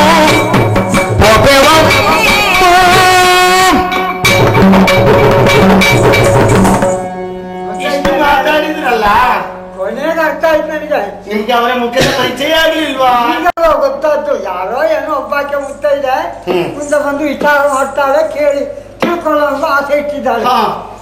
ದಕ್ಷಿಣೀಯ ಅಲ್ಲ ಅನ್ನುವಾಗ ಅವರ ಮುಖದ ಭಾವ ಬದಲಾಯಿತು. ಆಗ ನಾನು ಗಮನಿಸಿದೆ, ಅಮ್ಮ ದಕ್ಷ ಪ್ರಜೇಶ್ವರ ಮಗಳೇ. ಹೌದು, ದಾಕ್ಷಾಯಿಣಿ. ದಾಕ್ಷಾಯಿಣಿ ಅಲ್ವಾ? ನಾನೇ ಮೊದಲಿಗೆ ಅರ್ಥ ಆಗಿಲ್ಲ ತಾಯಿ, ನಿಜವಾಗಿ ಬೇಸರ ಮಾಡಬಾರ್ದು ಅಮ್ಮ. ಹಾಗಾದ್ರೆ ಪರಿಚಯ ಇಲ್ಲದೆ ಯಾರೋ ನಿಮ್ಮಂತೆ ಒಬ್ಬಳು ದಾರಿ ಹೋಗ್ಕೊಳ್ಳುವಂತ ಭಾವಿಸಿ ತಾವು ಮಾತಾಡಿದ್ರು ಅಷ್ಟೇ. ಅವನು ಮೇಲಿನ ಮೇಲೆ ಈಗ ನೋಡಿದ್ರೆ ನಿಮ್ಮ ತಂದೆಯವರಲ್ವಾ ದಕ್ಷ ಪ್ರಜೇಶ್ವರ? ದಕ್ಷ ಬ್ರಹ್ಮ. ನನ್ನ ತಂದೆಯವರ ಮಗಳು ನಾನು, ಆದ್ದರಿಂದಲೇ ನನಗೆ ದಾಕ್ಷಾಯಿಣಿ ಎಂಬ ಹೆಸರು ಬಂತು. ಲೋಕಲೋಕಂಗಳಿಗೆ ಊರಿಗೆ ಕೇರಿಯಲ್ಲಿ ಕೂಡ ತಿಳಿಯ ಹೇಳಿದ್ದಾರೆ, ಆಮಂತ್ರಣ ಉಂಟು. ನಿಮ್ಗೆ ಗೊತ್ತಿಲ್ಲ ಅಂದ್ರೆ ಅಷ್ಟೇ ನಮ್ಮ ಗೊತ್ತಿಲ್ವಾ? ಮುಚ್ಚುಮರೆ ಇಲ್ಲ, ವಂಚನೆ ಇಲ್ಲ. ನಿಜವಾಗಿ ಈವರೆಗೆ ನಾವು ತಿಳಿದಿಲ್ಲ. ಮರ್ತಪ್ಪ. ಯಾರು ಮರ್ತಪ್ಪ? ಇವರಪ್ಪ ಗಡಿಬಿಡಿಯಲ್ಲಿ ಅಮ್ಮ ಮರ್ತು ಹೋಯ್ತಾ. ಕೆಲವು ಸಲ ಹಾಗಾಗ್ತದೆ. ಶುಭ ಶೋಭನಗಳು ನಡೆಯುವಾಗ ಹತ್ತಿರದವರಿಗೆ ಮತ್ತೆ ಹೇಳಿದ್ರಾಯ್ತು ಅಂತ ಅಲಕ್ಷಿಸುವುದರ ಪರಿಣಾಮವಾಗಿ ವರ್ತಮಾನ ತಲುಪದೆ ಇರೋದುಂಟು. ಅದಕ್ಕೆ ಪ್ರಮಾದ ಅಂತ ಹೆಸರೇ ವಿನಃ ಅಪರಾಧ ಅಂತ ಆಗೋದಿಲ್ಲ ತಾಯಿ. ನಿಮ್ಮಪ್ಪ ನಿಮ್ಮನ್ನು ಮರ್ತಿರ್ಬಹುದು, ಆ ಬಗ್ಗೆ ನೀವು ಬೇಸರ ಮಾಡ್ಬೇಕಾದ್ದೇನಿಲ್ಲ. ನೋಡಿ, ನಾವು ಹೆಂಗಸರು ಮಕ್ಕಳು ಎಲ್ಲ ಇದ್ದೇವೆ. ನಾವು ಹೆಂಗಸರು ಮಕ್ಕಳೆಲ್ಲ ಇದ್ದೇವೆ. ನಮಗೂ ಒಂದು ಸ್ಫೂರ್ತಿ. ನೀವು ನಮ್ಮೊಟ್ಟಿಗೆ ಬರುವುದಿದ್ರೆ ಅಲ್ಲಿಗೆ ಹೋದ್ರೆ ನಿಮ್ ತಾಯಿ ತಂದೆಗೆ ನೀವು ಬಂದ್ರೆ ಎಷ್ಟು ಸಂತೋಷ ಆಗ್ಬಹುದು ತಾಯಿ. ಪ್ರಮಾದವಶಾತ್ ನಾ ಹೇಳದೆ ಹೋದ್ರು ಕೂಡ ಅಪ್ಪನ ಬಗ್ಗೆ ಅಭಿಮಾನದಿಂದ ನನ್ನ ಮಗಳು ಬಂದಿದ್ದಾಳೆ ಅಂತ ನಿಮ್ಮನ್ನು ಅಪ್ಪಿ ಮುದ್ದಾಡಿ ಯಾರು ನಿಮ್ಮಪ್ಪ. ಆದ್ರಿಂದ ಬಂದಿದ್ದಾಳೆ ನಮ್ಮೊಟ್ಟಿಗೆ ಹೋಗೋಣ, ಕರ್ಕೊಂಡು ಹೋಗುವ. ಮಹಾಕಾರ್ಯವನ್ನು ಮಾಡುವಾಗ ಯಾರಾದ್ರೂ ಹೀಗೆ ತಪ್ಪಿ ಬೀಳ್ತಾರೆ, ತಪ್ಪುವುದು ಸಹಜ. ಮಹಾಕಾರ್ಯಕ್ಕೆ ವಿಘ್ನಗಳು ಬಹಳ ಅಂತ ತಿಳಿದವರು ಹೇಳ್ತಾರೆ. ಇವರೇ ಹೇಳ್ತಾ ಇದ್ರು, ಶ್ರೇಯಾಂಶು ಬಹುವಿಜ್ಞಾನಿ ಅಂತ. ನಮ್ಮನ್ನು ಉದ್ದೇಶಪೂರ್ವಕ ಕರೆದಿರುವುದಕ್ಕೆ ಕಾರಣವಿಲ್ಲ, ಕಾರ್ಯಭರದಿಂದ ಮರೆತಿರಬಹುದು. ಸಮಾಧಾನ ಉಂಟಾಗ್ತದೆ. ಆದ್ರೂ ನಮಗೆ ತಿಳಿಯುತ್ತಲ್ಲ, ನಾವು ತಿಳಿದ ಬಳಿಕೆಯನ್ನು ಹೋಗದೇ ಇರುವುದು ಸರಿಯಲ್ಲ, ಹೋಗಲೇಬೇಕು. ಆದ್ರೆ ಹೋಗುವಂತ ಅವಕಾಶವನ್ನು ಒದಗಿಸಿದವರು ನೀವು. ನಿಮ್ಮ ಉಪಕಾರ ಹೊಂದಿದೆ ಸ್ವಾಮಿ, ನಿಮ್ಮ ಕೃಪೆಯಿಂದ ಉಪಕಾರ ಹೊಂದಿದೆ ಸ್ವಾಮಿ. ಮುಂದೆ ತಾಳಿ ಪತಿಯೊಂದಿಗೆ ಬಾಗಿಲಾದೆ ಮಾತಿದಲ್ಲ, ಉಪಕಾರ ಹೊಂದಿದೆ ಸ್ವಾಮಿ.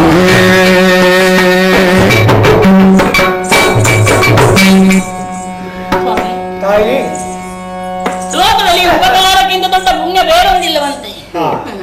ಅದರಲ್ಲಿಯೂ ಬ್ರಾಹ್ಮಣರು, ಸಜ್ಜನರು, ವೇದಾಧ್ಯಯನ ಮಾಡಿದಂತಹ ಜ್ಞಾನಿಗಳು ನೀವು. ಮತ್ತೊಬ್ಬರಿಗೆ ಉಪಕಾರ ಮಾಡುವವರಲ್ಲ, ಉಪದ್ರ ಮಾಡುವವರಲ್ಲ. ಬ್ರಾಹ್ಮಣ ಲೋಕದಲ್ಲಿ ಅನ್ಯಾಯ ಮಾಡುವುದಕ್ಕೆ ಹೊರಟ್ರೆ ಮತ್ತೆ ಪ್ರಪಂಚ ನಡೆಯುವುದಿಲ್ಲ. ಅನ್ಯಾಯ ಮಾಡುವ ಬ್ರಾಹ್ಮಣನಲ್ಲ, ಅನ್ಯಾಯ ಮಾಡುವನು ಬ್ರಾಹ್ಮಣನೂ ಅಲ್ಲ.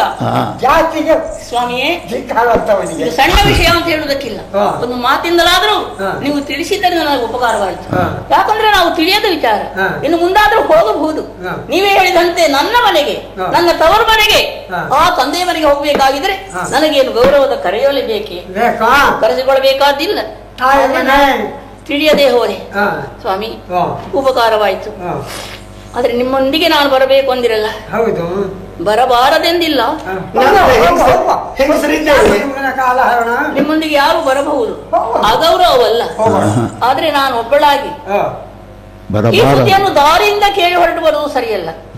ಯಾಕಂದ್ರೆ ನನ್ನ ಸ್ವಾಮಿ ಇದ್ದಾರೆ.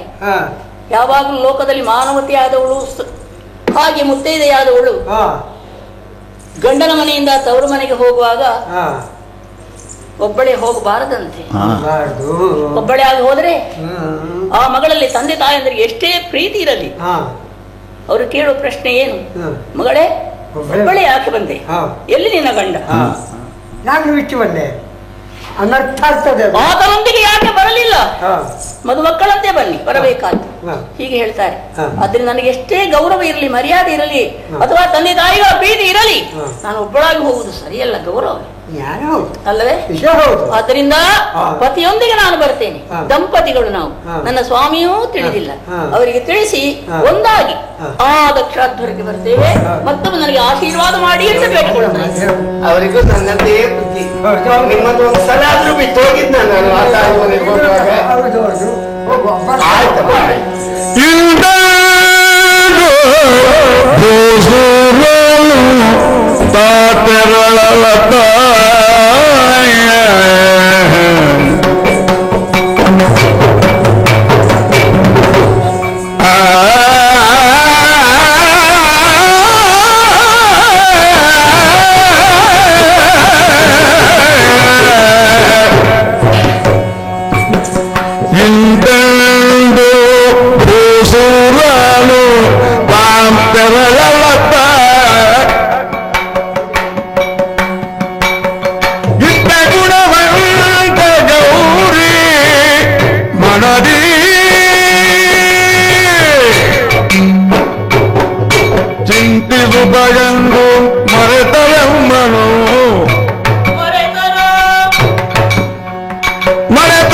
ಪ್ರಶ್ನಿಸಿದರೆ ಏನಾದ್ರೂ ಒಂದು ಸಂತೋಷದ ವಿಚಾರ ಸಿಗಬಹುದು ಅಂತ ಭಾವಿಸಿದೆ.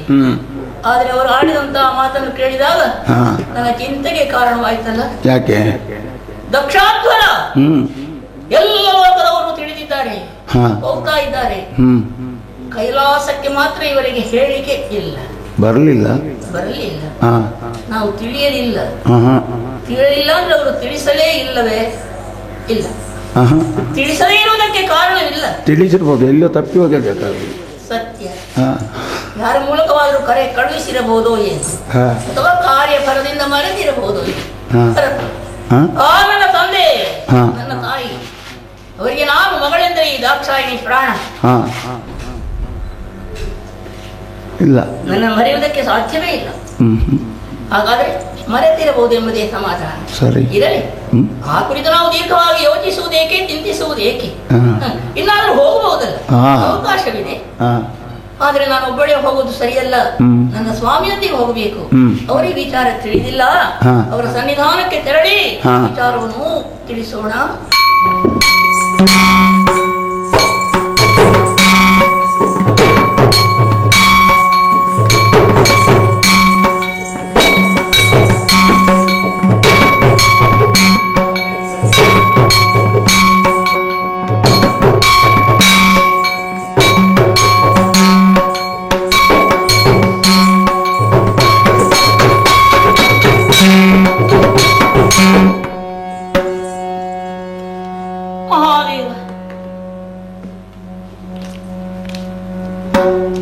ಏನಿವತ್ತು ವಿಶೇಷ? ಮುಖದ ಕಳೆಯ ವ್ಯತ್ಯಾಸವಾಗಿದೆ. ನಿಜ. ಯಾವಾಗಲೂ ಸತಿಪತಿಯರು ನೀವು ಕೈಲಾಸ ತುಟ್ಟ ತುದಿಯಲ್ಲಿ ಒಂದಾಗಿ ಕುಳಿತುಕೊಂಡಿರುವರು. ನಿಮ್ಮನ್ನು ಒಂದು ಕ್ಷಣವೂ ಅಗಲಿದ್ದವಳು ಈ ದಾಕ್ಷಾಯಿಣಿ ಅಲ್ಲ. ಹಿಂದೇನೋ ಮನಸ್ಸಿಗೆ ಉದಾಸೀನ ಬಂತು, ಆ ಬೇಸರದ ಪರಿಹಾರಕ್ಕಾಗಿ ನೀವು ಧ್ಯಾನಾಸಕ್ತರಾಗಿದ್ದಾಗ ನಿಮ್ಮನ್ನು ಅಗಲಿ ನಾನು ಸ್ವಲ್ಪ ಆ ಕಡೆ ಹೋಗಿದ್ದೆ. ಆಗ ಸ್ವಾಮಿಯೇ, ವಿಶೇಷವಾದ ದೃಶ್ಯವನ್ನು ನೋಡಿದೆ. ಎಲ್ಲೋ ತಾವು ಅದರಲ್ಲಿ ಪಾಲ್ಗೊಳ್ಳಬೇಕು, ದಯಮಾಡಿ ನೋಡಬೇಕು ಅಂತ ಬೇಡ್ತೇನೆ.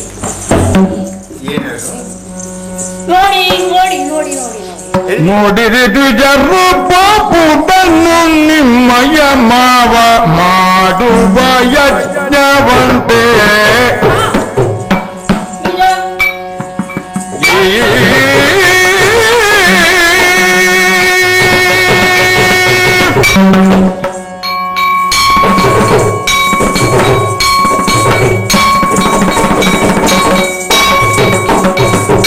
ನೋಡಿರಿ ದ್ವಿಜರು ಪಾಪುದನ್ನು ನಿಮ್ಮಯ ಮಾವ ಮಾಡುವ ಯಜ್ಞವಂತೆ ನಿಮ್ಮಯ ಮಾವ ಮಾಡುವ ಯಜ್ಞವಂತೆ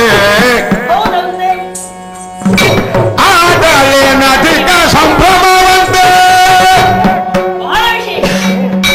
ಆಗಲೇನಧಿಕ ಸಂಭ್ರಮವಂತೆ ಬಂಧುಗಳು ಕೂಡಿ ರಂಜಿಸುವರಂತೆ ನೋಡಿದ್ದು ಜಗತ್ತು ಮೊದಲು ನಿಮ್ಮಯ ಮಾವ ಮಾಡುವ ಯಜ್ಞವಂತೆ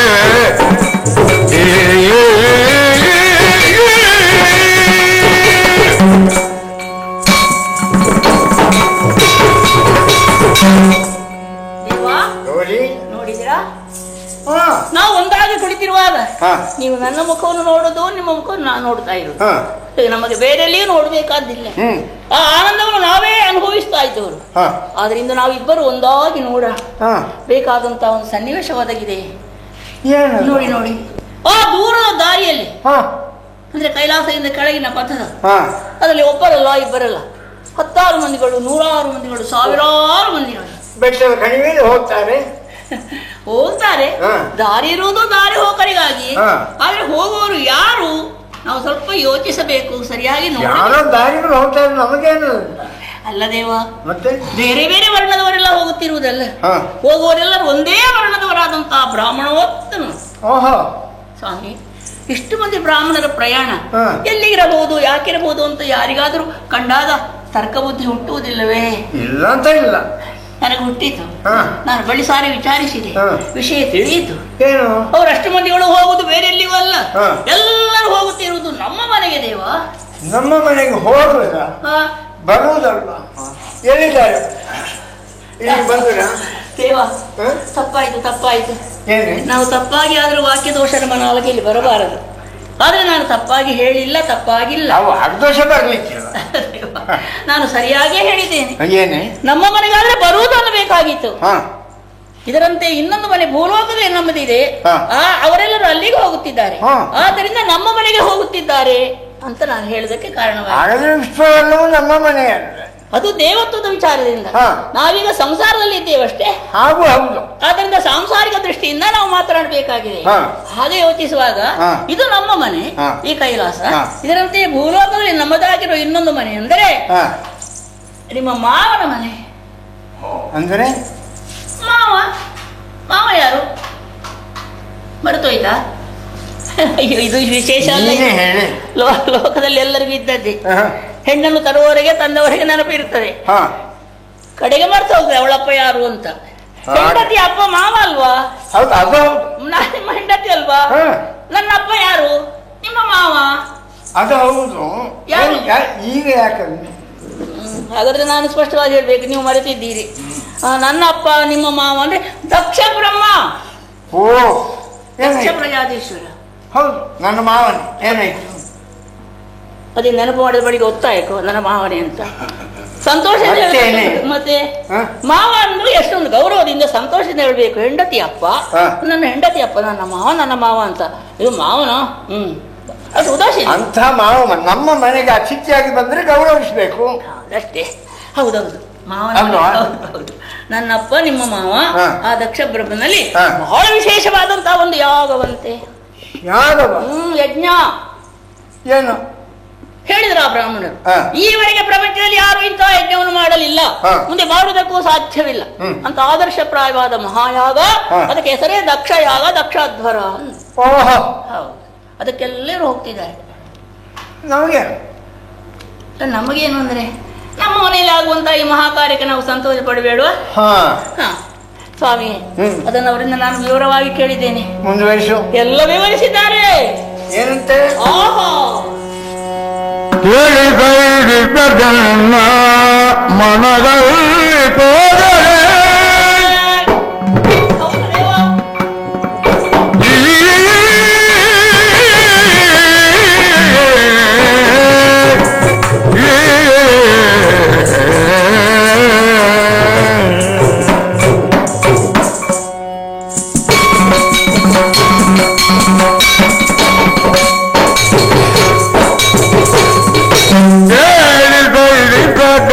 ಮನದಲ್ಲಿ ಹೋದರೆ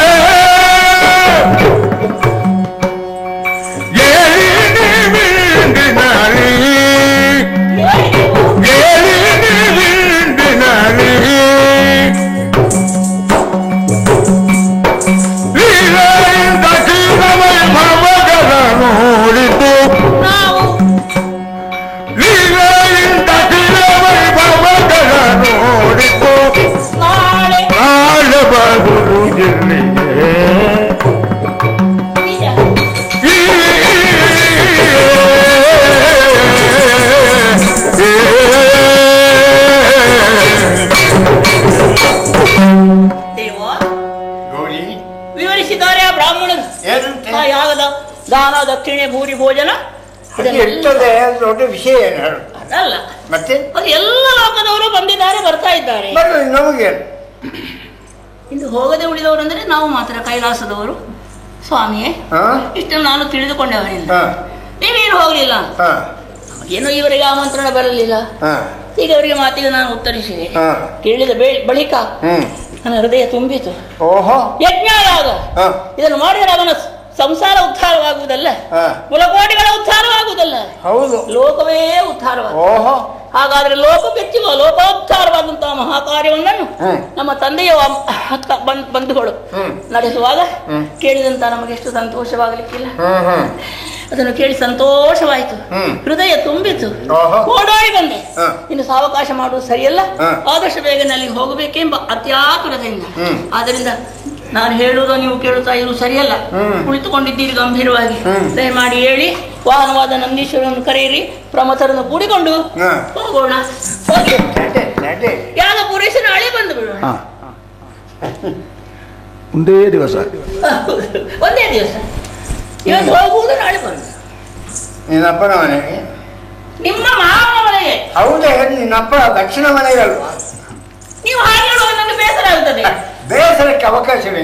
ಮತ್ತೆ ನೀವು ಮಾವ ಅಂದ್ರೆ ನನಗೆ ಸಂತೋಷ, ನಿನ್ನಪ್ಪನ ಮನೆಯಲ್ಲಿಯೋ ಹಾಗೆ ಹೇಳುವಾಗ ನನಗೆ ಸ್ವಲ್ಪ ಬೇಸರ ಆಗುತ್ತೆ. ನಿನ್ನ ಸಂತೋಷಕ್ಕಾಗಿ ನನ್ನ ಮಾವನ ಮನೆ ತರ್ತೇನೆ, ಏನಾಯ್ತು? ಅಂದ್ರೆ ಇದು ಒತ್ತಾಯಕ್ಕೆ? ಒತ್ತಾಯ ನಿನಗೆ ಬೇಸರ ಆಗ್ತದೆ.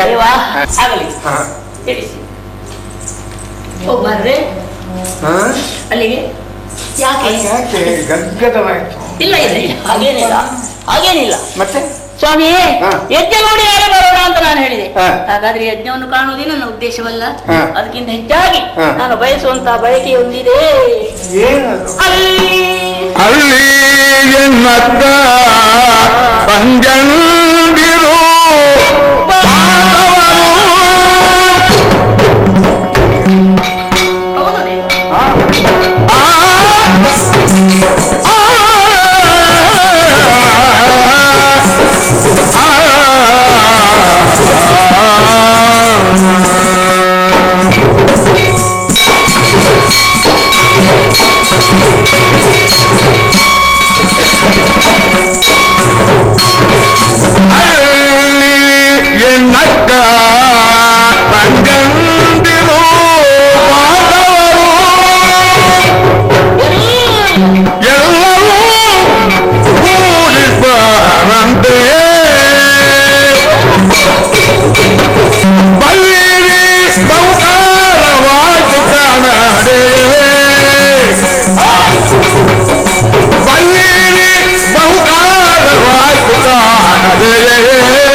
ಸರಸ ಮುಖಿಗೆ ವಚನ ಬಚಾರದೆ ಗುಣಶೀಲೆ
ನನ್ನ ಮಾತುಗಳನ್ನು ನೀನು ಆಲಿಸಿದೆ.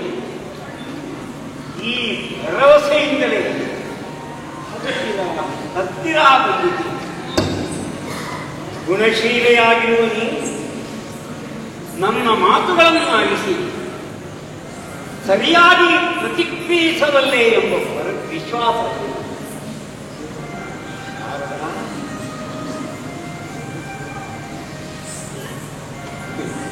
ನೀನು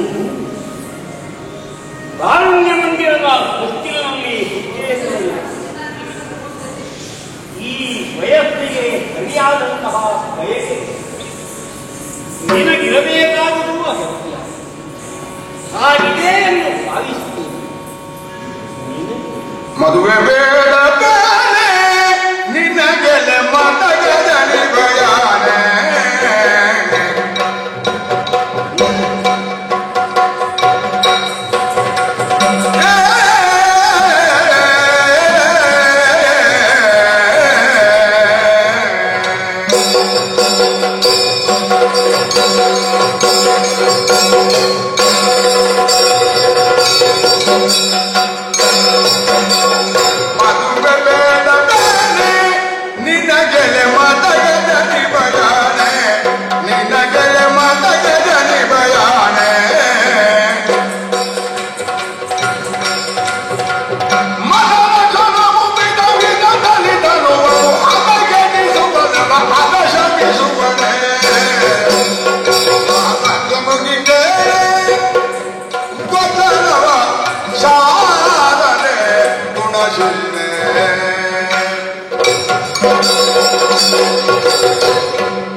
ನಿನ್ನ ಮನಸ್ಸನ್ನು ಯಾಕೋ ಮುಚ್ಚಿಟ್ಟುಕೊಂಡಿರುವಂತೆ ಅಪ್ರತ್ಯಕ್ಷವಾದ ಅಂತಃಕರಣ ಮಾತುಗಳ ಮೂಲಕವೇ ವ್ಯಕ್ತವಾಗುವುದಕ್ಕೆ ಸಾಧ್ಯ. ಕಮಲಮುಖಿ, ಈ ವಯಸ್ಸಿನಲ್ಲಿ ಮದುವೆಯಾಗಬೇಕು ಎಂಬ ಆಶೆ ಸಹಜವಾಗಿಯೇ ಇರ್ತದೆ. ಲೋಕಲೋಕಗಳನ್ನು ನಿರ್ಮಾಣ ಮಾಡಿದಂತಹ ನನಗೆ ಆ ಬಗೆಗೆ ಹೆಚ್ಚಿನ ತಿಳಿವು ಇದೆ. ಆದರೆ ನೀನು ಹಾಗೂ ಹೀಗೋ ಎಂದು ಯೋಚಿಸುತ್ತಿರುವುದನ್ನು ಕಂಡು ನಿನಗೆ ವಿವಾಹಾಪೇಕ್ಷೆಯೇ ಇಲ್ಲವೇನು ನನಗೆ. ಈ ವಯಸ್ಸಿನಲ್ಲಿ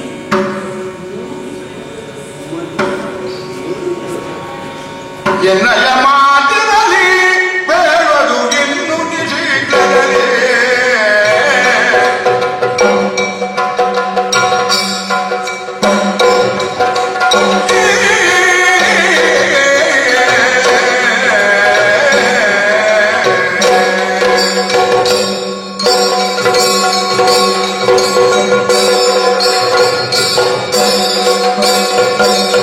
ಎನ್ನಯ ಮಾತಿನಲ್ಲಿ ಬೇಡ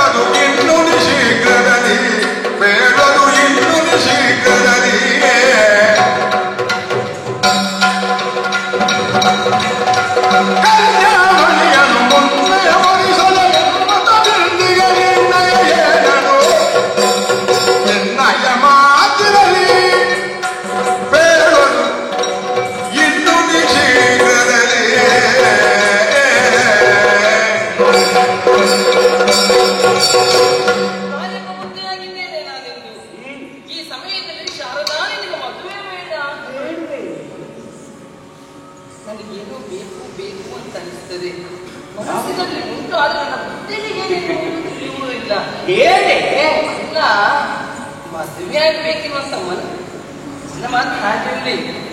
ನನ್ನಿಂದ ಹಿರಿಯವರು ನೀವು, ಹೌದಾ? ನಿಮಗೇನು ಮದುವೆ ಆಗ್ಬೇಕೆನ್ನುವಂತ ಮನಸ್ಸಿಲ್ಲ? ಮದುವೆಯಾಗಬೇಕು ಎಂದು ಆಶೆ ಇದ್ದರು ನನಗೆ ಸರಿಯಾದಂತಹ ಹೆಣ್ಣೆ ಇಲ್ಲ. ಈಗ ಮದುವೆ ಆಗಬೇಕು. ಹೆಣ್ಣೆ ಇಲ್ವಾ? ಈಗ ಮದುವೆ ಆಗಬೇಕು. ಆಯ್ತು, ನಿಮಗೆ ಮದುವೆ ಆಗ್ಬೇಕೆನ್ನುವಂತ ಮನಸ್ಸು ಸರಿಯಾದಂತ ಹೆಣ್ಣು ಅಂತ ಹೇಳಿದ್ರೆ ಹೇಗಿರ್ಬೇಕು? ನಿನ್ನ ಹಾಗೆ ರೂಪವತಿ ಹಾಗೆ, ನಿನ್ನ ಹಾಗೆ ನಿನ್ನಂತೆ ಗುಣವತಿ, ನಿನ್ನಂತೆ ವಿದ್ಯಾರ್ಥಿ ಹೆಣ್ಣೊಬ್ಬಳು ಸಿಕ್ಕಿದರೆ ನೀನೇ ಸಿಕ್ಕಿದರೆ ನೀನೇ ನನ್ನ ಹೆಂಡತಿಯಲ್ಲಿ ಆಕೆಯನ್ನು ಆಲಿಂಗಿಸಿಕೊಳ್ಳುವುದು ಅಷ್ಟೇ. ಮದುವೆ ಆಗ್ಬೇಕೆನ್ನುವಂತ ಮನಸ್ಸು ಮೊದಲೇ ಹೇಳಿದವರು ನೀವು. ಅತಿ ರೂಪಸಿ ನೀನೆನ್ನುವುದಾಗಿ ನನಗೆ ಸರಿಯಾದಂತ ವರನಾಗಬೇಕಲ್ಲ ಇದ್ದಾರೆ. ಇರಬಹುದು. ಹೇಗಿರ್ಬೇಕು? ನಿಮ್ಮ ಹಾಗೆ ಇರಬೇಕು. ಹೌದು,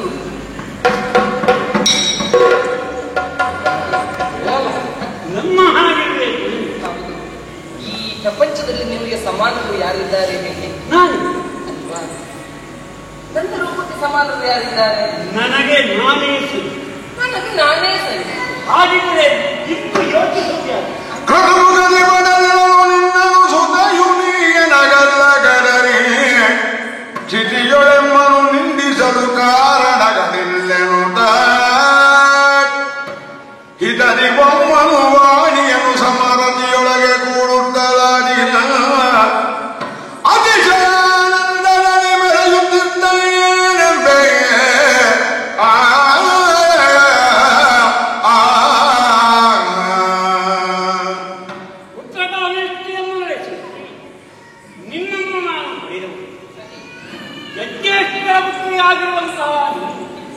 ನನ್ನ ಕೈಗೆ ಹಿಡಿಯುವುದಕ್ಕೆ ಅರ್ಹತೆಯುಳ್ಳವು. ಆದ್ದರಿಂದ ಅವುಗಳ ಅಪವಾದ ನಮ್ಮ ಕಾರ್ಯಗಳಿಗೆಲ್ಲ ಅಪವಾದವನ್ನು ಹೇಳುವವರನ್ನು ವಿಚಾರಿಸುವುದಕ್ಕೆ ಶಕ್ತನ ಸಮರ್ಥನೂ ಆಗುವುದಿಲ್ಲ. ಪ್ರತಿ ಮುಖದಿಂದ ಪಡೆದಿರುವ ನೀನು ನನಗೆ ಹೆಂಡತಿ.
ಅಲ್ಲವೇ?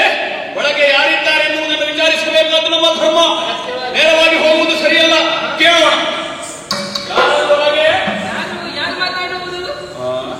ಶಬರಿ ಹೆಂಗಳೆಯರ ಸ್ವರ ಕೇಳುತ್ತಾ ಇದೆ. ನಾನು ಮಾತನಾಡುವುದು ಸರಿಯಾಗುವುದಿಲ್ಲ. ನೀನೇ ವಿಚಾರಿಸು. ಯಾರು ಒಳಗೆ? ನಾನು ವಾಣಿ. ವಾಣಿ. ಓಹೋ, ಬ್ರಹ್ಮದೇವರು ಇರ್ತಾರೆ. ಎಲ್ಲಿಗೆ ಹೋಗಿದ್ದಾರೆ? ಮಾತಾಡುವ ಲೋಕಕ್ಕೆ. ಏನು ಕೆಲಸ ಅವರಿಗೆ? ಸೃಷ್ಟಿ ಕಾರ್ಯಕ್ಕೆ. ಹೌದೇ? ಯಾವಾಗ ಬರ್ತಾರೆ? ಯಾವಾಗ ಅಂತ ಹೇಳುವುದು ಪಾತಾಳದಿಂದ ಕೈಲಾಸಕ್ಕೆ ಹೋಗಿ ಕೈಲಾಸದಿಂದ ಮತ್ತೆ ಅಯ್ಯೋ ದೇವರೇ, ನನ್ನ ಗಂಡನಿಗೆ ಅವನು ಕಾಣಬೇಕಿತ್ತಲ್ಲ, ಈಗೇನು ಮಾಡುದಪ್ಪ? ಅದು ಸ್ವಾಮಿ ಏನು ಗುಸು ಗುಸು ಹೇಳಿದ್ದಾರೆ. ಕೇಳಿಸ್ತಾ ಇದೆ ಅಲ್ವಾ? ಎರಡು ಸ್ವರ. ಧ್ವನಿ ಕೇಳ್ತಾ ಉಂಟು. ಸುಳ್ಳಾಡ್ತಾ ಇದ್ದಾರೆ. ಮಾಡಬೇಕು. ವಿಚಾರ ಮಾಡಬೇಕು.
ಎನ್ನುವ ಭಾವನೆ ಮಹಾನುಭಾವನಾದ ನಿನ್ನನ್ನು ಸ್ವಾಗತಿಸುತ್ತಾರೆ.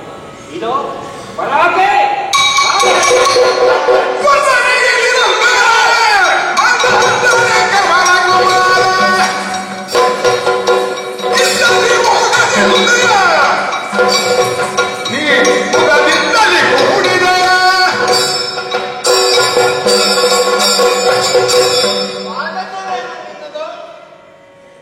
ಈಗಲೂ ಸ್ವಾಗತವಿರುವುದು ಪೂರ್ಣ ಕಟ್ಟಿದ್ಯಾ? ಯಾವ ಬ್ರಹ್ಮ ನಿನ್ನ ತಿರಸ್ಕರಿಸ್ತಾ ಇದ್ದೇನೆ. ನಿನ್ನ ಆವಾಹನೆ ಬೇಡ, ನಿನ್ನ ಅರ್ಚನೆ ಬೇಡ, ನಿನ್ನ ವಂದನೆ ಬೇಕಾಗಿಲ್ಲ. ಮುಖ ಸುದೆಯಲ್ಲವು ಶಾರದೆಯೋ ಸುದೆಯಲ್ಲವು ಶಾರದೆಯು ಕೊರಕೃತು ಸಂಭವಯಾಸದೆಯೋ ಸಿಗಗಳನೆ ಖದಿಯೇ ಗ್ರಹಿಸುತ್ತ ನೋಡು ಪರಾಕೆ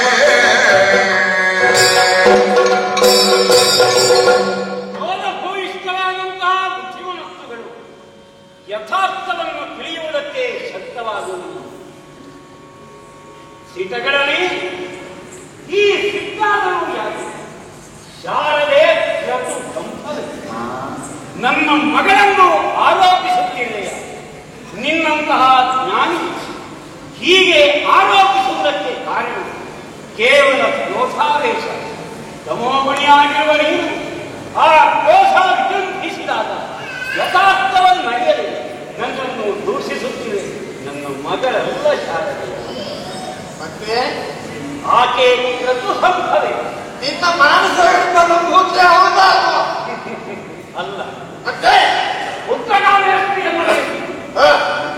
ಯಾವುದೋ ನನ್ನ ಸಂಕಲ್ಪವಾಗಿತ್ತು ಅದನ್ನೆಲ್ಲ ತೋರಿಸಿ ಆಗ ಯಜ್ಞೇಶ್ವರ ಒಲಿದು ನೀಡಿದಂತಹ ಕನ್ನೆಯ ಸಾಲ ಆಕೆ ನನ್ನ ಮಗಳಾಗ್ತಾನೆ. ನನ್ನ ಮಾಸ ಸೃಷ್ಟಿಯಾದರೂ ಆಗ್ತದೆ. ಆದುದರಿಂದ ಮನಸ್ತತ್ವಾಭಿಮಾನಿಯಾಗಿರುವ ನೀನು ಇದನ್ನು ಸರಿಯಾಗಿ ಪರಾಮರ್ಶಿಸಿಯೇ ಹೇಳ್ತಾ ಇರೋ ಏನೋ ಬಂದದ್ದು ಅದಕ್ಕಾಗಿ. ಎಲ್ಲ ಸೃಷ್ಟಿಕರ್ತನಾದಂತಹ ನೀನು ನಾನು ಸೃಷ್ಟಿಸಿದಂತಹ ಒಂದು ಯಜ್ಞೋದ್ಭವಿಯಾದಂತಹ ಚೇತನವನ್ನು ಯಾರ ಅನುಮತಿಯೂ ಇಲ್ಲದೆ ನಿನ್ನ ಸ್ವೇಚ್ಛಾ ಪ್ರವೃತ್ತಿಯಿಂದ ಸ್ವೀಕರಿಸಿದೆಯಲ್ಲ. ನಾನು ಮದುವೆಯಾಗಬೇಕಾಗಿದ್ದರೆ ಸ್ವೀಕರಿಸಬೇಕಾಗಿದ್ದರೆ ನನಗಿಂತ ದೊಡ್ಡವನೊಬ್ಬ ಹೇಳುವ ಕೇಳುವ ಯಾರಿದ್ದಾರೆ? ಏನು ಇಂದ್ರಾದಿ ಸುಮನಸ್ಸರಿದ್ದಾರೆ, ಋಷಿ ಸ್ತೋಮವಿದೆ. ಇವರೆಲ್ಲರನ್ನು ಬಿಟ್ಟು ಮೀರಿ ನಿಂತು ಸುಧೆಯನ್ನು ಬರೆದಂತಹ ಶಾರದೆಯನ್ನು ಸತ್ಯವನ್ನು ಸ್ವೀಕರಿಸಿದೆಯಲ್ಲ. ಕೇಳುವವನಿಲ್ಲ ನಿನ್ನನ್ನು ಅಂತಾಯ್ತಲ್ಲ. ವೇದಜ್ಞನಾಗಿರುವಂತಹ ನಾನು ವೇದಗಳನ್ನು ಲೋಕಕ್ಕೆ ಹೇಳಿದವನಾದ್ದರಿಂದ ಇದನ್ನು ವಿಚಾರಿಸುವುದಕ್ಕೆ ವೇದ ಪುರುಷನಾಗಿರುವ ನಾರಾಯಣನಿಂದ ನೀನೇನು? ನಾನದನ್ನು ಲಯಗೊಳಿಸತಕ್ಕಂತಹ ಲಯಾಧಿಕಾರಿಯ ನಾನು ಸೃಷ್ಟಿಕರ್ತ ಎಂಬುದನ್ನು ನೀನು ಮರೆಯಲಿ. ಆದುದರಿಂದ ನನಗಿಂತ ಹೆಚ್ಚಿನವನು ನೀನಲ್ಲ. ಲಯಾಧಿಕಾರಿ ಎಂಬುದನ್ನು ನೀನು ನೆನಪಿನಲ್ಲಿಟ್ಟಿದ್ದ. ನೀನು ಲಯಾಧಿಕಾರಿಯಾದರೆ ಲಯಗೊಳಿಸಿದಂತೆ ಸೃಷ್ಟಿಸುವುದಕ್ಕೆ ಸಾಮರ್ಥ್ಯವುಳ್ಳವನು. ಆದುದರಿಂದ ನನಗಿಂತ ಯೋಗ್ಯತೆಯಲ್ಲಿ ಕನಿಷ್ಠನಾದ ನಿನ್ನ ಮಾತನ್ನು ನಾನು ಕನಿಷ್ಠ ಮತ್ತೆ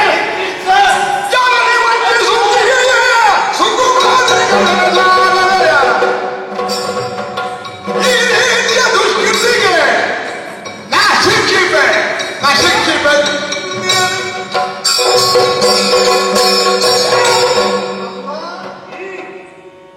ಶಾರದೆ ನಿನ್ನ ಸುದ್ದಿ ಅಲ್ಲ. ನನ್ನ ಮಗಳ ಮಡದಿ ನಿನ್ನ ಮಡದಿಯಾಗಿ ನೀನು ಪಡೆಯುವುದಕ್ಕೆ ಸಂಕಲ್ಪ ಇತ್ತೇನೋ ನಿನ್ನದು? ಸಂಕಲ್ಪವಿಲ್ಲದೆ ಮಡದಿಯಾಗಿ ಸ್ವೀಕರಿಸುತ್ತೇನೆ. ಹಾಗಾದ್ರೆ ಶಾರದೆ ನಿನ್ನ ಮಗಳಲ್ಲ, ನನ್ನ ಮಡದಿ. ನಿನ್ನ ಮಡದಿಯಾಗಿ ನೀನು ಸಂಕಲ್ಪಿಸಿಯ ಪಡೆದದ್ದಾದ್ದು ಸುದ್ದಿ ಅಲ್ಲ. ಸುದ್ದಿ ಎಲ್ಲ ಇವರಿಗೆ ಲೋಕ ತಿಳಿದದ್ದು ಹಾಗೆ. ಲೋಕವನ್ನು ವಂಚಿಸಿ ನನ್ನನ್ನು ಕೇಳುವ ಇಲ್ಲ ಎಂದು ನಿನ್ನನ್ನು ಶಿಕ್ಷಿಸ್ತೇನೆ. ನಿನ್ನನ್ನು ಶಿಕ್ಷಿಸುವುದಕ್ಕೆ ನಾನೇ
ನನಗಿಂತ ದೊಡ್ಡವ ಶ್ರೇಷ್ಠ ಯಾವುದು ಎಲ್ಲ ನೀನಿರುವುದು ಕೈಲಾಸದಲ್ಲಿ, ನಾನಿರುವುದು ಸತ್ಯಲೋಕದಲ್ಲಿ. ಸತ್ಯವನ್ನು ಮೀರಿ ಮಿಥ್ಯೆ ಪ್ರಕರಣ ಕೈಗೊಂಡಿದೆಯಲ್ಲ, ಯಾವುದರ ಮೂಲಕ ನೀನು ಶ್ರೇಷ್ಠ ಎಂದು ಸ್ಥಾಪಿಸುವುದಕ್ಕೆ ಸಾಧ್ಯವೋ ಅದನ್ನು ತಿಳಿಯದೆ ನಾನು ಅದನ್ನು ವಿರೋಧಿಸಬಲ್ಲೆ. ನಿನಗಿಂತ ಶ್ರೇಷ್ಠರೆಂಬುದನ್ನು ಸ್ಥಾಪಿಸಬಲ್ಲೆ. ನೋಡಿದ್ಯಾ?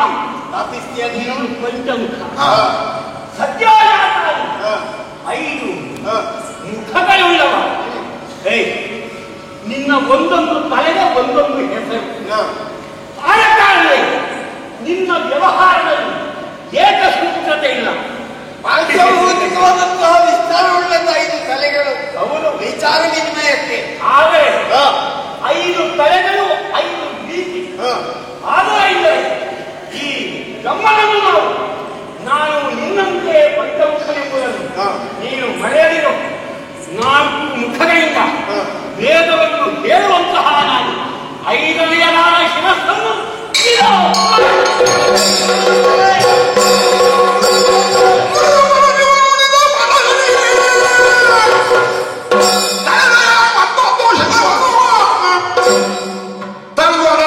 ಕರಡಿಚ್ಚಿ ಊಟುತ್ತ ಕೆಳಗಾಲಿಗೆ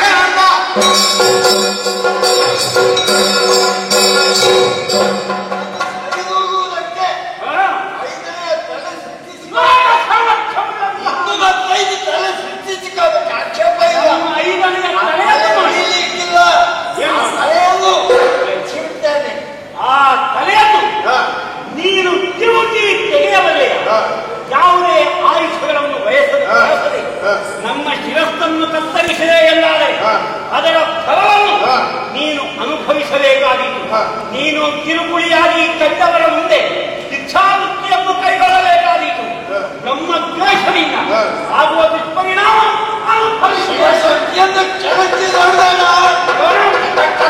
ಕತ್ತರಿಸಿದ್ರೆ ಏನಾಗಿತ್ತು?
ಉಪದೇಶ ಮಾಡುವುದು ಸಾವಿರ ಮಂದಿ ಇದ್ದಾರೆ, ಕೇಳುವವರು ಸೇರಿದ್ದಾರೆ. ಕೇಳು ಕಿವಿದವರಿಗೆಲ್ಲ ಕೇಳ್ತಾರೆ. ಗುರುಗಳು ಮಾಡ್ತಾರೆ, ವಿದ್ಯಾರ್ಥಿಗಳು ಕೇಳ್ತಾರೆ, ಎಲ್ಲರೂ ಬುದ್ಧಿವಂತರಾಗ್ತಾರೆ. ಕೇಳಿದ ಕಿವಿಯುವುದು ಕೇಳುವುದಲ್ಲ, ಕೇಳುವುದನ್ನು ಏಕಾಗ್ರತೆ ಇರಬೇಕು, ಶ್ರದ್ಧೆ ಇರಬೇಕು. ಹಾಗೆ ಕೇಳಿದ್ರೆ ಮಾತ್ರ ಪ್ರಯೋಜನ. ಆದ್ದರಿಂದ ಕೇಳಿ ಅಂದ್ರೆ ಶ್ರದ್ಧೆಯಿಂದ ಹೇಳುವುದು ಕೇಳಿ. ಈ ಕಿವಿಯಿಂದ ಕೇಳಿದ್ರೆ ಈ ಕಿವಿಯಿಂದ ಬಿಡಬಾರ್ದು. ಶ್ರದ್ಧೆಯಿಂದ ಕೇಳ್ತಾ ಇದ್ದೀರಲ್ಲ, ಒಂದೇ ಮಾತನ್ನು ಹೇಳಿ ಮುಗಿಸ್ತೇನೆ. ಪತಿವ್ರತ ಏನು? ಈ ಪ್ರಪಂಚದಲ್ಲಿ ಇಲ್ಲದಿದ್ದರೆ ಪ್ರಪಂಚವೇ ನಡೆಯುವುದಿಲ್ಲ. ಹೌದು, ಸೂರ್ಯ ಮೂಡುವುದಿಲ್ಲ, ಮುಳುಗುವುದಿಲ್ಲ, ಚಂದ್ರೋದಯ ಆಗುವುದಿಲ್ಲ, ಹೊಳೆ ಹರಿಯುವುದಿಲ್ಲ, ಏನೂ ಇಲ್ಲ ಈ ಪ್ರಪಂಚದಲ್ಲಿ. ಎಲ್ಲರಿಗೂ ಆಧಾರವಾದ ಹಿಂದೂಧರ್ಮ ಪತಿವ್ರತಾಧರ್ಮ. ಅದೇ ಹದಿಮನೆಯರು ಅಂತ ಹೇಳ್ತಾರೆ. ಹದಿಮನೆಯರು ಅಧಿದೇವಿನ ಈ ಕೂದಿನಿ ಏನು ಅದು ಅರ್ಥ ಆಗುದಿಲ್ಲ. ಕಟ್ಟಡಿ ಅರ್ಥ ಆಗ್ತದೆ. ಪತಿವ್ರತ ವ್ರತ ಅದನ್ನು ಮಹಾಪ್ರಾಣ ಮಾಡಬಾರದು. ವ್ರತ ಪತಿವ್ರತ ವ್ರತ ಪತಿಯ ವ್ರತ. ಆದ್ದರಿಂದ ಪತಿಯ ವ್ರತ ಅಂದ್ರೆ ಏನು? ಪತಿಗೆ ಅನುಕೂಲೆಯಾಗಿ ನಡೆಯುವುದು. ಈಗ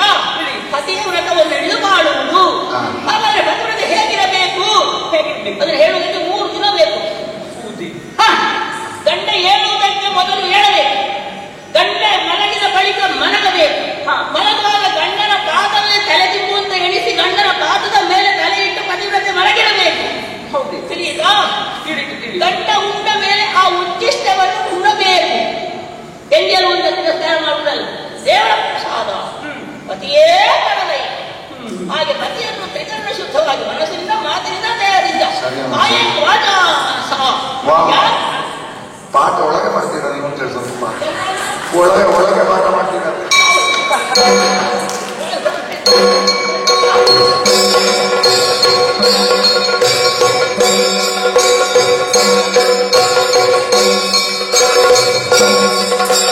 ಧನ್ಯನಾದ ಮುನಿವರೆಣ್ಣನೆ ಧನ್ಯನಾದ ಮುನಿವರೆಣ್ಣನೆ ತವ ಪದಾರ್ಥವನ್ನು ಕಂಡು ಪುಣ್ಯ ಚಲಿತನೆ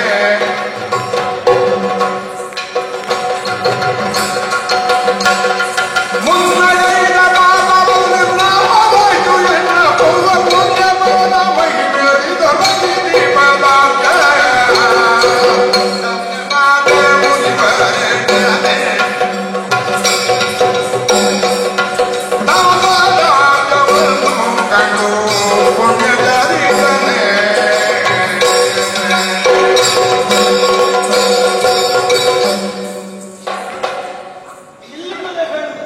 ಆಶೀರ್ವಾದ ನಿಂಗಿಲ್ಲ. ಪಾದಮೂಲದ ದರ್ಶನ ಆದ್ದರಿಂದ ನಾನು ಸಂದಿನಾನೇ ಜನ್ಮ ಜನ್ಮಾಂತರಗಳಿದ್ದರೆ ಆ ಪಾಪಗಳೆಲ್ಲೋ ನನ್ನನ್ನು ಕಾಡ್ತಾ ಇದ್ದೀನಿ. ಆ ಪಾಪಗಳೆಲ್ಲ ಏನಂತ ಗೊತ್ತಿಲ್ಲ. ಈ ದುರ್ಯೋಗ ಬಂದಿದೆ. ಪಾಪಗಳ ಫಲದಿಂದ ಯಾವ ಪುಣ್ಯಾತ್ಮರು ಪೂರ್ಣಾನುಗ್ರಹದಿಂದ ಇದರಿಂದ ನನ್ಮುಕ್ತನಾದೆನು ಆಶಿಸಿದ್ದೆ.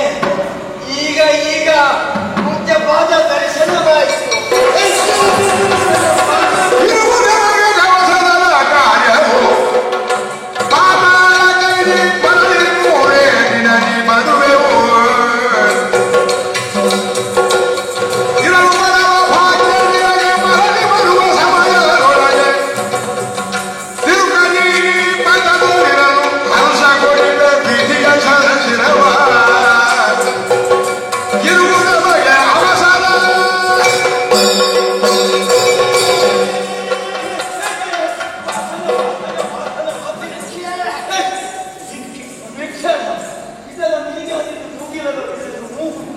ಮೂಗಿದವರಿಗೆ ವಾಸನೆ ಬರ್ತದೆ.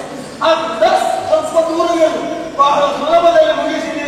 ನನ್ನ ದರ್ಶನಷ್ಟು ಸುಲಭದಲ್ಲಿ ಭಾವಿಸಿದ ಇಂದ್ರಾದಿ ಸಮನಸರು ಕೂಡ ನನ್ನನ್ನು ಸಾರಬೇಕು ಅಂತ ಇದ್ದಾನೆ. ಆದರೂ ಕೂಡ ನಿನಗೆ ನಿನಗಲ್ಲ ಬಹುಶಃ ನಿನ್ನ ಹಿರಿಯರನ್ನು ಒಳ್ಳೆದು ಮಾಡಿದ್ದಾರೆ ಅಂತ ಹೇಳಿ ಅವರು ಮಾಡಿದ ಪುಣ್ಯದ ದ್ಯೋತಕವ ಎಂಬಂತೆ ನಿನ್ನ ಪಾದ ದರ್ಶನ ನಿನಗೆ ಹಿಡಿದದ್ದು ಕಾಪಾಡ. ಅದಕ್ಕೆ ಏನು ಮಾಡುವ ಹೇಳು, ಇಂಥದ್ದು 3 ಕಬ್ಬರ ಹಿಡಿದು ನಾನು ಪರಿಹಾರ ಮಾಡ್ತೀನಿ.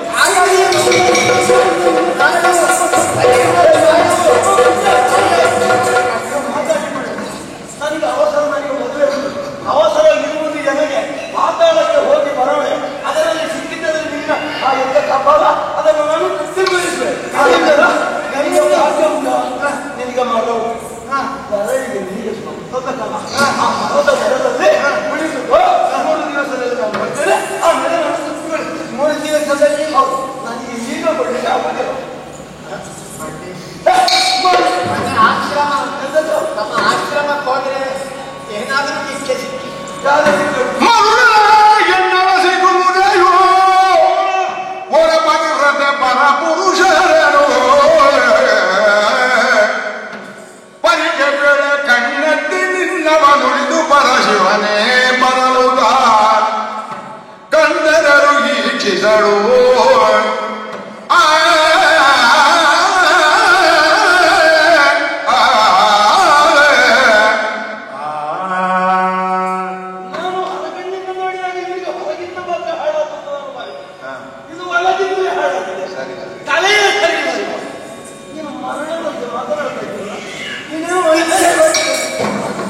ಮತ್ತೆ ಇಲ್ಲ ಹೋಗಿ ಮನೆಗೆ ಹೋಗಿದ್ಯಾ? ಯಾರಲ್ಲಿ ನನ್ನ ಪೂಜ್ಯವೇನು ನನ್ನ ಸಹೋದರಗಳು ಎಂದು ಹೇಳಿದ್ರೆ ಪರಪುರುಷನನ್ನು ಕಣ್ಣೆತ್ತಿ ಕಾಣುವವಳು ಅಲ್ಲ. ಅದರಲ್ಲಿ ಕೂಡ ಬೇಡುವ ತಿರುಗ ವಾಸನೆ ಬರ್ತದೆ. ಅವರಿಗೆ ಮೂಗು ನನಗಿಂತ ಸ್ವಲ್ಪ ಹತ್ತಿರದಲ್ಲಿ. ಹೌದಾ? ಹೌದು. ಅದರಿಂದ ನೀನು ಬಿಡು, ಬೇಡು ಉಳಿದವರ ಪಾಡೆ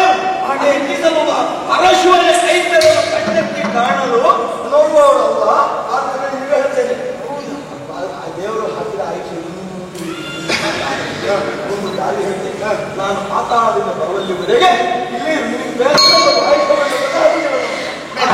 ನಾನು ಬರ್ತೇನೆ, ಮನೆಗೆ ಹೋಗ್ಬೇಡ, ಇಲ್ಲೇ ಕುಳಿತು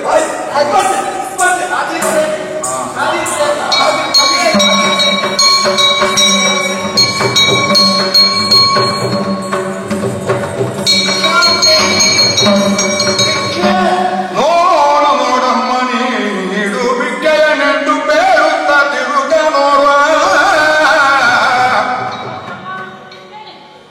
ಕಾಡಲಿ ನಮ್ಮ ಶ್ರಮದಲ್ಲಿ ಸಂಚರಿಸುವ ನೋಡಲೆಂತ ಜರುವ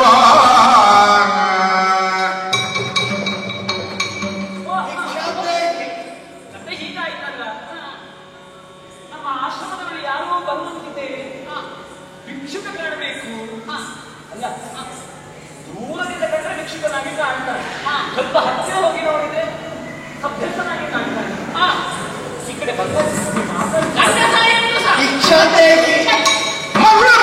ಪರ ಪುರುಷನ ಕಣ್ಣಲ್ಲಿ ಬದುಕಿಸುವವಳೆ ನಾನು ಪರಮ ಪತಿವೃತ್ತ ತಿರುಗರಂತಿರಲಿಗೆ ಶಂಕರನ ಈಡಲು ಈಚಿಸೆನು. ನಿಮಗೆಲ್ಲ ಉಪದೇಶ ಮಾಡಿದ್ದು ಬಂಡೆ ಮೇಲೆ ನೀರು ಹೊಯ್ದಾಗಾಯ್ತು. ಎಷ್ಟು ದಿನ ಹೇಳ್ತಾ ಇದ್ದೇನೆ ಪತಿವ್ರತ ಧರ್ಮ ಏನು ಅಂತ. ಒಂದಿಷ್ಟಾದ್ರೂ ತಿಳ್ಕೊಂಡಿದ್ದೀನಿ ನೀನು? ಹಾಗಲ್ಲ, ಹುಚ್ಚರಾಯ್ತು. ಭಿಕ್ಷಕನು ಬರ್ತಾ ಇದ್ದಾನೆ, ಅವ ಗಂಡಸು ಹುಚ್ಚನಾಗಿ ಕಾಣ್ತಾನೆ. ಹುಚ್ಚನಾಗಿ ಅವನು ಗಂಡಸು ಹೌದಲ್ಲ, ಪುರುಷ ಹೌದಲ್ಲ, ನಾವು ಹೆಂಗಸರು ಹೌದಲ್ಲ. ಪತಿಯನ್ನಲ್ಲದೆ ಪರಪುರುಷನ್ನು ನೋಡಬಾರದು ಅಂತ ಉಪದೇಶ ಮಾಡಿದನೋ ಇಲ್ಲ? ಪತ್ರಿಕಾರ್ತನ್ನು ನೋಡಬಾರದು, ಪರಪುರುಷನ್ನು ಪತಿವಂತ ನೋಡಬಾರದು, ಅನ್ನೋಕೆ ಮಾತಾಡಬಾರದು. ಎಷ್ಟು ಸಾಲ ಧರ್ಮದಲ್ಲಿ ಉಪದೇಶ ಮಾಡಿದ್ದೇನೆ. ಅವ ಯಾರ್ಯಾಗಲಿ ಬಂದ್ರೆ ಹೋಗ್ತಾನೆ. ಹೆಚ್ಚಾಗಿ ಮನುಷ್ಯ ಅಲ್ವಾ, ಮನುಷ್ಯನ ಹುಚ್ಚನ ಬಡವನ ಶ್ರೀಮಂತನ ಅದಲ್ಲ. ಒಬ್ಬ ಪುರುಷ ಅಂತೆ ಪರಮೇಶ್ವರ, ಪುರುಷನಲ್ಲಿ ಶ್ರೇಷ್ಠ ಅಂತೆ. ಅವ ಬಂದು ಕಣ್ಣ ಮುಂದೆ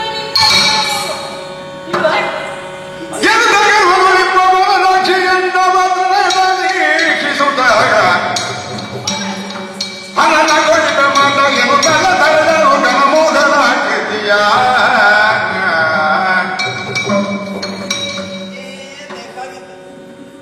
ಲೋಕದಲ್ಲಿ ಹತ್ಯೆ ಹರಡಿರುವಂತಹ ಈ ವಾಮಾಚಾರ, ಭೈರವಾಚಾರ್ಯಗಳನ್ನು ಉಪಾಸನಿಸುವಂತಹ ಆ ದುಷ್ಟ ಉಪಾಸಕರು ಅವರೆಲ್ಲರನ್ನೂ ಇನ್ನು ಒಂದರ ಮೂಲಕ ಆಕರ್ಷಿಸುತ್ತಿದ್ದ ಅವಕಾಶ ಸಿಕ್ಕಿತು. ಇದು ವಾಮಾಚಾರದ ತಮೋಗುಣ ಪ್ರಭಾವ, ಅದು ಇಲ್ಲಿಯೇ ಸೇರಿಕೊಂಡಿದೆ. ಇವರಿಬ್ಬರನ್ನು ಈ ಅಹಂಕಾರದ ಪರ್ವತದಿಂದ ಕೆಳಗಿಳಿಸಿದೆನಾದರೆ ಅರ್ಧಕ್ಕರ್ಧ ಇವನ ಚಿತ್ತ ಯುಕ್ತಿಯಾಗಿ ಕರ್ಮ ಯುಕ್ತಿಯಾಗಿತ್ತು.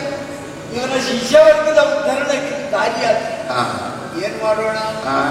ಶಿವಮಾಯೆಯಿಂದ ಮತಿವರ್ತೆಯನ್ನು ಮೋಹಿಸಿ ಆಕರ್ಷಿಸ್ತೇನೆ, ಅವರಿಂದ ಅಭಿವೃದ್ಧಿಗಳನ್ನು ಆಕರ್ಷಿಸ್ತೇನೆ.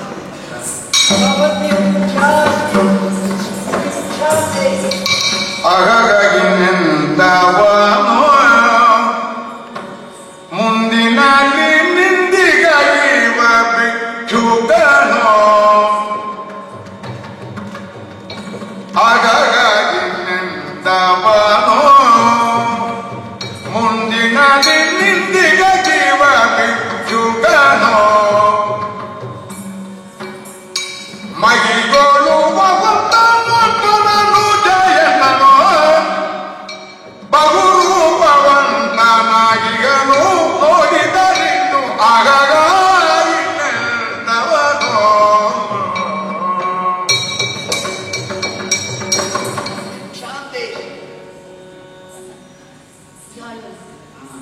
ಕಾಣುವುದಕ್ಕೆ ಪುರುಷನಂತೆ ಮನುಷ್ಯನಂತೆ ಕಾಣಿಸುತ್ತಿದ್ದಾನೆ. ಅಲ್ಲವೇ ಅಲ್ಲ, ಅಲ್ಲವೇ ಅಲ್ಲ. ಪುರುಷ ನನ್ನ ಗಂಡ ಪುರುಷನಲ್ಲವೇ? ಅವನು ಇವನ ಮುಂದೆ ಅವನ ಪುರುಷನೇ ಅಲ್ಲ.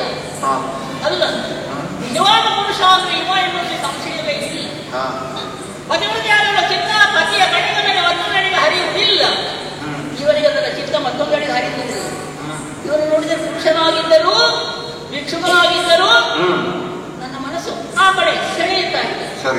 ಸೌಂದರ್ಯ ಎಲ್ಲಿ ಸೌಂದರ್ಯ ಇದೆಯೋ, ಶೃಂಗಾರ ಇದೆಯೋ, ಅಲ್ಲಿಗೆ ಮನಸ್ಸು ಹರಿಯುವುದು ಸ್ವಾಭಾವಿಕ. ಇದು ಅಂತಹ ಸೌಂದರ್ಯವಲ್ಲ, ಸಾಮಾನ್ಯವಾದ ಮನುಷ್ಯ ಸೌಂದರ್ಯವಲ್ಲ. ಸಮುದ್ರವನ್ನು ಆಕರ್ಷಿಸುತ್ತದೆ, ಅದಕ್ಕಿರುವಂತಹ ಸೌಂದರ್ಯ ಮತ್ತೆ ಯಾವುದಕ್ಕೆ? ವಿಶೇಷವಾದಂತಹ ಪರ್ವತಗಳು ನಮ್ಮನ್ನು ಆಕರ್ಷಿಸ್ತವೆ. ಅದಕ್ಕಿರುವಂತಹ ಭದ್ರತೆ ನಮ್ಮಲ್ಲಿದೆ. ಹಾಗೆ ವಿಶೇಷವಾದ ಆಕರ್ಷಣೆ ಎಲ್ಲ ಬೆಳಗುಗಳು ಸೂರ್ಯನಲ್ಲಿ ಸೇರಿಕೊಳ್ತಾವೆ. ಹಾಗಾದ್ರೆ ನಮ್ಮ ಮನೆಯ ದೀಪಗಳು ನಮ್ಮದೇ ಬೆಳಕು, ನಮ್ಮದೇ ದೀಪ ಅಂದ್ರೆ ನಾವು ಕೇಳದಲ್ಲಿ ಅರ್ಥವಿಲ್ಲ. ಹಾಗಾಗಿ ಎಲ್ಲ ಬೆಳಗುಗಳಿಗೆ ಮೂಲ ಸ್ಥಾನ ಸೂರ್ಯ, ಎಲ್ಲ ನದಿಗಳಿಗೂ ನೀರಿಗೂ ಮೂಲ ಸ್ಥಾನ ಸಮುದ್ರ. ಹಾಗೆ ನೋಡಿದರೆ ಪುರುಷನಿಗೆ ಪುರುಷನಾಗಿ ಎಲ್ಲ ಸೌಂದರ್ಯಕ್ಕೂ ನಿಧಿಯಾಗಿರುವಂತಹ ಈ ಪುರುಷ ಪರಪುರುಷ ಅಲ್ಲ, ಸ್ವಪುರುಷ. ನನ್ನವನೇ ಪುರುಷ. ಅವನು ನನ್ನನ್ನು ಸೆಳೆಯುತ್ತಿದ್ದಾನೆ. ನಾನಾಗಿ ಅವನ ಬಳಿಗೆ ಹೋಗುವುದಲ್ಲ, ಅವನನ್ನು ಬಳಿಗೆ ಎಳೆದುಕೊಳ್ತಾ ಇದ್ದಾನೆ. ಇದು ಮಹಾಚೇತನ ಇರಬೇಕು. ಮಹಾಚೇತನದ ಮುಂದೆ ಅಲ್ಪಚೇತನ ಏನು ಮಾಡಬಹುದು? ಇಲ್ಲ, ಇವರ ಮುಂದೆ ನಿಲ್ಲುವುದಕ್ಕೆ ನನಗೆ ಸಾಧ್ಯವಿಲ್ಲ. ಮನಸ್ಸನ್ನು ಮುಗಿಯುವುದಕ್ಕೆ ನಾನು ಸಮರ್ಥನಲ್ಲ.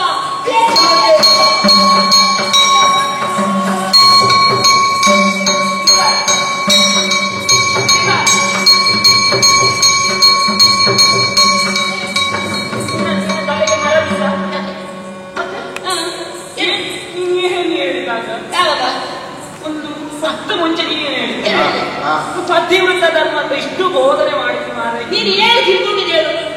ಪತಿವೃತ ಧರ್ಮ, ಪತಿಯೇ ದೇವರು, ಬೇರೆ ಗಂಡಸರನ್ನು ಕಣ್ಣೆತ್ತಿ ಕೂಡ ನೋಡಬಾರದು. ಅಯ್ಯೋ ಬೆಟ್ಟಿಯಲ್ಲಿ ಹೆಣ್ಣಿದೀರು ಕಾಣ ಹಿಡಿದು ಪರಪುರುಷರನ್ನು ನೋಡಬಾರದು, ಸ್ವಪುರುಷರನ್ನು ನೋಡಬಹುದು. ಇವರು ಸ್ವಪುರುಷ, ಪರಪುರುಷ ಅಲ್ಲ. ನನಗೆ ಪತಿ ಇಲ್ಲ, ಪತಿಗೆ ಪತಿಯಾಗಿ ಇರುವಂತಹ ಒಬ್ಬ ಪುರುಷ ಅಂದರೆ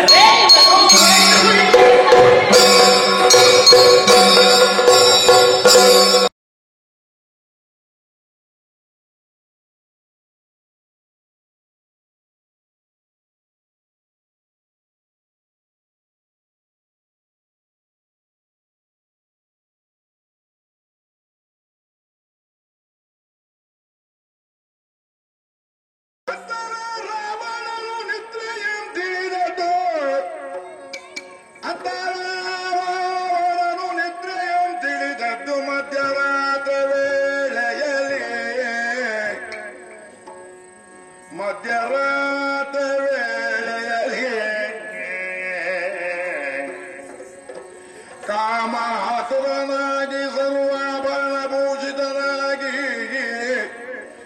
ಬೊಂಬಾಳ ದೇವಿಗೆ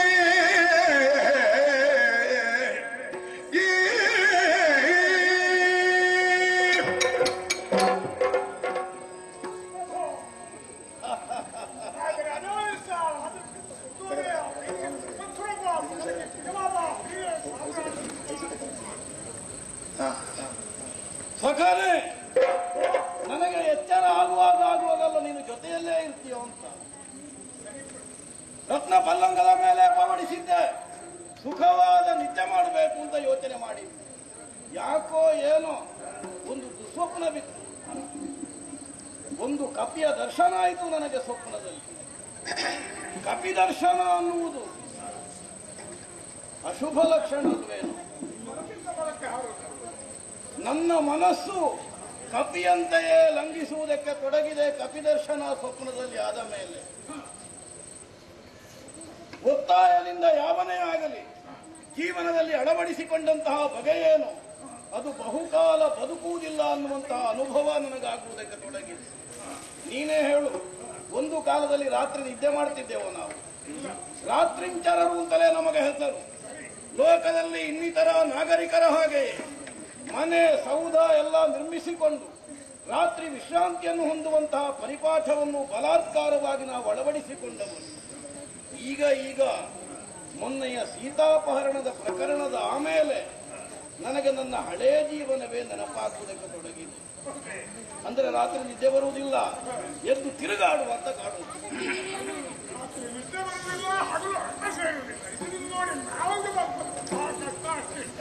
ನನಗೆ ನಿದ್ದೆ ಬಾರದಿದ್ದು ನಿನಗೇನು ಕಷ್ಟ?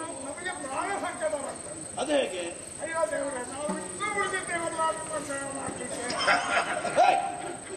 ಬಹುಕಾಲ ಉಳಿಯಬೇಕು ಅಂತಲೇ ನಾವು ಸ್ಥಾಪನೆ ಮಾಡಿಕೊಂಡದ್ದು.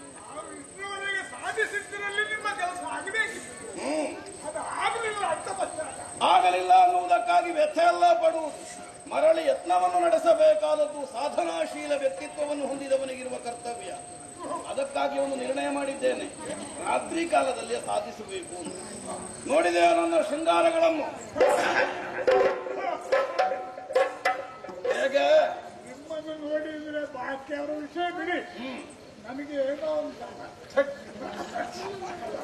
ಎರಡು ಕಣ್ಣು ಬಿಟ್ಟು ನೋಡಬೇಡ, ಇನ್ನು ಏನೇನಾಗುವುದಿಲ್ಲ. ಇದರ ಉದ್ದೇಶವೇ ಬೇರೆ. ಯಾಕೆ ಗೊತ್ತಾ, ಅಶೋಕವನಲ್ಲಿ ಮಧ್ಯರಾತ್ರಿ ಕಾಲದಲ್ಲಿ ಏಕಾಂತವಾಸವನ್ನು ಅನುಭವಿಸುತ್ತಿರುವಂತಹ ಆ ಜಾನಕಿಯ ಮುಂಭಾಗದಲ್ಲಿ ನಮ್ಮ ವೈಭವಗಳನ್ನೆಲ್ಲ ತೋರಿಸಿ ಆಕೆಯ ಮನಸ್ಸು ನಮ್ಮತ್ತ ಆಕರ್ಷಿತವಾಗ್ತದೆ ಅಂತ ಪ್ರಯತ್ನಿಸಬೇಕಾಗಿದೆ. ಅದಕ್ಕಾಗಿಯೇ ಸರ್ವಾಂಗ ಶೃಂಗಾರವನ್ನು ಹೊಂದಿ ಹೊರಡುವುದಕ್ಕೆ ಸಿದ್ಧನಾಗಿ ನಿಂತಿದ್ದೇನೆ. ಹಾಗೆಂದು ಹೇಗೆ ಶೃಂಗಾರ ಸಾಕಲ್ಲ? ಮೀಸೆಗೆ ಕೈ ಹಾಕ್ತೀರಾ? ಯಾರ ಮೀಸೆಗೆ? ಸರಿ ಇಲ್ವಾ?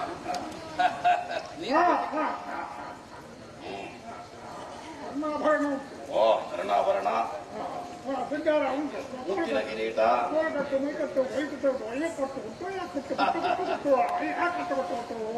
ಏನು ಕಟ್ಟಿಬಿಟ್ಟುವ ಬೇಕಾದಂತಹ ಅಂಗ ಶೃಂಗಾರಾದಿಗಳೆಲ್ಲ ಆಗಿವೆ. ಹಾಗೆಂದು ಇಷ್ಟೇ ಸಾಕಾಗ್ತದೆ ಏನು? ನಮ್ಮ ಅನುಕೂಲಕ್ಕೆ ತಕ್ಕ ಹಾಗೆ ವ್ಯವಹರಿಸುವವರೆಲ್ಲ ಬೇಕೋ ಬೇಡುವ ಜೊತೆಯಲ್ಲಿ ದೊಡ್ಡವರು ಹೋಗಿ ಕಾರ್ಯ ಸಾಧಿಸುವುದು ಹೇಗೆ? ಒಬ್ಬೊಬ್ಬರೇ ಹೋಗುವುದಲ್ಲ, ಇಂದು ಮುಂದೆ ಇನ್ನೊಂದು 4 ಜನ ಬೇಕು. ಕೆಲಸ ಆಗುದಿಲ್ಲ. ಮೆರವಣಿಗೆಯಲ್ಲಿ ಹೋಗ್ಬೇಕು ಅಲ್ವಾ?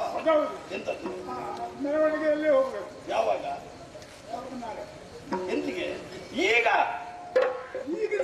ಈಗ ರಾತ್ರಿ ಕಾಲದಲ್ಲೇ ಹೋಗಬೇಕು ಅಶೋಕವನಕ್ಕೆ. ಮತ್ತೆ ನಿನಗೆ ನಿನ್ನ ಹತ್ರ ಇವತ್ತೆಲ್ಲ ಹೇಳಿದ್ ನಮ್ಮ ಅನುಕೂಲ ಕೊಪ್ಪುವಂತಹ ನಾರಿಯರನ್ನು ಸಿದ್ಧ ಮಾಡಬೇಕು ಅಂತ ಹೇಳಿದ್ದೇನೋ ಇಲ್ವಾ? ನಾರಿಯರೇನೋ ತಯಾರಾಗಿದ್ದಾರೆ, ಅವ್ರಿಗೆ ಗೊತ್ತಾಗಬೇಕಲ್ಲ. ಹೇಳಿ ಕಳಿಸು.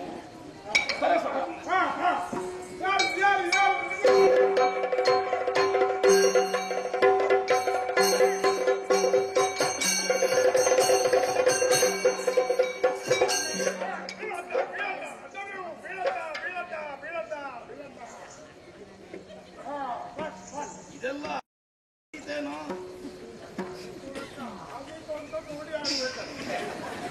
ಮತ್ತೆ ನಿನ್ನ ತಂದದ್ದು ಸಿದ್ಧ ಮಾಡ್ಲಿಕ್ಕೆ ಹೇಳಿದ್ರು.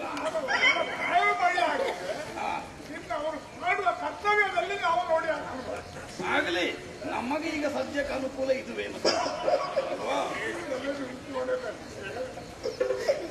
ಬೇಕಾದಂತಹ ಪಟ್ಟೆ ಪೀತಾಂಬರಗಳು, ಬಂಗಾರದ ಆಭರಣಗಳು ಎಲ್ಲ ಗಂಟೆ ಕಟ್ಟಿಕೊಂಡಿದ್ದೀರಲ್ಲ.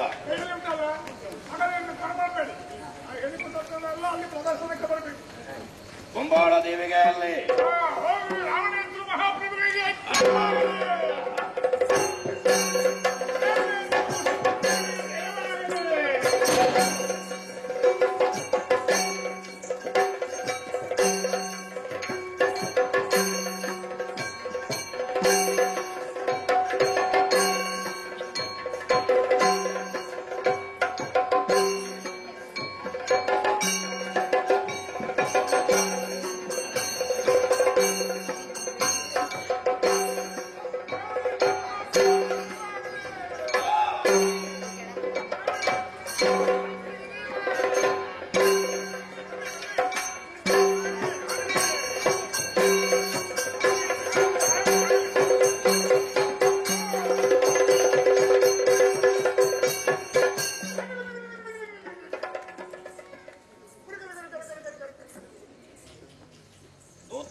ಅಶೋಕವನವನ್ನು ಸೇರಿಕೊಂಡಿದ್ದೇವೆ.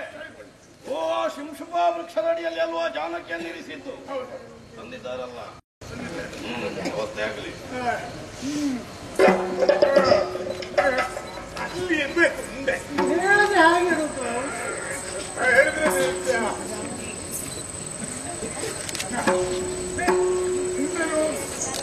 ಅಲ್ಲಿ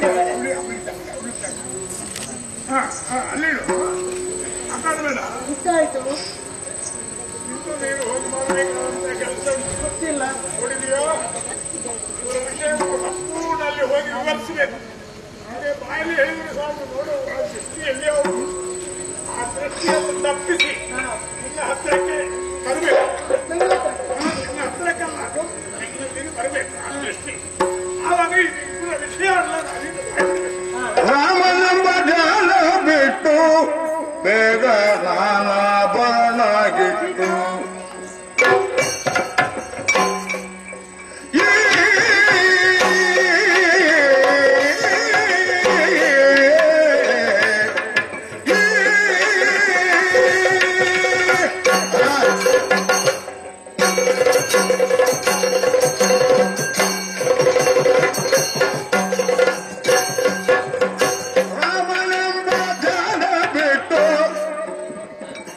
ಬೇಗ ನಾನು ಬರಲಾಯಿತು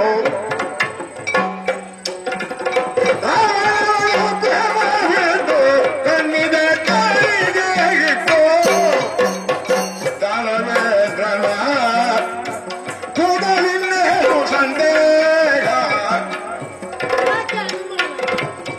ದಾನವೇಂದ್ರನ ಕೂಡಲಿನ್ನೇನು ಸಂದೇಹ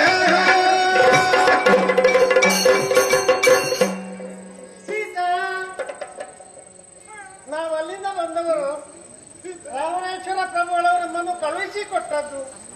ಸುಮ್ಮನೆ ಮನಸ್ಸಿನಲ್ಲಿ ಏನನ್ನೋ ಧ್ಯಾನ ಮಾಡುತ್ತಾ ಇಟ್ಟುಕೊಳ್ಳುವುದು ಇದು ಸರಿಯೋ? ನಿನ್ನಂತವಳಿಗೆ ಇದು ಯೋಗ್ಯವೋ? ಚಿಕ್ಕು ಆ ರಾಮ ಎಂಬ ಧ್ಯಾನವನ್ನೇ ಬಿಡದೆ ನಾವು ಅವರೇ ಕಳುಹಿಸಿದಂತ ಚಿನ್ನಾಭರಣ ಎಲ್ಲವನ್ನೂ ತಂದಿದ್ದೇವೆ.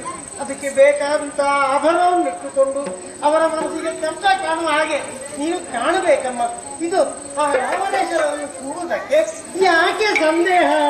ಅನುಮಾನ ಬಿಡು, ಅವರನ್ನು ಕೂಡಮ್ಮ.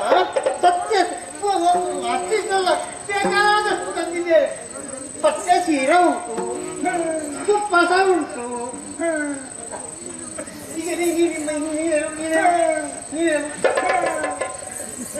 ಮಧ್ಯಾಹ್ನಕ್ಕೆ ಊಟ ಮಾಡಿದ್ದೇ ಇಲ್ಲ ಮುಖ ಇಟ್ಟುವುದೇ ಇಲ್ಲ. ಮುಖ ಇಕ್ಕುದಿಲ್ಲ ನಿನ್ನಿಂದ ಆಗುದಿಲ್ಲ. ನೀವು ಮಧ್ಯಾಹ್ನ ಸಿಕ್ಕಾದಿತ್ತು. ನಾನು ಏನು ಮಾಡಲಿ? ನಾನು ಕೂಗಳಿಗೆ ಅಷ್ಟು ಪ್ರಯತ್ನ ಮಾಡಿದೆ. ಮತ್ತೆ ಶೀತ ಶೀತ ಎಂತ ಶೀತ ನಿನ್ನ ಶೀತಕ್ಕೆ ತಲೆಗೆತ್ತಿ ಆಗ್ಬೇಕು ನಿನ್ಗೆ ಆಗುತ್ತೆ. ಏನಾಯ್ತು? ಸಂದೇಹ ಏನು? ಇವಳು ಹೇಳಿದ್ರಲ್ಲ ನನಗೊಂದು ಸಂದೇಹ. ಕೆಲಸ ಆಯ್ತೋ ಇಲ್ವೋ? ಕಿವಿಯೇ ಕೊಡ್ಲಿಲ್ವಾ?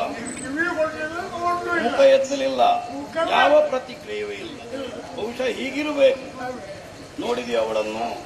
ತಲೆಗೆ ಎಣ್ಣೆ ಇಲ್ಲ, ಅಂಗಕ್ಕೆ ಶೃಂಗಾರ ಇಲ್ಲ, ಬಟ್ಟೆ ಪೀತಾಂಬರಾದಿಗಳಿಲ್ಲ. ಹೆಮ್ಮಕ್ಕಳಿಗೆ ಅದರಲ್ಲೆಲ್ಲ ಆಸೆ ಹುಟ್ಟಿಸಿದ್ರೆ ಆಗುದಿಲ್ವೇನು? ಅವಳನ್ನು ಕನ್ನಡಿಯ ನೋಡಿಕೊಳ್ಳೆ, ಕನ್ನಡಿಯ ನೋಡಿಕೊಳ್ಳೆ.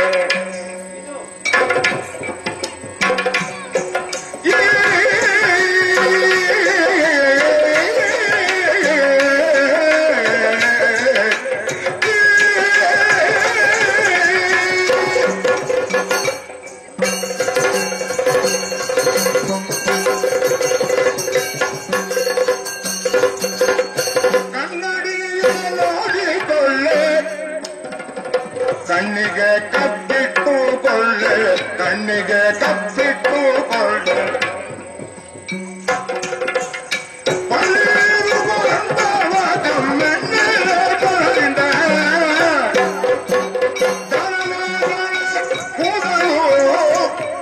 ಇನ್ನೇನು ಸಂದೇಹ?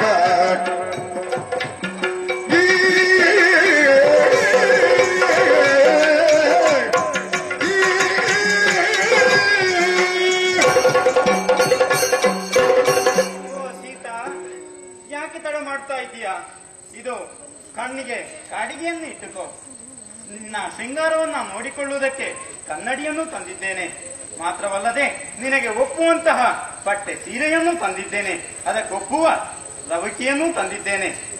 ಬೇಕಾದಂತಹ ಆಭರಣವನ್ನ ತೊಟ್ಟು ಇನ್ನು ತಡ ಮಾಡದೆ ನಮ್ಮ ರಾವಣೇಶ್ವರ ಪ್ರಭುವನ್ನು ಸೇರುವುದಕ್ಕೆ ಮನಮಾಡು.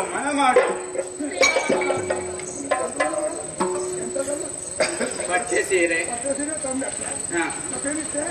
ಕಡಗ, ಕೊಟ್ಟಿದ್ದೆ. ಹೌದು, ಸೊಂಟಕ್ಕೆ ಡಾಬು, ಹೌದು, ಮುಂದಲೆ ಎಲ್ಲ ತಂದಿದ್ದೇನೆ. ಹೋಗಿ ಮಧ್ಯಾಹ್ನಕ್ಕೆ ಇಷ್ಟು ಊಟ ಮಾಡಿ ಬಿಟ್ಟೆ ಕೊಟ್ಟೆ. ಓ, ಇವಳು ಹೇಳಿದ್ರಲ್ಲಿ ಬಹಳ ಉಂಟು.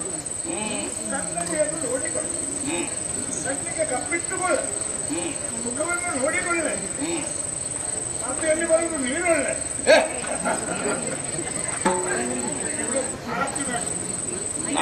ನಾನೊಂದು ಹೇಳ, ಅವರಿಗೆ ಅಷ್ಟಾದ್ರೂ ಹೇಳಿಕೊಟ್ಟದ್ದು ನೀನಲ್ವ?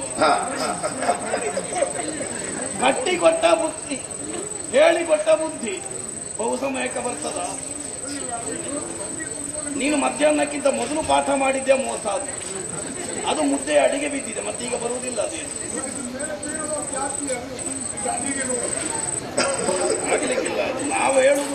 ನಮ್ಮ ಅನುಕೂಲಕ್ಕೆ ಅನುಕೂಲಕ್ಕೆ ತಕ್ಕ ನಾರಿಯರು ಅಂದ್ರೆ ಅವರ ಅನುಕೂಲಕ್ಕೆ ತಕ್ಕ ನಾರಿಯರು ಅಂತ ಪ್ರಯೋಜನ ಇಲ್ಲ. ಆದ್ರೂ ಮನಸ್ಸು ಮಾಡಿದ್ರೆ ನಾವೇ ಮನಸ್ಸು ಮಾಡಬೇಕಲ್ಲ. ಒಂದು ದಿನಗಳು ಬಹಳವಾಗಿ ಹೋದವು. ಈಗಾಗಲೇ ಏಕಾಂತದಲ್ಲಿರುವಂತಹ ಆಕೆ ಪತಿವಿಯೋಗದ ದುಃಖವನ್ನು ಅನುಭವಿಸುತ್ತಾ ಇರುವವಳು. ಎಲ್ಲಾದರೂ ಕನಸು ಮನಸ್ಸಿನಲ್ಲಾದರೂ ನಮ್ಮ ಕುರಿತು ಒಂದು ಸಲವಾದರೂ ಧ್ಯಾನ ಬಂದಿದೋ ಅಂತ ತಿಳ್ಕೊಳ್ಳಿಕ್ಕೆ, ಅಲ್ಲದಿದ್ದರೆ ಪ್ರಯತ್ನ ಮಾಡಬೇಕಂತ. ಈಗ ಇದೇವಾ ಇಲ್ವಾ ಅನ್ನೋದು ಗೊತ್ತಾಗುವುದು ಹೇಗೆ? ನಮ್ಮ ಜನ ಬೇಕು ಅಲ್ಲಿ ಹತ್ತಿರದಲ್ಲಿ. ಈತೆಯ ಮನಸ್ಸು ಹೇಗೆ ಅಂತ ಅವಳಿಗೆ ಚೆನ್ನಾಗಿ ಗೊತ್ತಿರಬೇಕು. ಅವನ್ನ ಕೇಳೋಣ.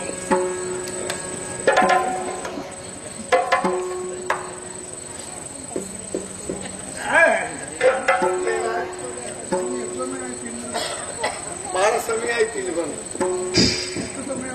ನಿಮಗೆ ಸಂಖ್ಯೆ ಗೊತ್ತೇ ಇಲ್ಲ. ಯಾವುದು ಯಾವುದಕ್ಕೆ ಇಲ್ಲಿಗೆ ಬಂದಿದ್ದಾರೆ ಗೊತ್ತುಂಟು. ನಿನ್ನನ್ನು ಯಾಕೆ ಇಲ್ಲಿ ಇಟ್ಟಿದ್ದಾರೆ ಗೊತ್ತುಂಟು. ಇನ್ನೆಲ್ಲ ಮಾಡಿ ಆಗುವಾಗ ಮತ್ತೆಂತ ಮಾಡುದು? ಮನಸ್ಸಿಗೆ ಹೇಗಿದೆ ಎಂಬುದನ್ನು ನೀವು ತಿಳಿದಿದ್ದೇನೆ. ಮತ್ತೆ ಯಾಕೆ ಸುಮ್ಮನೆ ಗೊತ್ತಾ ಕೇಳಿದ್ರೆ ಹೇಳ್ಬಾರ್ದಲ್ಲ. ರಾಮಚಂದ್ರನ ಸ್ಮರಣೆಗೆ ಹೊರತಾಗಿ ಮನದಲ್ಲಿ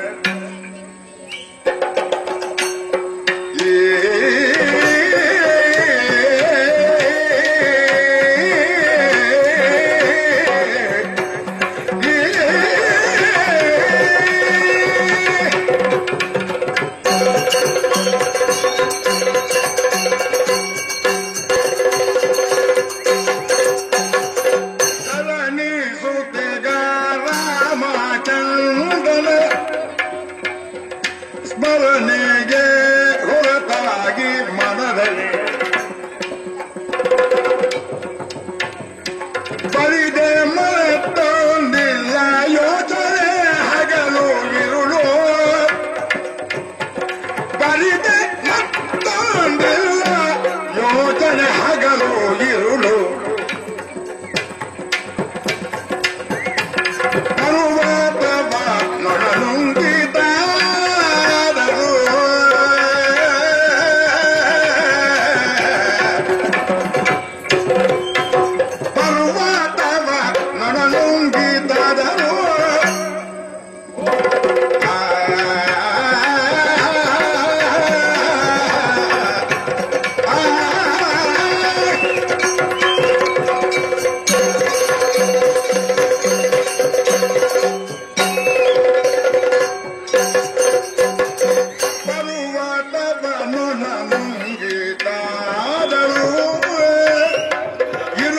ಶರಧಿಯ ಕುಡಿದು ಹೋದರು,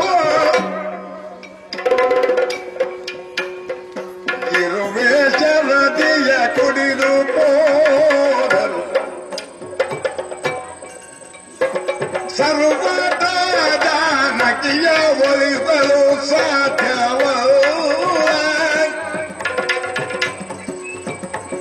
ಸರ್ವದ ಜಾನಕಿಯ ಒಲಿಸಲು ಸಾಧ್ಯವಲ್ಲ. ಕಾಗೆಗಳು ಬಿಳುಪಾಗಿ ಹೋದರು,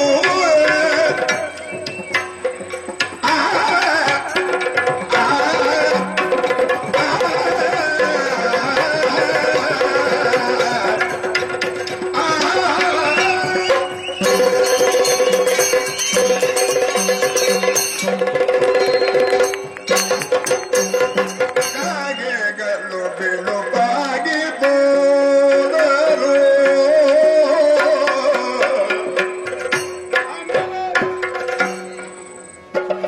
ನಾಗರನ ಅಮೃತವಾದರು,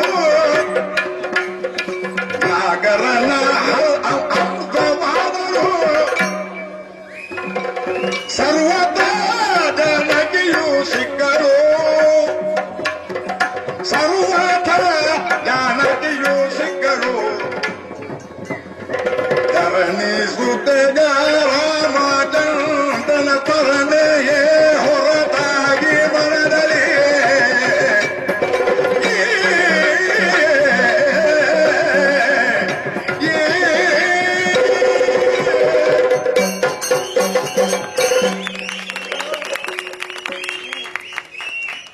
ಈ ಜಾನಕಿ ವಿಷಯವಾಗಿ ಅವಳ ಮನಸ್ಥಿತಿ ಏನು ಅಂತ ತಾವು ಪ್ರಶ್ನಿಸ್ತಾ ಇದ್ದೀರಿ. ಅನವರತವು ಜೊತೆಯಲ್ಲೇ ಇರುವವಳು ನೀನು. ಹಾಗಾಗಿ ಅವಳ ಅಂತರಂಗದ ಅನಿಸಿಕೆ ಏನೆಂಬುದನ್ನು ನಾನು ಸಂಪೂರ್ಣವಾಗಿ ಅರ್ಥ ಮಾಡಿಕೊಂಡವಳಿದ್ದೇನೆ. ಹೇಗೆ ಇಂದಲ್ಲ ನಾಳೆ ಆದ್ರೂ ಜಾನಕಿ ಸಿಕ್ಕ್ಯಾಳ. ಹೌದು, ಅದನ್ನು ನನಗೆ ಅವಳ ಮನಸ್ಸನ್ನು ಬದಲಾಯಿಸುವುದಕ್ಕೆ ನನಗೆ ಸಾಮರ್ಥ್ಯ ಸಾಲದೇ ಸಾಲದು. ನಿಮಗೆ ನಿತ್ಯ ಅದೇ ಕೆಲಸ ಮಾಡುವುದಕ್ಕಲ್ಲೋ ಹೇಳಿದ್ದು ನಾನು.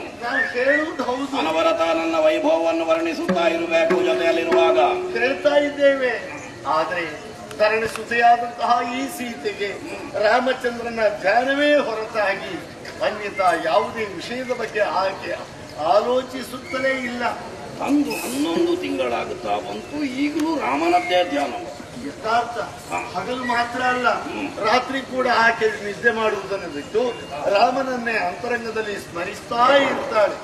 ಸ್ವಾಮಿ, ಯಥಾರ್ಥವಾಗಿ ನಾನು ನಿಮಗೆ ಹೇಳ್ತೇನೆ, ಸ್ವಲ್ಪ ಪ್ರಯತ್ನ ಪಟ್ಟರೆ ಇವಳನ್ನು ಒಲಿಸಿಕೊಳ್ಳಬೇಕು ಅನ್ನುವ ನಿಮ್ಮ ಪ್ರಯತ್ನ ಅದು ವಿಫಲವೇ ಆಗ್ತದೆಯೇ ವಿನಃ. ಕೆಲವು ಸಲ ಸಂಭವನೀಯವು ಸಂಭಾವ್ಯ ಅಂತ ಗುರುತಿಸಲ್ಪಡುತ್ತದೆ. ಹೌದು, ಹಾಗೆ ಹೋಗ್ತದೆ ಜೀವನದಲ್ಲಿ. ಅಯ್ಯೋ, ನಿಮ್ಗೆ ನಾನು ನೇರವಾಗಿ ಹೇಳಿಬಿಡ್ತೇನೆ ಸ್ವಾಮಿ. ಪರ್ವತವನ್ನು ಒಂದು ನೊಣ ನುಂಗಿದರು, ಇರುವೆ ಶರದಿಯನ್ನು ಕುಡಿದು ಬತ್ತಿಸಿದರು, ಕಪ್ಪಾಗಿದ್ದಂತ ಕಾಗೆ ಬಿಳುಪಾಗಿ ಹೋದರು, ಹಾವಿನ ವಿಷ ಅಮೃತವಾಗಿ ಪರಿವರ್ತನೆಗೊಂಡರು. ಇವಳು ಬದಲಾಗುವುದಿಲ್ಲ.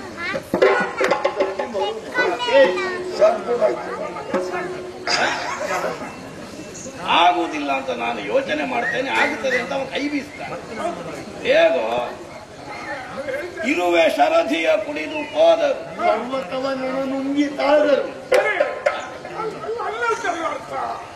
ಪರ್ವತವನ್ನು ನೊಣನುಗ್ಲಿಕ್ಕೆ ಆಗ್ತದೆ.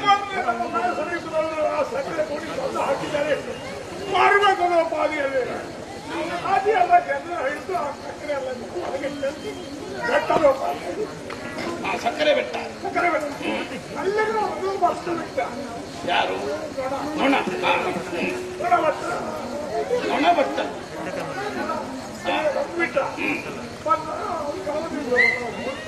ಸಕ್ಕರೆ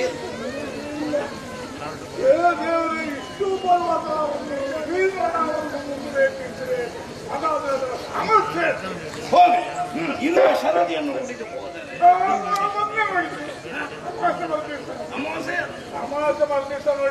ಏನಂದು ಸಮುದ್ರದ ಬದಿಯಲ್ಲಿ ಇರುವೆ ಸಾಲಿ.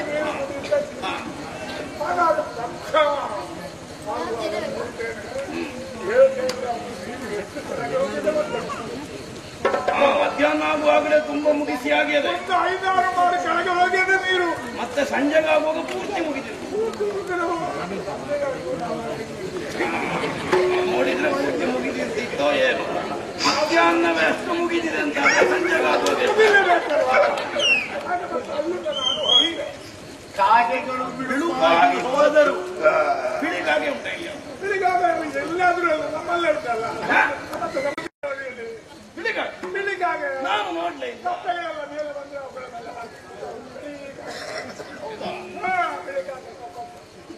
ಒಕ್ಕರೇನು ಕಾಗೆ ಅಂತ ಬೆಳ್ಳಗಿನದು ನೋಡಿದ್ದೀನಿ. ನಾಗರನ ಹಲ್ಲಮೃತವಾದರು. ಹಾವಿನ ಹಲ್ಲಲ್ಲಿ ಅದ್ರ ಅಮೃತ ಆಗ್ತದೆ. ಹಾವು ಕಚ್ಚಿದ್ರೆ ಯಾರಾದ್ರೂ ಸಾಯುವುದೇ ವಿಷಯ ಇದೆ. ನಿನಗೆ ಹಾವು ಹೌದಾ? ಎಂತ ಹಾವು? ಒಳ್ಳೆ ನಾಗರ. ಒಳ್ಳೆ ಹಾವ.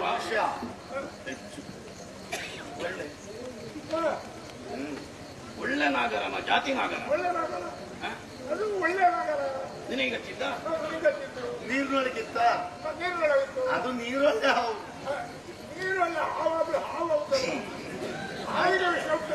ಅಂತೂ ಈಗ ಹಾವಿನ ಹಲ್ಲಿನಲ್ಲಿಯೂ ವಿಷ ಕಡಿಮೆ ಆಗ್ತಾ ಬಂದಿದೆ ಅಂತ ಆಯ್ತು. ಸರ್ವತಾ ಜಾನಕಿಯು ಸಿಕ್ಕಳು. ಇದು ನನ್ನ ಅಭಿಪ್ರಾಯ. ಇನ್ನು ಇವರ ಹತ್ರ ಅಭಿಪ್ರಾಯ ಕೇಳಿ ಪ್ರಯೋಜನ ಇಲ್ಲ. ಇಲ್ಲಿ ಬನ್ನಿ.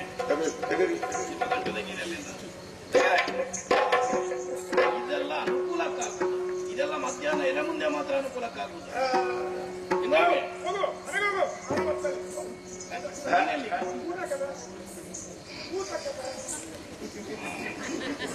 ನಿಮ್ಮಲ್ಲಿ ಒಂದು ಮಾತು ಹೇಳ, ನಾನೇ ತಪ್ಪಿ ಬಿದ್ದಲ್ಲಿ ತಪ್ಪು ನನ್ನದ್ದೇ. ಎಷ್ಟಾದರೂ ಕೆಲಸದವರನ್ನು ಕಳಿಸಿದ್ರೆ ಅಷ್ಟೇ ಆಗುದು. ಹಾಡು ಹೋದ್ರೆ ಮಗ ಹೋದ್ರೆ ತಾನೇ ಹೋದ್ರೆ, ಹಾಳು ಹೋದಲ್ಲಿ ಹಾಳು, ಮಗ ಹೋದ್ರೆ ಮಧ್ಯಮ, ತಾನು ಹೋದರೆ ಉತ್ತಮ. ತಾನು ಸಾಯಬೇಕು,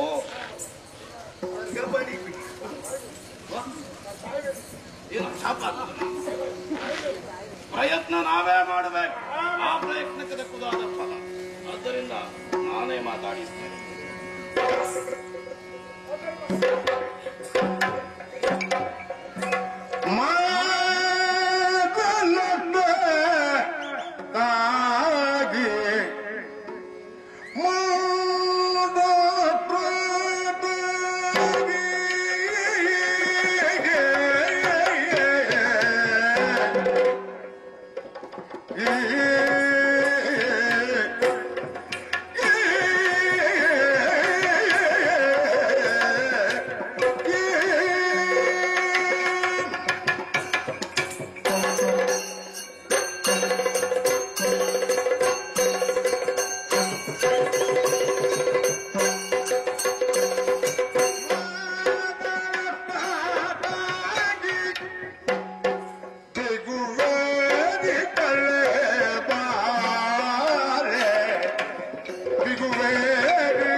ಜಾನಕಿ,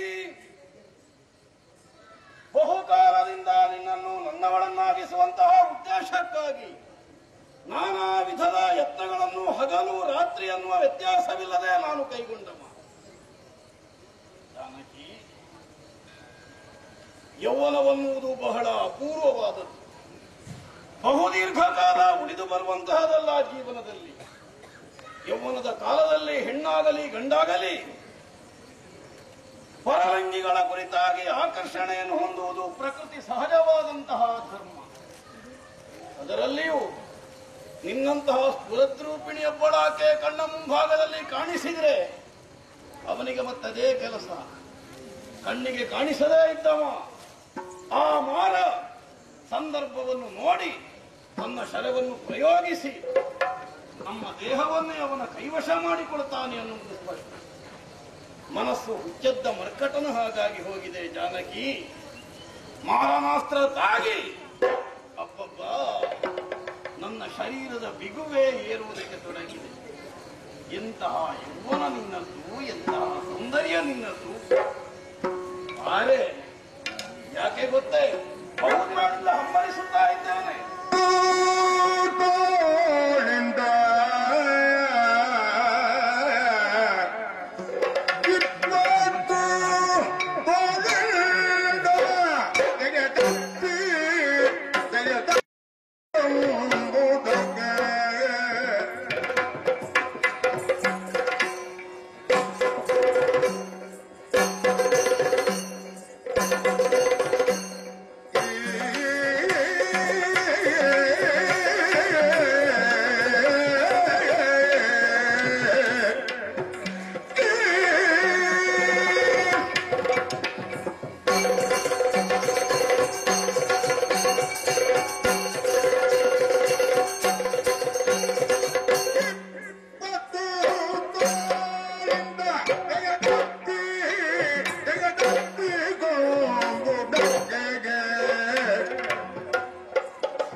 ಹೆಣ್ಣಿನ ದೇಹದ ಸಾರ್ಥಕ್ಯ ಎಲ್ಲಿ ಗೊತ್ತು?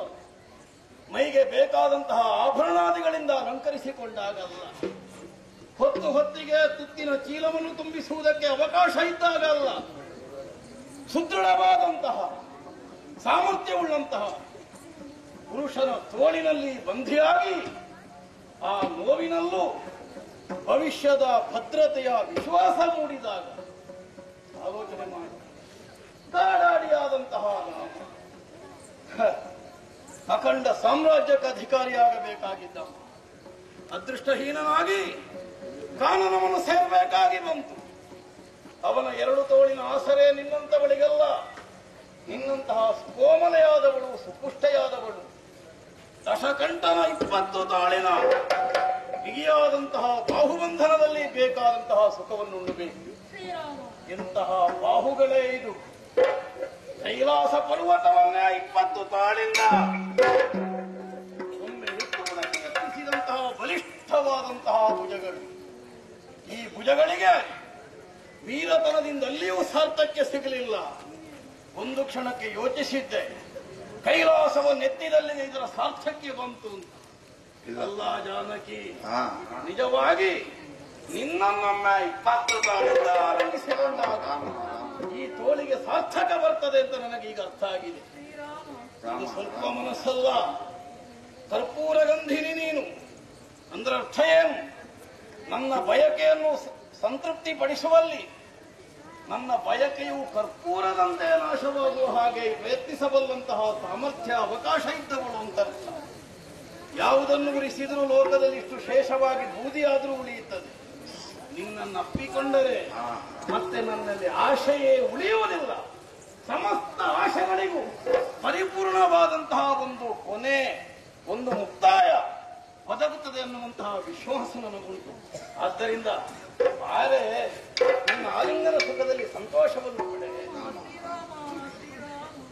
ದಯ ದೋರೆ ಈಗೋ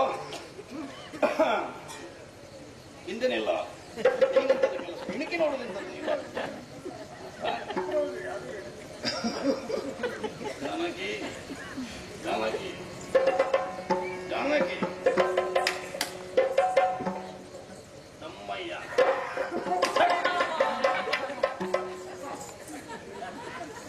ಅಪಶಕುನ ನಮ್ಮ ತಲೆಗೆ ರುಮಾಲ ಮಾಡ್ತೇವೆ. ನೋಡಿದೀಯ ನೀನು? ಎಂತದನ್ನು? ಯಾವುದು? ಯಾರಿಗೆ? ಹೌದು, ದಮ್ಮಯ್ಯ ಅಂದೇನು? ನಿನಗೆ ಗೊತ್ತುಂಟೇನು? ನಮ್ಮ ಕೆಲಸ ಆಗಬೇಕು. ಹೆಣ್ಮಕ್ಕಳ ಮುಂದೆ ಕೈಯೂ ಹಿಡಿಬೇಕು, ಸಂದರ್ಭ ಬಂದ್ರೆ ಕಾಲು ಹಿಡಿಬೇಕು. ಇನ್ನು ಹೋಗಿ ನಿನ್ನ ಮನೆಯಲ್ಲೆಲ್ಲ ಯತ್ನ ಮಾಡಬೇಡ ಸುಮ್ಮನೆ. ಗೀತಾ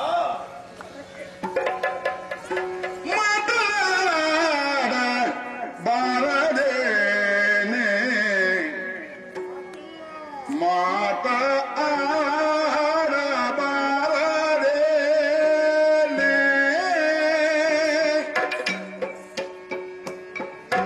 ಸೀತಾದೇವಿ ಎಲ್ಲೊಡನೆ ಓ ಸೀತಾದೇವಿ ಸೀತಾದೇವಿ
ಸದ್ದು ಮಾಡಿದ ಎನ್ನೆಡಗಿಡುವ ಸಾಮರ್ಥ್ಯದಿ ಗುರಿಯ ನೋಡಿದ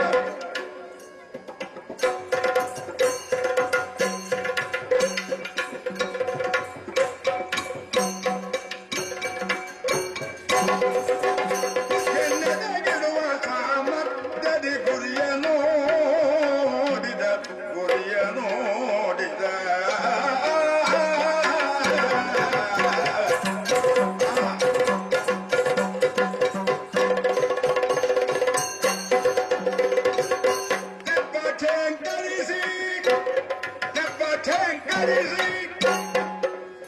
ಆಮಗ ಪೂಷರವ ಪೂಡಿದ ಆಮಗ ಪೂಷರವ ಪೂಡಿದ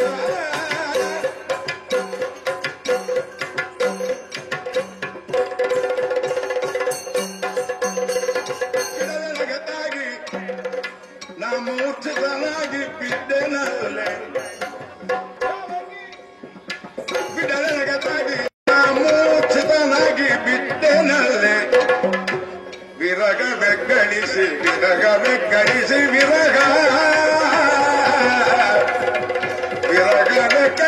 ಕಾಮುಕನಾಗಿ ಬಂದನಿಲ್ಲೇ ಇದಕ್ಕೌಷಧಿಯ ಕೋಮಲ ಶರೀರ ನೀನೇ ಬಲ್ಲೆ ನಿನ್ನನ್ನು ಬಿಡಲೊಲ್ಲೆ ನಿನ್ನನ್ನು ಬಿಡಲೊಲ್ಲೆ ಭೂಮಿಯೊಳಿಗ ಬೇಕಾಗಿಗ ವಸ್ತು ಪ್ರೇಮದಿ ತರಿಸಿ ಕೊಡಿಸುವೆ ಭೂಮಿಯೊಳಿಗ ಬೇಕಾಗಿಗ ವಸ್ತು ಪ್ರೇಮದಿ ತರಿಸಿ ಕೊಡಿಸುವೆ ಶ್ಯಾಮಾಂಬರ ಉಡಿಸುವೆ ಹೇಮಾಭರಣ ಕೊಡಿಸುವೆ ಈ ಮನವಿದ್ದಂತ ಮನಸರದ ಪ್ರೇಮ ಕೊಡಲು ನಿನ್ನ ಕ್ಷೇಮ ಕೊಡಿಸು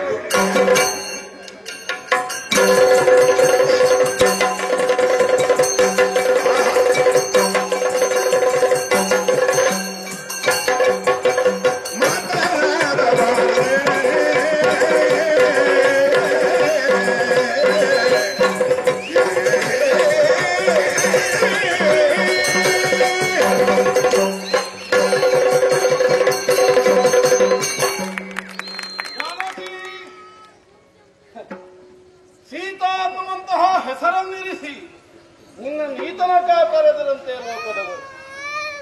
ಸೀತಾ ಅಂದ್ರೆ ನೇಗಿಲಿನ ಮನೆಯಿಂದಾದ ಸಾಲು ಅಂತಂತೆ. ಸೀತಾ, ಯಾವಾಗ ನಿನ್ನನ್ನು ನಾನು ಕಂಡೆನು ನನ್ನ ಹೃದಯದಲ್ಲೇ ನೇಗಿಲನ್ನು ಓಡಿಸಿದಂತಹ ಗಾಯದಂತಾಗಿದ್ದವು. ನೇಗಿಲನ್ನು ಭೂಮಿಯಲ್ಲಿ ಓಡಿಸುವುದಾದ್ರೂ ಯಾಕೆ ಹೇಳಿ, ಭೂಮಿಯನ್ನು ಹಸನುಗೊಳಿಸುವುದಕ್ಕೆ ಮಾತ್ರವಲ್ಲ, ಸುಯೋಗ್ಯವಾದಂತಹ ಫಸಲನ್ನು ಹೊಂದುವುದಕ್ಕೆ. ಸೀತಾ, ರಾಮನ ಕೈ ಹಿಡಿದಿದ್ದೆ, ಆದರೆ ಇಷ್ಟರ ತನಕವೂ ಅದರದ್ದಾದಂತಹ ಫಲವನ್ನು ಸುಖವನ್ನೂ ನೀನೆಷ್ಟುಂಡೆಯೋ ನಾನರಿಯೆ. ಸೀತಾದೇವಿ, 14 ಲೋಕಗಳ ಒಡೆತನವನ್ನು ಹೊಂದಿದವ ನಾನು. ಕನಕಲಂಕೆಯನ್ನು ಕಟ್ಟಿ ಆಳುತ್ತಿರುವವ, ಸುರನರ ಭುಜಂಗಮದಲ್ಲನಾಗಿ ಸ್ಥಾಪಿತನಾದ. ಅದೆಲ್ಲ ಬಿಡು ಬದಿಗಿರಲಿ. ನಿನ್ನಲ್ಲಿಗೆ ನಾನು ಬರುವಾಗ ಲೋಕೋತ್ತರವಾದಂತಹ ನನ್ನ ಅಧಿಕಾರದ ಪ್ರದರ್ಶನಕ್ಕಲ್ಲ ಬಂದದ್ದು. ಅಂತರ್ಯದಲ್ಲಿ ಪ್ರೀತಿ ಮೊಳೆತಿರುವಾಗ ಅಧಿಕಾರ ಹೇಗುಳಿಯುತ್ತದೆ, ಎಲ್ಲಿ ಉಳಿಯುತ್ತದೆ ಹೇಳಿ. ನಿನ್ನ ಮುಂಭಾಗದಲ್ಲಿ ನನ್ನ ಚತುರ್ದಶ ಭುವನದಲ್ಲಣಕ್ಕೂ ನನಗೆ ತೀರಾ ಸಪ್ಪೆ ಅನ್ನಿಸುವುದಕ್ಕೆ ತೊಡಗಿದೆ. ಅದಕ್ಕಿಂತ ಹೆಚ್ಚಿನದು ನಿನ್ನ ಸಂಯೋಗ. ಯಾವಾಗ ನಿನ್ನೊಂದಿಗೆ ಕೂಡಿಯೇನು, ಯಾವಾಗ ನಿನ್ನಲ್ಲಿ ಸೇರಿಯೇನು, ಈ ತವಕ ನನ್ನಲ್ಲಿ ಅಧಿಕವಾಗುತ್ತಾ ಇದೆ. ಇದಕ್ಕೆ ನಾನೇ ಕಾರಣ ಅಂತ ತಿಳಿಯಬೇಡ. ಏನು ಮಾಡೋಣ, ಆ ಮನ್ಮಥ ಸಂದರ್ಭ ನೋಡಿ ನನ್ನ ಹೃದಯವನ್ನು ಘಾಸಿಗೊಳಿಸಿ ಬಿಟ್ಟ. ತಪ್ಪಿಲ್ಲನ್ನು ಜೇಗೈದು, ತೆಪ್ಪನ್ನು ತೀಡಿ ನನ್ನ ವಕ್ಷವನ್ನೇ ಲಕ್ಷ್ಯವನ್ನಾಗಿಸಿ ಸಂದರ್ಭ ನೋಡಿ ಪ್ರಯಾಣಿಸಿಬಿಟ್ಟ. ಅಪ್ಪ, ಆದ್ದರಿಂದಲೇ ಆ ಆಘಾತದಿಂದ ಒಮ್ಮಿಂದೊಮ್ಮೆಲೆ ನಾನು ಮೂರ್ಛಿತನಾದೆನಲ್ಲೇ. ಸೀತಾ, ಅದಕ್ಕಾಗಿ ನನಗುಂಟಾದಂತಹ ಈ ವ್ಯಾಧಿಗೆ ಔಷಧ ಕೋಮಲ ಶರೀರೆಯಾದಂತಹ ನೀನದನ್ನು ಚೆನ್ನಾಗಿ ಬಲ್ಲೆ. ನೀನೇನು ತೀರಾ ಎಳಸುಪ್ರಾಯದ ಬಾಲಿಕೆಯೇನೂ ಅಲ್ಲ, ಯೌವನಕ್ಕೆ ಕಾಲಿರಿಸಿದವಳು. ಒಬ್ಬಾತ ನನ್ನಂತಹ ಆರೋಗ್ಯ ದೃಢವಾಗಿರುವವನಿಗೆ ನಿನ್ನಂತಹವಳನ್ನು ನೋಡಿ ಇಂತಹ ಒಂದು ಚೇಷ್ಟೆಯೋ ವ್ಯಸನವೋ ಒದಗುತ್ತದೆ ಅಂತಾದರೆ ಅದಕ್ಕೆ ಔಷಧವೇನು, ಪರಿಹಾರ ಹೇಗೆ? ಇದನ್ನು ನಿನಗೆ ಇನ್ನೊಬ್ಬರು ಹೇಳಬೇಕಾದಂತಹ ಅವಶ್ಯಕತೆ ಇಲ್ವಲ್ಲ. ನಿನಗೇನು ಬೇಕು ಹೇಳು. 14 ಲೋಕಗಳಲ್ಲಿರುವಂತಹ ಸಕಲ ಸಂಪತ್ತನ್ನು ಬೇಕಾದರೂ ತಂದೂರಿನ ಕಾಲಮಟ್ಟದಲ್ಲಿ ಇರಿಸಬಲ್ಲೆ. ಬೇಕಾದ ವೈಭವದಲ್ಲಿ ಕನಕಲಂಕೆಯಲ್ಲಿ ಬಾಳುವಂತಹ ಅವಕಾಶವನ್ನು, ಅಲ್ಲ ನೀನು ಬಯಸಿದ ಸ್ವರ್ಗಾದಿ ಲೋಕಗಳ ವಿಹಾರವನ್ನು ಬೇಕಾದರೂ ಒದಗಿಸಿಕೊಡಬಲ್ಲಂತಹ ಸಾಮರ್ಥ್ಯವುಂಟು. ಏನು ಬಯಸಿದರೆ ಸಾವಿರ ಸಾವಿರ ಸಂಖ್ಯೆಯಲ್ಲಿ ಸಾಲು ಸಾಲಾಗಿ ಹೆಣ್ಣುಮಕ್ಕಳು ಬರುವಂತಹ ಯೋಗ್ಯತೆಯನ್ನು ಹೊಂದಿದವು. ದೇವಲೋಕದ ನಾರಿಯರು ಅಪ್ಸರೆಯರು ಸಾಲು ಸಾಲಾಗಿ ಬಂದು ದಶಗಂಟನನ್ನೊಮ್ಮೆ ಆಲಂಗಿಸಿಕೊಳ್ಳುವ ಅವಕಾಶ ಸಿಗಲಿ, ದಶಗಂಟನೊಂದಿಗೆ ಒಂದು ರಾತ್ರಿ ಕಳೆಯುವಂತಹ ಸಂದರ್ಭ ಒದಗಲಿ ಅನ್ನೋ ಹಾಗೆ ಹಾರೈಸುತ್ತಾ ಕಾದು ಕುಳಿತುಕೊಳ್ಳುತ್ತಾರೆ. ಏನು ಅಂತ ತಿಳಿದಿ ನನ್ನನ್ನು ದೇವೇಂದ್ರನನ್ನೇ ಗೆದ್ದಂತಹ ಇಂದ್ರಾರಿ ನಾಮಕನು ನನ್ನ ಶ್ರೀಮಂತ ಪುತ್ರ. ಸುರ ನರ ಪಣಿ ಲೋಕಗಳನ್ನು ದೆಸಗಿಡಿಸಬಲ್ಲ ಅತುಲ ವಿಕ್ರಮಿಯಾದಂತಹ ಕುಂಭಶ್ರವಣ ನನಗೆ ಸಹೋದರ. ಮತ್ತೊಬ್ಬ ಶರಣಶ್ರೇಷ್ಠನಾದಂತಹ ವಿಭೀಷಣನೂ ನನ್ನ ತಮ್ಮನಿ. ಅಪೂರ್ವವಾಗಿ ರಾಕ್ಷಸ ಸಮುದಾಯವನ್ನು ಪಾತಾಳದಿಂದ ಮೇಲೆತ್ತರಿಸಿ ಕಲಕಲಂಕೆಯಲ್ಲಿ ಸ್ಥಾಪಿಸಿ ಸ್ವರ್ಗಲೋಕದ ಎತ್ತರವನ್ನು ಮೀರಿ ಬೆಳೆಸಿದಂತಹ ವರ್ಚಸ್ಸನ್ನು ಹೊಂದಿದನು. ನಿನ್ನ ಬಳಿಗೆ ಬಂದಿದ್ದೇನೆ, ಮಾತನಾಡಿ ಮನ್ಮಥನ ಗುರಿಯನ್ನು ಸಹಿಸಲಾರಿ ಒಮ್ಮೆ ಆಲಂಬಿಸಿಕೊ. ಚಪ್ಪಲ ಮಂಚದ ಮೇಲೆ ನಿನ್ನನ್ನು ಅಪ್ಪಿಕೊಂಡು ಬೇಕಾದ ಸುಖವನ್ನು ಕೊಟ್ಟು ನಿನ್ನನ್ನು ಸದಾಕಾಲ ಸಂತೋಷದಲ್ಲಿ ಕಾಲ ಕಳೆಯುವ ಹಾಗೆ ಮಾಡ್ತೇನೆ. ನನ್ನ ಪಟ್ಟದ ರಾಣಿಯ ಸ್ಥಾನಕ್ಕೆ ಬರಲೇ.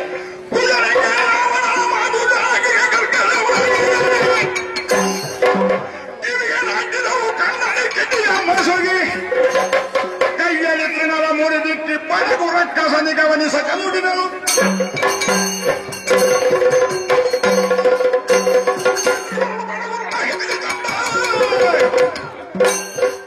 ದುರ್ವ್ಯಸನಿ, ದುರಹಂಕಾರಿ, ದುರ್ಜನ, ದುರಾಚಾರಿ, ಅಗೂಢ, ಅಧಮ, ನೀಚ, ನಾಯಿ ನಾಯಿ ನಾಯಿ ಎಲ್ಲರೂ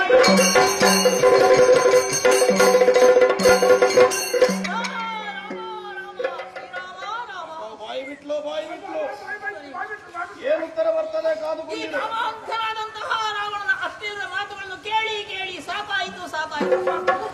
ಎರಡೂ ಕೈಗಳಿಂದ ಕಿವಿಗಳನ್ನು ಮುಚ್ಚಿಕೊಂಡರು. ಮತ್ತೂ ಕೇಳಿಸ್ತಾ ಇದೆ, ಮತ್ತೂ ಕೇಳಿಸ್ತಾ ಇದೆ. ಇವನ ಮುಖವನ್ನು ನೋಡಬಾರದು, ಇವನ ಮಾತನ್ನು ಕೇಳಬಾರದೆಂದು ನನ್ನ ತಲೆಯನ್ನು ಅದೋ ನನ್ನ ತೊಡೆಯೊಳಗೆ ನಾನು ತುರುಗಿಸಿಕೊಂಡು ಗರ್ಭಸ್ಥವಾದ ಶಿಶುವಿನಂತೆ ನಾನು ತಲೆಬಾಗಿದೆ. ಮತ್ತೂ ಕೇಳಿಸುತ್ತಿದೆ.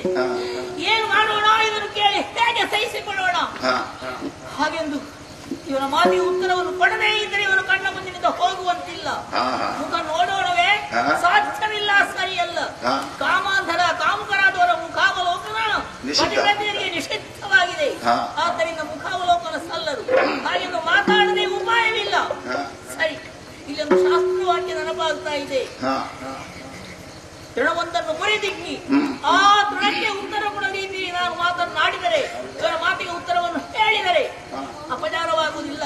ನನ್ನ ಮಾನಕ್ಕೆ, ನನ್ನ ಗೌರವಕ್ಕೆ ಕೊರತೆ ಬರುವಂತಿಲ್ಲ. ವ್ಯಕ್ತಿಗಳಿಬ್ಬರ ಮಧ್ಯೆ ನೀರನ್ನು ತೃಣವನ್ನು ಒಡ್ಡಿದಾಗ ಸಂಬಂಧ ಕಡಿದು ಹೋಗ್ತದೆ ಎಂಬುದು ಶಾಸ್ತ್ರೋಕ್ತಿ. ಆದ್ದರಿಂದ ಆ ನ್ಯಾಯದಂತೆ ಕಾಲ್ಬುಡದಲ್ಲಿರುವಂತಹ ಈ ತೃಣವನ್ನೇ ತೆಗೆದು ಉತ್ತರವನ್ನು ಕೊಡ್ತೇನೆ. ಏನ್ ಬೇಕು? ನಿನ್ನ ಮಾತಿಗೆ ಉತ್ತರ ಬೇಕೆ? ಬೇಕೆ? ಹಿಡಿಯ ತ್ರಿಸುಣ, ವಿಷಿತಾಹಾರಿ, ದುರ್ಜನ, ದುರಾಚಾರಿ, ಅಸುರನೊಳಗ ನೀಚ, ಗುಲಾಮ, ಚಂಡಾಲ. ಇನ್ನು ಹೋಗುವುದಿಲ್ಲವೇ? ಹೋಗುವುದಿಲ್ಲವೇ? ಇದಕ್ಕಿಂತ ನೀಚ ವಾಕ್ಯ ಬೇರೊಂದಿಲ್ಲ. ಈ ಮಾತನ್ನು ಕೇಳಿದಾಗ ಹೋಗುವುದರಲ್ಲಿ ಮನುಷ್ಯತ್ವವೇ ಇಲ್ಲ. ಚೀ ನಾಯಿ. ಏನೋ ಉತ್ತರ ಸಿಕ್ಕಿತ.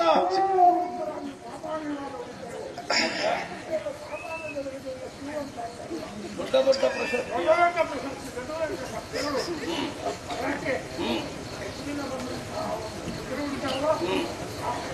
ಏನೆಲ್ಲ ಬಂತು ನೋಡ, ಒಂದೊಂದೇ ತೆಗಿ, ಒಂದೊಂದು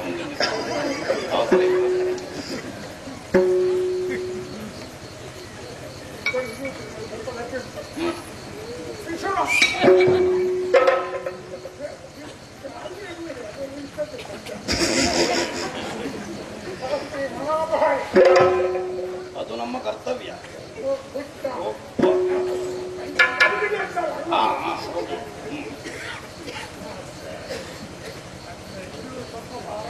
ಯಾವುದು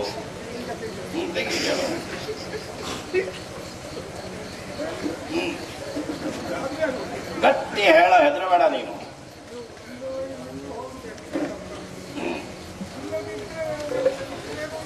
ನನ್ನ ಕರುಳಿಗೆ ನಾಟಬೇಕು.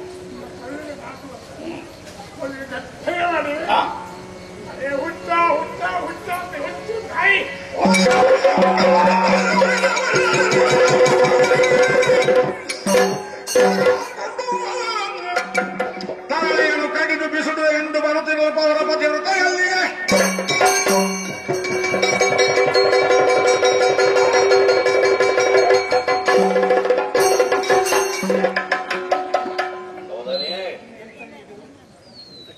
ತುಚ್ಛೀಕಾರದ ಮಾತುಗಳನ್ನಾಡಿ ಇಲಾಖಾಧಿಪತಿತ್ವವನ್ನು ಹೊಂದಿದಂತಹ ನನ್ನನ್ನು ಅಪಮಾನಗೊಳಿಸಿದ ಈಕೆಯನ್ನು ಜೀವ ಸಹಿತ ಬಿಡಲಾರೆ.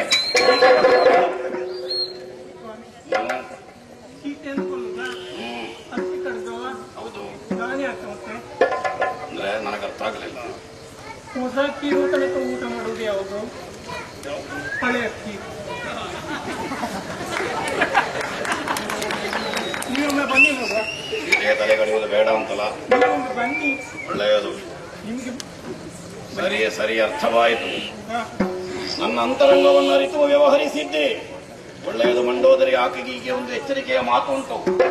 ಜಾನಕಿ ಕಡತ ಸಾಕ್ಷಿಯಾಗಿ ಕೇಳೋ. 1 ತಿಂಗಳ ಅವಧಿಯನ್ನು ನಿನಗೆ ಕೊಟ್ಟಿದ್ದೇನೆ.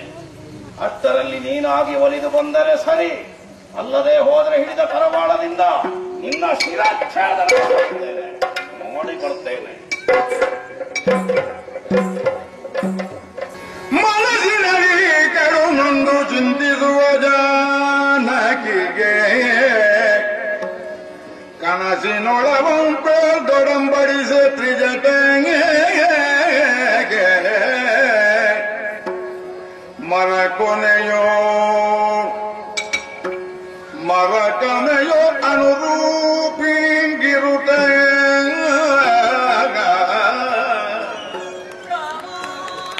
ಅದನ್ನೆಲ್ಲ ಕಾಣುತ್ತಿದ್ದ ಹನುಮ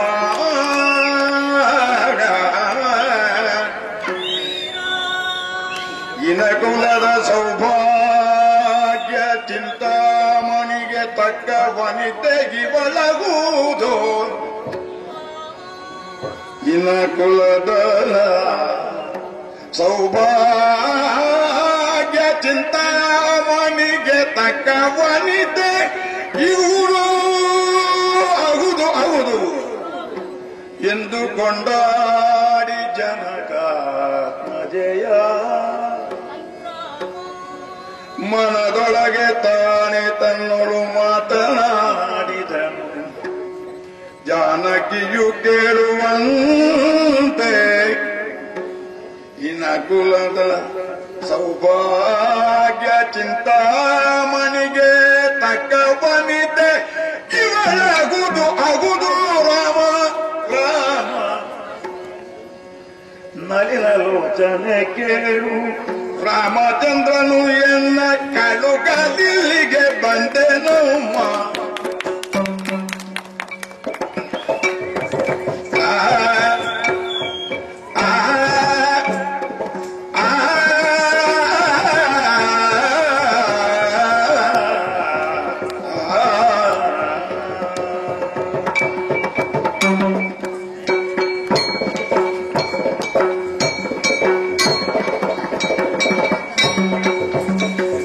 ನಳಿನಾಲೋಚನೆ ಕೇಳು ರಾಮಚಂದ್ರ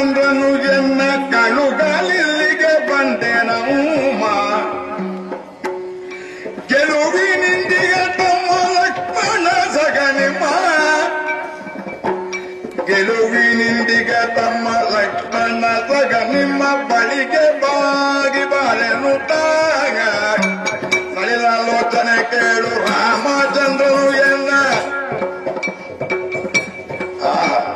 ಕಣುಗಾಲಿಲ್ಲಿಗೆ ಬಂದೆ ನಮ್ಮ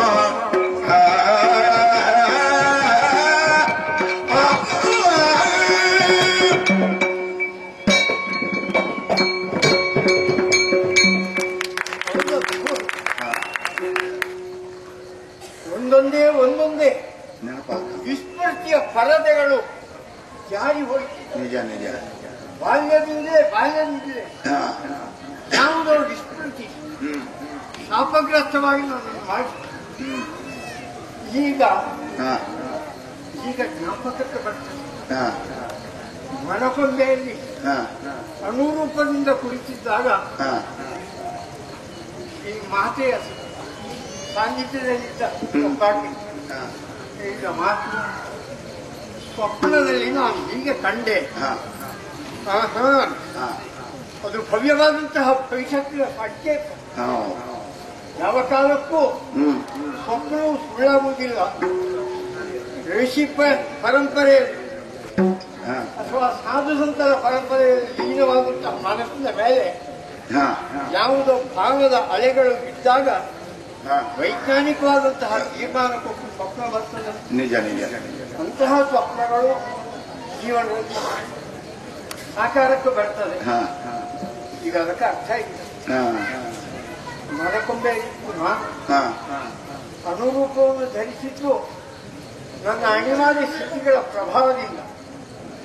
ಈಗ ನನ್ನ ಸಹಜ ರೂಪದಿಂದ ಮರದಿಂದ ಕೆಳಗಿಳಿ ತಾಯಿಯ ಸನ್ನಿಧಿಯನ್ನು ಸೇರಿ ಮಾತನಾಡಿಕೊಳ್ಳ ವಿಜ್ಞಾನಿಸುವ ಜಗನ್ಮಾತೆ ಸೀತಾದೇವಿ ದಾಶರಥಿ ಶ್ರೀರಾಮಚಂದ್ರನ ದೂತನ ಮರಗೊಂಬಿನಿಳುಗಿಂತೆಂದ ಸಿರಿವಾಕ್ಯಂ ಕೇತು ಸೀತೆ ಮೊಗ ತಿರುಗುಟ್ಟಂ ದುರುಳರ ಮಾಯಕವೆಂದಿರುತ್ತಿರೆ ಮರವಿಳಿದಾಗ ಗಣಮ ಕೈ ಮುಗಿದು ದುರುಳರ ಮಾಯಕ ಎಂದು ಮೊಗದಿರುಗೆಗೆ ಹನುಮ ಕೈ ಮುಗಿದು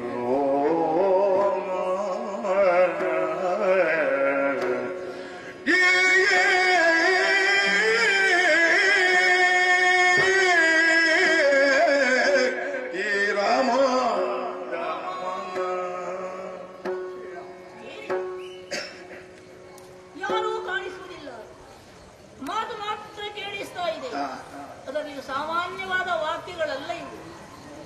ಎಷ್ಟು ಅರ್ಥಪೂರ್ಣವಾಗಿದೆ, ಎಷ್ಟು ಭಾವಪೂರ್ಣವಾಗಿದೆ. ಇಂತಹ ವಾಕ್ಯವನ್ನು ನುಡಿಬೇಕಾಗಿದ್ದರೆ ಸಾಮಾನ್ಯರಿಗೆ ಸಾಧ್ಯವಿಲ್ಲ. ಒಳ್ಳೆ ಸಿರಿವಾಕ್ಯ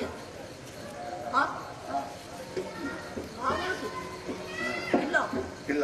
ನನ್ನ ಭ್ರಮೆ. ಆ ರಾವಣ ಈಗ ತಾನೇ ಹೋಗಿದ್ದಾನಷ್ಟೇ. ಮತ್ತೊಂದು ರೂಪದಿಂದ ಮರೆಸಿಕೊಳ್ಳುವುದಕ್ಕಾಗಿ ಏನೋ ಕಪಟದಿಂದ ಈ ಮಾತನಾಡ್ತಿರಬೇಕು.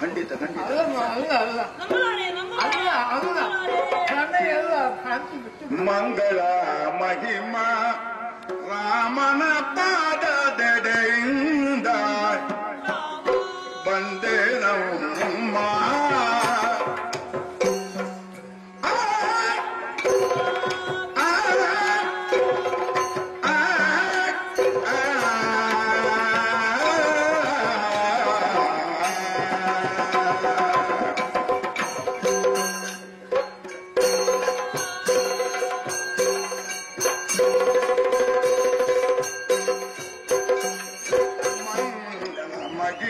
ರಾಮನ ಪಾದದೆಡೆಯಿಂದ ಬಂದೆ ನಮ್ಮ ಕೋಮಲಾಂಗನ ಕಳುಹಿದ ಬಗೆಯಿಂದ ಬಂದೆ ನಮ್ಮ ವಾತ ಸಂಭವ ಎನ್ನ ಮಾತೆ ಅಂಜನ ದೇವಿ ವಾತ ಸಂಭವ ಎನ್ನ ಮಾತೆ ಅಂಜನ ದೇವಿ ಬಂದೆ ನಮ್ಮ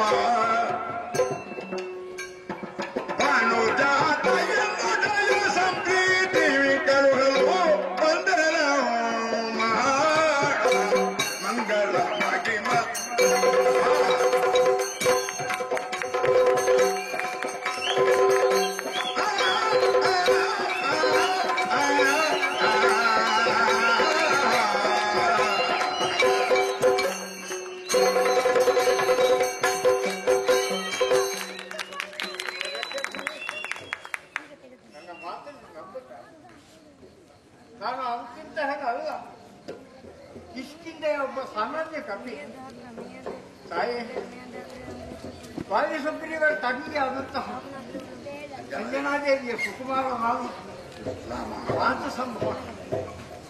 ಬಾಲ್ಯದಿಂದ ನನ್ನ ಅಮ್ಮನ ಆಜ್ಞೆ ಇರ್ತೀನಿ, ಉಪದೇಶದಂತೆ ರಾಮನಾಮವನ್ನು ಸ್ಮರಿಸಿ ಆ ಪೂರ್ಣವನ್ನು ಸಾಕ್ಷಾತ್ಕರಿಸುವುದಕ್ಕಾಗಿ ತಪಸ್ವಿಯಾಗಿದ್ದವನು. ರಾಮ ದರ್ಶನವಾಗಿತ್ತು ತಾಯಿ.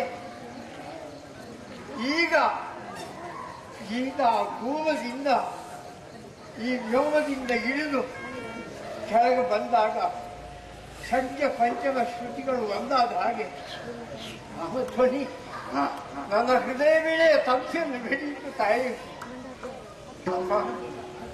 ಅದೇ ದಾಸರಥಿ ರಾಮ ಕಳುಹಿಸಿದ್ದು. ನಾನು ರಾಮದಾಸ ತಾಯಿ, ಮಂಗಳಮಹಿಮಂತಹ ರಾಮರಾಜ್ಯದಿಂದಲೇ ಬಂದಿದ್ದೇನೆ ಸನ್ನಿಧಿಯ ಪರಿಸರಕ್ಕಾಗಿ. ಚಂದ್ರನೇ ಕಪಟವೆಂದು ಸುಮ್ಮನೆ ಇರಲು ಹಿಂದಾಗಿದ್ದುದ ಅರುಗಿದರೆ ಇಂದರಿವಳು ಎಂದು ಬಳಿಕ ಅವ ಇಂತೆಂದವು.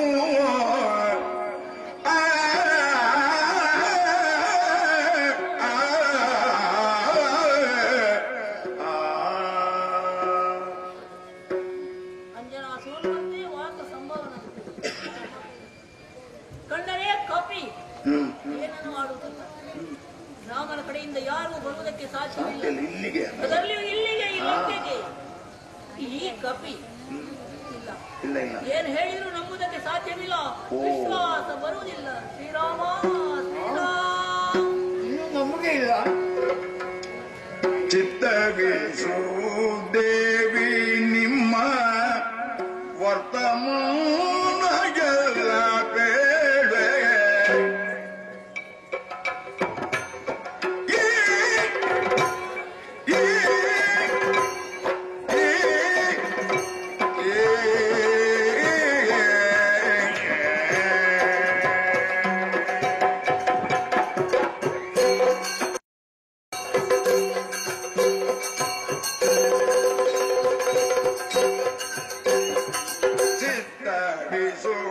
ದೇವಿ ನಿಮ್ಮ ವರ್ತಮಾನವೆಲ್ಲ ಬೇಡ.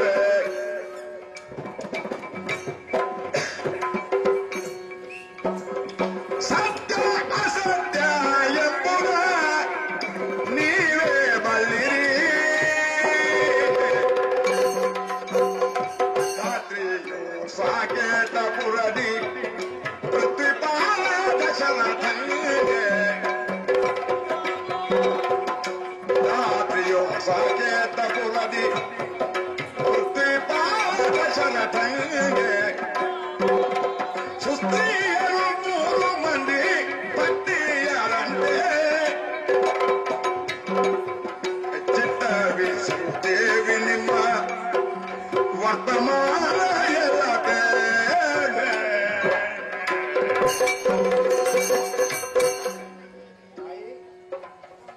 ದಾಶರಥಿ ರಾಮನ ಸೇವಕನು ನಾನೆಂಬ ನಿನಗೆ ಇನ್ನೂ ಮಂದಟ್ಟಾಗಲಿಲ್ಲ. ದಶರಥಾತ್ಮಜ ರಾಮ ದಾಶರಥಿ ರಾಮ. ಆ ರಾಮ ಕಳುಹಿಸಿ ನಾನು ನಿನಗೆ ಬಂದಿರುವಂತಾಯಿ. ಕೋಮಲಾಂಗ ಲಕ್ಷ್ಮಣ ಕಳುಹಿಸಿದ್ದರಿಂದ ಬಂದಿದ್ದ. ಅಯೋಧ್ಯಾಧಿಪತಿ ರಾಮ ಲಕ್ಷ್ಮಣಾಗ್ರಜ ರಾಮ. ಸಾಕ್ಷಿ ಬೇಕೆ ತಾಯಿ? ಅಮ್ಮ, ಸೂರ್ಯವಂಶದ ಅರಸ ಅಯೋಧ್ಯೆಯಲ್ಲಿ ದಶರಥ ಮಹಾರಾಜ ಯಜ್ಞಪುರುಷನ ಒಳುಮೆಯಿಂದ ಪಾಯಸವನ್ನು ಪಡೆದು ಆ ಮಹಾಪ್ರಸಾದದ ಮೂಲಕ ಮಕ್ಕಳನ್ನು ಪಡೆಯುವುದಕ್ಕೆ ಹಂಬಲಿಸಿದನು. 3 ಮಂದಿ ರಾಣಿಯರಂತೆ ದಶರಥರು. ಶ್ರೀರಾಮ. ಹೌದಾ? ಈ ವಿಷಯ ನೀನು ಗೊತ್ತಿರಲೇಬೇಕಾದ ತಾಯಿ. ಆ 3 ಮಂದಿ ಪತ್ನಿಯರಲ್ಲಿ 4 ಮಂದಿ ಗಂಡು ಮಕ್ಕಳು ಹುಟ್ಟಿದರು. ರಾಮ ರಾಮ ರಾಮ ಶ್ರೀರಾಮ ದಶರಥಾತ್ಮಜ ರಾಮ. ಪುನರ್ವಸು ನಕ್ಷತ್ರದಲ್ಲೇ ಶ್ರೀರಾಮನ ಜನ್ಮವಾಯಿತು. ಪುನರ್ವಸು ನಕ್ಷತ್ರದಲ್ಲಿ ಹುಟ್ಟಿದ ರಾಮನಿಗೆ ತಮ್ಮನಾಗಿ ಪುಷ್ಯ ನಕ್ಷತ್ರದ ಸ್ವಕ್ಷೇತ್ರದ ಚಂದ್ರನಂತಹ ಭರತ ತಮ್ಮನಾಗಿ ಹುಟ್ಟಿದರು. ರಾಮ ರಾಮ. ಕೈಕಾದೇವಿಯ ಸುಕುಮಾರನಾದ ಭರತ, ಕೌಸಲ್ಯಾದೇವಿಯ ಮಗನಾದ ಶ್ರೀರಾಮ, ಮಖ ನಕ್ಷತ್ರದಲ್ಲಿ ಹುಟ್ಟಿದ ಲಕ್ಷ್ಮಣ ಮತ್ತು ಶತ್ರುಘ್ನ 4 ಮಂದಿ ತಮ್ಮ. ಲಕ್ಷ್ಮಣ ಹೌದಮ್ಮ, ಇದು ಹೌದಾ? ನಾನು ಯಾಕಂದ್ರೆ ಇದ್ರೆ ಆ ನಕ್ಷತ್ರಗಳ ಪರಿಚಯವನ್ನು ಶ್ರೀರಾಮ ನನಗೆ ಮಾಡಿಕೊಟ್ಟು ಆ ಮೂಲ ತ್ರಿಕೋಣಗಳನ್ನು ಅನುಸರಿಸಿಯೇ ನಾನು ಬಂದವಂತಾಯಿ. ನನಗೆ ಬಂದಾಗ ನಿನ್ನ ದರ್ಶನದಿಂದ ಆ ಮಹಾಚೇತನವನ್ನು ಪ್ರೇರಿಸಿದಾಗಿ ತಾಯಿ ನಿನ್ನ ವರ್ತಮಾನ ಇಷ್ಟು ಹೇಳಿದ್ದಾಯಿತು. ಇನ್ನಾದರೂ ನಂಬಿಕೆ ಬಂದ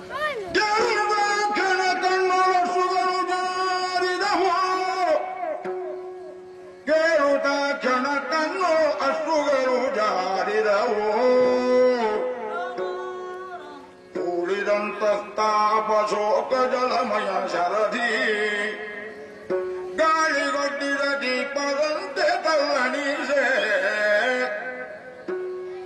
ರೋಮಾಳಿ ನೆತ್ತಗೆ ನಿಮಿರಿತು.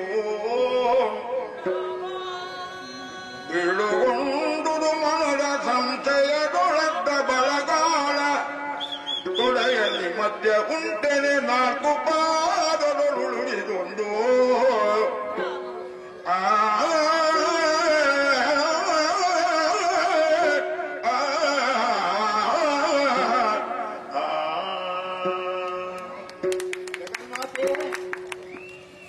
ಶ್ರೀರಾಮನ ಕುರಿತಾದಂತಹ ಇಷ್ಟು ಸಾಕ್ಷಿ ಕುರುಹುಗಳನ್ನು ಹೇಳಿದ್ದು ಸಾಕಾಗಲಿಲ್ಲ. ಶ್ರೀರಾಮ ಚಾರಿತ್ರ್ಯ ಕೇಳುತ್ತಾ ಕೇಳುತ್ತಾ ಮೈಮರೆದು ಹಾಗೆ ರೋಮಾಂಚನವಾಯಿತು, ಹೃದಯ ತುಂಬಿತು. ಆದರೂ ಬಂದಿರುವಂತ ಮಾತಾಡುತ್ತಿರುವಂತ ವ್ಯಕ್ತಿಯ ಮುಖ ನೋಡೋಣ ಅಂದ್ರೆ ಧೈರ್ಯ ಬರುವುದಿಲ್ಲವಲ್ಲ. ಈ ಸಂದೇಹದಲ್ಲಿ ಅರ್ಥಾಂಶ ಪರಿಹಾರವಾಯಿತೆ ಹೊರತು ಸಂಪೂರ್ಣ ವಿಶ್ವಾಸ ಬರಲಿಲ್ಲ. ಇನ್ನೊಂದು ರಾಮ ರಾಮ ಶ್ರೀರಾಮ ರಹಸ್ಯ ಹೇಳಿದೆ, ಪರಿಹಾರ ಆಗಿತ್ತ. ಅಮ್ಮ, ರಾಮಚಂದ್ರನ ಪತ್ನಿ ಸೀತಾದೇವಿಯ ಬಲದೊಡೆಯಲ್ಲಿ ಒಂದು ಮತ್ಸ್ಯ ಲಾಂಛನ ಉಂಟಂತೆ. ಹೌದಮ್ಮ, ಇದು ಅಂಗಡಿಗೆ ಗೊತ್ತಿಲ್ಲ. ಸೀತಾದೇವಿಗೆ ಮತ್ತು ಶ್ರೀರಾಮನಿಗೆ ಮಾತ್ರ ತಿಳಿದ ಕುರು ಇದು. ಹೌದಲ್ಲ? ಸಂಶಯ ಪರಿಹಾರವಾಯ್ತಾ? ಇನ್ನೂ ಉಂಟಾ? ಇನ್ನೂ ಒಂದು ಅಂಶ ಉಳಿಯಿತಲ್ಲ. ಚಿತ್ರಕೂಟದಲ್ಲಿ ನೀವು ಜಲಕ್ರೀಡೆಯಾಡುವಾಗ ಚಿತ್ರಕೂಟದಲ್ಲಿ ನೀವು ಜಲಕ್ರೀಡೆಯಾಡುವಾಗ ಎತ್ತಿ ಮುಂದೆಯಲ್ಲಿ ಮಾತಾಡಲು ಅತ್ತದ್ದು ಸರಿಯೇ ಮತ್ತೊಂದು ಹತ್ತಿ ಮುಂದುವರಿಯಲ ಪತಿಯಾದ ಅನುಸೂರೆ ಭೂಷಣವಾಗಿತ್ತು ನಗುದೇ.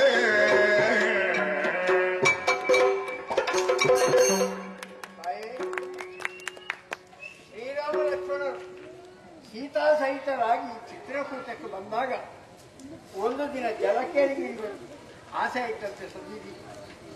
ಆ ಜಲಕೇರಿ ಆಡುತ್ತಾ ಆಡುತ್ತಾ ವಿನೋದದಲ್ಲಿ ಉತ್ತಂಡ ಭುಜವಾನಾದಂತಹ ಶ್ರೀರಾಮಚಂದ್ರ ಸೀತಾದೇವಿಯನ್ನು ಎತ್ತಿ ಮುಂಗೈಯಲ್ಲಿ ಆರಿಸಿ ಬಿಸಾಡಿದರು. ಹೌದಮ್ಮ, ಜಲಕ್ರೀಡೆ ಹೌದು. ಶ್ರೀರಾಮನ ವಿಲಾಸ ಇದು ಸತಿಪತಿಯರ ಏಕಾಂತದಲ್ಲಿ ನಡೆದುದು. ಇದನ್ನು ಮತ್ತೊಬ್ಬರು ತಿಳಿದವರಲ್ಲ. ಹಾಗಾಗಿ ಇವನು ಕಪಟಿಯಲ್ಲ, ರಾಕ್ಷಸನಲ್ಲ. ಇನ್ನೂ ಒಂದು ಅಮ್ಮ, ಭರವಸೆ ಮತ್ತು ಮುಂದುವರಿದು ಚಿತ್ರಕೂಟದಿಂದ ಬರುತ್ತಾ ಅಗಸ್ತ್ಯಾಶ್ರಮದಲ್ಲಿ ಅಗಸ್ತ್ಯ ಅನಸೂಯ ಲೋಪಾಮುದ್ರೆಯರ ಆತಿಥ್ಯವನ್ನು ಸ್ವೀಕರಿಸಿ ಆಶೀರ್ವಾದ ಅನುಗ್ರಹಕ್ಕೆ ಪಾತ್ರರಾದವರು ಅಮ್ಮ. ಆಮೇಲೆ ಅತ್ರಿ ಪತ್ನಿಯಾದಂತಹ ಅನಸೂಯಾದೇವಿಯ ಅನುಗ್ರಹದಿಂದ, ಅವರ ಆತಿಥ್ಯದಿಂದ, ಅವರ ಮಡಿಲ ಮಗುವಾಗಿ ಬೆಳೆದಂತಹ ನೀವು ಅನುಗ್ರಹಕ್ಕೆ ಪಾತ್ರರಾಗಿದ್ದೀರಿ. ಇದು ಹೌದೇನಮ್ಮ? ಇನ್ನೂ ಉಂಟ ಸಂಶಯ? ಇನ್ನೂ ಉಂಟ? ಇದಿಷ್ಟೆಲ್ಲ ನಿಮ್ಮ ವರ್ತಮಾನವನ್ನು ನಾನು ಹೇಳಿದ್ದೆ. ಇನ್ನಾದರೂ ಧೈರ್ಯ ಬರ್ತದೆ? ಅಂಗನೆ ಕೇಳಿ ಮಾತೆಲ್ಲ ಸುಳ್ಳಾದರೆ, ಅಂಗನೆ ಕೇಳಿ ಮಾತೆಲ್ಲ ಸುಳ್ಳಾದರೆ ಮುಂದೆ ಮಗಿಮ ರಾಮನ ಕಿರಿಗಳಿಗಿಟ್ಟ ಉಂಗುರಬಹುದೇನೋ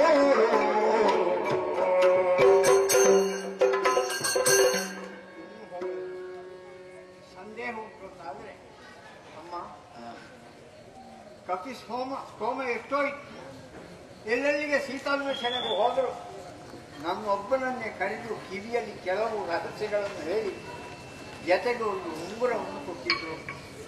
ಅದು ಶ್ರೀರಾಮಚಂದ್ರನ ಕಿರುಬೆರಳಿನ ಉಂಗುರವನ್ನು ತಾಯಿ ಅದ್ಭುತವಾದಂತಹ ಉಂಗುರವನ್ನು ಸನ್ನಿಧಾನಕ್ಕೆ ಸಮರ್ಪಿಸಿದೆ. ತಾಯಿ ಸ್ವೀಕರಿಸಬೇಕು. ಶ್ರೀರಾಮ ಶ್ರೀರಾಮ ಕರಕಂಡದಂಗುಲಿಯೊಳಿತ ಮುದ್ರೆಯಂ ನೋಡುತ್ತಂ ನಾರೀ ಜಾನಕಿ ತೋಷಿಸುತ್ತ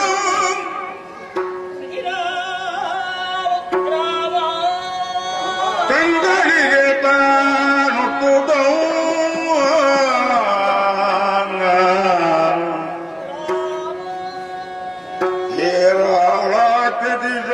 ಬಿಂದು ಜಲಗಳ ಸರ್ವಾಂಗಂ ಲೇಪಿಸಲ್ ಕಾರುಣ್ಯಾಂಬುದಿ ರಾಮ ಕಾರುಣ್ಯಾಂಬುದಿ ರಾಮ ರಾಮ ರಾಮ ರಾಮ ರಾಮ ಎನ್ನುತ್ತ ಆಶಾ ಭವದಿ ಕಂಡಳು ಕಾರುಣ್ಯಾಂಬುದಿ ರಾಮ ರಾಮ ರಾಮ ಎನ್ನುತ್ತಗಾಚ ಭವದಿ ಕಂಡಳು ಕಂಗಳಿಗೆ ತಾ ಒಪ್ಪುತ್ತನು ರಾಮ ರಾಮ ಶ್ರೀರಾಮ ಜಯ ರಾಮ ಜಯ ಜಯ ರಾಮ ಶ್ರೀರಾಮ ಜಯ ರಾಮ ಜಯ ಜಯ ರಾಮ ರಾಮ ರಾಮ ರಾಮ ರಾಮ ಎನ್ನುತ್ತಗಾಚ ಭವದಿ ಕಂಡಳು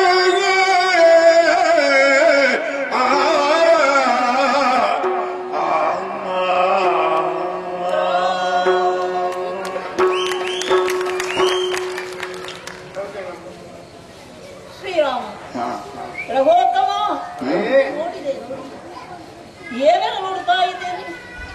ನಿನ್ನ ಕಿರು ಬೆರಳಲ್ಲಿ ಶೋಭಿಸುತ್ತಿದ್ದಂತಹ ಮುದ್ರಿಕೆ ಇದನ್ನು ಈ ಭಕ್ತನ ಮೂಲಕ ನನಗೆ ಕಳುಹಿಸಿಕೊಟ್ಟಿದ್ದೀಯ. ಅಲ್ಲ, ಮುದ್ರಿಕೆ ಎಲ್ಲ ಇದು ನಿನ್ನ ಸಾಕ್ಷಾತ್ ಸುಂದರ ಸ್ವರೂಪವನ್ನೇ ನಾನು ಇದರಲ್ಲಿ ಕಾಣುತ್ತಾ ಇದ್ದೇನೆ. ಪಂಚವಟಿ ಪ್ರದೇಶದಲ್ಲಿ ನಾವು ಎಳೆಮನೆಯಲ್ಲಿ ವಾಸಿಸುತ್ತಿದ್ದಾಗ ಕಣ್ಣ ಮುಂದೆ ಕಾಣಿಸಿತು ಕಾಂಚನ ಮೃಗ. ಬೇಕೆಂದು ಬಯಸಿದು, ಬೇಡ ಅಂತ ನೀನು ಸಾರಿ ಹೇಳಿದೆ. ಆದರೂ ನಾನು ಕೇಳದೆ ಹಠ ಹಿಡಿದು ಛಲವಿಂದ ನಿನ್ನನ್ನು ಕಳುಹಿಸಿದೆ. ಅದಕ್ಕೆ ಈ ಶಿಕ್ಷೆ ನನಗಾಗಿದೆ ದೇವ. ಕೋದಂಡಧಾರಿಯಾಗಿ ಆ ಕಾಂಚನ ಮೃಗವನ್ನು ತರುವುದಕ್ಕೆ ನೀನು ಹೋಗುತ್ತಿದ್ದಾಗ ಮರೆಯಾಗುವ ತನಕ ನಿನ್ನ ಸುಂದರವಾದಂತಹ ಬೆನ್ನನ್ನು ನೋಡುತ್ತಾ ಇದ್ದೆ. ಮರಳಿ ನಿನ್ನ ಮುಖದರ್ಶನದ ಭಾಗ್ಯ ನನಗಿಲ್ಲದಾಯಿತು. ಹತಭಾಗ್ಯಳಿ ನಾನು. ನನ್ನ ಹಠಕ್ಕೆ, ನನ್ನ ಛಲಕ್ಕೆ ನನಗೊದಗಿದಂತಹ ಶಿಕ್ಷೆ. ಶ್ರೀರಾಮಚಂದ್ರ, ಪಂಚವಟಿಯಲ್ಲಿ ನಾವು ವಾಸವಾಗಿದ್ದಾಗ ಪ್ರಾತಃ ಕಾಲದಲ್ಲಿ ಎದ್ದು ಗೋದಾವರಿಯಲ್ಲಿ ಮಿಂದು ಆ ಪುಣ್ಯ ತೀರ್ಥವನ್ನು ತಂದು ನಿನ್ನ ಪುಣ್ಯ ಚರಣಗಳನ್ನು ತೊಳೆಯುತ್ತಿದ್ದೆ. ಅದೇ ತೀರ್ಥ ಅಂತ ಸ್ವೀಕರಿಸುತ್ತಿದ್ದೆ. ನಿನಗೆ 3 ಪ್ರದಕ್ಷಿಣೆ ಮಾಡುತ್ತಿದ್ದೆ. ನಿನ್ನ ಪಾದ ಪೂಜೆಯನ್ನು ಮಾಡಿದಂತಹ ಪುಷ್ಪಾಳೆ ನಿನ್ನ ಮುಡಿಗೆ ಅಲಂಕಾರವಾಗಿತ್ತು. ನಿನ್ನ ಪವಿತ್ರವಾದಂತಹ ಪಾದದ ಧೂಳೆ ನನ್ನ ಹಣೆಗೆ ಕುಂಕುಮವಾಗಿತ್ತು. ಆ ಭಾಗ್ಯವನ್ನು ನಾನು ಕಳೆದುಕೊಂಡೆವು. ಹಠಭಾಗ್ಯಳು. ಆದರೂ ಇಂದಿನೋ ನಿನಗೊಂದು ಮಾನಸಿಕವಾದಂತಹ ಪೂಜೆಯನ್ನು ನಾನು ಸಲ್ಲಿಸುತ್ತಿದ್ದೇನೆ ದೇವ. ನನ್ನ ಹೃದಯವೇ ದೇಗುಲ, ದೇಹವೇ ದೇಗುಲ, ಹೃದಯವೇ ಪೀಠ. ಈ ಪೀಠದಲ್ಲಿ ನಿನ್ನ ಸುಂದರವಾದಂತಹ ಮೂರ್ತಿಯ ಪ್ರತಿಷ್ಠಾಪನೆ ಮಾಡಿಕೊಂಡಿದ್ದೇನೆ. ಹಾಗೆ ನಿನ್ನ ಪಾದಗಳಿಗೆ ನನ್ನ ಕಣ್ಣುಗಳೇ ಪುಷ್ಪಗಳು. ಸುರಿಯುವಂತಹ ಕಣ್ಣೀರೇ ನನಗೆ ಅಭಿಷೇಕ, ಸ್ತುತಿಯೇ ಮಂತ್ರ. ಹಾಗೆ ನಿನ್ನ ವಿಯೋಗದ ವಿರಹದಿಂದ ಬಿಡುವ ಬಿಸಿಯಾದ ಉಸಿರೇ ನಿನಗೆ ನೀರಾಜ. ರಾಮ ರಾಮ ಶ್ರೀ ಕಂದರ್ಪಾನನ ಪಂಕಜಕ್ಕೆ ರವಿತ ಬಂದಂತೆ ಸಂತೋಷದೇ ಕಂದರ್ಪಾನನ ಪಂಕಜಕ್ಕೆ ರವಿತ ಬಂದಂತೆ ಸಂತೋಷದಿ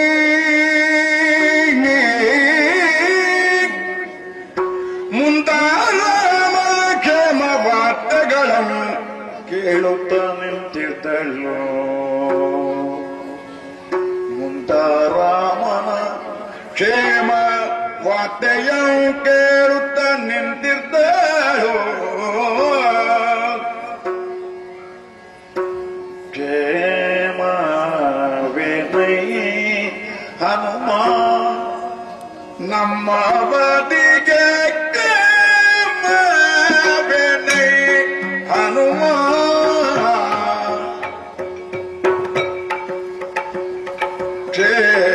ಕ್ಷೇಮವೇನೈ ಹನುಮ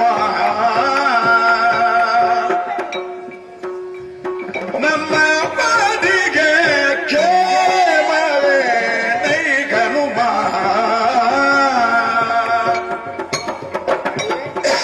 ಮೊದಲ ರಂಗವ ಪೋಗೋಲಾಮ ಮದನ ರಂಗವ ಪೋಗೋಲಾಮ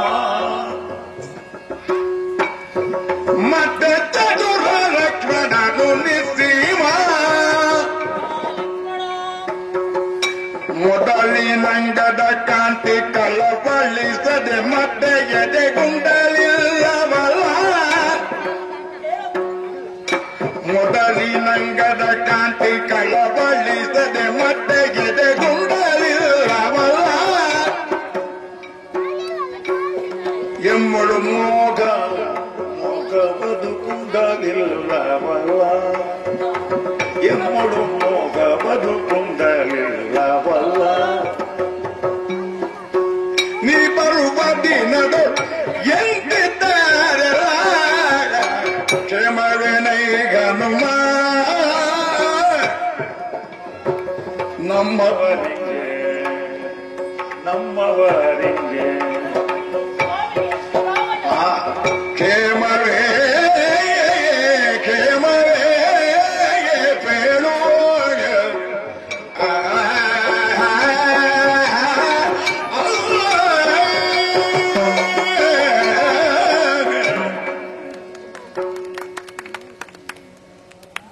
ನಿನ್ನ ಹೆಸರು ಹನುಮನೆಂದೆ.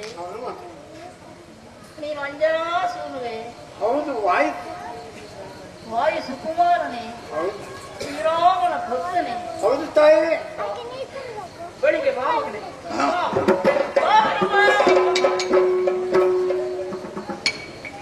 ಎದ್ದೇಳು.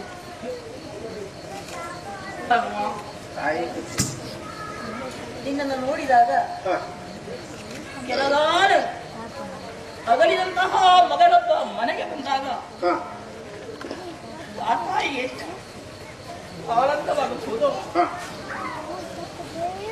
ಅಷ್ಟೇ ಸಂತೋಷ ನನಗಾಗುತ್ತಾ ಇದೆ. ತಾಯಿ ದಿನಗೂ ಜನಗೂ ನನಗೂ ಯಾವ ಜನ್ಮದ ಋಣವೋ ಹೇಳು ಸಾಧ್ಯವಿಲ್ಲ. ಅಂತೂ ತಾಳಾಗಿ ನನ್ನ ಬಾಯಿನ ಮಗನೇ ಎಂಬ ಶಬ್ದ ಅದು ಅಮೃತ ಸೇಚನವಾಯ್ತು ತಾಯಿ. ನನಗೆ ನಿನ್ನನ್ನು ನೋಡಿದಷ್ಟು ಸಾಕಾಗುವುದಿಲ್ಲ. ಸುಂದರ ಸ್ವರೂಪನೇ, ಶ್ರೀರಾಮನ ಭಕ್ತನೇ, ಶ್ರೀರಾಮನ ಸನ್ನಿಧಾನದಿಂದಲೇ ಬಂದವನಲ್ಲವೇ ನೀನು? ಹೌದಮ್ಮ. ಹಾಗಾದರೆ ಶ್ರೀರಾಮಚಂದ್ರವನ ಕ್ಷೇಮ ವಿಚಾರವನ್ನು ಕೇಳಬೇಕಾದ್ದು ಸಹಜ. ಶ್ರೀರಾಮಚಂದ್ರಮ ಕ್ಷೇಮವಾಗಿದ್ದಾನೆ ಅಂತ ಔಪಚಾರಿಕವಾಗಿ ಕೇಳಬಹುದು, ಹೇಳಬಹುದು. ಆದರೆ ಕೇಳಬೇಕಾದ್ದೇ ಇಲ್ಲ ಹನುಮ, ನೀನು ಹೇಳಬೇಕಾದ್ದು ಇಲ್ಲ. ಈ ಸೀತೆ ನಗರದಂತಹ ಶ್ರೀರಾಮಚಂದ್ರ ಸುಖವಾಗಿದ್ದಾನಿದ್ರೆ ನಂಬುವ ಹೆಣ್ಣಳು ಸಾಧ್ಯವೇ ಇಲ್ಲ. ಹನುಮ, ಬುದ್ಧಿವಂತನಾದ ನಿನಗೆ ಅರ್ಥವಾದೀತು. ಒಂದು ಮಾತನ್ನು ಹೇಳ್ತೇನಪ್ಪ. ಶ್ರೀರಾಮನನ್ನು ಅಗಲಿದಂತಹ ನಾನು ಬದುಕಿರುವುದು ವಿಶೇಷವಲ್ಲ. ನನ್ನನ್ನು ಅಗಲಿದ ಪ್ರಭು ಶ್ರೀರಾಮಚಂದ್ರ ನಂಬಲಾರೆ ಮಗನೇ. ಕ್ಷತ್ರಿಯೋತ್ತಮ ಧೀರೋದಾತ್ತ ವ್ಯಕ್ತಿ ಶ್ರೀರಾಮಚಂದ್ರ. ಕ್ಷತ್ರಿಯನ್ನು ಇರಬೇಕಾದ್ದು ಧೃತಿ, ಧೈರ್ಯ. ಧೈರ್ಯವನ್ನು ಕಳೆದುಕೊಂಡವನು ಕ್ಷತ್ರಿಯತ್ವವನ್ನೇ ಕಳೆದುಕೊಂಡ ಹಾಗೆ. ಅವರಿಗೆ ಧೃತಿಯಾಗಿ ಸ್ಮೃತಿಯಾಗಿ ಶ್ರುತಿಯಾಗಿ ನಾನಿದ್ದೆ. ಈ ಸತಿ ನನ್ನನ್ನು ಕಳೆದುಕೊಂಡ ಶ್ರೀರಾಮಚಂದ್ರನ ಧೃತಿ ಅರ್ಥಾತ್ ಧೈರ್ಯ ಕುಂದಿದೆಯೇ. ಮಾತ್ರವಲ್ಲ ಮನ್ಮಥ ಸ್ವರೂಪ. ಆ ಶ್ರೀರಾಮಚಂದ್ರನಿಗೆ ಆಭರಣ ಅಲಂಕಾರಾದಿಗಳು ಬೇಕಾಗಿಲ್ಲ. ಅಂತಹ ದೇಹ ಕಾಂತಿಯನ್ನು ಕೊಂಡ ಶ್ರೀರಾಮಚಂದ್ರ. ಸಾಮಾನ್ಯ ಮನುಷ್ಯರಲ್ಲಿ ಇಲ್ಲದಂತಹ 16 ಗುಣಗಳು ಶ್ರೀರಾಮಚಂದ್ರನಲ್ಲಿ. 32 ದೇಹ ಲಕ್ಷಣಗಳು ಶ್ರೀರಾಮಚಂದ್ರನಲ್ಲಿ. ಅಂತಹ ಲಕ್ಷಣಗಳೆಲ್ಲ ಹಾಗೆ ಇವೆಯೇ. ಶ್ರೀರಾಮ ಗಾಂಭೀರ್ಯ ಗೌರವವನ್ನು ಕಳೆದುಕೊಳ್ಳಲಿಲ್ಲವಂತೆ. ಅಷ್ಟು ಮಾತ್ರವಲ್ಲ, ಇನ್ನೊಂದು ಮಾತನ್ನು ಕೇಳ್ತಾ ಇದ್ದೇನೆ. ಈ ಸೀತೆ ಅಂದ್ರೆ ಶ್ರೀರಾಮನ ಪ್ರಾಣ. ಆದರೆ ಸತಿಪತಿಯರಲ್ಲಿ ಎಷ್ಟೇ ಪ್ರೀತಿ ಇರಲಿ, ಪ್ರೇಮ ಇರಲಿ, ಕೆಲಗಾಲ ಅಗಲಿದ್ದರೆ ದಿನದಿಂದ ದಿನಕ್ಕೆ, ಕ್ಷಣದಿಂದ ಕ್ಷಣಕ್ಕೆ ಅಂತರಂಗದ ಪ್ರೀತಿ ಪ್ರೇಮ ಕಡಿಮೆಯಾಗುತ್ತಾ ಬರುವುದು. ಆದ್ದರಿಂದ ನನ್ನ ನಗಲಿದಂತಹ ಶ್ರೀರಾಮಚಂದ್ರನ ನನ್ನ ಕುರಿತಾದ ಪ್ರೇಮ ಮೊದಲಿನಂತಿದೆಯೇ? ಆ ಮೋಹ ಅಲ್ಲ, ಕಡಿಮೆಯಾಗಿದೆ. ಇದನ್ನು ನಾನು ಕೇಳ್ತಾ ಇದ್ದೇನೆ. ಇನ್ನೊಂದು ಮುಖ್ಯವಾದ ಮಾತು ಶ್ರೀರಾಮನ ತಮ್ಮನಾದ ಲಕ್ಷ್ಮಣ ಹೆಂಡತಿಯನ್ನು ಬಿಟ್ಟ, ತಾಯಿಯನ್ನು ಬಿಟ್ಟ, ಹುಟ್ಟಿದ ಅಯೋಧ್ಯೆಯನ್ನು ಬಿಟ್ಟ. ಕಾಡಿಗೆ ಹೋಗುವಂತ ದಶರಥ ಅಕ್ರೂರಿಗೆ ಹೇಳಿದ್ದಿಲ್ಲ, ಅಣ್ಣನ ಸೇವೆ ಮಾಡಿದ್ರೆ ನಾನು ಬರ್ತೇನೆ. ಹೀಗೆ ಬಂದವನು ನನ್ನನ್ನು ತಾಯಿಯಂತೆ ಗೌರವಿಸಿದ, ಸೇವೆ ಮಾಡಿದ. ಅಂತವನಿಗೆ ನಾನೊಂದು ಆಡಬಾರದ ಕೆಡು ನುಡಿಯನ್ನು ಆಡಿದ್ದೇನೆ. ಅಯ್ಯೋ, ಅದನ್ನು ಹೇಳುವುದಲ್ಲ, ಮತ್ತೊಮ್ಮೆ ನಾನು ಎಣಿಸಲಾರೆ ಮಗನೇ, ಎಣಿಸಲಾರೆ. ಅದಕ್ಕೆ ದೇವರು ನನಗೆ ಶಿಕ್ಷೆಯನ್ನು ಕೊಟ್ಟಿದ್ದಾರೆ. ಸಜ್ಜನರ ಮನಸ್ಸನ್ನು ಯಾರು ದ್ರೋಹಿಸಬಾರದು, ದುಃಖವನ್ನು ಕೊಡಬಾರದು. ಎಷ್ಟು ಅಳುತ್ತಾ ಹೋಗಿದ್ದಾನೆ ವೀರ ಲಕ್ಷ್ಮಣ. ಆ ದೃಶ್ಯ ಹೆಂಗು ನನ್ನ ಕಣ್ಣ ಮುಂದೆ ಕಾಣುತ್ತಾ ಇದೆ. ಅಂತ ಲಕ್ಷ್ಮಣ ಅಣ್ಣನನ್ನು ಅಗಲಿದ್ದಾನೆಯೇ? ಅಲ್ಲ, ಅಣ್ಣನಾಜ್ಞೆಯನ್ನು ಮೀರಿ ಹೋದ ಅಂತ ಶ್ರೀರಾಮಚಂದ್ರ ತಮ್ಮನಲ್ಲಿ ಕೋಪಿಸಿಕೊಂಡಿದ್ದಾನೆಯೇ? ಅಣ್ಣ ತಮ್ಮದಿರು ಒಂದಾಗಿದ್ದಾರೆಯೇ? ಹೇಗಿದ್ದಾರೆ? ಯಾವಾಗಿದ್ದಾರೆ? ಹೇಳು. ಮನಸ ಏನೆಂಬೆ ನಮ್ಮ ಮನಸ ಏನೆಂಬೆ ನಮ್ಮ ಯಾವಾಗಲೂ ನೆನೆಸುವ ಗುಣದಿ ನಿಮ್ಮ ಯಾವಾಗಲೂ ನೆನೆಸುವ ಗುಣದಿ ನಿಮ್ಮ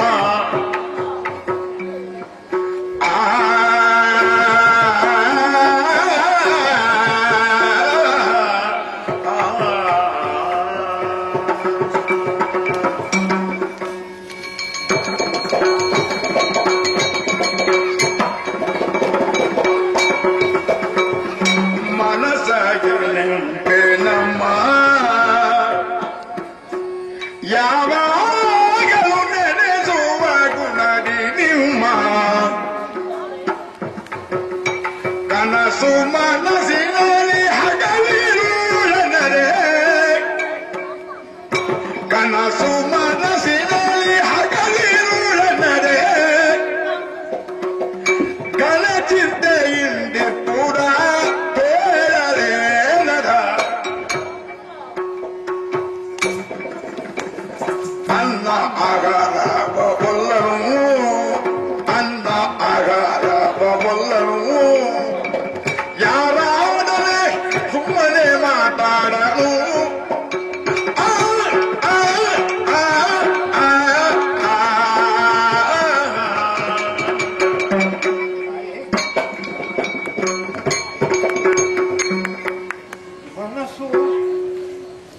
ಮನಸ್ಸನ್ನು ಏನು ಅಂತ ಹೇಳಿ ತಾಯಿ?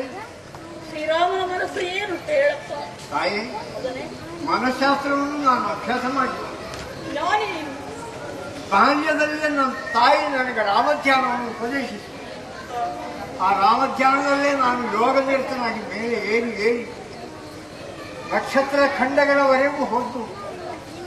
ಅಷ್ಟು ಹೋದಾಗಲೂ ಈ ರಾಮಧ್ವನಿ ರಾಮನಾಮ ನನಗೆ ಶಕ್ತಿಯಾಗಿದೆ.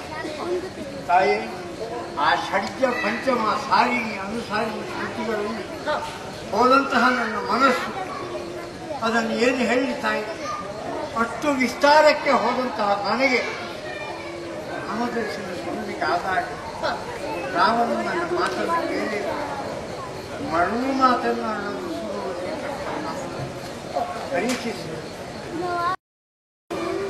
ಪರೀಕ್ಷೆ ಕೊಡಬೇಕಾಯ್ತು. ನಿಜ ವೇಷವಿದ ನೋಡು ಹನುಮಂತ, ನಾನಿನ್ನ ಭಜಕನ ಹುಟ್ಟು ತೋರಿಸಿಕೊಡ್ತೇನೆ ಅಂತ ವಿರಾಟ ಪುರುಷ ಭಾವಕ್ಕೆ ಹೇಳಿ ಅಲ್ಲಿಗೆ ಹೋದರೂ ಈ ರಾಮ ಅನೋರಣೀಯನಾಗಿಯೇ ಕಾಣ್ತೇನೆ.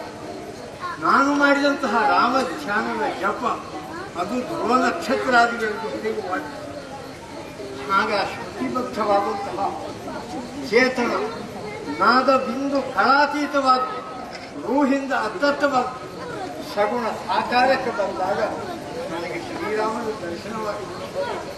ಆಗ ಮನಸ್ಸು ಅಂದರೆ ಏನು ಅಂತ ಗೊತ್ತಾಗಿದೆ. ಧ್ರುವಗೋಳಗಳವರೆಗೆ ನವಗ್ರಹಗಳವರೆಗೆ ಅಣೋರಣೀಯದಲ್ಲಿ ರಾಮ ರಾಮ ರಾಮ ನನ್ನ ಧ್ಯಾನ. ಆ ನನ್ನ ಧ್ಯಾನದಲ್ಲಿ ಅನುರಣಿತವಾಗಿ ಬಂದಂತಹ ಶ್ರೀರಾಮನ ಹೃದಯ ವೀಣೆಯ ಮಿಡಿತ, ಅದರಲ್ಲಿ ಬರ್ತಿದ್ದದ್ದು ಸೀತಾ. ಆ ಧ್ವನಿ ಶ್ವಾಸೋಚ್ಛ್ವಾಸದಲ್ಲಿಯೂ ಅದೇ ಸೀತಾ ಸೀತಾ ಪಂಚಮದಲ್ಲಿ ಸೀತಾ ಸೀತಾ ಸೀತಾ. ಈ ಧ್ಯಾನದಲ್ಲಿ ನಿರತನಾಗಿದ್ದಾಳೆ. ಅನ್ನಾಹಾರ ಬೇಡ, ಸನ್ನಿಧಿಯಲ್ಲಿ ಏನನ್ನಾದರೂ ಸೇವೆಗೆ ಅನುಜ್ಞೆ ಆಗಬೇಕು ಕೇಳಿದರೆ ಮಾತನಾಡಿ. ನಮ್ಮಲ್ಲ, ನಮ್ಮ ಲಕ್ಷ್ಮಣರಲ್ಲಿ ಮಾತಾಡಿ ನಾನೇ ಮಂಕು ಹಿಡಿದು ಸುಮ್ಮಗೆ ಕೂತಿರ್ತಾರೆ.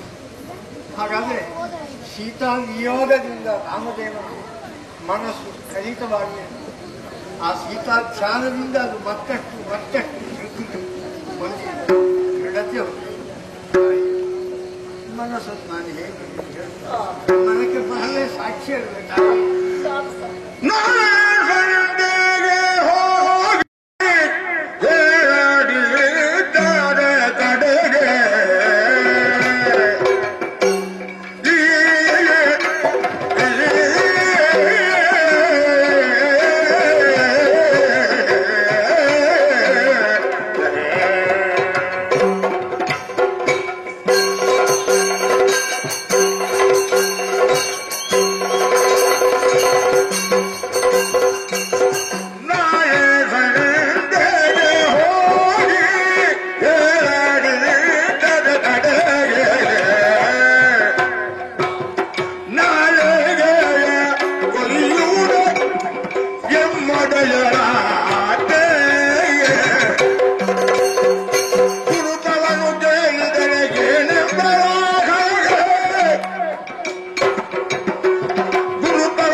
ಶ್ರೀರಾಮನ ಆಜ್ಞೆಯಂತೆ 1 ತಿಂಗಳ ಅವಧಿಯಲ್ಲಿ ಸೀತಾಮಾತೆ ಎಲ್ಲಿದ್ದರೂ ಅರಸಿ ಬರಬೇಕು ಅಂತ ಕವಿತ್ವಕ್ಕೆ ಆಜ್ಞೆ ಕೊಟ್ಟರು.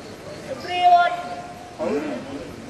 ಹಾಗೆ ನಾನು ಈ ಕಡೆಗೆ ಬಂದಾಗ ಶ್ರೀರಾಮಚಂದ್ರ ನನಗೆ ಹೇಳಿದ್ದ ಅನುಗ್ರಹಿಸಿ, ತಾಯಿ ಇವತ್ತಿಗೆ 29 ದಿವಸ.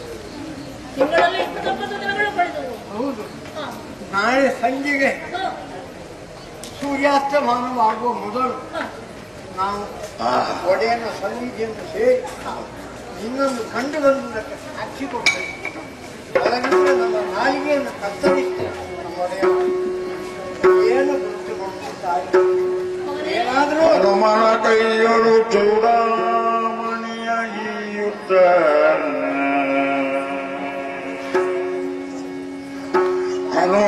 ಕೈಯರು ಚೂಡಾಮಣಿಯ ನೀಯುತ ಅತಿ ಭರವಸದಿ ಮನದೊಳಗಿದ್ದುದನೆಲ್ಲ ನೆನೆಸುತ್ತ ಕೇಳ್ತನನ್ನು ಕಾಂತೇನೆ ಮಾರುತಿಯೊಡ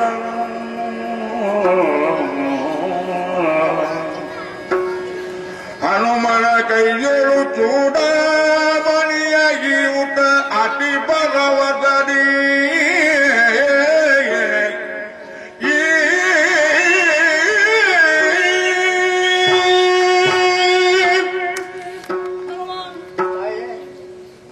ನಾಳೆ ಸಂಜೆಗೆ ಮೊದಲು ಶ್ರೀರಾಮ ಸನ್ನಿಧಿಗೆ ನೀನು ಹೋಗಲೇಬೇಕು. ನನ್ನನ್ನು ಕಂಡಂತಹ ಗುರುವನ್ನು ಹೇಳಬೇಕು. ಆದ್ರೆ ಬಾಯಿಂದ ಆಡಿದ್ರೆ ಶ್ರೀರಾಮಚಂದ್ರಮ ನಂಬುವಂತಿಲ್ಲ. ಏನಾದ್ರೂ ಒಂದು ಆಧಾರ ಬೇಕು. ನನ್ನನ್ನು ಗುರುತಿಸುವುದಕ್ಕಾಗಿ ಶ್ರೀರಾಮಚಂದ್ರಮ ಮುದ್ರಿಕೆಯನ್ನು ಕಳುಹಿಸಿಕೊಟ್ಟಿದ್ದಾರೆ. ನಾನು ಏನನ್ನು ಕಳುಹಿಸಿದ್ದು? ನನ್ನ ಮೈ ಮೇಲೆ ಯಾವ ಆಭರಣವೂ ಇಲ್ಲ. ಇದ್ದಂತಹ ಆಭರಣಾದಿಗಳು ಅನಸೂಯಾದೇವಿ ಅಲಂಕಾರ ಮಾಡಿ ಆದರೂ ರಾವಣ ಅಪಹರಿಸುವಾಗ ಅದನ್ನೆಲ್ಲ ಮೈಯಿಂದ ತೆಗೆದು ಒಂದು ಬಟ್ಟೆಯಲ್ಲಿ ಗಂಟು ಕಟ್ಟಿ ನಾನು ಎತ್ತಲೋ ಬಿಸಾಡಿದ್ದೇನೆ. ಆ ಬಳಿಕ ಉಳಿದದ್ದಂದ್ರೆ ಇದೊಂದು ಆಭರಣ ಮಾತ್ರ. ಇದರ ಹೆಸರು ಚೂಡಾಮಣಿ. ಅಲ್ವಾ? ಇದು ಸಮುದ್ರ ಮಂಥನದಲ್ಲಿ ಹುಟ್ಟಿದ್ದು. ಹಾಗೆ ಜನಕರಾಜರ್ಷಿ ನನ್ನ ತಂದೆ ಮಾಡಿದಂತಹ ಯಜ್ಞ ಯಾಗಾದಿಗಳಿಗೆ ಸಂತುಷ್ಟನಾಗಿ ದೇವೇಂದ್ರ ನನ್ನ ತಂದೆ ಇದನ್ನು ಕೊಟ್ಟಿದ್ದಾನೆ. ನನ್ನ ಮದುವೆಯ ಕಾಲದಲ್ಲಿ ಜನಕರಾಜರ್ಷಿ ನನ್ನಪ್ಪ ಅಳಿಯನಾದ ಶ್ರೀರಾಮಚಂದ್ರವರಿಗೆ ಉಡುಗೊರೆಯಾಗಿ ಇದನ್ನು ಕೊಟ್ಟಿದ್ದ. ಅಯೋಧ್ಯೆಗೆ ಬಂದ ಮೇಲೆ ಶ್ರೀರಾಮಚಂದ್ರ ಸೀತಾ ಈ ಆಭರಣ ನನಗೇಕೆ, ಇದೋ ನಿನಗಿರಲಿ ಹೀಗೆ ತನ್ನ ಕೋಮಲ ಹಸ್ತದಿಂದ ಆ ಕರ ಕಮಲದಿಂದ ನನಗಿದನ್ನು ಕೊಟ್ಟಿದ್ದು. ಶ್ರೀರಾಮನ ಪ್ರೀತಿಯ ಸಂಕೇತ ಇದು, ಪ್ರೇಮದ ದ್ಯೋತಕ ಇದು. ಈವರೆಗೆ ನಾನು ಬದುಕಿದ್ದುದೇ ಇದರ ಆಧಾರದಿಂದ. ಈಗ ಇದನ್ನೂ ನಾನು ನನಗೆ ಕೊಡಬೇಕಾಗಿದೆ. ಬೇರೇನೂ ನನ್ನಲ್ಲಿ ಇಲ್ಲ. ಶ್ರೀರಾಮಚಂದ್ರನಿಗೆ ಕೊಟ್ಟಾಗ ಸೀತೆಯ ಆಭರಣ ಅಂತ ಗುರುತಿಸಲ್ಪಡುತ್ತದೆ. ಇದು ಪ್ರಪಂಚದಲ್ಲಿ ಯಾವ ಸ್ತ್ರೀಯರ ಕೈಯಲ್ಲಿಯೂ ಇಲ್ಲ, ಇರುವುದಕ್ಕೆ ಸಾಧ್ಯವೂ ಇಲ್ಲ. ಅಂತಹ ದಿವ್ಯಾಭರಣ ಇದು ಚೂಡಾಮಣಿ. ಸ್ವೀಕರಿಸು ರಾಮ ರಾಮ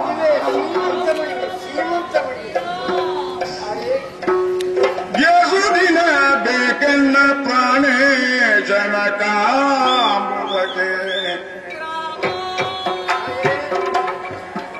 ಬೇಸರಿಕೆ ಎಂಬುದ ಹೇಗೆ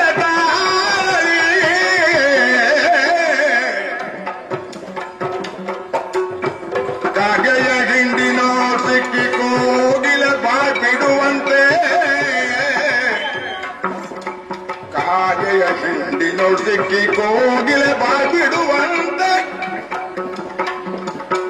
ಈ ತಾಪಿಮಾನೆಯಿಂದ ನಿಲ್ಲೇರು ತನುವ ಕೊಡುವೆನು.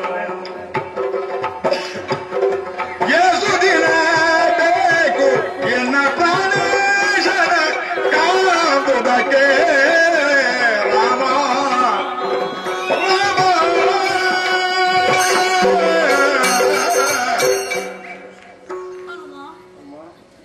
ನಿನ್ನ ನೋಡಿ ಬಹಳ ಸಂತೋಷವಾಯಿತು. ಶ್ರೀರಾಮನ ಕ್ಷೇಮವಾರ್ತೆಯನ್ನು ಕೇಳಿ ಸಮಾಧಾನವಾಯಿತು. ಆದ್ರೆ ನಾನೀ ನರಕ ಯಾತನೆಯನ್ನು ಅನುಭವಿಸುತ್ತಾ ಶ್ರೀರಾಮ ವಿಯೋಗದಿಂದ ಕಣ್ಣೀರು ಕರೆಯುತ್ತಾ ಈ ಶೋಕವನದಲ್ಲಿ, ಅಶೋಕವನ ಅಲ್ಲ ನನ್ನ ಪಾಲಿಗೆ ಶೋಕವನ, ಎಷ್ಟು ದಿನ ಇರಬೇಕು? ಇನ್ನು ಯಾವಾಗ ಶ್ರೀರಾಮಚಂದ್ರನು ನಾನು ಕಾಣ್ತೇನೋ ಅವರ ದರ್ಶನ ನನಗೆ ಎಂದಾದೀತೋ ಈ ಕಷ್ಟದಿಂದ ನನ್ನನ್ನು ಶ್ರೀರಾಮಚಂದ್ರಮ ಹೇಗೆ ಪರಿಹಾರ ಮಾಡ್ತಾನೆ, ಈ ಬಂಧನದಿಂದ ಹೇಳುವವರೇ ಹೇಳು. ದೇವಿ ಚಿಂತಿಸಬೇಡ ರಾಘವ ದೇವನನ್ನು ಕರಕೊಂಡು ಬಂದು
ಬ್ರಹ್ಮಚಾರಿಯಾಗಿದೆ ನಾನು ಕಾಣಿ.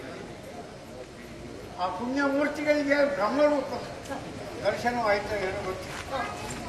ಆಮೇಲೆ ಸುಗ್ರೀವನ ಸಖ್ಯಕ್ಕಾಗಿ ಈ ಎರಡು ಹೆಗಲುಗಳು ರಾಮಲಕ್ಷ್ಮಣರಲ್ಲ ಹಸುಕೂಸುಗಳ ಹಾಗೆ ಹೊತ್ತು ವಿಷಮುಖ ತಾಯಿ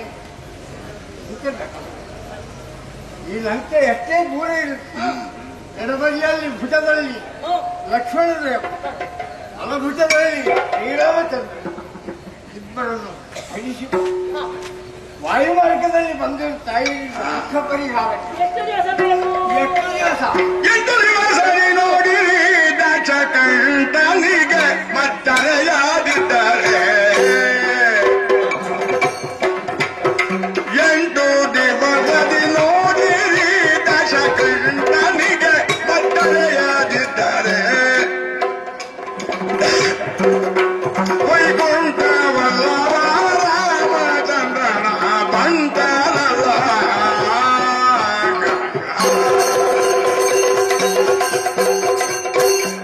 ಓಂಕಾರದ ಶ್ರುತಿಯಲ್ಲಿ ಹೇಳ್ತೇನೆ ತಾಯಿ, ಓಂಕಾರದ ಸ್ಥಿತಿ 8 ಗೇಣಿನ ದೇಹದಿಂದ ಪ್ರಾರಂಭವಾಗ್ತದೆ, 8 ಕಣಗಳಿಂದ ತಾಳ ಪ್ರಾರಂಭವಾಗ್ತದೆ ತಾಯಿ. ಹಾಗೆ 8 ಬೆಳೆಸಿದರೆ ಈ ರಾವಣನನ್ನು ಕೊಲ್ಲಕ್ಕೆ ಎಷ್ಟು ದಿವಸ?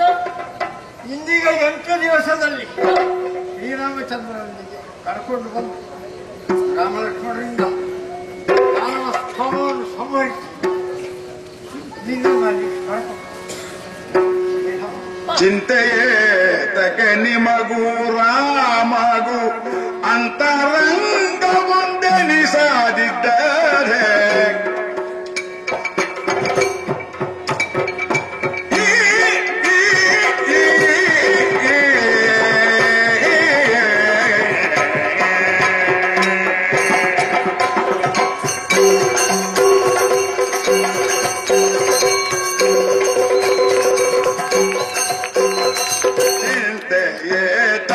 ನಿಮಗೂ ರಾಮಗೂ ಅಂತರಂಗ ಒಂದೆನಿಸಾದಿದ್ದರೆ ಪರ್ತವೇಳಿದು ಮುಂದೆ ಹನುಮಂತನಲ್ಲ.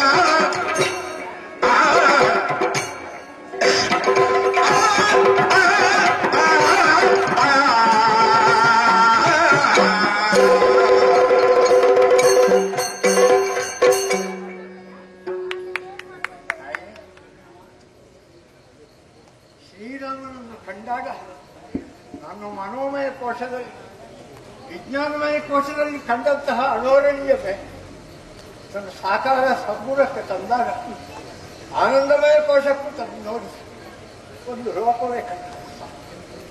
ಯಾಕೆ ಸೀತ ಮಾಡಿ ಅದು ಪ್ರಾಣ ಸ್ವರೂಪ, ಅದಕ್ಕೆ ವಾಕ್ಯ ಸೇರಿದೆ ಒಂದು ಪೂರ್ಣ. ಹಾಗಾಗಿ ತಾಯಿ ನಿಮಗೂ ಶ್ರೀರಾಮನಿಗೂ ಅಂತರಂಗ ಒಂದೆನಿಸಲು ವೈಕುಂಠ ಬರಬಪ್ಪ ರಾಮಚಂದ್ರನ ಮಾಸ್ಟ. ಸಾಕು ಭಕ್ತನಾದಂಕಾರಿನ ಪ್ರತಿಜ್ಞೆ ಇದು. ಈ ವಾಕ್ಯದ ಒಂದು ಅಕ್ಷರವು ಸುಳ್ಳಾಗುವುದಕ್ಕೆ ಸಾಧ್ಯವಿಲ್ಲ. ಸಮಾಧಾನವಾಯಿತು, ಸಂತೋಷ. ಪ್ರಕೃತಿ ಪುರುಷ ದರ್ಶನಕ್ಕಾಗಿ ಕಾದಿದ್ದೇನೆ. ವಾಗ್ದೇವಿಯ ಪೂರ್ಣಾನುಗ್ರಹಕ್ಕೆ ಅನುಗ್ರಹ. ಮಂಗಳ ಕೋಸಲೇಂದ್ರಾಯ ಕಮನೀಯ ಗುಣಾತ್ಮನೆ ಚಕ್ರವರ್ತಿ ತನುಜಾಯ ಶ್ರೀರಾಮಚಂದ್ರಾಯ ಮಂಗಲಂ. ಶ್ರೀರಾಮಚಂದ್ರಾಯ ಮಂಗಲಂ. ಶ್ರೀಸರದಿರನೆತ್ತರು ದೋಷರಿ ನಡೆದರು ತವರು.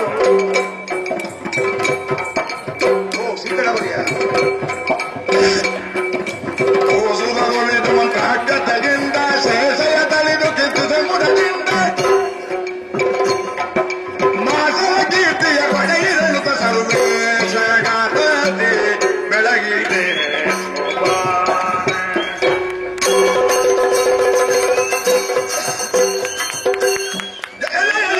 ಜಯತು ನಮೋ ಜಯತು ನಮೋ ಜಯತು ನಮೋ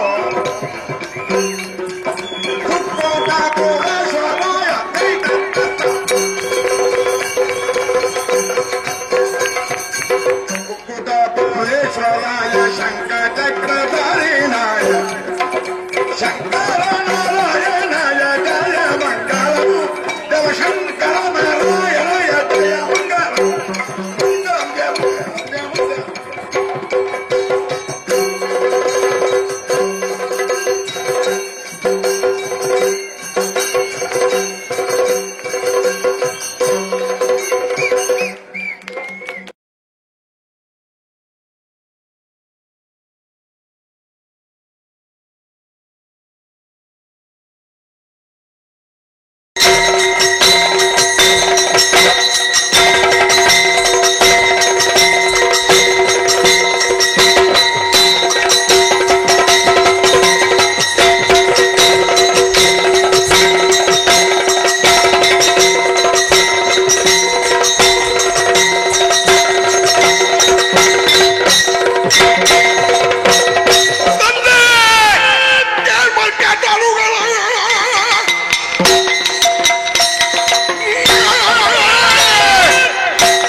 ವೀಸಿದರನ್ನು ವೀರ್ಯವನಿತ್ತು ಬಿಟ್ಕೊಟ್ಟ.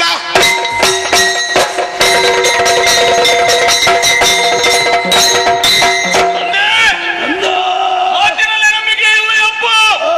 ಯೋಚಿಸಬೇಡ. ರಾಮ ಲಕ್ಷ್ಮಣರ ಸಹಿತ ಆ ಕಪಿಗಳನ್ನು ನಾನು ಯುದ್ಧದಲ್ಲಿ ಸೋಲಿಸದೇ ಇದ್ರೆ ಮತ್ತೆ ಈ ಪುರವನ್ನು ಪ್ರವೇಶ ಮಾಡಲಾರೆ. ನಿಮ್ಮಿರುವರ ಕಂದ ಅಲ್ಲ ಎನ್ನುವುದನ್ನು ತಿಳಿದುಕೊಳ್ಳಿ. ಒಂದು ವೇಳೆ ಅವರನ್ನು ಸೋಲಿಸುವುದಕ್ಕೆ ಆಗದೇ ಇದ್ರೆ ಅಗ್ನಿಕುಂಡವನ್ನು ನಿರ್ಮಾಣ ಮಾಡಿ ನನ್ನ ದೇಹವನ್ನು ಅದಕ್ಕೆ ಅರ್ಪಿಸೇನು ಮರಳಿ ಬರಲಾರೆ.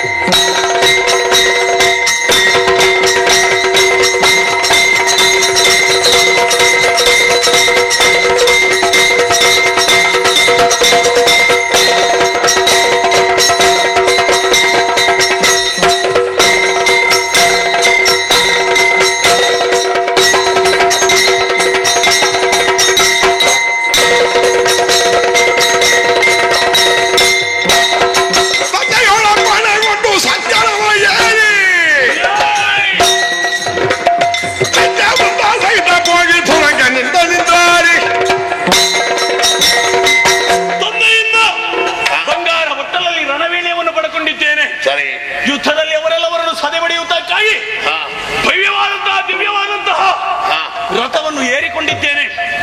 ಎಲ್ಲವರಿಂದಲೂ ಕೂಡ ಮಂಗಳಾರತಿಯನ್ನು ಬೆಳಗಿಸಿಕೊಂಡದ್ದಾಗಿದೆ. ತಡವನ್ನು ಮಾಡುವುದಿಲ್ಲ. ಅವರನ್ನು ಸೋಲಿಸುವುದಕ್ಕಾಗಿ ಹೊರಡ್ತೇನೆ. ಸರಿ ಸರಿ.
ಮಾಯಕವನ್ನು ಮಾಡಬೇಕು. ನಿಂತು ಆಯಾ ಯುದ್ಧದ ಪ್ರದರ್ಶನ ಎನ್ನುವುದನ್ನು ತೋರಿಸ್ತೇನೆ.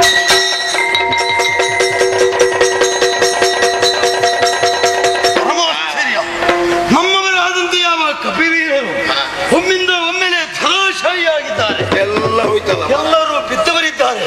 ಯಾಕೆ ಹೀಗಾಯಿತು ಅಂತ ಹೇಳಿ ನೋಡಿದ್ರೆ ಎತ್ತಲಿಂದಲೋ ಶರಾವಳಿಗಳು ಇತ್ತಲೇ ಬರುತ್ತಾ ಇದೆ. ಆ ಶರಾಘಾತಕ್ಕೆ ಒಳಗಾದಂತಹ ನಮ್ಮ ಕಪಿಸೇನೆ ಈ ರೀತಿಯಾಗಿ ಭೂಮಿಗೆ ಬೀಳುವುದಕ್ಕೆ ಹಾಗಾಯಿತು. ಹಾಗಿದ್ರೆ ಇದು ಏನೋ ಅಂದರೆ ಇದರಲ್ಲಿ ಮಾಯಕ ಇರಬೇಕಿತ್ತು. ಮಾಯಕ ಇರಬೇಕು. ಹಾಗಿದ್ರೆ ಗುರುಗಳಿಂದ ಅನುಗ್ರಹಿತವಾದಂತಹ ಸ್ವರ ಕೇಳಿದ ಕಡೆಗೆ ಶರ ಪ್ರಯೋಗ ಮಾಡಿ ಬಗೆಹರಿಸುವುದಕ್ಕೆ ಸಾಧ್ಯ.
ರಾಮ ಮಾಯಾಯುದ್ಧವನ್ನು ಮಾಡುತ್ತಿದ್ದಂತಹ ನನ್ನನ್ನು ಸಪ್ತವೇದಿಯ ಶಕ್ತಿಯನ್ನು ಪ್ರಯೋಗಿಸಿ ನಿನ್ನ ಎದುರಿಗೆ ಬರಮಾಡಿಕೊಂಡೆಯಾ? ಸರಿ.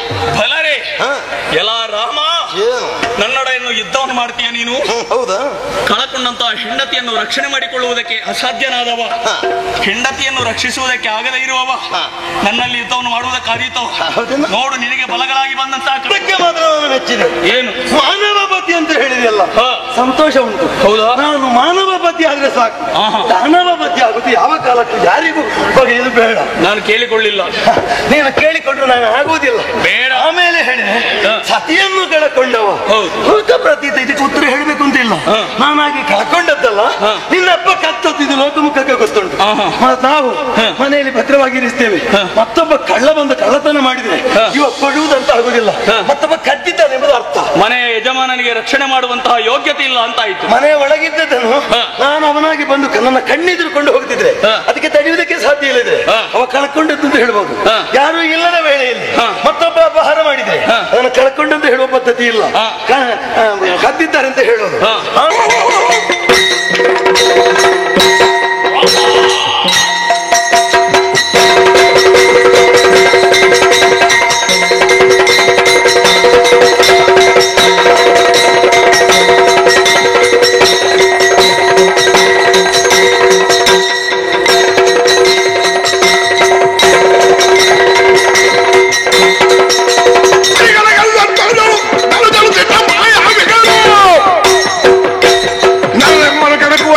ಕೂಲಿ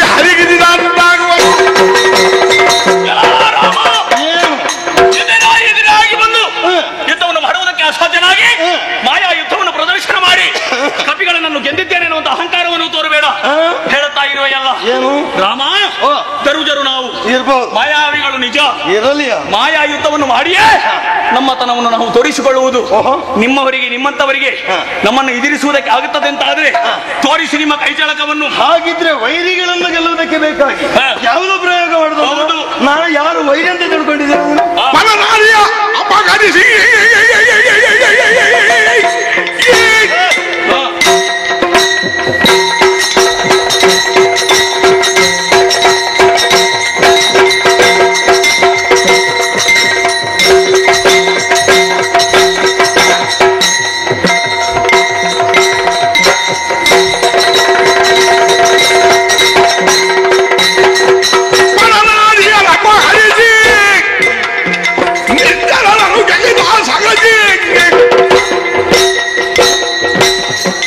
ದೂರದಲ್ಲಿ ಪೈಕಿದ್ದನೆಂದು ರಘುವರ ಶರಗಳಂದು ವೈರಿಗಳನ್ನು ಗೆಲ್ಲುವುದಕ್ಕೆ ಬೇಕಾಗಿ ಯಾವುದನ್ನು ಪ್ರಯೋಗ ಮಾಡುವುದು ಅಂತ ಹೇಳ್ತಾ ಇದೆಯಲ್ಲ. ನಾನು ನಿನ್ನಲ್ಲಿ ವೈರತ್ವವನ್ನು ಕಟ್ಟಿಕೊಂಡದ್ದ, ನೀವಾಗಿ ವೈರತ್ವವನ್ನು ಕಳಿಸಿಕೊಂಡದ್ದ, ನೀನು ಯೋಚನೆ ಮಾಡು. ಹೌದೇನಾ? ನೀನು ನನಗೆ ಶಾಸ್ತ್ರ ಹೇಳ್ತಾ ಇದ್ಯಲ್ಲ, ವೈರಿಗಳನ್ನು ಗೆಲ್ಲುವುದಕ್ಕೆ ಬೇಕಾಗಿ ನಾವು ಹೀಗೆ ಮಾಡಬಹುದು ಅಂತ ಹೇಳಿ ಹೊರ ನಾರಿಯ ಅಪಹಾರ ಮಾಡುದು, ಇದು ಸರಿಯೋ ಹೇಳು? ಯಾವ ಶಾಸ್ತ್ರಗಾರರು ಬರೆದು ಹಾಕಿದ್ದಾರೆ? ಅಂದ ಬಳಿಕ ಹೊರ ನಾರಿಯ ಅಪಹರಿಸಿ ಈಗ ನೀನು ಬೇಕಾದಷ್ಟು ನಿನ್ನ ಅಪ್ಪ ಗಳಿಸಿಕೊಂಡಿದ್ದಾನೆ. ಈಗ ನಿನಗೆ ಶಕ್ತಿಯೋ ಸಾಮರ್ಥ್ಯವೋ ಅದು ಯಾವುದಾದ್ರೂ ಇದ್ರೆ ಅದು ನನ್ನ ಸಮ್ಮುಖದಲ್ಲಿ ನಿಂತು ಪವನವನ್ನು ಕೊಟ್ಟು ಪರಿಸ್ಥಿತಿ ಅಂತ ಹೇಳಿ ತೋರಿಸಿ ಪ್ರದರ್ಶನ ಆಗಲಿ ನೋಡುವ.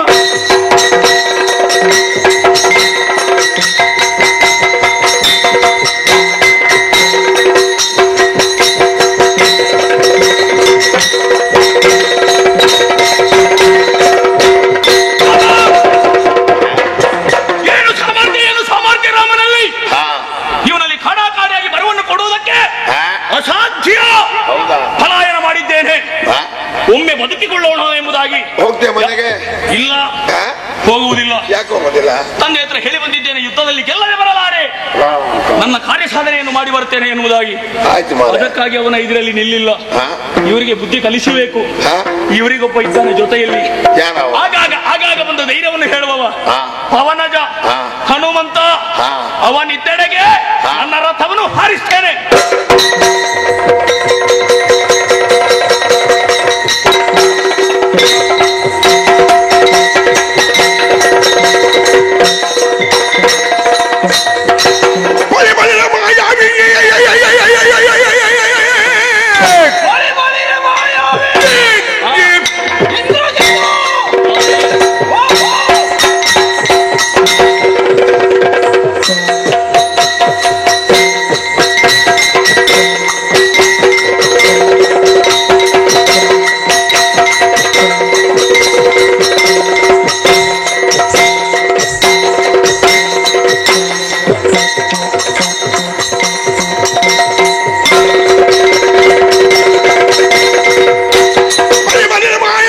ಕಪಿಗಳ ಕಲಿದು ರಾಮನ ಒಳಗೆ ಸಾಗದೆ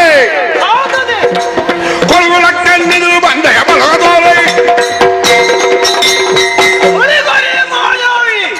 ಇಂದ್ರಜಿತ್ ಏನು ನಮ್ಮ ದೇವರಾದಂತಹ ಶ್ರೀರಾಮನ ಜೊತೆಯಲ್ಲಿ ಯುದ್ಧ ಮಾಡುತ್ತಾ ಇದ್ದವ ನೀನು ಏನೋ ಕೈ ಸಾಗದೆ ಇಂದು ನನ್ನ ಮುಂದೆ ರಥವನ್ನು ಹಾರಿಸಿ ಬಂದೆಯೋ ಇದು ಈ ಪವನಜನಲ್ಲಿ ಯುದ್ಧ ಮಾಡುವುದಕ್ಕೆ ನಿನ್ಗೆ ಅಸಾಧ್ಯವಾಗಿತ್ತು. ಹಿಂದೆ ಮುಂದೆ ನಾನು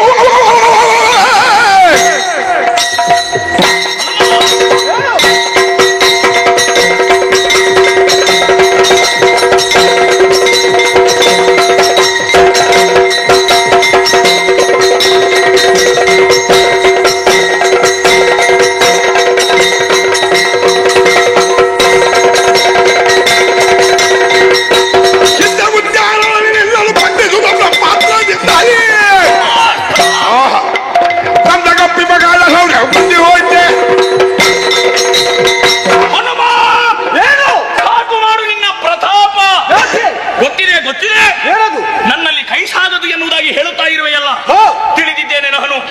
ಹಿಂದೆ ಉದ್ಯಾನದಲ್ಲಿ ನಿನ್ನ ಬ್ರಹ್ಮಾಸ್ತ್ರದಿಂದ ಬಂಧಿಸಿ ನನ್ನ ಅಪ್ಪನಿಗೆ ಒಪ್ಪಿಸಿದ್ದೇನೆ ನಿನ್ನನ್ನು. ಆ ಕಾಲದಲ್ಲಿ ನಿನ್ನ ಶೌರ್ಯ ಏನಾಯ್ತು ಇಂದು ಬಂದು ಬಗಳ್ತಾ ಇರುವೆಯಲ್ಲ, ನಿನ್ನನ್ನೀಗಲೇ ಕಥೆ ಗೊತ್ತಿಲ್ವ ನಿನಗೆ? ನನ್ನನ್ನು ಬ್ರಹ್ಮಾಸ್ತ್ರದಿಂದ ಕಟ್ಟಿದ್ದು ಮಾತ್ರ ನಿನಗೆ ನೆನಪು ಉಳಿದಿದೆ ಅಲ್ಲ? ಅಂದು ನಿನ್ನವರು 10,000 ಮಂದಿ ಆ ಕಳರು ಅಲ್ಲಿ ಸತ್ತಿದ್ದಾರೆ, ಅದು ಮಾತ್ರ ನಿನಗೆ ನೆನಪಿಲ್ಲ ಅಲ್ಲ? ಅಂದಿನ ನೆನಪನ್ನು ಸರಿಯಾಗಿ ಇಲ್ಲಿ ಈಗ ಉಪಯೋಗ ಮಾಡಿದ್ರೆ ನಿನಗೆ ಬದುಕುವುದಕ್ಕೆ ಅವಕಾಶ ಉಂಟು, ಇಲ್ಲದಿದ್ರೆ ಕೊಂದರೆ ಹೆಚ್ಚಳ. ಹೌದಾ? ಸಾಮರ್ಥ್ಯ ಉಂಟಾ? ಹೌದು.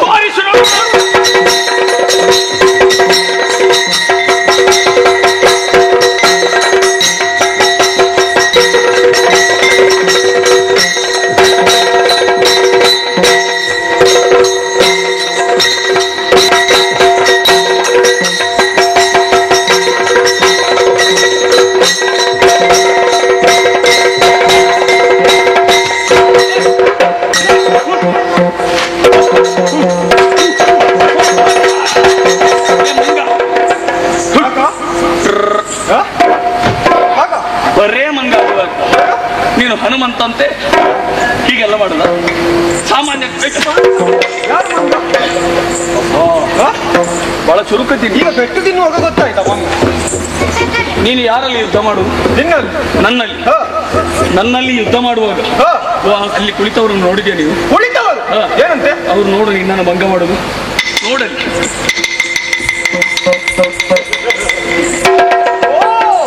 ಇವ ತಪ್ಪಿಸುವುದಕ್ಕಾಗಿ ಈ ರೀತಿ ಮಾತಾಡಿದ. ಇವ ಎಲ್ಲಿ ಹೋಗ್ತಾನೆ ನೋಡು. ಮಾಡಿದ ಊಟವನ್ನೇ ಮಾಡಿದ್ದು ಯಾವತ್ತು ರುಚಿಕರ ಎನಿಸುವುದಿಲ್ಲ. ಅದಕ್ಕಾಗಿ ಈರುವರ ಬಗೆ ಹೇಗೆ ಎನ್ನುವುದನ್ನು ತಿಳಿಯುವುದಕ್ಕಾಗಿ ಕಾದಾಡಿದೆ. ರಾಮನಲ್ಲಿ ಕೈ ಸಾಗಲಿಲ್ಲ, ಪವನಜನಲ್ಲಿಯೂ ಕೂಡ ನನ್ನ ಕೈ ಸಾಗಲಿಲ್ಲ. ಸರಿ, ಯೋಚಿಸಿದ್ರೆ ಇವರು ಯಾಕೆ ಕಾದಾಟ ನಡೆಸುವುದು ಯಾಕೆ ಗೊತ್ತಾಯಿತು. ಸೀತೆಗೆ ಬೇಕಾಗಿ. ಸೀತೆಯ ನೆವನದಿ ಇವರೆಲ್ಲ ನಮ್ಮಲ್ಲಿ ಕಾದಾಡ್ತಾ ಇದ್ದಾರೆ. ಅವಳಿದ್ರೆ ಈ ಯುದ್ಧ ಮುಗಿಯುವುದಿಲ್ಲ. ಅವಳು ಇಲ್ಲ ಅಂತಾದ್ರೆ ಯುದ್ಧ ಆಗ್ಲಿಕ್ಕೆ ಉಂಟಾ? ಇಲ್ಲಪ್ಪ, ಇಲ್ಲ. ಬಂದವರು ಹೋಗ್ತಾರೆ. ಹೌದು, ಅದನ್ನೇ ನಾನು ಇಲ್ಲಿ ಮಾಡಬೇಕಾದ್ದು. ಸೀತೆಯನ್ನು ತಲೆಗಡಿದ್ಯಾ? ಅವಳನ್ನು ಕಡಿಯುವುದಕ್ಕಾದೀತೆ.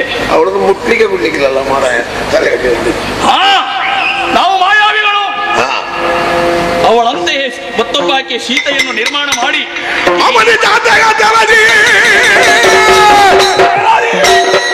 ಮಾಯದ ಯುವತಿಯರು ನಿರ್ಮಿಸುತ್ತ ಕಾಲ ಕಡುಗವನು ಗಳಕ್ಕಿಡಲು ಅನಿಲ ಜನ ಮುಂದೊದರಿತ ಮಾಯ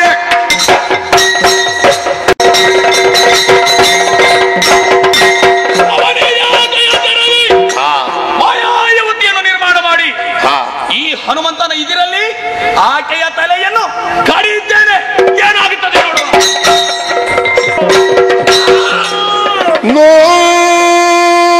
ನೋಡಿದನಯ್ಯೋ ಹನುಮ ರಾಕ್ಷಸನ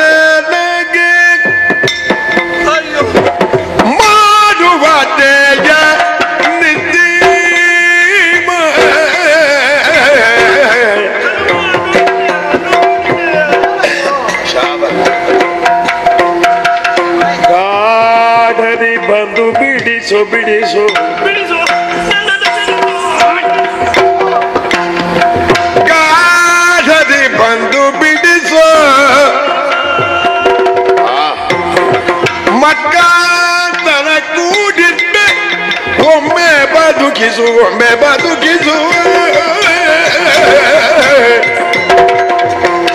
ನೋಡಿದ ಇದ ನೋಡು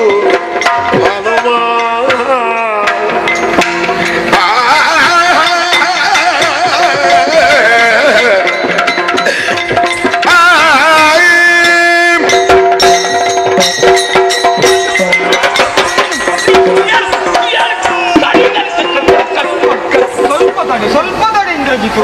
ಹನುಮ ಅಮ್ಮ ನೋಡಿದೆ ಹನುಮ ಈ ಕಳ್ಳನು ಮಾಡುತ್ತಿರುವಂತಹ ಅನ್ಯಾಯವನ್ನು ನೀನು ಕಣ್ಣಾರೆ ನೋಡಿತು ಎಲ್ಲ ಈ ಕ್ಷಣ ಹರ ಕ್ಷಣದಲ್ಲಿ ನನ್ನ ತಲೆ ಕಳೀತಾನೆನ್ನುವುದಕ್ಕೆ ಸಂಶಯವಿಲ್ಲ. ಖಡ್ಗವನ್ನು ಜಳಪಿಸುತ್ತಾ ನನ್ನನ್ನು ದರದರದೆ ಇಲ್ಲಿಯೇ ತನಗೆ ಎಳೆದುಕೊಂಡು ಬಂದ ನಿನ್ನ ಕಣ್ಣ ಮುಂದೆ ನನ್ನ ತಲೆ ಕಡಿಯಬೇಕೆನ್ನುವಂತಹ ಉದ್ದೇಶವೇ ಇವರದ್ದಿರಬೇಕು. ನನ್ನ ಗಂಡನನ್ನು ನನ್ನ ಸ್ವಾಮಿಯನ್ನು ನನ್ನ ದೇವರನ್ನು ಆಗಲಿ ಅದೆಷ್ಟು ಸಮಯ ಕಳೆದುಕೊಳ್ಳಿತು. ಮತ್ತೊಮ್ಮೆ ಅವರ ಪಾದ ಸೇವೆಯನ್ನು ಮಾಡುವಂತಹ ಅವಕಾಶವನ್ನು ನನಗೆ ಒದಗಿಸಿಕೊಡು. ನನ್ನ ಪ್ರಾಣವನ್ನು ಉಳಿಸು, ನನ್ನ ಪ್ರಾಣವನ್ನು ಮತಿವಂತ ಕಳ್ಳನೆ ಕೇಳು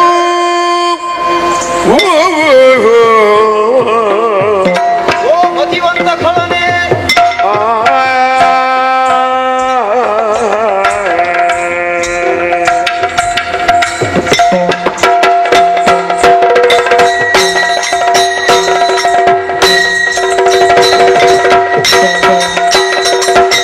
ಮತಿವಂತ ಕಳ್ಳನೆ ಕೇಳು ಪೌಲ ತೇಜ ಸುತ ನಿನ್ನ ಪಾದ ತಾಳು ನಿನ್ನ ತಂದೆ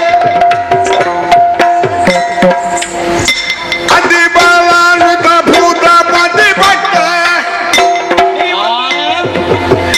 ಅತಿ ಬಲಾನ್ವಿತ ಭೂತ ಪ್ರತಿಭಕ್ತ ಅನ್ಯಾಯ ಪದಗತಿಗೆ ಬನಲ್ಲ ಶುದ್ಧಿ ಶಾಸ್ತ್ರಕ್ಕೆ ಹೋಗಿ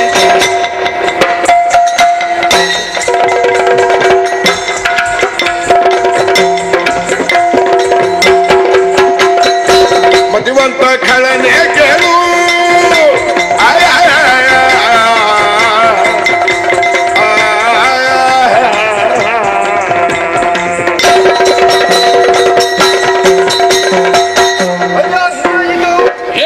ಏನಯ್ಯ ಇದು ತಲೆ ಕಡಿಯುವುದಕ್ಕೆ ಮುಂದಾಗುತ್ತಾ ಇದೆಯಾ? ಅಯ್ಯ ನೀನು ಏನು ನೀನು ಎಷ್ಟರವ ಎಂಬುದೆಲ್ಲ ನಾನು ಅರಿತಿದ್ದೇನೆ. ಹೌದು ಮತಿವಂತ ಖಳನೆ ಕೇಳು. ಇನ್ನಷ್ಟು ಮತಿ ಬೇರೆ ಯಾರಿಗಿದೆ ಇಲ್ಲಿ? ಅಂದ್ರೆ ಅಸುರ ಕುಲದಲ್ಲಿ ಹುಟ್ಟಿದಂತಹ ನೀವು ಎಷ್ಟು ಯೋಗ್ಯತವಂತರು ಮತಿಯುಳ್ಳವರು ಎಂಬುದಾಗೆಲ್ಲರೂ ಹೊಗಳುತ್ತಾ ಇದ್ದಾರೆ. ಮತಿ ಇದ್ದಂತಹ ನೀನೆಂದು ಈ ಕೆಟ್ಟ ಕಾರ್ಯವನ್ನು ಮಾಡುವುದೇ? ಆದ್ರೆ ನೀನು ಸಾಮಾನ್ಯದವನೇ ಅಲ್ಲಪ್ಪ. ನಿನ್ನ ಅಜ್ಜ ಪೌಲಸ್ಯ ಅವರಿಗೊಬ್ಬ ಮಗ ವಿಶ್ರವಸು. ಆ ವಿಶ್ರವಸುವಿಗೆ ನೀನು ಅವರ ಕುಮಾರನಿಗೆ ಕುಮಾರನಾಗಿ ಹುಟ್ಟಿದ್ಯಲ್ಲ. ರಾವಣ ಎಂದೆನಿಸಿಕೊಂಡಂತಹ ಆತ 3 ಲೋಕದಲ್ಲಿ ಅವನ ಕೀರ್ತಿ ಹಬ್ಬಿದೆ. ಅವನಿಗೆ ಕುಮಾರನಾಗಿ ಇಂದು ನೀ ಈ ಬೇಡದಂತಹ ಕೃತ್ಯವನ್ನು ಮಾಡುತ್ತಾ ಇದೆಯಲ್ಲ, ಇದು ಸರಿಯೇ ನಿನಗೆ? ಸರಿಯೇ ಅಂತ ಹೇಳೋದಲ್ಲ. ಹೌದು. ಮರದಿಂದ ಮರಕ್ಕೆ ಹಾರುವ ಮರ್ಕಟ ನಿನಗೆ ಈ ತರ ಹೇಳುವುದಕ್ಕೆ ಕಲಿಸಿಕೊಟ್ಟವರು ಯಾರು? ಏನೋ ನಮ್ಮ ಕುಲ ಎಂತದ್ದು ಎನ್ನುವುದು ನಾನು ಚೆನ್ನಾಗಿ ತಿಳಿದಿದ್ದೇನೆ. ನಿನಗೇನು ಗೊತ್ತು ಹನುಮ? ಸುಮ್ಮನೆ ಬಾಯಿಗೆ ಬಂದಾಗೆ ಹೇಳಬೇಡ. ಈಗ ಇವಳ ತಲೆಯನ್ನು ಕಡಿಯುವುದು ಅಂತ ನಿರ್ಧಾರ ಮಾಡಿದ್ದೇನೆ. ಜನಕಲಾಯ ನೋಡುತ್ತಿದ್ದೀ ರಘುವಂಶ ರಾಜೇಂದ್ರನ ರಾಣಿ ಎಂದೆನಿಸಿ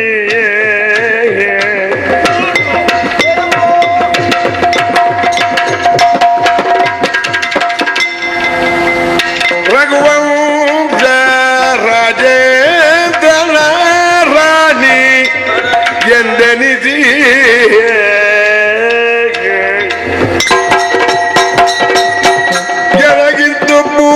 ಜನ್ಮ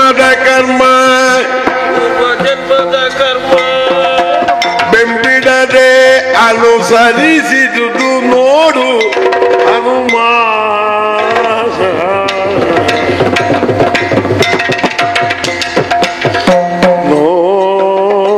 ನೋಡಿದೆನೆಯೋ ಅಯ್ಯೋ ಹನುಮ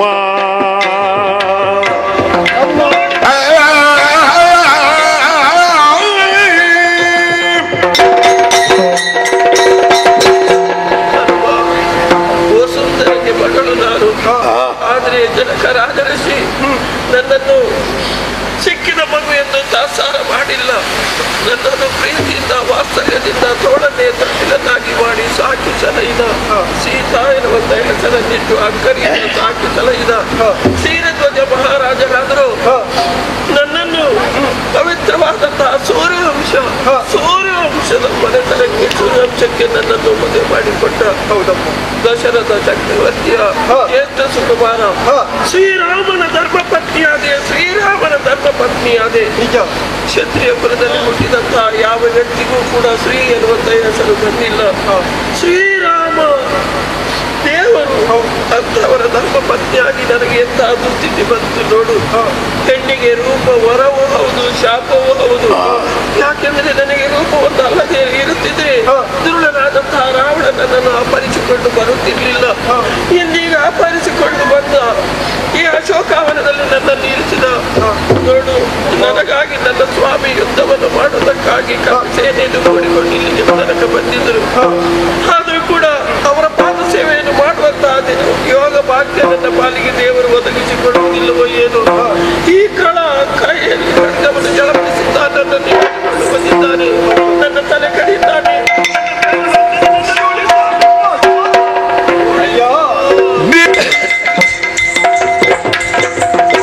ಮುಂದಕ್ಕೆ ಲಂಕಾಪತಿ ಎಂದನಿ ಪವೀರನು ಅತಿ ಪರಾಕ್ರಮಿ ಇಂದ್ರಜಿತು ಎಂದು ಕರೆಸಿಕೊಂಡು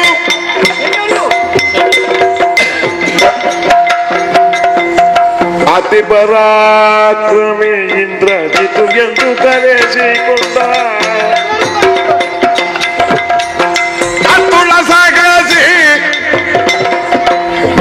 ಪ್ರತಿಮ ಬಲಾಜನು ಅಪ್ರತಿಮ ಬಲಾಜನು ಮತಿವಂತ ಕಳನೆ ಕೇಳು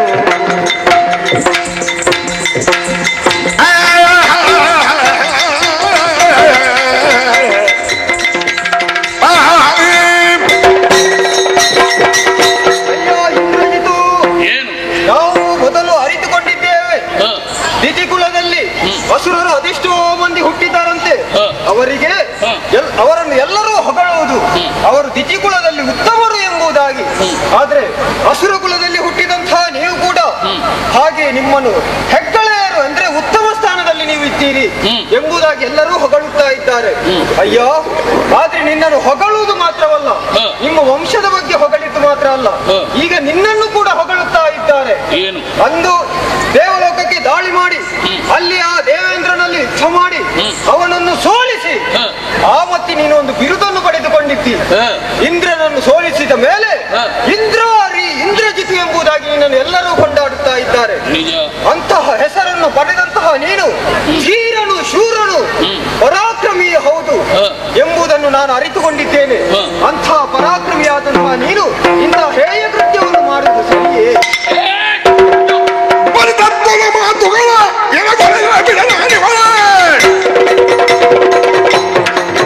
ಮಾತುಗಳ ಈಗ ತನ ಒಳಗ ಬೇಗ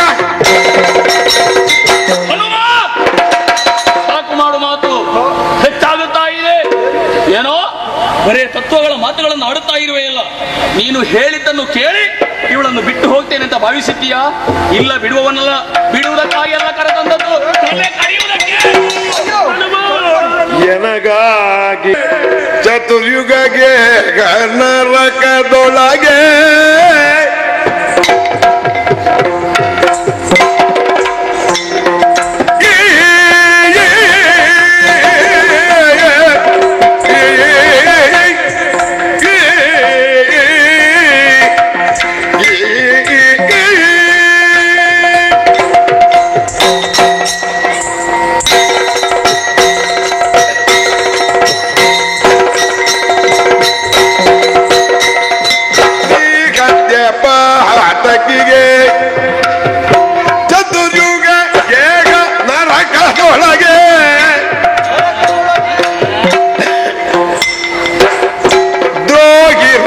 ಸನೆ ಸಂದೆ ಗಿಲ್ಲಿದಕ್ಕೆ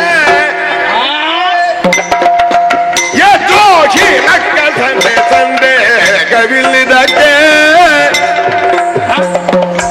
ವೈದೇಹಿಗ ಬಿಟ್ಟು ಎಂದು ಆಶವಕ್ಷಿದಿರಾಗು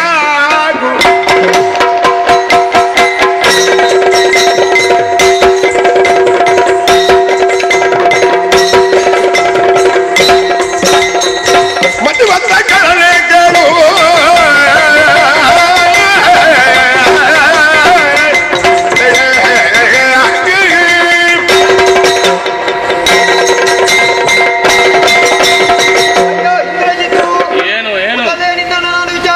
ಮತಿಯುಳ್ಳವ ನೀನಂತ. ಆದ್ರೆ ಇಂದು ನೀನು ಕೆಟ್ಟ ಕೆಲಸವನ್ನು ಮಾಡುತ್ತಾ ಇದ್ದಿ. ಕೆಟ್ಟ ಕೆಲಸ? ಹೌದು. ಯಾವುದು? ಅಯ್ಯೋ, ಶ್ರೀಹತ್ಯ ಪಾತಕ ಪಂಚಮಹಾಪಾತಕಗಳಲ್ಲಿ ಒಂದಲ್ವೇ. ಈ ಪಾತಕವನ್ನು ಯಾರು ಮಾಡುತ್ತಾರೋ ಅವರಿಗೂ ಈ ಭೂಮಿಯಲ್ಲಿ ಉಳಿಯುವುದಕ್ಕೆ ಅವಕಾಶ ಇಲ್ಲ. 4 ಯುಗದಲ್ಲಿಯೂ ರವರವೈಣಿಸುವಂತಹ ನರಕವೇ ಅವರಿಗೆ ಪ್ರಾಪ್ತಿಯಾಗುತ್ತದೆ ಅಂತೆ. ಅಂಥ ನರಕವನ್ನು ನೀನು ಬಯಸ್ತೀಯ? ಈ ಸೀತೆ ಮಾತೆಯನ್ನು ನಮ್ಮ ಪಾಲಿಗೆ ಬಿಟ್ಟುಕೊಡ್ತೀಯ? ಆ ಯುದ್ಧ ಮಾಡಬೇಕೆಂಬ ನಿನ್ಗೆ ಆಸೆ ಇದ್ರೆ ಆ ರಾಮನಲ್ಲಿ ಮುಂದೆ ನಿಂತು ಯುದ್ಧವನ್ನು ಮಾಡುವುದಕ್ಕೆ ಸಿದ್ಧನಾಗು.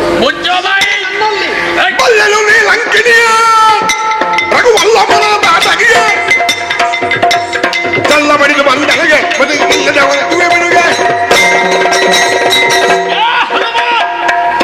ತಿಳಿದಿದ್ದೇನೆ ನಾನು ಕೂಡ.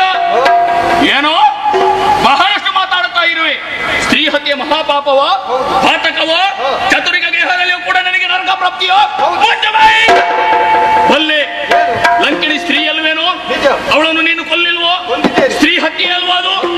ಆಕೆ ದುಷ್ಟತನವನ್ನು ಅಲ್ಲಿ ತೋರಿಸುತ್ತಾ ಇದ್ದವಳು, ಅದಕ್ಕಾಗಿ ಅವಳನ್ನು ಕೊಂದು ಮುಗಿಸಿದ್ದೆ. ಅವಳಲ್ಲಿ ಏನೋ ತಪ್ಪನ್ನು ಕಂಡೆ ಕೊಂದು ಬಿಟ್ಟೆ. ಯಾವನನ್ನು ದೇವರೆಂದು ಪೂಜಿಸ್ತೀಯೋ ಅಂತಹ ರಾಮ ಅಂದು ತಾಟಕಿಯನ್ನು ಕೊಲ್ಲಲಿಲ್ವೋ? ಅವಳು ಕೂಡ ಹೆಣ್ಣಲ್ವೇ? ಅವ ಮಾಡಿದ್ದು ತಪ್ಪಲ್ವೇ? ಲೋಕ ಕಲ್ಯಾಣಕ್ಕಾಗಿ ಯಾಗವನ್ನು ಮಾಡುತ್ತಿರುವ ಋಷಿಮುನಿಗಳಿಗೆ ಕಷ್ಟವನ್ನು ಕೊಡುತ್ತಿರುವಂತಹ ತಾಟಕಿಯನ್ನು ಕೊಂದದ್ದು ತಪ್ಪೇ? ಓಹೋ, ಅಂತವರೆಲ್ಲ ಕಂಟಕಪ್ರಾಯರು. ಇವಳಿಂದ ಕೂಡ ನಮಗೆ ಕಂಟಕವಾಗಿದೆ. ಇವರನ್ನು ಬಿಡುವುದಿಲ್ಲ. ದಾನವ ಕೊಂಡೊಯ್ದು ತೋರು ಪ್ರಾಣೇಶಗೆನ್ನ ದೇಹವ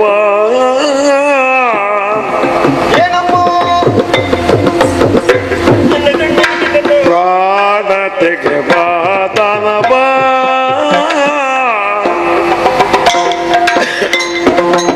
ಕೊಂಡೊಯ್ದು ತೋರು ಪ್ರಾಣೇಶಗೆನ್ನ ದೇಹವ ನೀನೇನು ಯೋಚಿಸದೆ ನಿಲ್ಲದಿರು ಅನುಮಾನ ಬೇಡೈಸಾರಿದೆ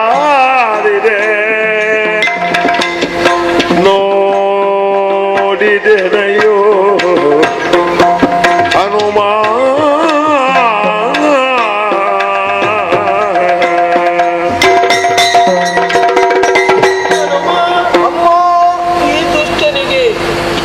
ಬುದ್ಧಿವಾದದ ಮಾತನ್ನು ನೀನು ಹೇಳಿದರೂ ಕೂಡ ಅದು ಪಥ್ಯವಾಗುವುದಿಲ್ಲ.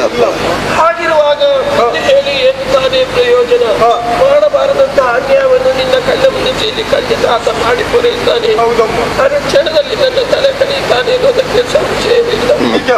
ಆದರೆ ಈ ರಾಮಚಂದ್ರನ ಮುಖವನ್ನು ನಾನು ನೋಡಿದೆ, ಅದೆಷ್ಟೋ ಸಮಯ ಕಳೆದು ಹೋಯಿತು. ಲಕ್ಷ್ಮಣನ ಮುಖವನ್ನು ನೋಡಿಲ್ಲ. ಹಾಗಿದ್ರೆ ಅವರು ಎಲ್ಲಿದ್ದಾರೋ ಇದನ್ನು ತಿಳಿದುಕೊಳ್ಳುವುದಕ್ಕೆ ಅಸಾಧ್ಯವಾದಂತಹ ಹೊತ್ತಿನಲ್ಲಿ ವಿಚಾರ ಎಲ್ಲವನ್ನು ನೀನೇ ತಿಳಿಸಿದವನು.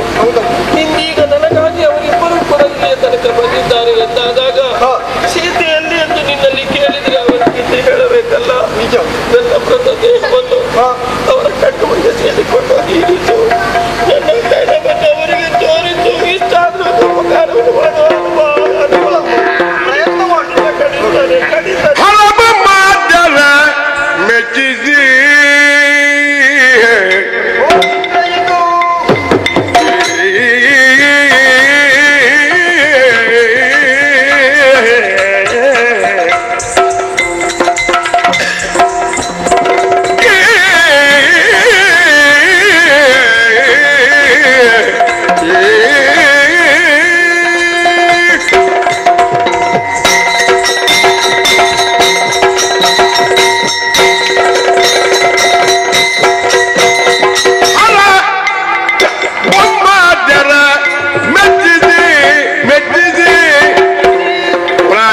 ಪ್ರಾಯದೋಳಿಪ್ಪ ವರಗಳನ್ನೇ ಸಂಪಾದಿಸಿ ವರಗಳನ್ನೆಲ್ಲ ಸಂಪಾದಿಸಿ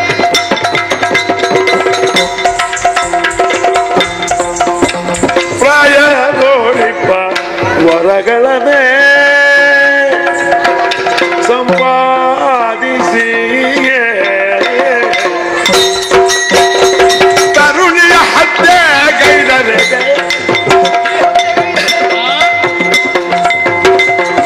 ತರುಣಿಯ ಹತ್ಯೆ ಗೈದರೆ ರಿಪುಕುಲವನು ಹರಿಸದೆ ಬಿಡ ರಾಮ ಹರಿದು ಕೋಮಲದಿಗಿ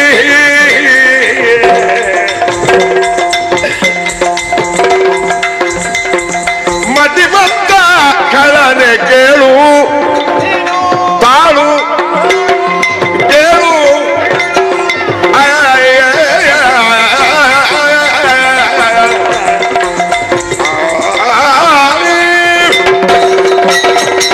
ಅಯ್ಯೋ ಇಂದ್ರಜಿತು, ನನ್ನ ಮಾತನ್ನು ಸ್ವಲ್ಪ ಸಮಾಧಾನದಿಂದ ಕೇಳಬೇಕಯ್ಯೋ.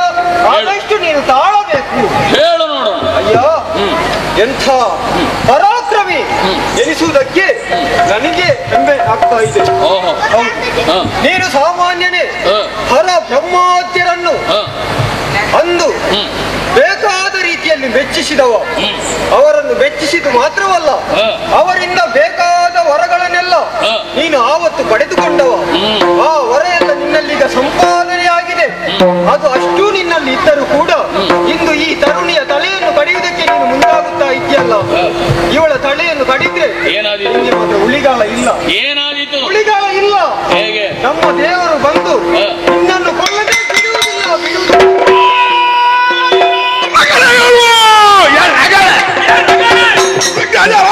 ಮಾನವ ದುಡಿದುಕೊಂಡು ಆದಿಯಲ್ಲಿ ಹೋಗಿ ಬದುಕಿದ ಕೋತಿ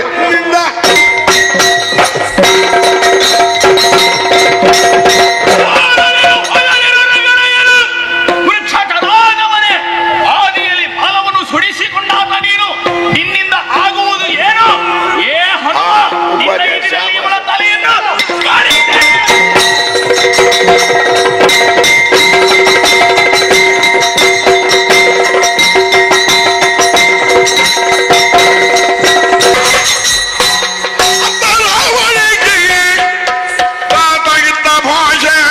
ಶತ್ರುಗಳ ಜಯಿಸದೆ ಆಲಯವ ಪೊಗೆಯನ್ನು ತರ ಹತ್ತಿ ಗುಂಪಿನಿ ಗಿರಿಯರು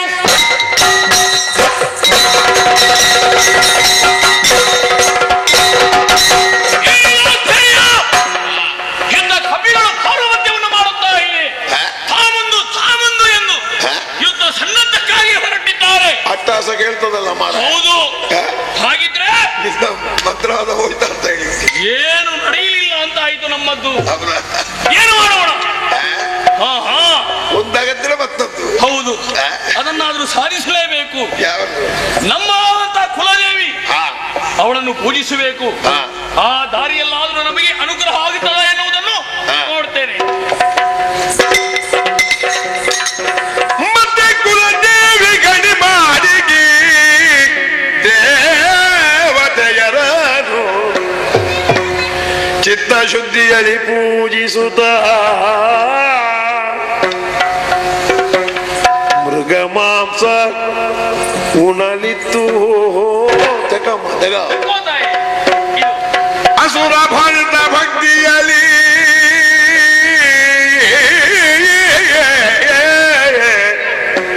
ತರತರದ ಆರತಿ ಎತ್ತು ತಂದ ಶಂಕರಿ ಸರ್ವೇಶ್ವರಿ ದುರಿತ ಭಯಂಕರಿ ಧರ್ಮೋಗಿನಿ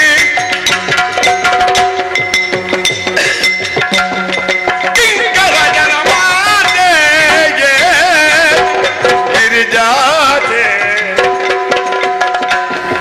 ಮಂಗಳೇ ಸರ್ವಸ್ವರೂಪೇ ಸರ್ವೇಜೆ ಸರ್ವಗುಣ ಭಯಂಕರಿ. ತಾಯಿ, ತರತರದ ಮೃಗಗಳನ್ನು ಕಡಿದು ಮಾಂಸಗಳನ್ನು ನಿನಗೆ ಉಣಬಡಿಸಿದ್ದೇನೆ. ರಕ್ತದ ತರ್ಪಣವನ್ನು ಕೊಟ್ಟಿದ್ದೇನೆ. ವಿಧ ವಿಧದ ಆರತಿಯನ್ನೆತ್ತಿದ್ದೇನೆ. ನಾನಾ ವಿಧಗಳಿಂದ ನಿನ್ನನ್ನು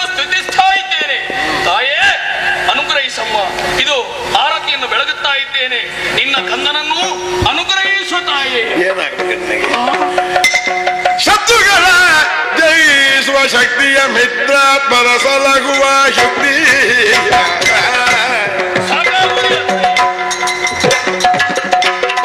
ರಾತ್ರಿಯುಳ್ಳ ಕನ್ನಡ ಸಂದು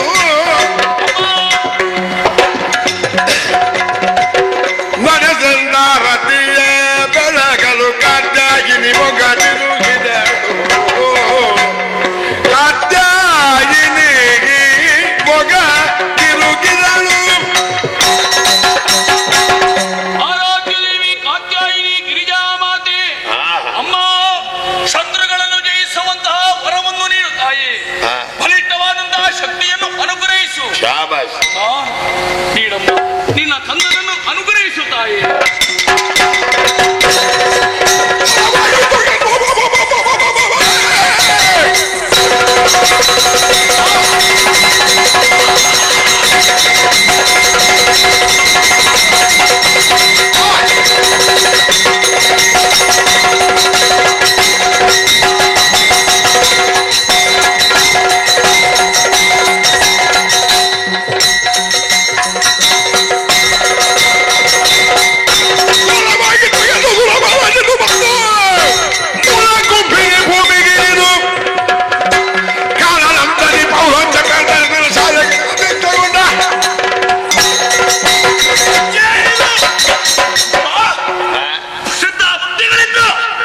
ಮಾತೆ ಕಾತ್ಯಾಯನ್ನು ಪೂಜಿಸಿದ್ರೆ ಮುಖವನ್ನು ತಿರುಗಿಸಿದಾಳೆ.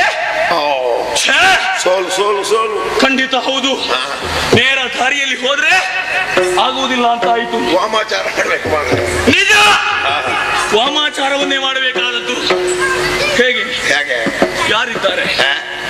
ಸರಿಯಾದ ವ್ಯಕ್ತಿ ಬೇಕು ಇದಕ್ಕೆ. ನನ್ನ ಗುರುಗಳು ಇದ್ದಾರೆ. ಯಾರು ಅವರು? ಶುಕ್ರಾಚಾರ್ಯರು. ಸರಿ ಸರಿ ಸರಿ, ಅವರನ್ನೇ ಕರೆಯುತ್ತೇನೆ. ಗುರುಗಳೇ, ಬಿಟ್ಟುಕೊಂಡಿದ್ದೇನೆ. ಶುಭವಾಗಲಿ ಶುಭವಾಗಲಿ, ಹೇಳು ಏನು ಕಾಗದಂತ ಗೊತ್ತಾಗ್ಲಿಲ್ಲ. ಗುರುದೇವ, ಈ ನಡೆಯುತ್ತಾ ಇರುವುದು ಏನೆನ್ನುವುದು ಚೆನ್ನಾಗಿ ನಿಮಗೆ ತಿಳಿದಿದೆ. ಅದು ಶತ್ರುಗಳನ್ನು ಜಯಿಸುವುದಕ್ಕಾಗಿ ತಂದೆಗೆ ಭಾಷೆಯನ್ನು ಕೊಟ್ಟು ಹೊರಟಿದ್ದೇನೆ. ನನ್ನ ಕೆಲಸ ಅಪೂರ್ಣವಾಗುತ್ತಾ ಇದೆ. ಇದು ಪೂರ್ಣ ಆಗಬೇಕು. ಪೂರ್ಣ ಆಗುವ ದಾರಿ ಕಾಣುವುದಿಲ್ಲ. ವಾಮಾಚಾರದಿಂದಲಾದರೂ ನನ್ನ ಕಾರ್ಯವನ್ನು ಸಾಧಿಸಿಕೊಳ್ಳಬೇಕು ಅಂತ ಹೊರಟಿದ್ದೇನೆ. ವಾಮಾಚಾರದಿಂದ ಅದಕ್ಕೆ ಹೆದರಬೇಡಪ್ಪ. ನಾನಿರುವಾಗ ಯಾಕೆ ನೀನು ಚಿಂತೆ ಮಾಡ್ತೀವಿ? ಯಾವ ವಾಮಾಚಾರ ಆದ್ರೂ ಸರಿ, ನಾನು ಮಾಡಿಸ್ತೇನೆ. ಎಲ್ಲಿ ಎಲ್ಲಿ? ಮೂಲ ನಿಕುಂಬೈಯಲ್ಲಿ. ಇದುವೇ ಮೂಲ ನಿಕುಂಬಿಳೆ. ಬಂದಾಯ್ತು, ಸೇರಿ ಆಯ್ತಲ್ಲ ಅಲ್ವೇ? ಆದ್ರೆ ನಾವು ಮಾಡುವಂತ ಯಾಗಕ್ಕೆ ರಕ್ಷಣೆ ಬೇಕಲ್ವಾ? ಇನ್ನು ನಿಮ್ಮ ಮಾರ್ಗದರ್ಶನದಂತಲೇ ಆಗಬೇಕು. ಏನಾಗಬೇಕು? ಯಾವ ಸಲಕರಣೆಗಳನ್ನೆಲ್ಲ ನಾನು ಸಿದ್ಧಪಡಿಸಬೇಕು ಹೇಳಿ. ಸಲಕರಣೆ ಮೊದಲಾಗಿ ಗರ್ಭಿಣಿ ಸ್ತ್ರೀಯರು ಬೇಕು. ಯಾಕೆ?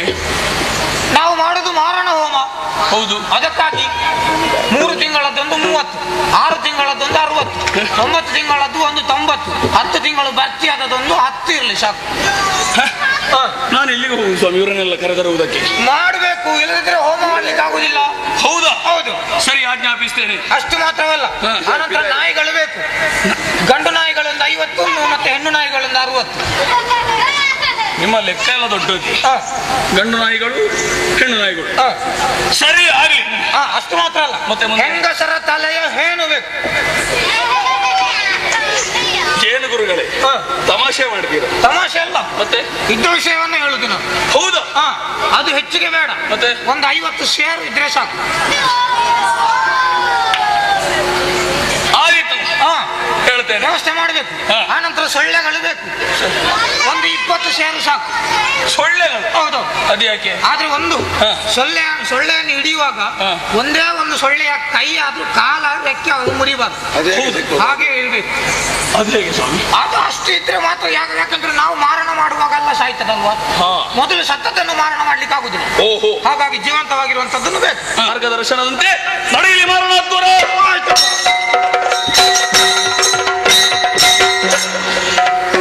ರಾಮ ಕೇಳಿದ ವಿಭೀಷಣಗೆ ಜಗದಗಿಸುವ ದಳ್ಳುರಿ ಹೊಗೆಯಿಂದೇನು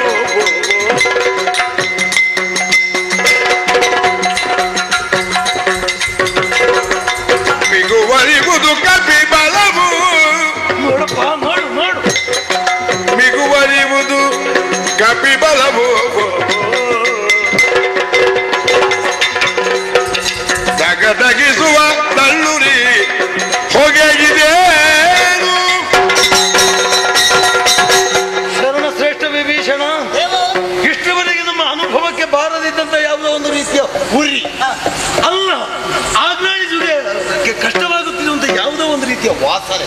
ಇಲ್ಲ, ಅದು ನಾವು ಕಂಡು ಕೇಳರಿಯದಂತಹ ಒಂದು ರೀತಿಯ ಹೊಗೆ.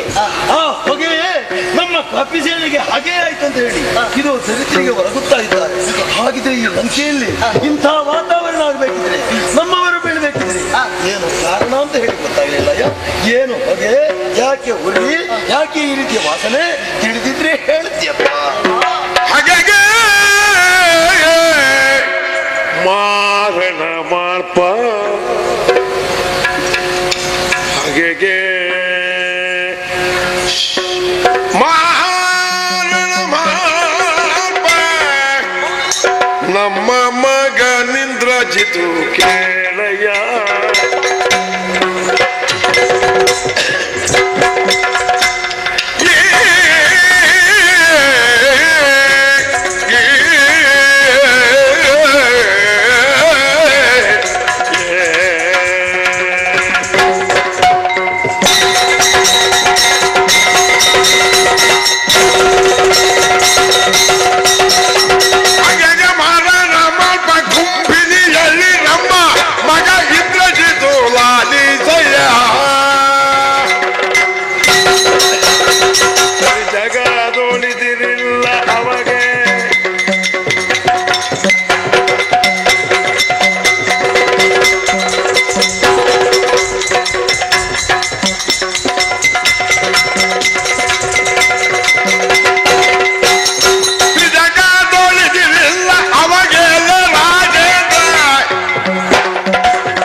ಸೇನೆಯೊಳುಂಟೆ ನಿದ್ರೆ ಕಾಮಿನಿ ಸಂಘ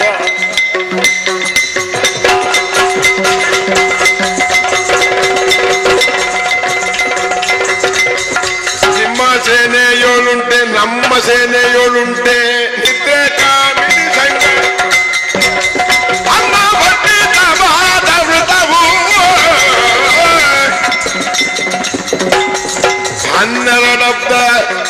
ಹನ್ನೆರಡಬ್ದ ಸಾಧಿಸಿದವರುಳ್ಳರಾದರೆ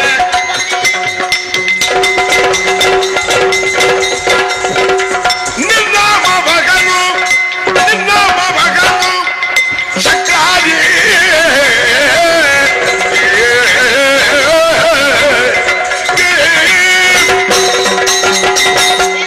ವಿಭೀಷಣ ಈ ರೀತಿ ಹೋಗಿ ಬರುವುದಕ್ಕೆ ಕಾರಣ ಉಂಟು. ಏನು? ನಮ್ಮವನಾದಂತ ಇಂದ್ರಾದಿ ಮೂಲ ನಿಕುಂಬಳೆಯನ್ನು ಸೇರಿ ಮಾರಣಾ ಹೋಮವನ್ನು ಮಾಡುತ್ತಾ ಇದ್ದಾನೆ. ನಿಜ. ಈ ಮಾರಣಾ ಹೋಮ ಪೂರ್ತಿ ಆಯ್ತು ಎಂದಾದರೆ ಆತನಿಗೆ ವಿಶೇಷವಾದ ಶಸ್ತ್ರ ಅಸ್ತ್ರಗಳು ಕುದುರೆಗಳು ದೊರೆಯುತ್ತದೆ. ಒಂದು ವೇಳೆ ಆ ಯಾವುದು ಪೂರ್ತಿ ಹಾಗಾದಾಗ ತಡೆಯಲೇಬೇಕು. ತಡೆಯಬೇಕಿದ್ರೆ ಸಾಮಾನ್ಯರಿಂದ ಸಾಧ್ಯವೇ ಇಲ್ಲ. 12 ವರ್ಷ ನಿದ್ರೆ ಆಹಾರ ಸ್ತ್ರೀ ಸಂಘವನ್ನು ಕೆಡಿಸಿದವಳೇ ಆಗಿದೆ. ಎಷ್ಟು? 12 ವರ್ಷ. ಅಂತಹ ವ್ಯಕ್ತಿ ನಮ್ಮಲ್ಲಿ ಯಾರಿದ್ದಾರೆ ದೇವ? ಯಾರಿದ್ದಾರ?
ಶತ್ರುಗಳಲ್ಲಿಯೂ ಪ್ರೀತಿಯನ್ನು ಇರಿಸಿಕೊಂಡವ ಅಂತಹ ನೀನು ಅಧರ್ಮ ಮಾರ್ಗ ಅವಲಂಬಿಯಾದಂತಹ ಇಂದ್ರಜಿತ್ತು ವಿನಾಕಾರಣವಾಗಿ ಸಾಯ್ತಾ ಇದ್ದಾನಲ್ಲ ಎಂಬ ಹಾಗೆ ಅವನಲ್ಲಿ ವ್ಯಾಕುಲವನ್ನು ತಾಳಿದ ಹಾಗುಂಟು.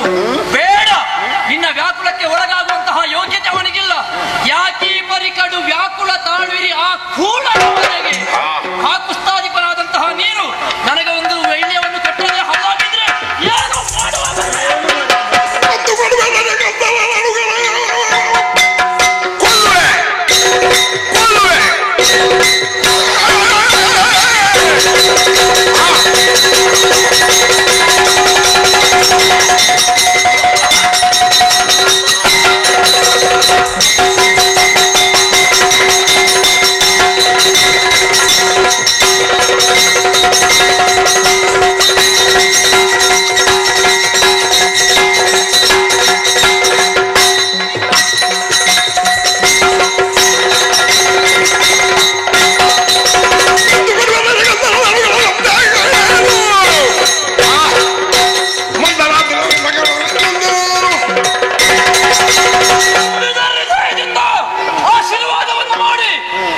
ದಾರಿ ತೋರಿಸುವುದಕ್ಕೆ ಇದು ಶ್ರೇಷ್ಠನಾದಂತಹ ವಿಭೀಷಣ. ನೀವಿಬ್ಬರೇ ಹೋದ್ರೆ ಸಾಲ. ಮತ್ತೆ ಇದು ಇವರು ಯಾಚಿಸುತ್ತಾ ಇದ್ದಾರೆ, ನಿನ್ನ ಒಡನಾಡಿಗಳನ್ನ ಇವರನ್ನು ಕರ್ಕೊಂಡು ಹೋಗು, ಅವರಿಗೂ ಅಪ್ಪಣೆ ಕೊಟ್ಟಿದ್ದೇನೆ, ನಿನಗೆ ಅನುಜ್ಞೆ ನಿಂತಿದ್ದೇನೆ, ನೀನು ದೇವರ ರಕ್ಷಣೆ ಮಾಡಿ. ಕಾಲ ವಿಳಂಬ ಮಾಡುವುದಲ್ಲ, ನಿನ್ನ ನಿರ್ದೇಶನದಲ್ಲಿ ನಿಕುಂಬಿಳ ಪ್ರದೇಶ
ದೈವದ್ರೋಹಿ, ಅವನ ಮಗ ನೀನು, ಏಳು ದೈವದ್ರೋಹಿ. ಇಂದ್ರನನ್ನು ಗೆದ್ದಂತಹ ಶಕ್ತಿ ಸಾಮರ್ಥ್ಯ ಉಂಟದ್ದಾದ್ರೆ ಬಂದವ ಲಕ್ಷ್ಮಣ ನನ್ನಲ್ಲಿ ಹೋರಾಟಕ್ಕೆ ಬಾ ಬಾ ಬಾ. ಹೇಳುವುದಿಲ್ವೇ? ಹೇಳದಿದ್ದು ನಿನ್ನನ್ನು ಎಬ್ಬಿಸುವಂತಹ ಚಾಕಚಕ್ಯದ ಗೊತ್ತು. ವಾಮ ಮಾರ್ಗಾವಲಂಬಿಯಾದಂತಹ ನಿನ್ನ ತಲೆಗೆ ವಾಮ ಪಾದದಲ್ಲಿ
ನೀನು ನಾರಿ ಚೋರ ನನಗ ಏನು ಧರ್ಮ ಯುದ್ಧವನ್ನು ಮಾಡುವುದಕ್ಕೆ ಸಾಧ್ಯವಿಲ್ಲದೆ ಮಾರನಲ್ಲಿ ನಮ್ಮನ್ನು ಸೋಲಿಸಬಹುದೆಂದು ಗ್ರಹಿಸಿದ್ಯೋ ನಿನ್ನ ಮಾರಣವನ್ನು ಕೆಡಿಸಿದ್ದೇನೆ.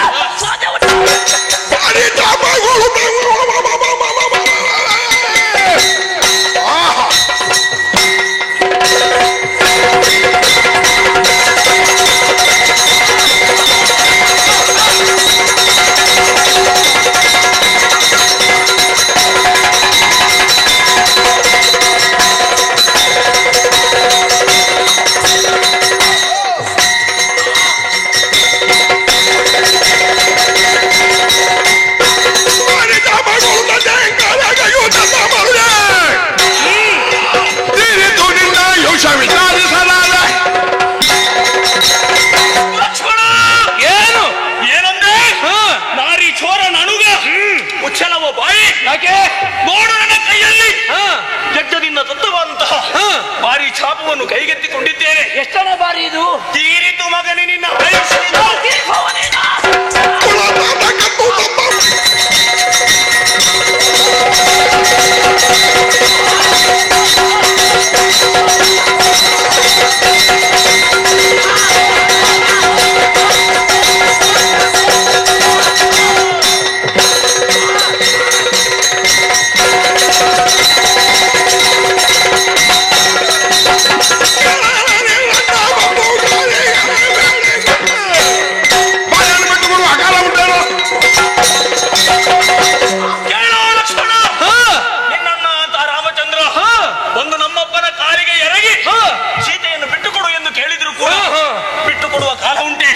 ಸಾಮರ್ಥ್ಯ ಇದ್ರೆ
ಲಂಕೇಶ್ವರ ರಾವಣ ಅವರ ಸಾಮಾನ್ಯರಲ್ಲ.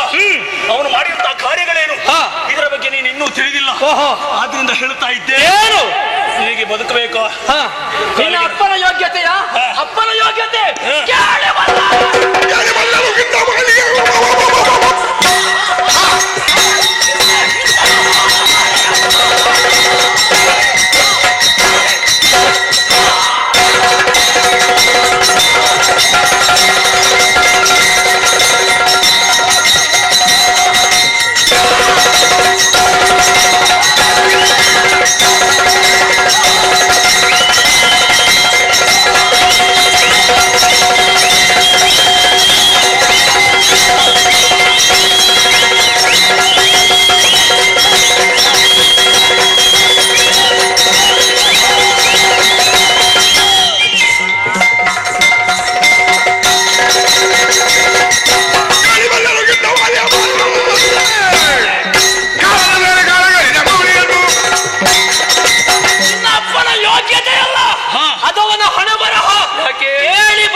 ಹಿಂದೆ ನಿನ್ನಪ್ಪನಾದಂತಹ ರಾವಣನನ್ನು ಕಿಷ್ಕಿಂಧೆ ಅಧಿಕಾರಿ ವಾಲಿ ದರನ ಎಳ್ಕೊಂಡು ಹೋಗಿ ಅವನ ಮಗನಾದಂತಹ ಅಂಗಾರರ ತೊಟ್ಟಿಲಿಗೆ ಕಟ್ಟುವಾಗ ಎಲ್ಲಿ ಕಣ್ಣಿನ ಶೌರ್ಯ. ಓಹೋ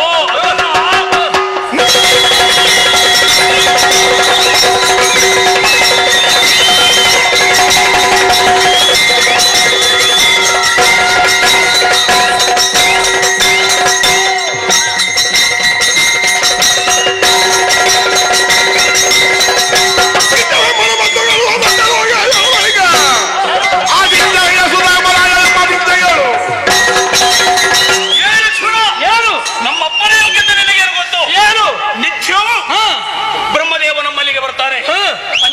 ಪುತ್ರನಾಗಿ ನವಗ್ರಹರನ್ನು ಬೆಟ್ಟದಲ್ಲನ್ನಾಗಿ ಮಾಡಿ ನಮ್ಮಪ್ಪ ಸಿಂಹಾಸನದಲ್ಲಿ ಕುಳಿತುಕೊಳ್ತಾನೆ. ಅಂತಹ ಯೋಗ್ಯತೆ ಇರುವವನ ಬಗ್ಗೆ ನಿನಗೇನು ತಿಳಿದಿದೆಯಾ?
ಲಕ್ಷ್ಮಣ, ಯಾವ ಸಾಮರ್ಥ್ಯ ಇದ್ರೂ ಕೂಡ ಈ ಇಂದ್ರವಿಚಿತ್ರವಿಂದ ಕೈ ಸಾಗದು.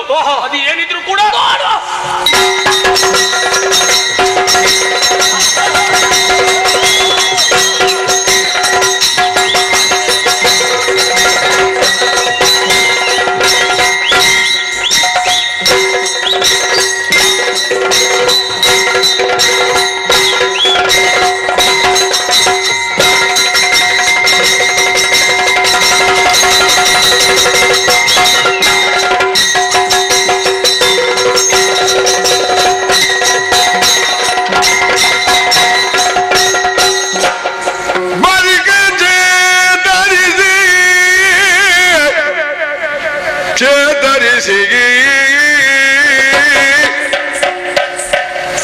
ಶಕ್ರಾರಿ ಎಂದ ತನ್ನೊಳಗೆ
ಒರಗಿಸಿದ ಮೂರ್ಛೆಯೋಳಿವರು ಹರಗಳ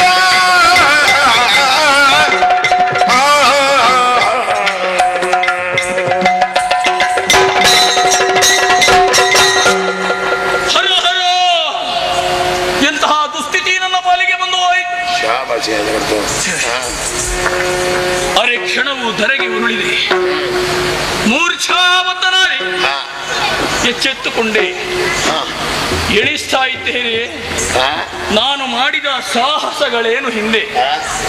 ಆ ಸಾಹಸಗಳು ಯಾವುದೂ ಕೂಡ ಇಂದು ಪ್ರಯೋಜನಕ್ಕೆ ಇಲ್ಲದಾಗಿ ಹೋಯ್ತಲ್ಲ. ಶಕ್ರಾರಿ ಇಂದ್ರನಿಗೆ ಅರಿಭಯಂಕರನು ನಾನು. ನನ್ನಪ್ಪ ಇಂದ್ರನಲ್ಲಿ ಯುದ್ಧವನ್ನು ಮಾಡುತ್ತಿದ್ದಂತಹ ವೇಳೆಯಲ್ಲಿ ಅವರಿಂದ ಬಂಧಿಸಲ್ಪಟ್ಟಾಗ ಆವಾಗ ನಾನು ಹೋಗಿ ಬಿಡಿಸಿದವ. ಅಂದಿನಿಂದಲೇ ಇಂದ್ರಜಿತು ಎನ್ನುವಂತಹ ಹೆಸರನ್ನು ಪಡೆದವ. ಆ ಬಿರುದನ್ನು 3 ಲೋಕದಲ್ಲಿ ಮೆರೆಸಿದೆ. ಅದು ಇಂದಿಗೆ ಸುಳ್ಳಾಗಿ ಹೋಯಿತು. ಏಕಕಾಲದಲ್ಲಿ ಸುರನರಾಯಣ ಗಡಗಡ ನಡುಗಿಸಿದಂತಹ ವೀರ ನಾನು. ಎಲ್ಲವೂ ಇಂದು ಮಣ್ಣು ಪಾಲಾಗಿ ಹೋಯಿತಲ್ಲ.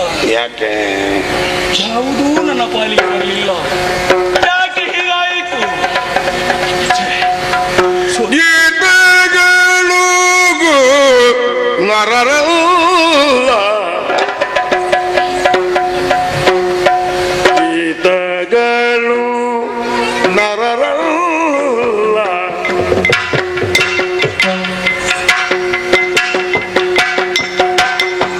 ನೆನೆದ ಕೋಟಗ ಹಿಂಡು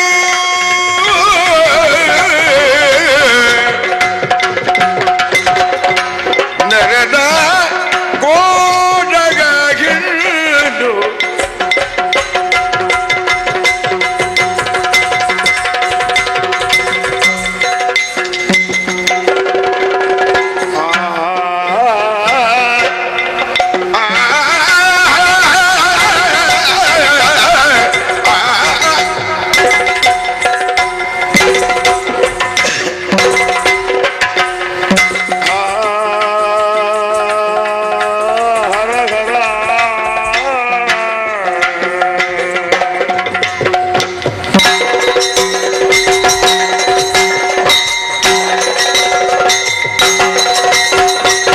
ಗೀತಗಳು ನರರಲ್ಲ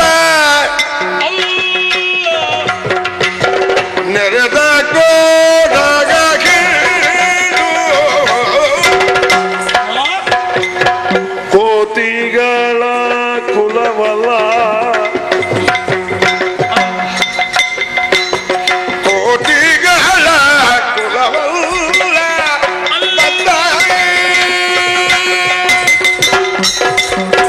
ಕೈತವದ ಗತಿಯಾಗಿ ತಾತಗಳ ವಿಳಿದಂಗ ಏನು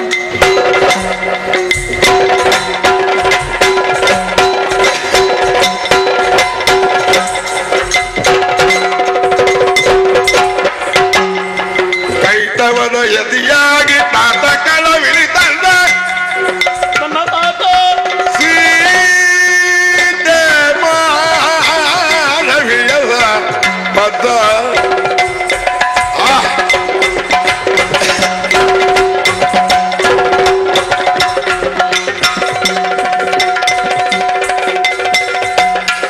ತಾತಗಳ ವಿಳಿದಂಗ ಸೀತೆ ಮಾನವಿಯಲ್ಲ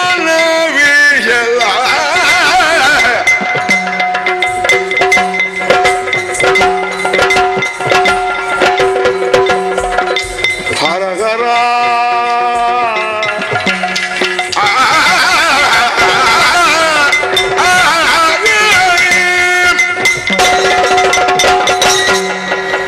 ಹರ ಹರ ಯಾಕೆ ಇಂತಹ ದುಸ್ಥಿತಿ ನನ್ನ ಪಾಲಿಗೆ ಬಂತು? ಎಂತೆಂಥ ಫಲಗಳನ್ನು ಪಡೆದವರು, ಎಂತೆಂತಹ ತಪಸ್ಸನ್ನು ಮಾಡಿದವರು ನಾವು. ನಿಮಗೆ ತಿಳಿದಿಲ್ಲವೇ ಸ್ವಾಮಿ, 14 ಲೋಕದಲ್ಲಿ ನಮ್ಮಂತಹ ಸಾಧನೆ ಮಾಡಿದವರು ಯಾರಿದ್ದಾರೆ? ಯಾರು ಇಲ್ಲ. ಹಾಗಿದ್ರೆ ನಮಗೆ ಯಾಕೆ ಸೋಲಾಯಿತು? ಯಾಕಾಯ್ತು? ಎಲ್ಲಿಯೋ ತಪ್ಪಿರ್ಬೇಕು ಮಾರ. ಇಲ್ಲ, ಬಂದಂತಹ ಇವರು ನರರಲ್ಲ. ಅಲ್ಲಿ ನಾವು ತಪ್ಪಿದ್ದು. ಇವರು ಮಾನವರು ಅಂತ ಹೇಳಿ ನಾವು ಇವರಲ್ಲಿ ಕಾದಾಟವನ್ನು ಮಾಡಿದೆವು. ನನ್ನಪ್ಪ ತಿಳಿಯದೆ ಇರುವವರೇ, ಚತುರ್ವೇದಗಳನ್ನು ಚೆನ್ನಾಗಿ ಬಲ್ಲವರು, ಸಾಮ ಗಾಯನ ಮಾಡುವುದರ ಮೂಲಕ ಹರನನ್ನು ಮೆಚ್ಚಿಸಿದವರು. ಸರಿ, ಅಂತಹ ನನ್ನಪ್ಪ ಕೈತವದ ಯತಿಯಾಗಿ ಕಳವಿನಿಂದ ಸೀತೆಯನ್ನು ತಂದು ಅಶೋಕ ವನದಲ್ಲಿರಿಸಿದರು. ಅವಳು ಮಾನವಿಯೇ ಅಲ್ಲ. ಬಂದ ಇವ ರಾಮನೆನ್ನುವವ ಅವ ಮಾನವನೇ ಅಲ್ಲ. ಈ ಧರೆಯಲ್ಲಿರುವಂತಹ ಧರ್ಮವನ್ನು ಎತ್ತಿ ಹಿಡಿದು ಅಧರ್ಮವನ್ನು ಅಳಿಸಿ ಇಲ್ಲಿರುವಂತಹ ಸಾಧು ಸಜ್ಜನೀರಿಗೆ ಸರಿಯಾದಂತಹ ನೆಲೆಯನ್ನು ಕೊಡಿಸುವುದಕ್ಕಾಗಿ ಬಂದವ ಪರಮಾತ್ಮ. ಆ ಶ್ರೀಮನ್ನಾರಾಯಣನೇ ಮನುಜ ರೂಪದಲ್ಲಿ ರಾಮನೆನ್ನುವಂತಹ ಅವತಾರದಲ್ಲಿ ಹುಟ್ಟಿ ಬಂದಿದ್ದಾನೆ. ಅವನ ವಕ್ಷಸ್ಥಳ ನಿವಾಸಿಯಾದಂತಹ ಲಕ್ಷ್ಮೀ ದೇವಿಯೇ ಈ ಸೀತೆ. ಇವರಲ್ಲಿ ನಾವು ಕಾಳಗವನ್ನು ಮಾಡಿದ್ರೆ ನಮಗೆ ಉಳಿಗಾಲ ಉಂಟು ಸ್ವಾಮಿ. ಮೇಲೆ ನಮಗೆ ಇನ್ನು ಇಲ್ಲಿ ಉಳಿಗಾಲ ಇಲ್ಲ ಖಂಡಿತ. ಬಂದಂತವರು ದೇವನೆನ್ನುವುದರಲ್ಲಿ ಸಂಶಯವೇ ಇಲ್ಲ. ಹಾಗಿದ್ದ ಮೇಲೆ ಇವರಲ್ಲಿ ನಾವು ದುರವನ್ನು ಕೊಟ್ಟರೆ ನಮಗೆ ಜಯ ಸಿಕ್ಕಿತೆ ಸ್ವಾಮಿ? ಖಂಡಿತ ಸಿಕ್ಕಲಿಕ್ಕಿಲ್ಲ. ನಮಗಿದು ಕಡೆಗಾಲ. ಇದು ನಮ್ಮೊಬ್ಬರಿಗೆ ತಿಳಿಯಲಿಲ್ಲವೇ? ಗೊತ್ತಿದೆ, ಗೊತ್ತಿದ್ದು ಕೂಡ ಈ ಯುದ್ಧ ಯಜ್ಞದಲ್ಲಿ ನಮ್ಮನ್ನು ಬಲಿಯನ್ನಾಗಿ ಅರ್ಪಿಸ್ತಾ ಇದ್ದಾನೆ. ಏನೋ ಒಂದು ಉದ್ದೇಶ ಇರಬೇಕು ಅವನಿಗೆ ಅಲ್ವೇ? ಆದ್ದರಿಂದ ಅದನ್ನು ತಿಳಿಯುವುದಕ್ಕೆ ನಾವು ಯಾರು ಸ್ವಾಮಿ? ಅಲ್ವೇ? ಒಂದು ವಿಷಯ ಲಕ್ಷ್ಮಣನಲ್ಲಿ ಹೇಳುವುದಕ್ಕಿದೆ. ಲಕ್ಷ್ಮಣ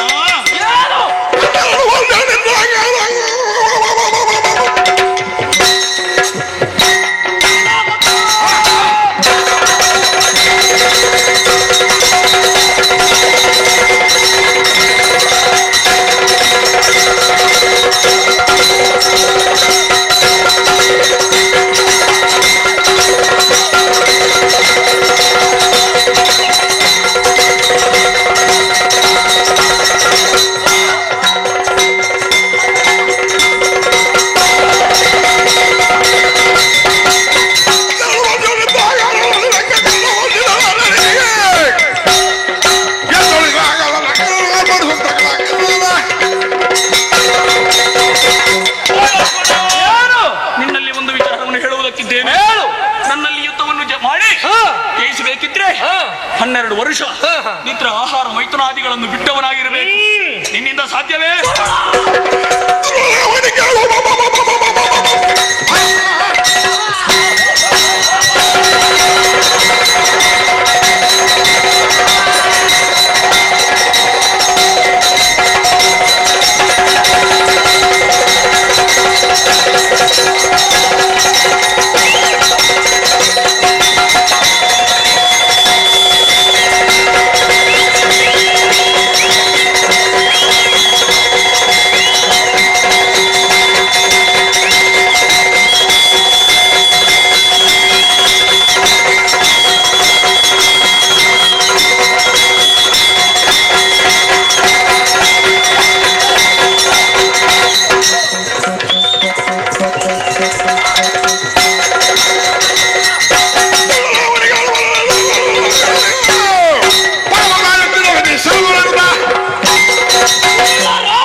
ವಚನಿಸಿದನು ಮಿತ್ರಜಾತಿಗಳ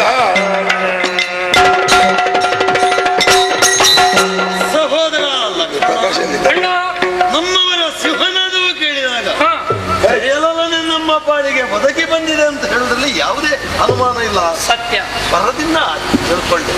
ಹಾಗೆಂದು ನಿನ್ನನ್ನು ಕಂಡಾಗ ಬಹುಶಃ ನಿನ್ನ ಕಾಯದಲ್ಲಿ ಅದೆಷ್ಟೋ ಶರಗಳಿತ್ತು. ಅದಾದ ರಾವಣಿಯ ಪ್ರಯೋಗ ಮಾಡಿದ್ದೆಂಬುದು ಸ್ಪಷ್ಟ ಆಯಿತು. ಅದನ್ನು ಕಿತ್ತು ತೆಗೆದವನಿದ್ದೆ. ನಿಗಳಿಂದ ಅನುಮೃತವಾದಂತಹ ಯಾವುದೋ ಉತ್ತಮವಾದಂತಹ ಔಷಧಿಯನ್ನೆಲ್ಲ ಹಚ್ಚಿ ರಕ್ತವನ್ನು ಹೊರಸಿದವನಿದ್ದೇನೆ. ಅಯ್ಯೋ, ನನಗೆ ಬೇಕಾಗಿ ದುಡಿದವರೆಲ್ಲ ನೀವು ನಿಂತುಕೊಂಡದ್ದೇಕೆ? ಎಲ್ಲರೂ ಕುಳಿತುಕೊಂಡು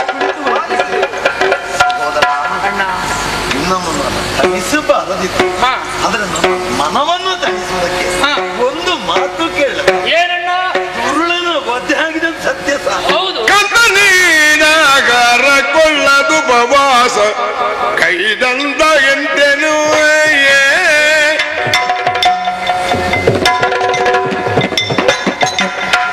ಕಂದನಿ ಆಗಾರ ಕೊಳ್ಳದೆ ಉಪವಾಸ ಕೈದ ಅಂದ ಎಂತೆನೆ ರಘುಜಗೆಂದಲ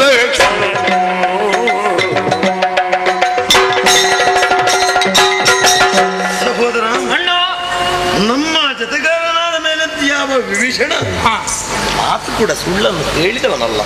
ಆತ್ಮವಿಶ್ವಾಸ ನನಗೂ. ಅಂದ ಬಳಿಕ ಆ ರಾವಣಿಯ ಮಧ್ಯೆಗೆ 12 ವರ್ಷ ಆಹಾರ ನಿದ್ರಾ ಮೈಥುನ ಬಿಡಬೇಕು ಅಂತ ಹೇಳಿದ್ದಾನೆ. ಸುಳ್ಳು ಹೇಳಿ ಅವ ಹೇಳಿದ್ದು ಸತ್ಯ ಇದ್ರೆ ಹೆಚ್ಚು ಮಾತುಗಳಿಂದ ಕೇಳೋದಿಲ್ಲ. ಈ ವ್ರತವನ್ನು ಸಾಧಿಸಿದ ಬಗೆಯನ್ನು ಆ ವಿಷಯವೇ ಅಂದು ಪರ್ಯಂತರವು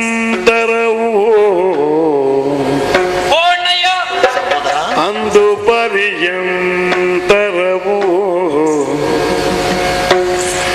ಬಲ ತಂದಿದ್ದೆ ನಿಮಗೆ ನಾ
ದೂಷಕರ ಪಯಕೆ ಒಲಿತ ಬಂದಿದ್ದ ಯಾದು ನಾನು ನೀನೆ ಬಲ್ಲೆ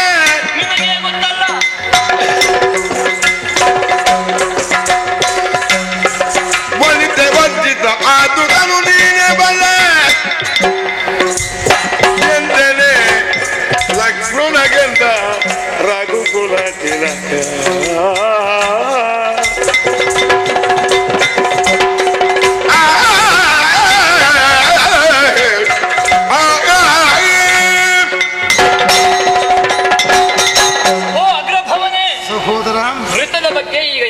ತಿಳಿಸ್ತೇನೆ.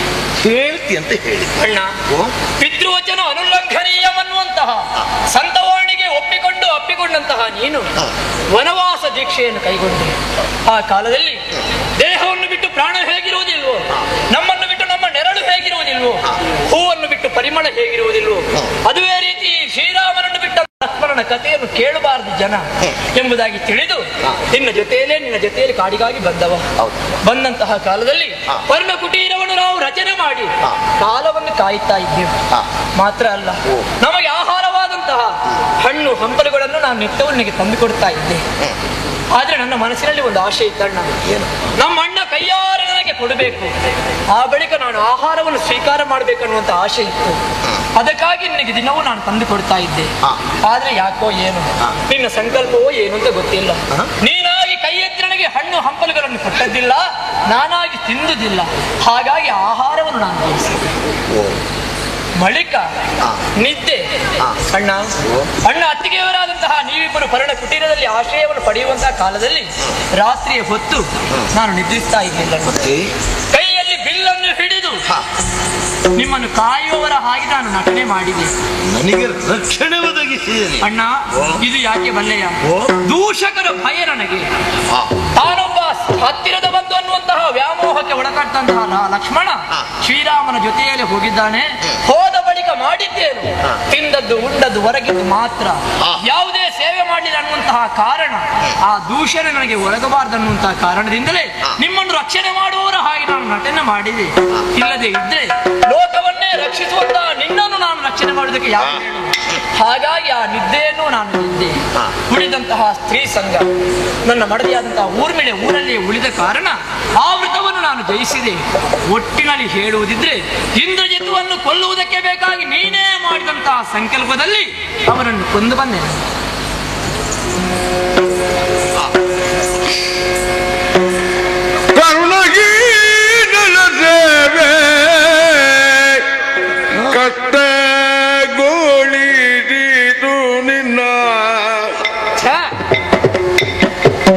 ಮಗನೇ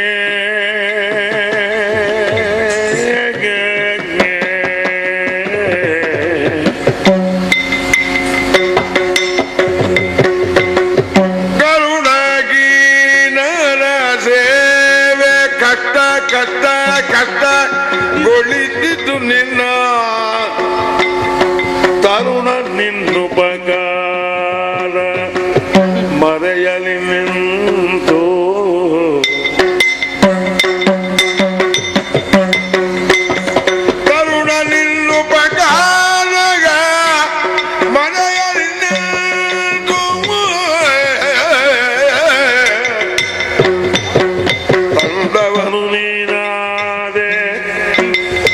ಇಂದು ಜನಕ ಜಯ ಮಗನೇ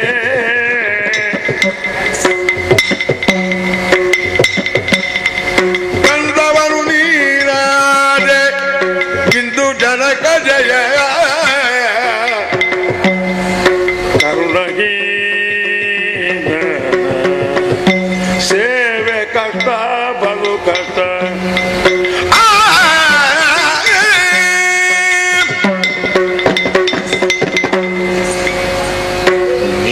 ವಿಶಾಲ ಹೃದಯ ಅಂತ ಹೇಳುವುದಕ್ಕಿಂತ ನಾನು ಪಾಷಾಣ ಹೃದಯಾಧಿಪದ ತಮ್ಮ.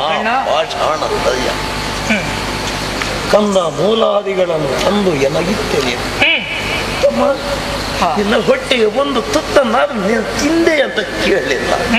ಕೊಟ್ಟದ್ದನ್ನೆಲ್ಲ ನಾನು ಪುಂಜಿಸಿದೆ ತಮ್ಮ, ಪುಂಜಿಸಿದೆ.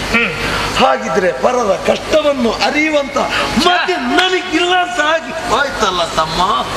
ಹಾಗಿದ್ರೆ ಈ ಪಾಷಾಣ ಹೃದಯ ಸೇವೆಯನ್ನು ಮಾಡುವುದಕ್ಕೆ ಬೇಕಾಗಿ ಇಷ್ಟು ದಿವಸ ಪರ್ಯಂತರ ನೀನು ಎಷ್ಟು ಕಷ್ಟವನ್ನು ಅನುಭವಿಸಿದೆಯೋ ತಮ್ಮ, ಎಷ್ಟು ಕಷ್ಟವನ್ನು ಅನುಭವಿಸಿದೆ. ಹಾಗಂತ ಹೇಳಿಕೊಂಡು ನಾನು ಯೋಚನೆ ಮಾಡಿದ್ದು ಇಷ್ಟರವರೆಗೆ ಕಳಕೊಂಡಂತಹ ಸತ್ಯನ್ನು ನಾನು ಬೆಳೆಸಿಕೊಳ್ಳುತ್ತೇನೆ. ನನ್ನ ಸತ್ಯನ್ನು ನಾನು ಕಳಕೊಂಡ ಸತ್ಯನ್ನು ಬಿಡಿಸಿಕೊಟ್ಟಂತ ಪುಣ್ಯಾತ್ಮ ನನ್ನ ತಮ್ಮಪ್ಪ, ನನ್ನ ತಮ್ಮ ನೀನೇ ಸರಿ. ಸಹೋದರ, ಈ ಜನ್ಮದಲ್ಲಿ ನೀನು ನನ್ನ ಸೇವೆಯನ್ನು ಮಾಡುವಾಗ ಒಂದು ತುತ್ತನ್ನು ಕೊಡುವ ಮನ ಬಾರದೆ ಹೋದ್ರು ಕೂಡ ಆ ಋಣ ಪಾಠವಾಗಿಯೇ ಉಳಿತದೆ ತಮ್ಮ. ನಾನು ದೇವರನ್ನು ಸೇವಿಸಲು ಇಷ್ಟೇ. ಈ ಜನ್ಮದಲ್ಲಿ ನನ್ನ ತಮ್ಮನಾಗಿ ಹುಟ್ಟಿ ನನ್ನ ಸೇವೆಯನ್ನು ಮಾಡಿದೆಯಲ್ಲ, ಇನ್ನೊಂದು ಜನ್ಮ ಇದ್ರೆ ನಿನಗೆ ತಮ್ಮನಾಗಿ ಹುಟ್ಟಿ ನನಗೆ ಸೇವೆಯನ್ನು ಮಾಡುವಂತ ಅವಕಾಶವನ್ನು ಕೊಡಲಿ ಅಂತ ಹೇಳಿ. ಅಮ್ಮ, ಕಷ್ಟವಾಯ್ತು ತಮ್ಮ, ನನಗೆ ಬೇಕಾಗಿ ಎಷ್ಟು ಕಷ್ಟವನ್ನು ಅನುಭವಿಸಿದೆ ಹೇಳು ತಮ್ಮ. ದೇವ ನಿಮ್ಮಯ ತಂತ್ರ ಓ ಪರಮಾತ್ಮ, ದೇವ ನಿಮ್ಮಯ ತಂತ್ರ ಆವರಿವನು ಈ ಪ್ರಪಂಚದಲ್ಲಿ ಜಗದ ದೈವ ನೀನೇ ಜಗದಾದಿ ದೈವ, ಜಗದ ದೈವ ಜಗದ ದೈವ ನೀ ಎಂದು ಸೌಮಿತ್ರಿ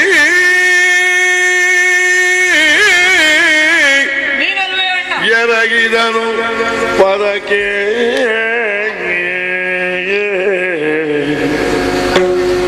ದೇವ ನಿಮ್ಮಯ ತಂತ್ರವ ಯಾವ ತಿಳಿವ ಯಾರಿಗೆ ಸಾಧ್ಯ?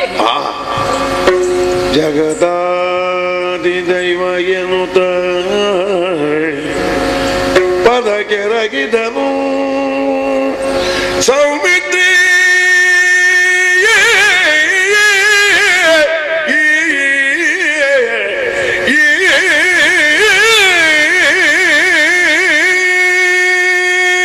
ಓ ಪರಮಾತ್ಮ, ನೀನು ಯಾರು, ನಿನ್ನ ಯೋಗ್ಯತೆ ಏನು ಅನ್ನುವುದನ್ನು ಎಲ್ಲವನ್ನು ಬಲ್ಲವ ಸ್ವಾಮಿ ನಾನು. ಈ ಪ್ರಪಂಚದಲ್ಲಿರುವಂತಹ ಅಸ್ಥಿರವಾದ ಮಾನವತೆಗೆ ಸುಸ್ಥಿರವಾದ ಅಮೃತತ್ವದ ಹೊಲವನ್ನು ಕೊಡುವುದಕ್ಕೆ ನಾರಾಯಣನೇ ನರರೂಪಿಯಾಗಿ ನೀನು ಅವತಾರವನ್ನು ಮಾಡಿಕೊಂಡು ಬಂದವ. ಧರ್ಮ ಸ್ಥಾಪನೆ, ದುಷ್ಟರ ಶಿಕ್ಷೆ, ಶಿಷ್ಟ ಜನರ ಉದ್ಧಾರಕ್ಕಾಗಿ ಅವತಾರವನ್ನು ಎತ್ತಿ ಬಂದವ ತಾನೆ. ಹಾಗಿದ್ರೆ ನಿನ್ನ ಅವತಾರ ಪೂರ್ತಿ ಆಗಬೇಕು ಅಂತಾದ್ರೆ ದುಷ್ಟ ಜನರ ನಾಶವಾಗಲೇಬೇಕು. ಅದಕ್ಕಾಗಿ ತಂತ್ರವನ್ನು ನೀನು ಮಾಡಿದೆ ಸ್ವಾಮಿ. ಇಲ್ಲದೆ ಇದ್ರೆ 12 ವರ್ಷದ ಕಾಲ ನಿತ್ಯ ಆಹಾರವನ್ನು ಯಾರಿಗಾದ್ರೂ ಜಯಿಸುವುದಕ್ಕೆ ಸಾಧ್ಯ ಉಂಟೆ ಹೇಳು? ಆದ್ರೂ ನಾನು ಜಯಿಸಿದೆ. ಜಯಿಸಬೇಕು ಅಂತ ಆದ್ರೆ ನನ್ನ ಕೇವಲ ಬಲ ಅಲ್ಲನ್ನ, ಇದೆಲ್ಲವೂ ನಿನ್ನ ಸಂಕಲ್ಪ. ನಿನ್ನ ಸಂಕಲ್ಪ ಅಂತಲೇ ನಾವು ಭಾವಿಸಬೇಕು. ದುರ್ಲನಾದಂತಹ ಇಂದ್ರಜಿತುವಿನ ವಧೆಯಾಗಬೇಕು ಅಂತಾದ್ರೆ ಅಂತಹ ವೃತವನ್ನು ಗೆದ್ದವನೇ ಆಗಿರಬೇಕು. ಅದಕ್ಕಾಗಿ ಅಂದಿನಿಂದಲೇ ಆ ವೃತವನ್ನು ಮಾಡುವಂತಹ ಚೈತನ್ಯವನ್ನು ಒದಗಿಸಿದವ ಸ್ವಾಮಿ. ಆದ್ರೆ ಧರ್ಮ ರಕ್ಷಣೆಗೆ ಬೇಕಾಗಿ, ದುಷ್ಟರ ಹರಣಕ್ಕೆ ಬೇಕಾಗಿ ನಿನ್ನ ಸಂಕಲ್ಪದ ಹಾಗೆ ನಿನ್ನ ನಾಟಕ ರಂಗದಲ್ಲಿ ನಾನೊಬ್ಬ ಪಾತ್ರಧಾರಿಯಾಗಿ ಈ ಪಾತ್ರವನ್ನು ಮಾಡಿದೆ ಸ್ವಾಮಿ. ಇದೆಲ್ಲವೂ ನಿನ್ನ ಮಹಿಮೆ ಅಲ್ವೇ? ಸಹೋದರ, ನನ್ನ ಕರುಣೆ ಅಂತ ಹೇಳುವುದಕ್ಕಿಂತ ಬ್ರಹ್ಮನ ಸಂಕಲ್ಪ ಇರಬೇಕು. ಕೊಟ್ಟಿದ್ದಾನಲ್ಲ ಬ್ರಹ್ಮದೇವರು ವರ, ಹಾಗಿದ್ರೆ ಕೊಟ್ಟ ವರವು ಖುಷಿಯಾಗುವುದಕ್ಕೆ ಸಾಧ್ಯವೇ? ದುಷ್ಟನು ಉಳಿಯುವುದಕ್ಕೆ ಸಾಧ್ಯವೇ ಅಂತ ತಿಳ್ಕೊಂಡು ಬ್ರಹ್ಮದೇವರಿಂದ ಅನುಗ್ರಹಿಸಲ್ಪಟ್ಟವ ನೀನು ತಮ್ಮ. ಸಹೋದರ, ನಾನು ನಿನ್ನನ್ನು ಹೊಗಳುವುದು, ನಿನ್ನನ್ನು ಬೇಡುವುದು. ಅದು ಅವರೆಲ್ಲ ದಣಿದವರಿದ್ದಾರೆ. ಗಾಯದ ದಣಿವನ್ನು ಪರಿಹರಿಸಿಕೊಳ್ಳುವುದಕ್ಕೆ ಬೇಕಾಗಿ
ಎನಿಸಿಕೊಂಡಿದ್ದೇನೆ ತಾಯಿ.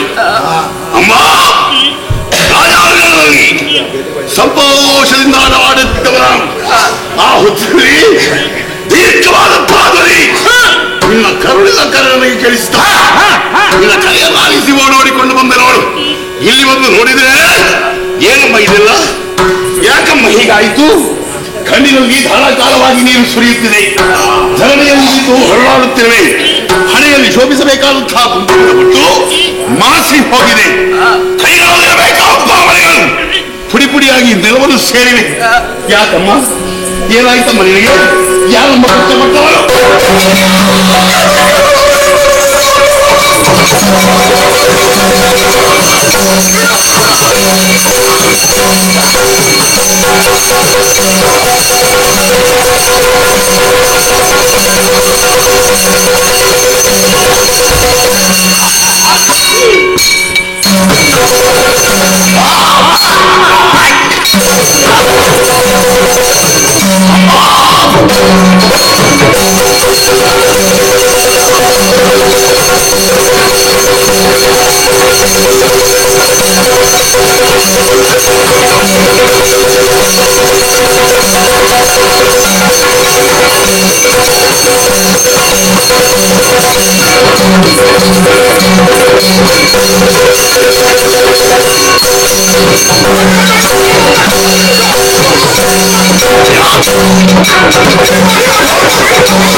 ಅಥವಾ ಹರನೆ ಅಥವಾ ಬ್ರಹ್ಮದೇವನೇ, ಮೂರು ಮೂರ್ತಿಗಳಲ್ಲಿ ಯಾರೇ ಆಗಿರಲಿ ಯೋಚನೆಯನ್ನು ಮಾಡಬೇಡ, ಸಂದೇಹವನ್ನು ಪಡಬೇಡ.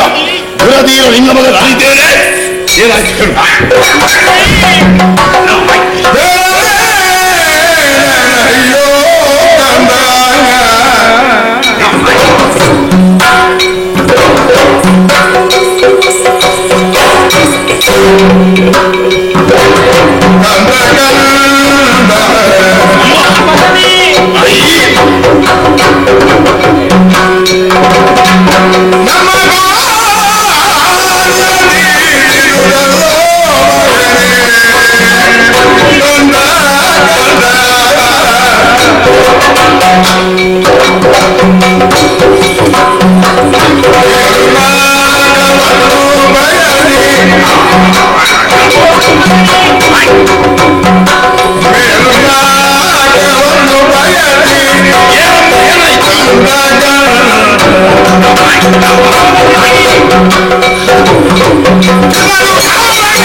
ಮಗನೇ, ನನ್ನ ಗಂಟೆಯ ಗತಿ ಹೇಗೆ ಹೇಳಲೆ ಮಗನೇ? ಏನಾಯ್ತು ತಾಯಿ?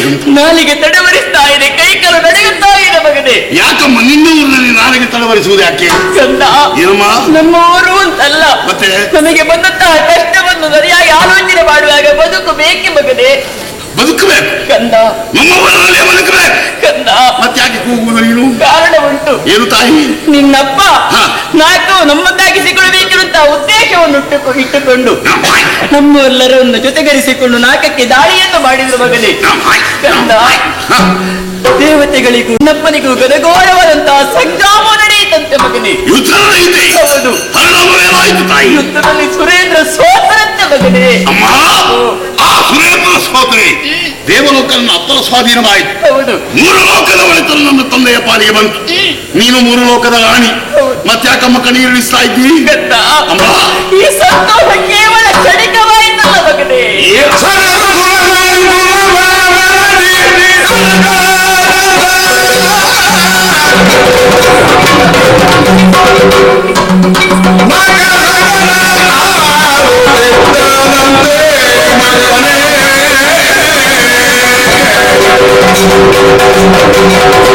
Oh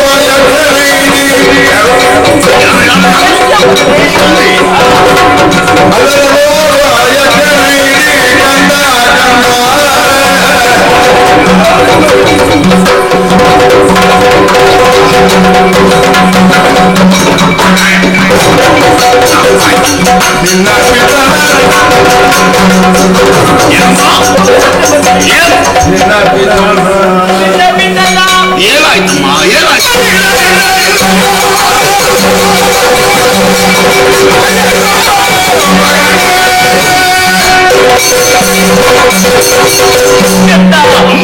ಮಾತದ ಅಧಿಕಾರ ನಮ್ಮದಾಯಿತು ಸತ್ಯ, ಆದ್ರೆ ಸಂತೋಷ ದೀರ್ಘಕಾಲ ಉಳಿಯಲಿಲ್ಲ ಮಗನೇ. ಯಾಕೆ ತಾಯಿ ಏನಾಯ್ತಲ್ಲಿ? ಆದ್ರೆ ಸೋತಂತ ದೇವೇಂದ್ರ ಯಕ್ಷರಲ್ಲಿ ದೂರಂತಿರುತ್ತದೆ ಮಗನೇ. ಪರಿಣಾಮವೇನಾಯಿತು? ಯಕ್ಷ ಬಂದರಂತೆ ಯುದ್ಧಕ್ಕೆ ಬಂದು ಯಕ್ಷನು ನಿನ್ನ ಅಪ್ಪನಿಗೆ ಯುದ್ಧ ನಡೆಯಿತಂತೆ ಮಗನೇ. ಆ ಯಕ್ಷನನ್ನ ಅಪ್ಪನಿಗೆ ನಿರ್ಲಕ್ಷ್ಯ ಇಲ್ಲ ಕಂದ, ಕಾಳಗದ ಪರಿಣಾಮ ನಿನ್ನ ಅಪ್ಪನನ್ನು ಯಕ್ಷ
ಸತ್ಯ ಮಗನೇ, ನಿಜ.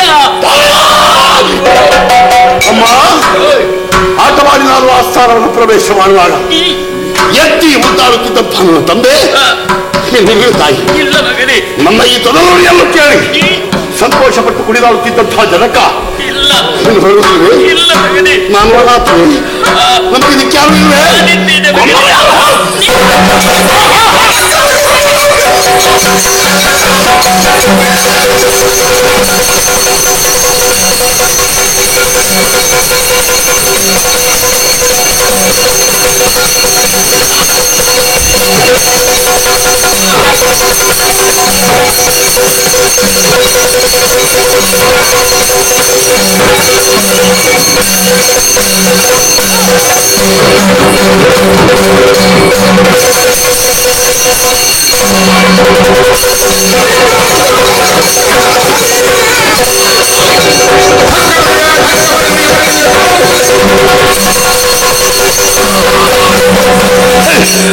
ಯಕ್ಷಣವಾಗಿ ಕ್ಷಣ ನಿನಗೆ ಲಕ್ಷ್ಮಣ ತಾಯಿ ಈ ಕ್ಷಣವೇ ನಾಲ್ಕಲೋಕವನ್ನು ಸೇರಿಕೊಳ್ತೇನೆ. ಇಂದ್ರಾದಿ ಸುಮನಸರನ್ನು ಪಡೆದು ಯಕ್ಷರನ್ನು ಕಂಡು ಹಿಡಿದು ಕೊಲ್ತೇನೆ. ಅವರನ್ನು ರಕ್ಷಣೆ ಮಾಡುವುದಕ್ಕೆ ಮುಕ್ಕಣ್ಣ ಭೀಮೇಶ್ವರ ಬಂದು ಯುದ್ಧಕ್ಕಾಗಿ ಅಂಜುಗಳಲ್ಲ ಅವರನ್ನು ಗೆದ್ದು ನಾನು ಎದುರಿಸಿ ಬರ್ತೀನಿ, ಜಯ ಸಂಪಾದನೆ ಮಾಡ್ತೇನೆ. ಹೋಗಿ ಬರ್ತೇನೆ.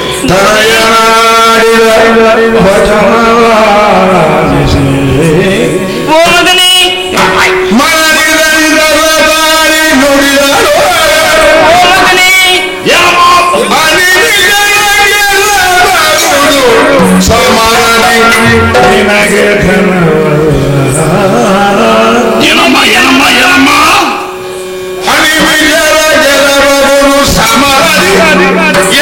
ಇದು ನಿನಗೆ ಧನವಲ್ಲ. ಮತ್ತೆ ನನಗೆ ಘನ ಯಾವುದು? ವನಜನ ಬರುವುದು ಯಾಕಮ್ಮ ಏನು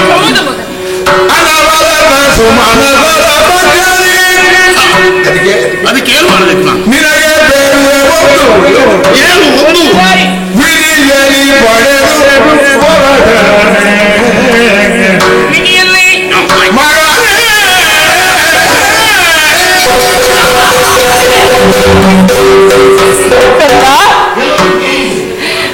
ಬಾ ಮಗನೇ, ಯಾಕಮ್ಮ? ಅವಸರಿಂದ ಓಡೋಡ್ತಾ ಐತಿ. ಸೇಡನ್ನು ತೀರಿಸಿಕೊಳ್ಳಬೇಕೆಂತ ಆದರೂ ನಿನಗೆ ಕಂದ. ನಿನ್ನ ವೀರವಾಣಿಯನ್ನು ಕೇಳಿದಾಗ ನನ್ನ ಮನಸ್ಸಿಗೆ ಅಮೃತ ಸಿಂಚನಗಿರಲಾಗಾಯಿತು. ಮತ್ತೆ ಯಾಕಮ್ಮ ತಡೆಯುತ್ತಾ ಇದ್ದೀವಿ? ಸುಮನಸರನ್ನು ಗೆಲ್ಲುವುದರಲ್ಲಿ ಯಾವ ಸಂಶಯವೂ ನನಗಿಲ್ಲ. ಗೆಲ್ಲಬಹುದು ಮಗನೇ. ಆದರೆ ಒಂದು ಕಷ್ಟ ಸಾಧ್ಯ ಉಂಟು. ಕಷ್ಟವೇ? ಹೌದು. ನಮ್ಮ ಪಾಲಿಗೆ ಹೇಗಮ್ಮ? ಏನಾಯ್ತು? ಸುಮನಸರು ಸೋತ್ರೆ ಸುಮ್ಮಗೆ ಉಳಿಯೋದಿಲ್ಲ ಮಗನೇ. ಅನವರತವು ಸುಮನಸರನ್ನು ಕಾಯುವವನೊಬ್ಬನಿದ್ದಾನೆ, ನಾರಾಯಣ. ಹೌದು. ಅವರ ಪಕ್ಷಪಾತಿಯಾಗಿ ಬಂದು ಯಾವ ಕಾಲಕ್ಕೆ ವಂಚನೆಯನ್ನು ಮಾಡ್ತಾರೆ ಅಂತ ಹೇಳೋದಕ್ಕೆ ಸಾಧ್ಯವೇ ಇಲ್ಲ ಮಗನೇ. ಅದಕ್ಕೆ ಕೇವಲ ಶಾರೀರಿಕವಾದಂತಹ ಬಲವಿದ್ರೆ ಸಾಕಾಗುವುದಿಲ್ಲ, ಮತ್ತೆ ದೈವ ಬಲ ಬೇಕು ಮಗನೇ. ಅಮ್ಮ ಏನು ಹೇಳ್ತಾಯಿ? ಜನಬಲ ಬೇಕಾದಷ್ಟಿದೆ, ಇವರ ಆಶೀರ್ವಾದ ಬಲವೂ ಇದೆ, ಜೊತೆಗೆ ನಿನ್ನ ಆಶೀರ್ವಾದ ಫಲ. ಧನವೇನು ಕಡಿಮೆ ಇಲ್ಲ, ನೋಡಬೇಕು. ನಿನ್ನ ಆಶೀರ್ವಾದ ಮಾಡು, ಇಷ್ಟಿದ್ರೆ ಸಾಕಾಗುವುದಿಲ್ಲ. ದೇವರ ಬಲ ಬೇಕು ಮಗನೇ. ಅದಕ್ಕೆ ಬೇಕಾಗಿ ಗೌರವದಿಂದ ಕಾನೂನನ್ನು ಸೇರಿಕೊಳ್ಳಬೇಕು. ನೀನು ಪರಮೇಷ್ಠಿಯನ್ನು ತಪಸ್ಸಿನ ಮೂಲಕ ಮೆಚ್ಚಿಸಿಕೊಳ್ಳಬೇಕು. ದೈವಬಲ ಸಂಪಾದನೆ ಮಾಡಬೇಕು ಅಂತಾದ್ರೆ ನಾನು ಕಾಡನ್ನು ಸೇರಬೇಕು. ನೀನು ಆಡಿದ್ದಕ್ಕೆ ಏನಾಡುವ ನಾನಲ್ಲ, ಆಶೀರ್ವಾದ ನಾನನ್ನು ಸೇರಿಕೊಳ್ತೇನೆ ಮಗನೇ. ಆದ್ರೆ ಒಂದು ಮಾತು, ಹೋಗುವಂತಹ ದಾರಿಯಲ್ಲಿ ನಿನ್ನ ಜೀವನಕ್ಕೆ ಯಾವ ಕಷ್ಟವೂ ಬರಬಾರದು. ಅದಕ್ಕೆ ಬೇಕಾಗಿ ದೂರುವಂತಹ ಆಯುಧವನ್ನು. ಹೌದಾ?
ತಪಸ್ಸಿನ ಮೂಲಕ ಬ್ರಹ್ಮನ್ನು ವಹಿಸಿಕೊಂಡೆ. ಮರವಿಲ್ಲದಂತಹ ವರವನ್ನು ಕೇಳಿ ಅವ ಹೇಳಿದ್ದೇನು, ಅಯ್ಯೋ ನಿಜೆಯಿಂದ ನಿನಗೆ ಬರಲ್ಲ. ಹಾಗಾದ್ರೆ ಅಂತಹುದನ್ನು ಸಂಭವಿಸುವುದಕ್ಕೆ ಸಾಧ್ಯವೇ ಇಲ್ಲ. ಲೋಕದಲ್ಲಿ ಪ್ರಖ್ಯಾತರಾಗಿ ಬೆಳೆಯುತ್ತೇನೆ. 14 ಲೋಕದಲ್ಲಿ ಮಹೇಶ ಏನೆಂಬುದನ್ನು ನಾನು ತೋರಿಸಿಕೊಡ್ತೇನೆ. ಮೊದಲಾಗಿ ಸಂತೋಷದ ವಿಷಯ ತಾಯಿಯನ್ನು ಹೇಳಬೇಕು. ನೈತೇನೆ ಶೋಡಿತಪಟ್ಟು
ಕೈಯಲ್ಲಿ ಕುಯಿಷ ಏಳುವುದಕ್ಕೆ ಐರಾವತ. ನೀನೇ ದೇವೇಂದ್ರ ಅಂತ ಅರ್ಥವಾಯಿತು. ನನ್ನ ತಂದೆಯನ್ನು ಮೋಸದಿಂದ ಕೊಲಿಸಿದ್ದಂತೆ ಸೇಡು ತೀರಿಸುವುದಕ್ಕಾಗಿ ಬಂದಿದ್ದೇನೆ. ನಾಲ್ಕಲೋಕ ಬಿಟ್ಟು ಕೊಟ್ರೆ ನಿನ್ನನ್ನು ಕರುಣೆಯಿಂದ ಪೊರೆಯುತ್ತೇನೆ. ಇದು ರೀತಿ ಕೋಡಿಯಿಂದ ಎತ್ತಿ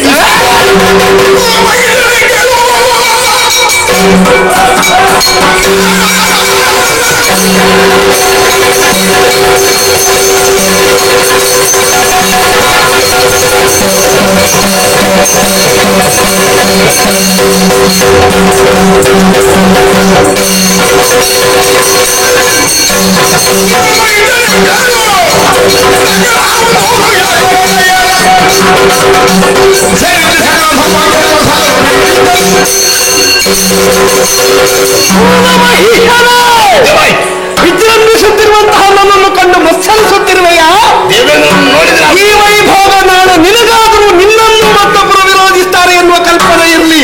ನಿನ್ನ ಕೋಡು ಹಿಡಿದು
ಸುದ್ದಿ ಅಂದ್ರೆ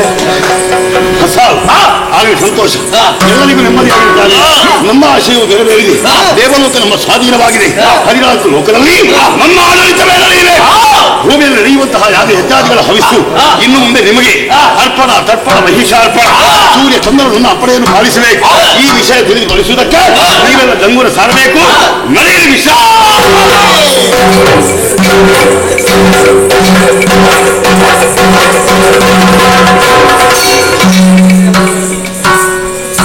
ಜಯ ಜಯ ಪೊರೆಯವೇ ಗೆಲುವನುನಾಥ ಅವತರಿಸು ನೀ ಕಮಲ ಸಂಜಾಪ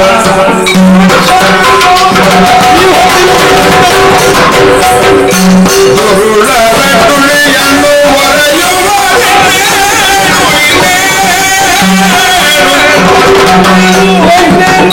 ದಯೆಂದು ಬರುವರು ನೀನೇ ಬಲ್ಲೆ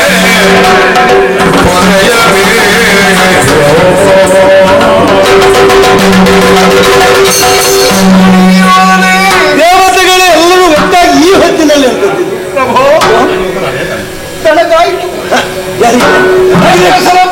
ನಮಗೆ ಕರ್ತನೆಯಾಯಿತು. ನೀನು ಕೊಟ್ಟ ವರಪ್ರಭಾವ ನಮ್ಮನ್ನು ಬಡಿದಟ್ಟುವುದಕ್ಕೆ ಮಹಿಷನಿಗೆ ಸಾಧನವಾಯಿತು ಸ್ವಾಮಿ. ವರ ಕೊಟ್ಟದ್ದ ಹೌದು, ಕೊಟ್ಟ ವರವನ್ನು ಹಿಂದಕ್ಕೆ ತೆಗೆಯುವುದಕ್ಕೆ ನನ್ನಿಂದ ಆಗುವುದಿಲ್ಲವಲ್ಲ. ನಿನಗೆ ಜ್ವರ ಬರ್ತಾ ಉಂಟು, ಅದಕ್ಕೆ ಏನಾದರೂ ಬಂತು. ಒಂದು ಸಾರಿ ತೋರಿಸ್ತೇನೆ ನಿನಗೆ. ಆದರೆ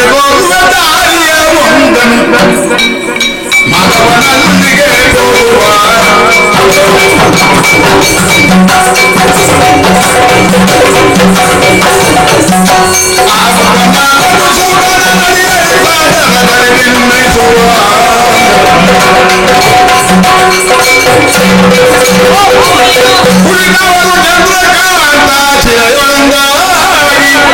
ಕಳನಗೊಳಿಸಲು ಯತ್ನವನ್ನು ನನ್ನಿನ ಸಂಭವವಿದ್ದದ್ದು ಮನಸ್ಸನ್ನು ಪಡಗೊಂಡು ವೈಕುಂಠದಲ್ಲಿ ಕರಿಯ ಕಾಣದೆ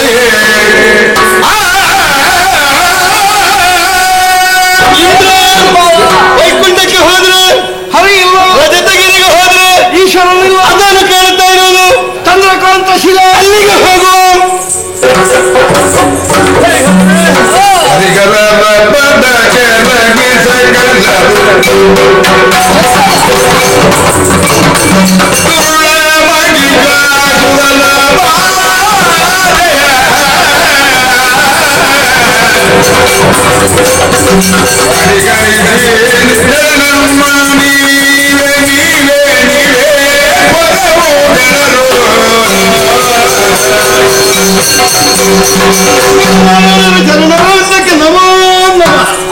ಬರುವುದಕ್ಕೆ ಕಾರಣ ಏನಲ್ಲ, ನಮ್ಮಿಂದಲೇ ವರವನ್ನು ಪಡೆದಂತ ದುರುಳ ಮಹಿಷನ ಲೋಕ ಮೂರಿಗೆ ಬಾಧೆಯಾಗಿದ್ದಾನೆ. ಅವನನ್ನು ವಧಿಸಿದ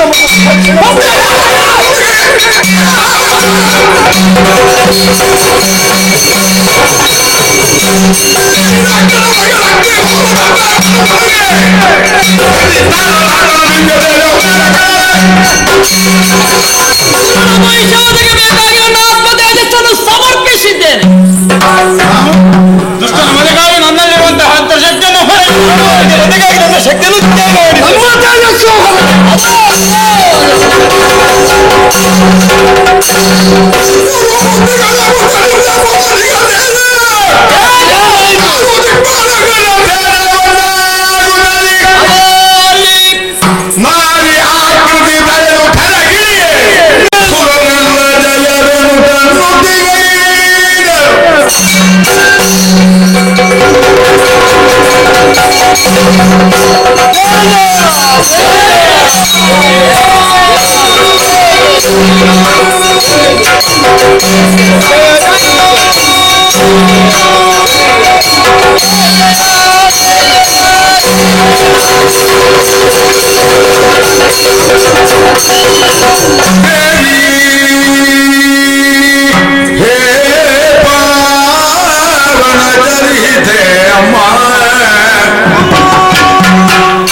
ಮಹೇಶ್ವರ ಇಂದ್ರಾದಿಸುರ ಕಡೆ ಏಳಿ ಎದ್ದೇಳಿ ಧೈರ್ಯ ತಾಳಿ ನೀವೆಲ್ಲವರು ಒಂದಾಗಿ ನಿಮ್ಮಲ್ಲಿ ಸುಪ್ತವಾಗಿದ್ದಂತಹ ಶಕ್ತಿಯನ್ನು ಹೊರಗಡೆ ಇದ್ದೀರಾ. ಆ ಸತ್ವವೆಲ್ಲವೂ ನಭದಲ್ಲಿ ಒಂದಾಗಿ ನಾಡಿ ರೂಪವನ್ನು ಅಂತೂ ಅಷ್ಟಭುಜಿಯಾಗಿ ನಿಮ್ಮೆಲ್ಲರ ಸಮ್ಮುಖದಲ್ಲಿ ಪ್ರಸನ್ನರಾಗಿದ್ದೇನೆ. ಯಾರಿಂದ ಏನು ಕಷ್ಟ ಬದಗಿತು ಸವಿಸ್ತಾರವಾಗಿ ಹೇಳಿ.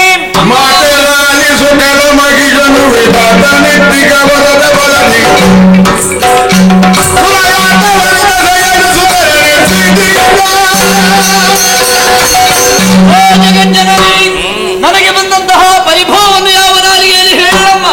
ದಿತಿ ಪೌತ್ರನು ಮಾಲಿನಿ ಪುತ್ರನಾದಂತಹ ದುರುಳ ಮಹಿಷಾದ್ಯ ಅಜರನ್ನು ಭಜನೆಯ ಮೂಲಕ ಮೆಚ್ಚಿಸಿಕೊಂಡು ವಿಶೇಷವಾದ ಯೋಗ್ಯತೆಯನ್ನು ಹೊಂದಿ ಮೂರು ಲೋಕವನ್ನು ದಾರಿಗಿಳಿಸಿದ್ದಾನೆ.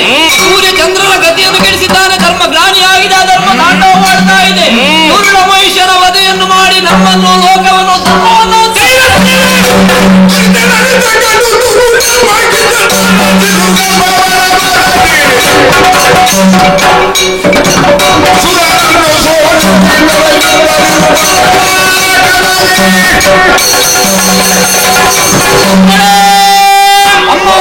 ವಿಧಿಯ ಒಳಬಲೆಯಿಂದ ಕಪ್ಪಿದ ಮಹಿಷ ಅನ್ನಾವೃತ್ತವನೇ, ಮೂರು ಲೋಕಗಳನ್ನು ಗೋಳಗೊಟ್ಟಿಸುವನೇ, ಯಜ್ಞಯಾಗಾದಿಗಳನ್ನೆಲ್ಲ ಹಾಳಸಗಿದನೇ, ಸೂರ್ಯ ಸಂದರ್ಭ ಸಂಚಾರಕ್ಕೆ ತಡೆ ಹಿಡಿತಾನೆ.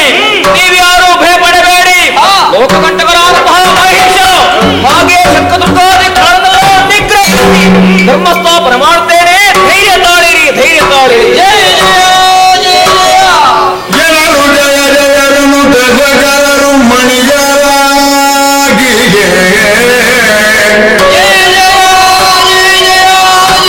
ವಿಶ್ವಕರ್ಮನು ಗಣಧರಿಸಿ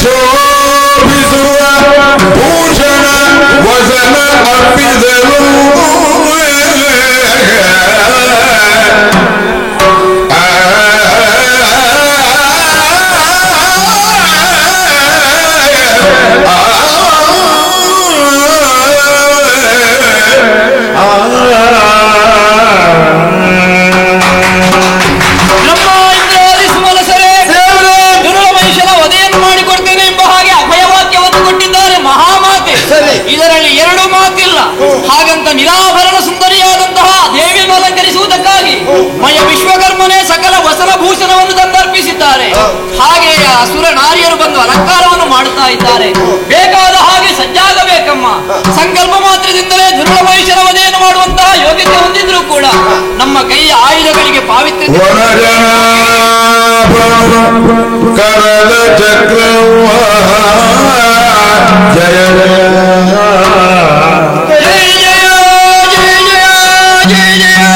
ತ್ರಿನಯನ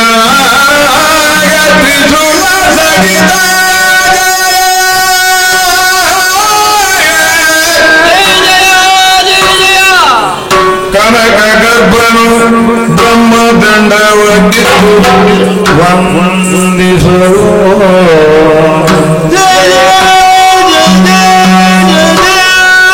ಸುರರೆಲ್ಲ ಸುರರೆಲ್ಲ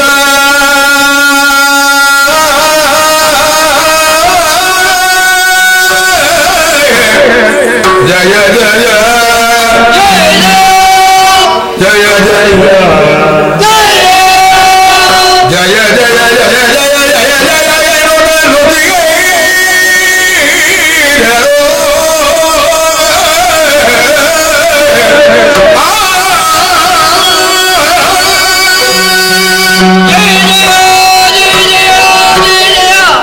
ನಾವು ನಮ್ಮ ಕೈಯಾಯುಧಗಳನ್ನು ಮಾತಿಗೆ ಅರ್ಪಿಸಿದ್ದೇವೆ.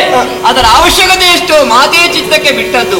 ದುರುಳನ ವಧೆಗಾಗಿ ಕಾಲಡಿಗೆಯಲ್ಲಿ ಹೋಗುವುದು ಎಂಬ ಹಾಗೆ ಆಲೋಚನೆ ಮಾಡಿದಾಗ ಸೇವೆಗೆ ಬೇಕಾಗಿ ಪರ್ವತರಾಜನೇ ಸಿಂಹರೂಪವನ್ನು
ನಿಮ್ಮೆಲ್ಲವರ ದಿವ್ಯಾದ ಸಂಚರಲ್ಲಿ ಧಾರಣೆ ಮಾಡಿಕೊಂಡಿದ್ದೇನೆ.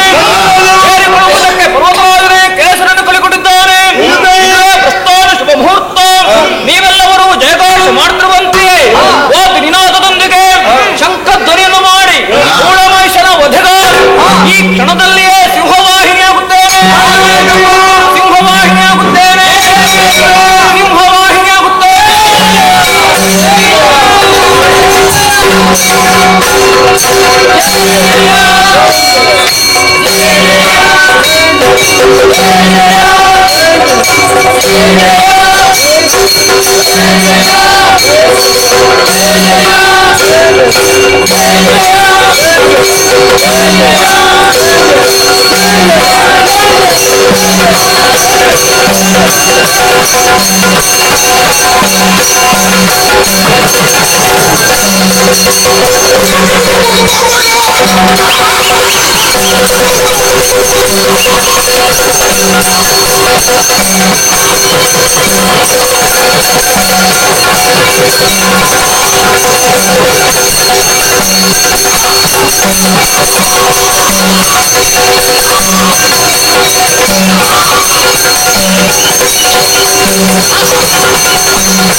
ಹರಿಕೆಯ ಉತ್ಪಾದನೆಗಳು ಕಂಡು ಬರುತ್ತಾ ಇದೆ. ಕೆಂಡದ ಮಳೆ, ನರಿಗಳ ಕೂಗಾಟ, ನಮ್ಮವರಂತಹ ಶುದ್ಧದುರ್ಗಕ್ಕೆಲ್ಲ ಹೆಣ್ಣು ಬರ್ತಾ ಇದ್ದಾರೆ. ನಡೀತೇನೆ ಮಕ್ಕಳು.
ಸಿಂಹವಾಹಿನಿ ಕೈಯಲ್ಲಿ ವಿಧ ವಿಧದ ಆಯುಧ ನಮ್ಮವರಾದಂತಹ ಶುಕ್ರದೃಕ್ಕೆ ತಿಳಿದುಕೊಂಡವಳೆ ನೀನಯ ನಿನ್ನ ಇದರಿಗೆ ನಿಂತವ ಸಾಮಾನ್ಯದ ಭಾವಿಸಿಕೊಳ್ಳಬೇಡ 14 ಲೋಕದ ವಿಫಲ ಮಹಿಷಾಸುರ ಎಂಬುದಾಗಿ ನನ್ನ ಹೆಸರು ಯಾರು ನೀನು ಯಾಕೆ ಬಂದೆ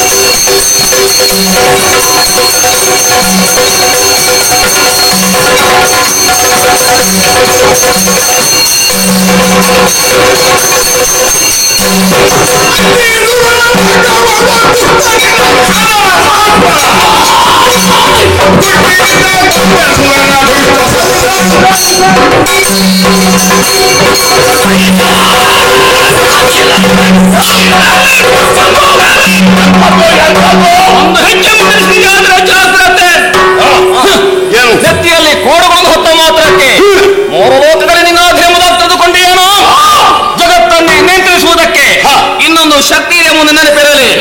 ನಿನ್ನ ಬಗ್ಗೆ ತಿಳಿದೇ ಬಂದವಳು ನಾನು. ವಿಧಿಯಿಂದ ಹೊರಬಡುವಂತಹ ನೀನು ನಿತ್ಯಯಾಗವಾದಿಗಳನ್ನೆಲ್ಲ ಹಾಳಸಿಗಿದೆಯಾ? ದೇವತೆಗಳನ್ನು ಕೆಣಕಿದೆಯಾ?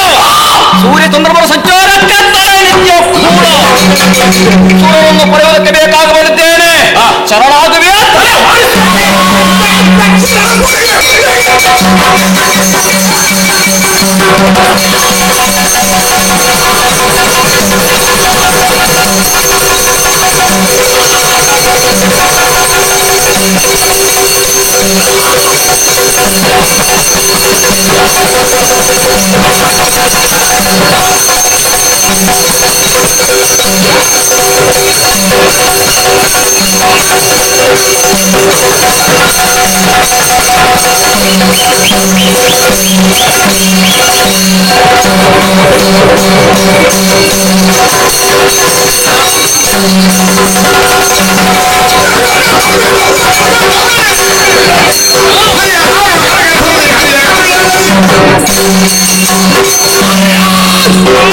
ಸುರನ್ನು ಪಡೆಯುವುದಕ್ಕಾಗಿ ನೀವೆತ್ತು ಬಂದವರು ನಿನ್ನನ್ನು ಕೊಲ್ಲುವಂತಹ ಛಲ ನಿನಗೆ ಆದರೆ ಸಾಧ್ಯವಿಲ್ಲ.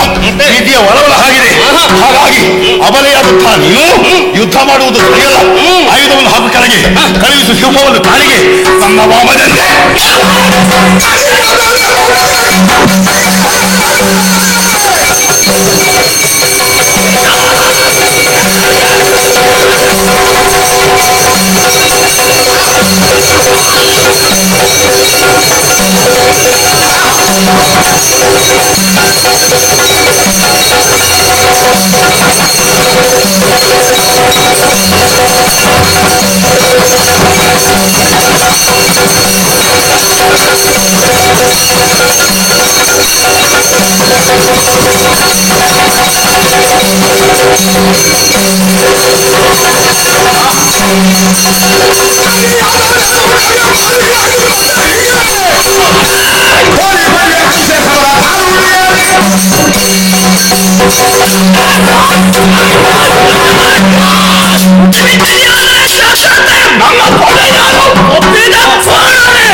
ನಮ್ಮ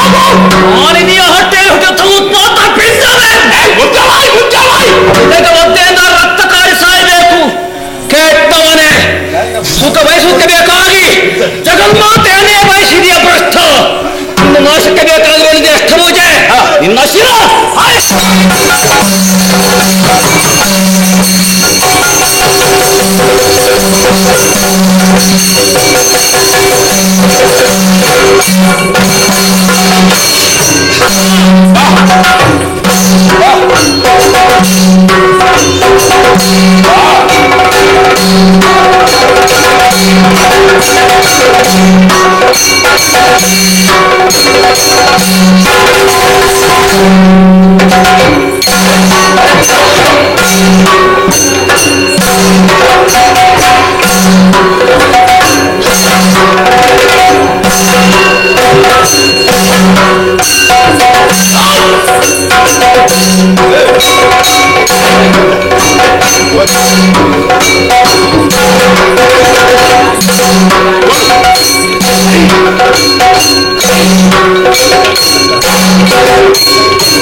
ಜಯ ಜಯ ಮಹಿಷಾಂತಕಿ ಜಯ ಜಯ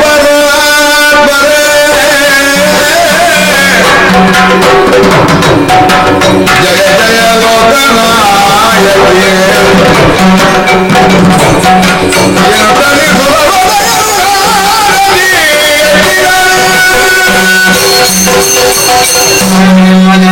ಮಹಿಷ ಮಂದಿರಿ ಲೋಕ ರಕ್ಷಕಿ ಅಮ್ಮ ಭರತವೇ ಅಪ್ಪನಮ್ಮ ರಕ್ಷಿಸು ಕಂಡೆಯ ಸುರನಾಥ ದೈತ್ಯರ ಕಂಡವನ್ನು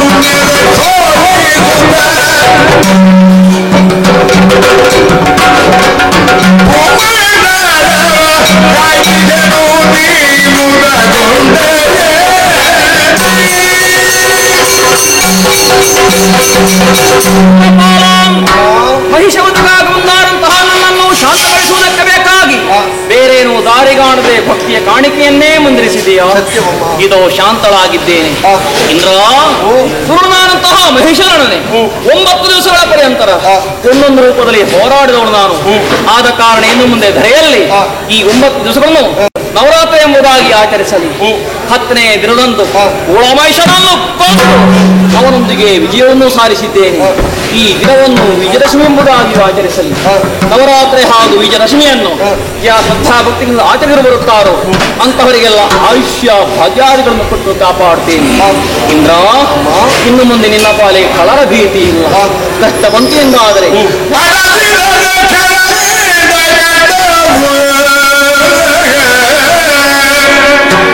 ಮಗನೇ ನಡೆ ತರುತ್ತ ತುಗಿಮಾತ್ರಿಯೇ ಬಿಡದೆ ಎಲ್ಲರೂ ಬೈದೆ ನಿಮ್ಮನು ಕೊಡಲು ಅಭಯವಾಗ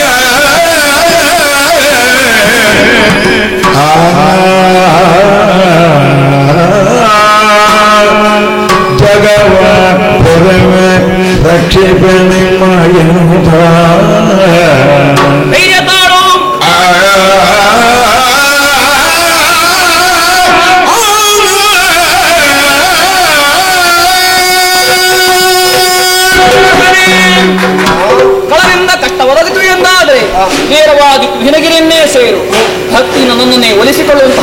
ಮಾಡು ಎಂದಾದರೆ ನಿನ್ನ ಪಾಲಿಗೆ ಪ್ರತ್ಯಕ್ಷರಾಗಿ ಕಷ್ಟವನ್ನು ನಿವಾರಿಸಿಕೊಡ್ತೇನೆ.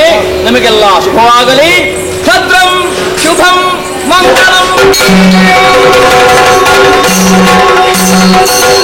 ದೇವಲೋಕವಗಾಳುತ್ತಿದ್ದನು ದೇವಿ ಚರಣಮನು ನಿದ್ಯರಿ ಜೀವಿ ವರಮನು ಕೆಂದ ಜನರನ್ನು ಕಾವಲವಾಲು. ಚಿನ್ನವಾದಂತಹ ಭಕ್ತಿಯ ಭಾವ ಯಾರಲ್ಲಿರ್ತದೋ ಅಂತವರಿಗೆ ದೇವಿಯ ಸಾಕ್ಷಾತ್ಕಾರವಾಗುತ್ತದೆ ಎನ್ನುವುದು ಸುರ ಪದವಿಯನ್ನು ಆಡುತ್ತಿರುವಂತಹ ದೇವೇಂದ್ರನ ಚರಿತ್ರೆ ಲೋಕಮುಖಕ್ಕೆ ಆಧಾರವಾಗಲಿ. ಸಕಲರಿಗೂ ಸನ್ಮಂಗಲವಾಗಲಿ. ಭದ್ರಂ ಶುಭಂ ಮಂಗಲಂ. ಕ್ಷೀಸರದಿ ಜನೇಂದ್ರಿಯರು ದೋಚದಿ ನಡೆದರುತ್ತವರು ಭೂಸುರರೊಲಿದು ಮಂತ್ರಾಗ್ರತೆಯಿಂದ ಜಯ ತಳೆದು ಕಿದ್ದು ಸಮುದರಿಂದ ಮಾತದ ಕೀರ್ತಿಯ ಪಡಗಿರದ ಸಂದೇಶಗಾರತೆ ಬೆಳಗಿದೆ ಶೋಭಾನೆ.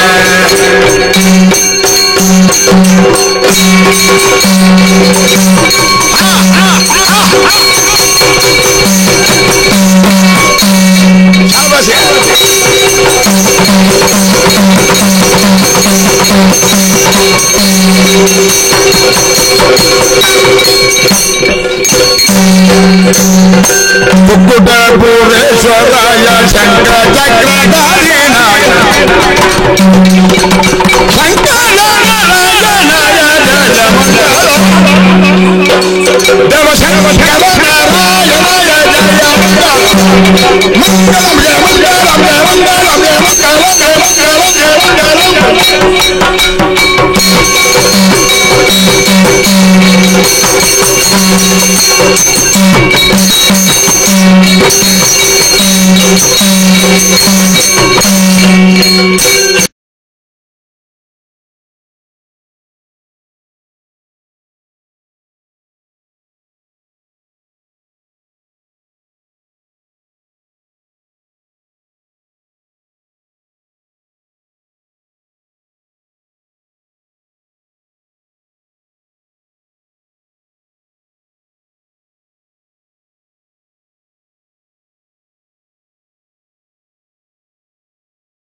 ಎಂದು ಸುರಿದ ನಗಿಯೋ ಮಾಯನೆ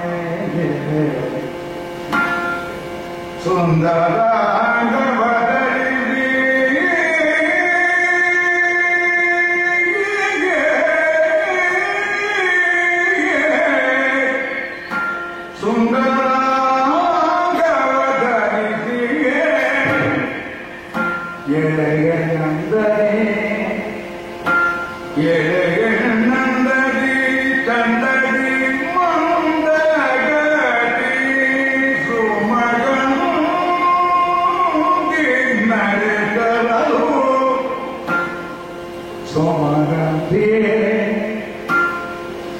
ಮಂದಗತೆ ತಡೆಗಿರಲು ಸುಮಗದ ತಡೆಗಿರಲು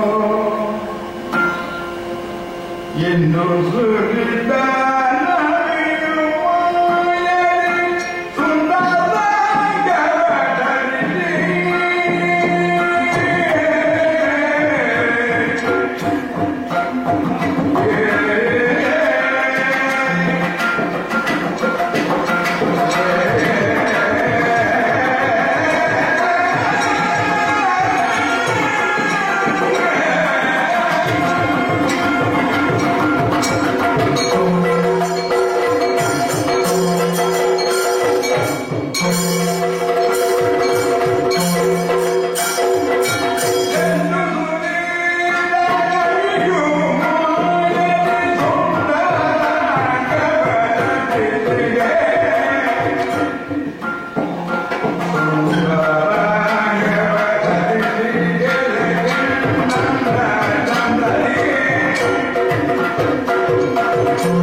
ಎಲ್ಲರೂ ಮನೆಗಳಿಂದ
ಲೋಕದಲ್ಲಿ ವಸುದೇವನಾಮಕನಾದಂತಹ ಒಬ್ಬ ವ್ಯಕ್ತಿ ಇದ್ದಾನೆ.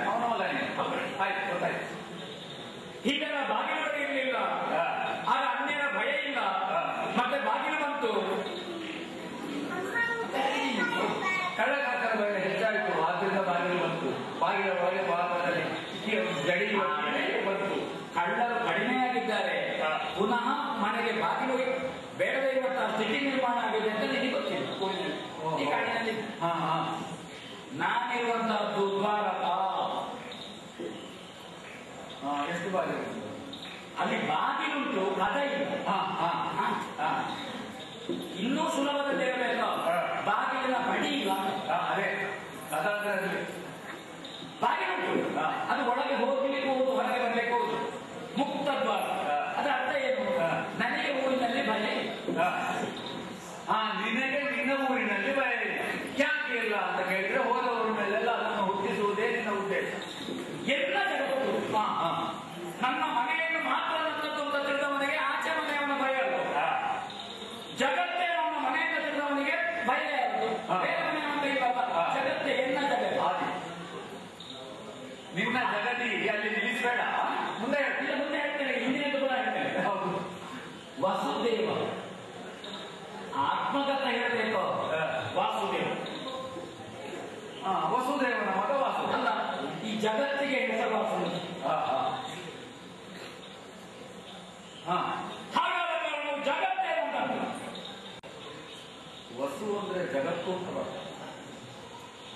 ಹಸು ವಸು, ಹಸುವಿಗೆ ಅಧಿಪತಿ. ವಸು ಅಂದ್ರೆ ಆಭರಣ ಅಂತ.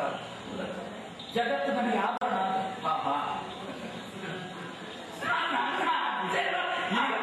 ಈಗ ವಸುದೇವ ಆಭರಣ, ಆಭರಣ ಭೂಮಿ, ಭೂಮಿ ದೇವಿ ನನಗೆ ಆಭರಣ. ನನಗೆ ಎರಡು ಶಬ್ದ ನಿರ್ಮಾಣಕ್ಕೆ ಆಗುದಿಲ್ಲ, ಕೆಳಗೆ ಹೋಗ್ತದೆ. ಬಿತ್ತರದಲ್ಲಿ ಅಂತ ಹೇಳಿದಲ್ಲ, ಕೆಳಗೆ ಹೋಗ್ತೇವೆ, ಅದು ಮೇಲೆ ಹೋಗ್ತೇನೆ ನಾನು. ನಿನಗೆ ಈ ಗುಹೆಯಿಂದ ಬಿಟ್ಟು ಹೊರಗೆ ಹಾಗಾದ ಕಾರಣ ಇದು ನನಗೆ ಆಭರಣದ ಹಾಗೆ. ಎನ್ನ ಜಗತ್ತು ನನ್ನ ನಂಬಿಕೆ, ನನ್ನ ತಿಳುವಳಿಕೆ. ಈ ಹೇಳಬಹುದು ಮಕ್ಕಳಾಟಿಗೆ ಇಡೀ ಜಗತ್ತೇ ನಿನ್ನಂತ ತಿಳ್ಕೊಂಡಿದ್ದೀನಿ. ಹೌದು, ಕುಂಭಮಂಡಲವು ಹಾಗೆ ಹೇಳ್ತದೆ, ಇದಕ್ಕಿಂತ ವಿಸ್ತಾರವಾದ ಹಾಗೆ ತಿಳಿ ತೊಂದರೆ ಇಲ್ಲ. ಹಾಗೆ ನಾನು ಹಸುವಿನ ಅಧಿಪತಿಯಿಂದ ನನ್ನದ್ದಕ್ಕೆ ನಾನು ಆತ್ಮಗತ ಇದೆ. ವಾಸುದೇವ, ವಸುದೇವನ ಮಗನಾಗಿ ನಾನು ವಾಸುದೇವ. ಆತ್ಮಭವನ, ಸರಿ, ಆತ್ಮವತ್ತು ಪುತ್ರ ನಾನು. ದ್ವಾರಕೆಯಲ್ಲಿ ನೆಲೆಯಾಗಿದ್ದೇನೆ, ವಸತಿಯನ್ನು ಗೈದಿದ್ದೇನೆ.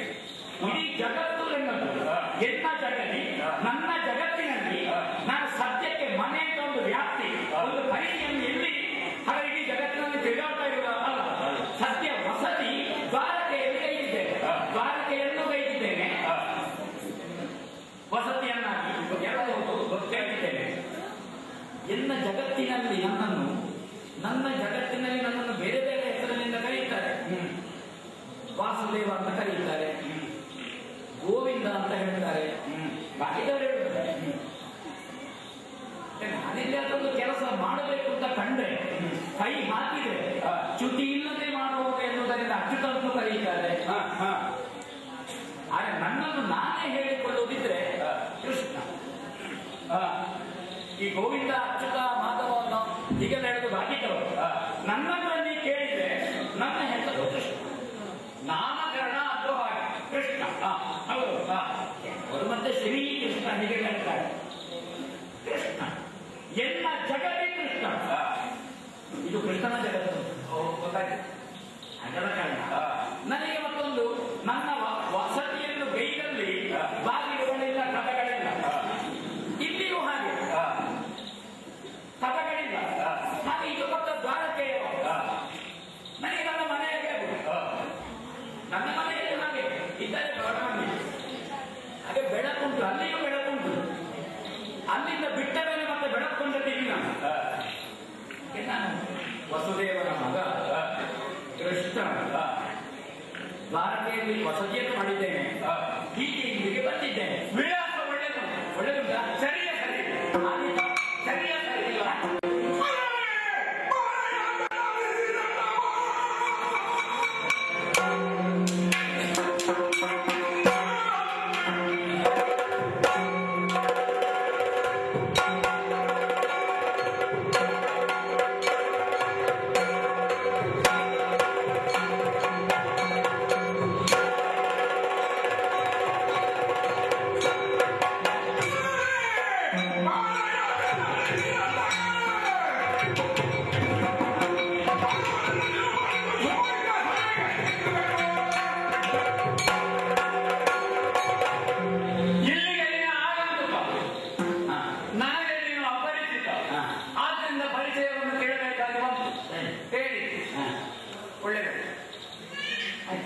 ಹೇಳಿದ ಕ್ರಮವೂ ಒಳ್ಳೆಯದಾಯಿತು, ಕೇಳಿ ನನಗೂ ಸಂತೋಷ ಆಯಿತು.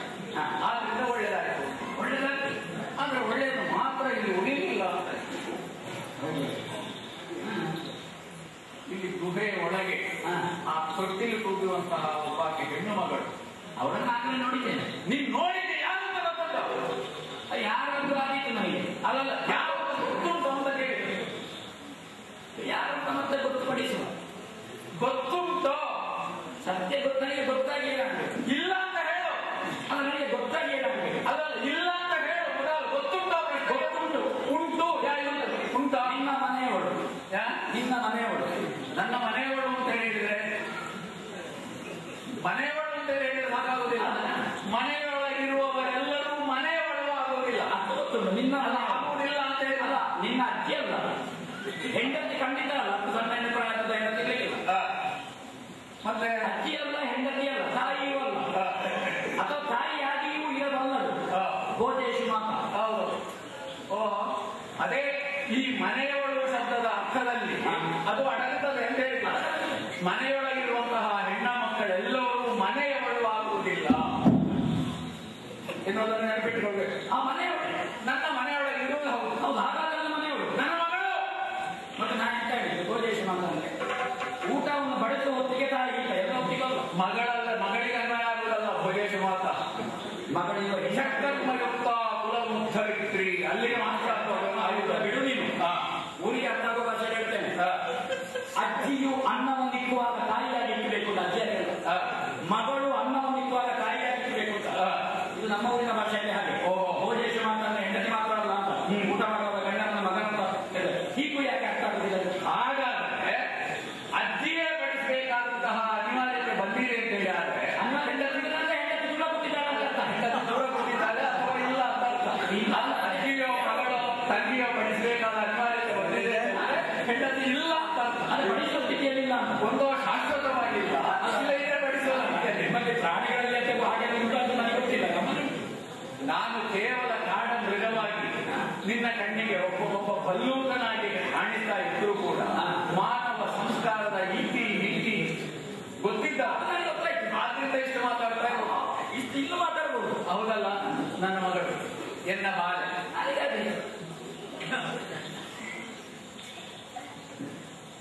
ಆದಿತ್ತು ಆದ್ರೆ ಆ ಕ್ರಮದಲ್ಲಿ ಬರಬೇಕು, ಆಗುವ ಕ್ರಮದಲ್ಲಿ ಬರಬೇಕು.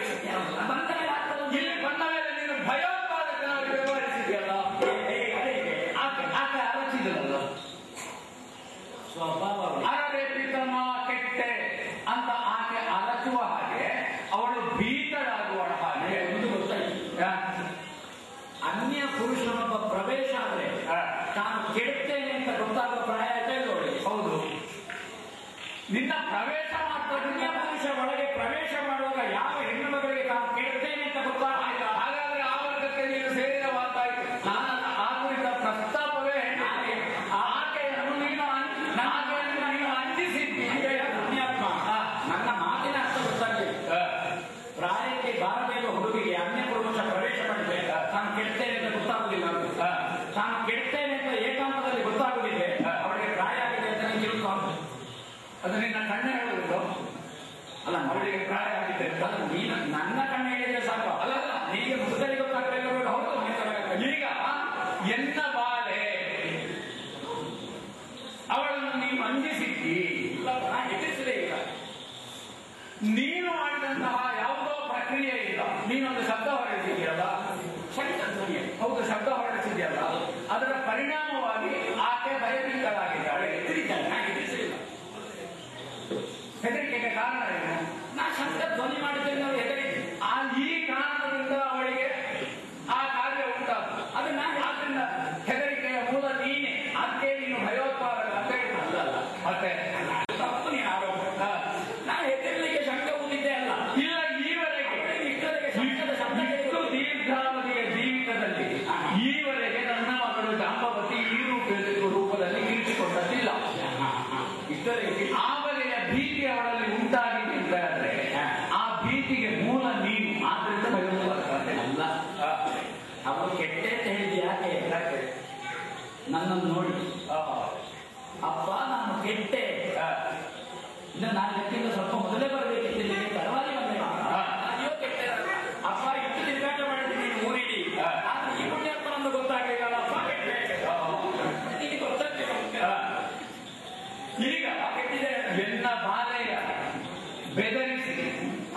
ಹಾಗೆ ಮಾಡಿದಂತಹ ನೀನು ನಾನು ವಸುದೇವನ ಕೃಷ್ಣ ಅಂತ ಹೇಳಿದರೆ ಸಾಕು, ಇದನ್ನೇ ಮುಂದುವರಿಸ್ತೀನಿ ಅಂತ ಹೇಳಿ ಆದರೆ ಪರಿಣಾಮ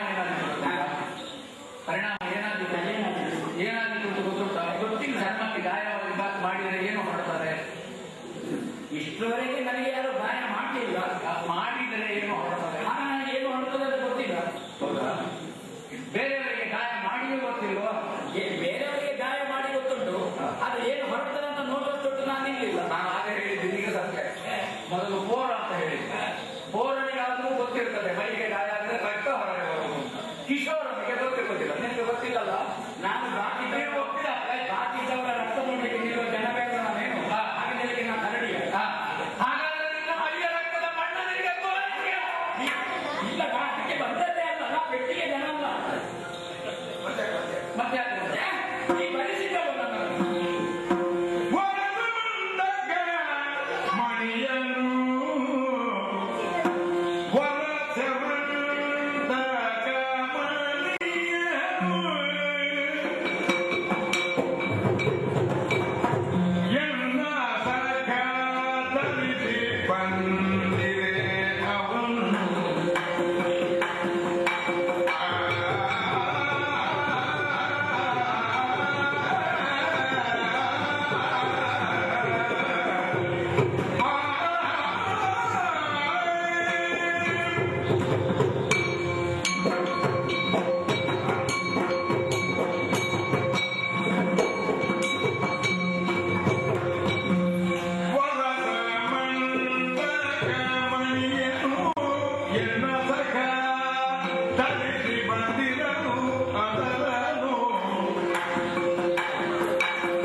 ಈ ಒಂದು ಬೆಳಕು ಹರಿಯಿತು ನಿನ್ನ ಬದಿ.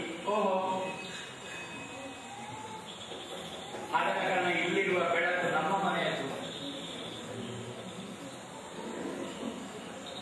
ಗೊತ್ತಿಲ್ಲ ನನಗೆ ಗೊತ್ತುಂಟು, ನಮ್ಮ ಮನೆಯದು ನನ್ನದು. ನನ್ನದು ಅಂತ ಈ ಪ್ರಪಂಚದಲ್ಲಿ ಯಾವುದೂ ಇಲ್ಲ, ಅದು ನನ್ನದು ಮಾತ್ರ ಇದೆ. ಎನ್ನ ಜಗತ್ತು.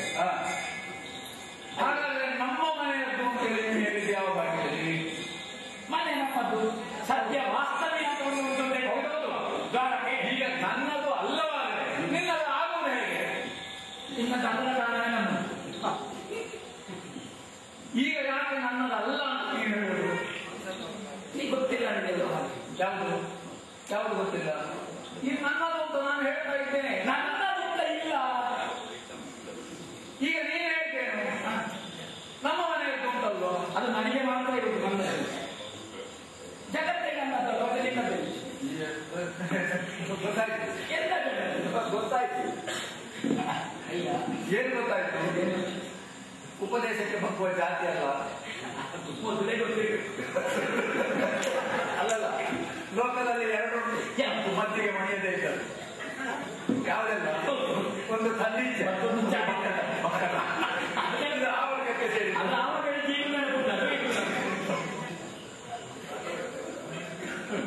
ಅಯ್ಯ ಆ ಮಣಿ ನನ್ನನ್ನು ಬರಿಸಿ ಅದಾಗಿದೆ. ಇಡೀ ನನ್ನನ್ನು ಬರ್ಲಿಕ್ಕೆ ಮಾಡಿದ್ದೆ ಯಾವುದು ನೀನು ಗುಹೆಯಲ್ಲಿ ತೊಟ್ಟಿಲು ಕಟ್ಟಿದ್ದೆ ನಾನು ಮಗು ಇರೋ ಮನೆ ಕ್ರಮ ಸಂಸಾರ ಬಂದಿಗಳ ಮನೆ ಹೌದಪ್ಪ. ನಾನು ಹಾಗೆ ಹೊಸದೈವ ಕುಟುಂಬಿನ. ಓಹೋ, ನಿನ್ನ ಸಂಸಾರ ನಮ್ಮ ಸಂಸಾರ ಯಾರು ಏನು ಹೇಳಿಕೊಳ್ಬಹುದು. ನಾನು ಆಗಲೇ ಒಂದು ಉದಾಹರಣೆ ನೋಡಪ್ಪ, ಇದಕ್ಕೆ ಜಗತ್ತು ಇದು ನನ್ನದು ಅಂತ ಶಮಂತಕ ಎಂಬಂತಹ ನಾಮಕರಣ ನೋಡಲಿಲ್ಲ. ಶಮಂತಕ ಎಂಬಂತಹ ನಾಮಕರಣ ಉಳ್ಳಂತಹ ಮಣಿಯರು ಸೂರ್ಯೋಪಾಸನೆಯಿಂದ ನಮ್ಮಲ್ಲಿಯಪ್ಪನಂತಹ ಸತ್ರಾಜಿತ ನಾಮಕನಿಗೆ ಅನುಕೂಲವಾದದ್ದು. ಅದನ್ನು ಅದು ಭಾಷೆ ತಂದವು ಹೀಗೆ ಅಲ್ಲ. ಅಂದ್ರೆ ಕರಡಿಗೆ ಅರ್ಥ ಆಗುವ ಭಾಷೆಯಲ್ಲಿ ನಮ್ಮ ಮಾತಾಡಿದ್ದು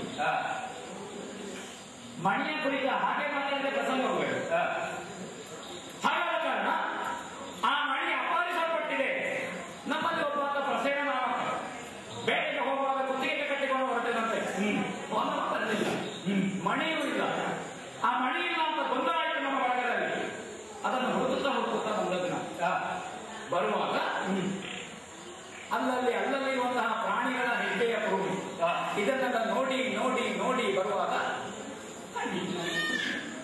ಬಲ್ಲೂಕದ ಪದಚಿಹ್ನೆ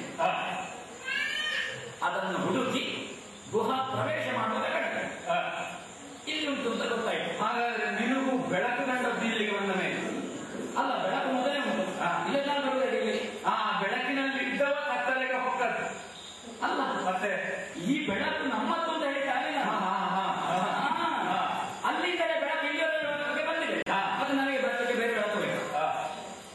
ಬೆಳಕಿರುವುದೇ ನಮ್ಮದೇ ಅಲ್ವೋ? ಸರಿ, ಅದು ಇಲ್ಲಿಗೆ ಬಂದದಲ್ವೋ? ಅದು ನಮ್ಮದು. ದಯವಿಟ್ಟು ನೀನು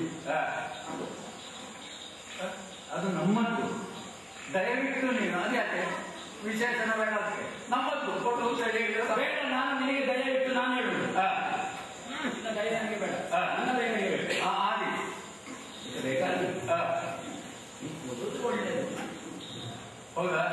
ಹೊಟ್ಟೆ ಒಳ್ಳೆದ. ಈಗ ಇಷ್ಟೆಲ್ಲ ಮಾತಾಡಿದ್ದು ನೀನು ಆ ಮನೆಗೆ ಬೇಕಾದ್ಯಾ? ಅದನ್ನು ಹೇಗೆ ನಾನು ಮಾಡಿದನ್ನು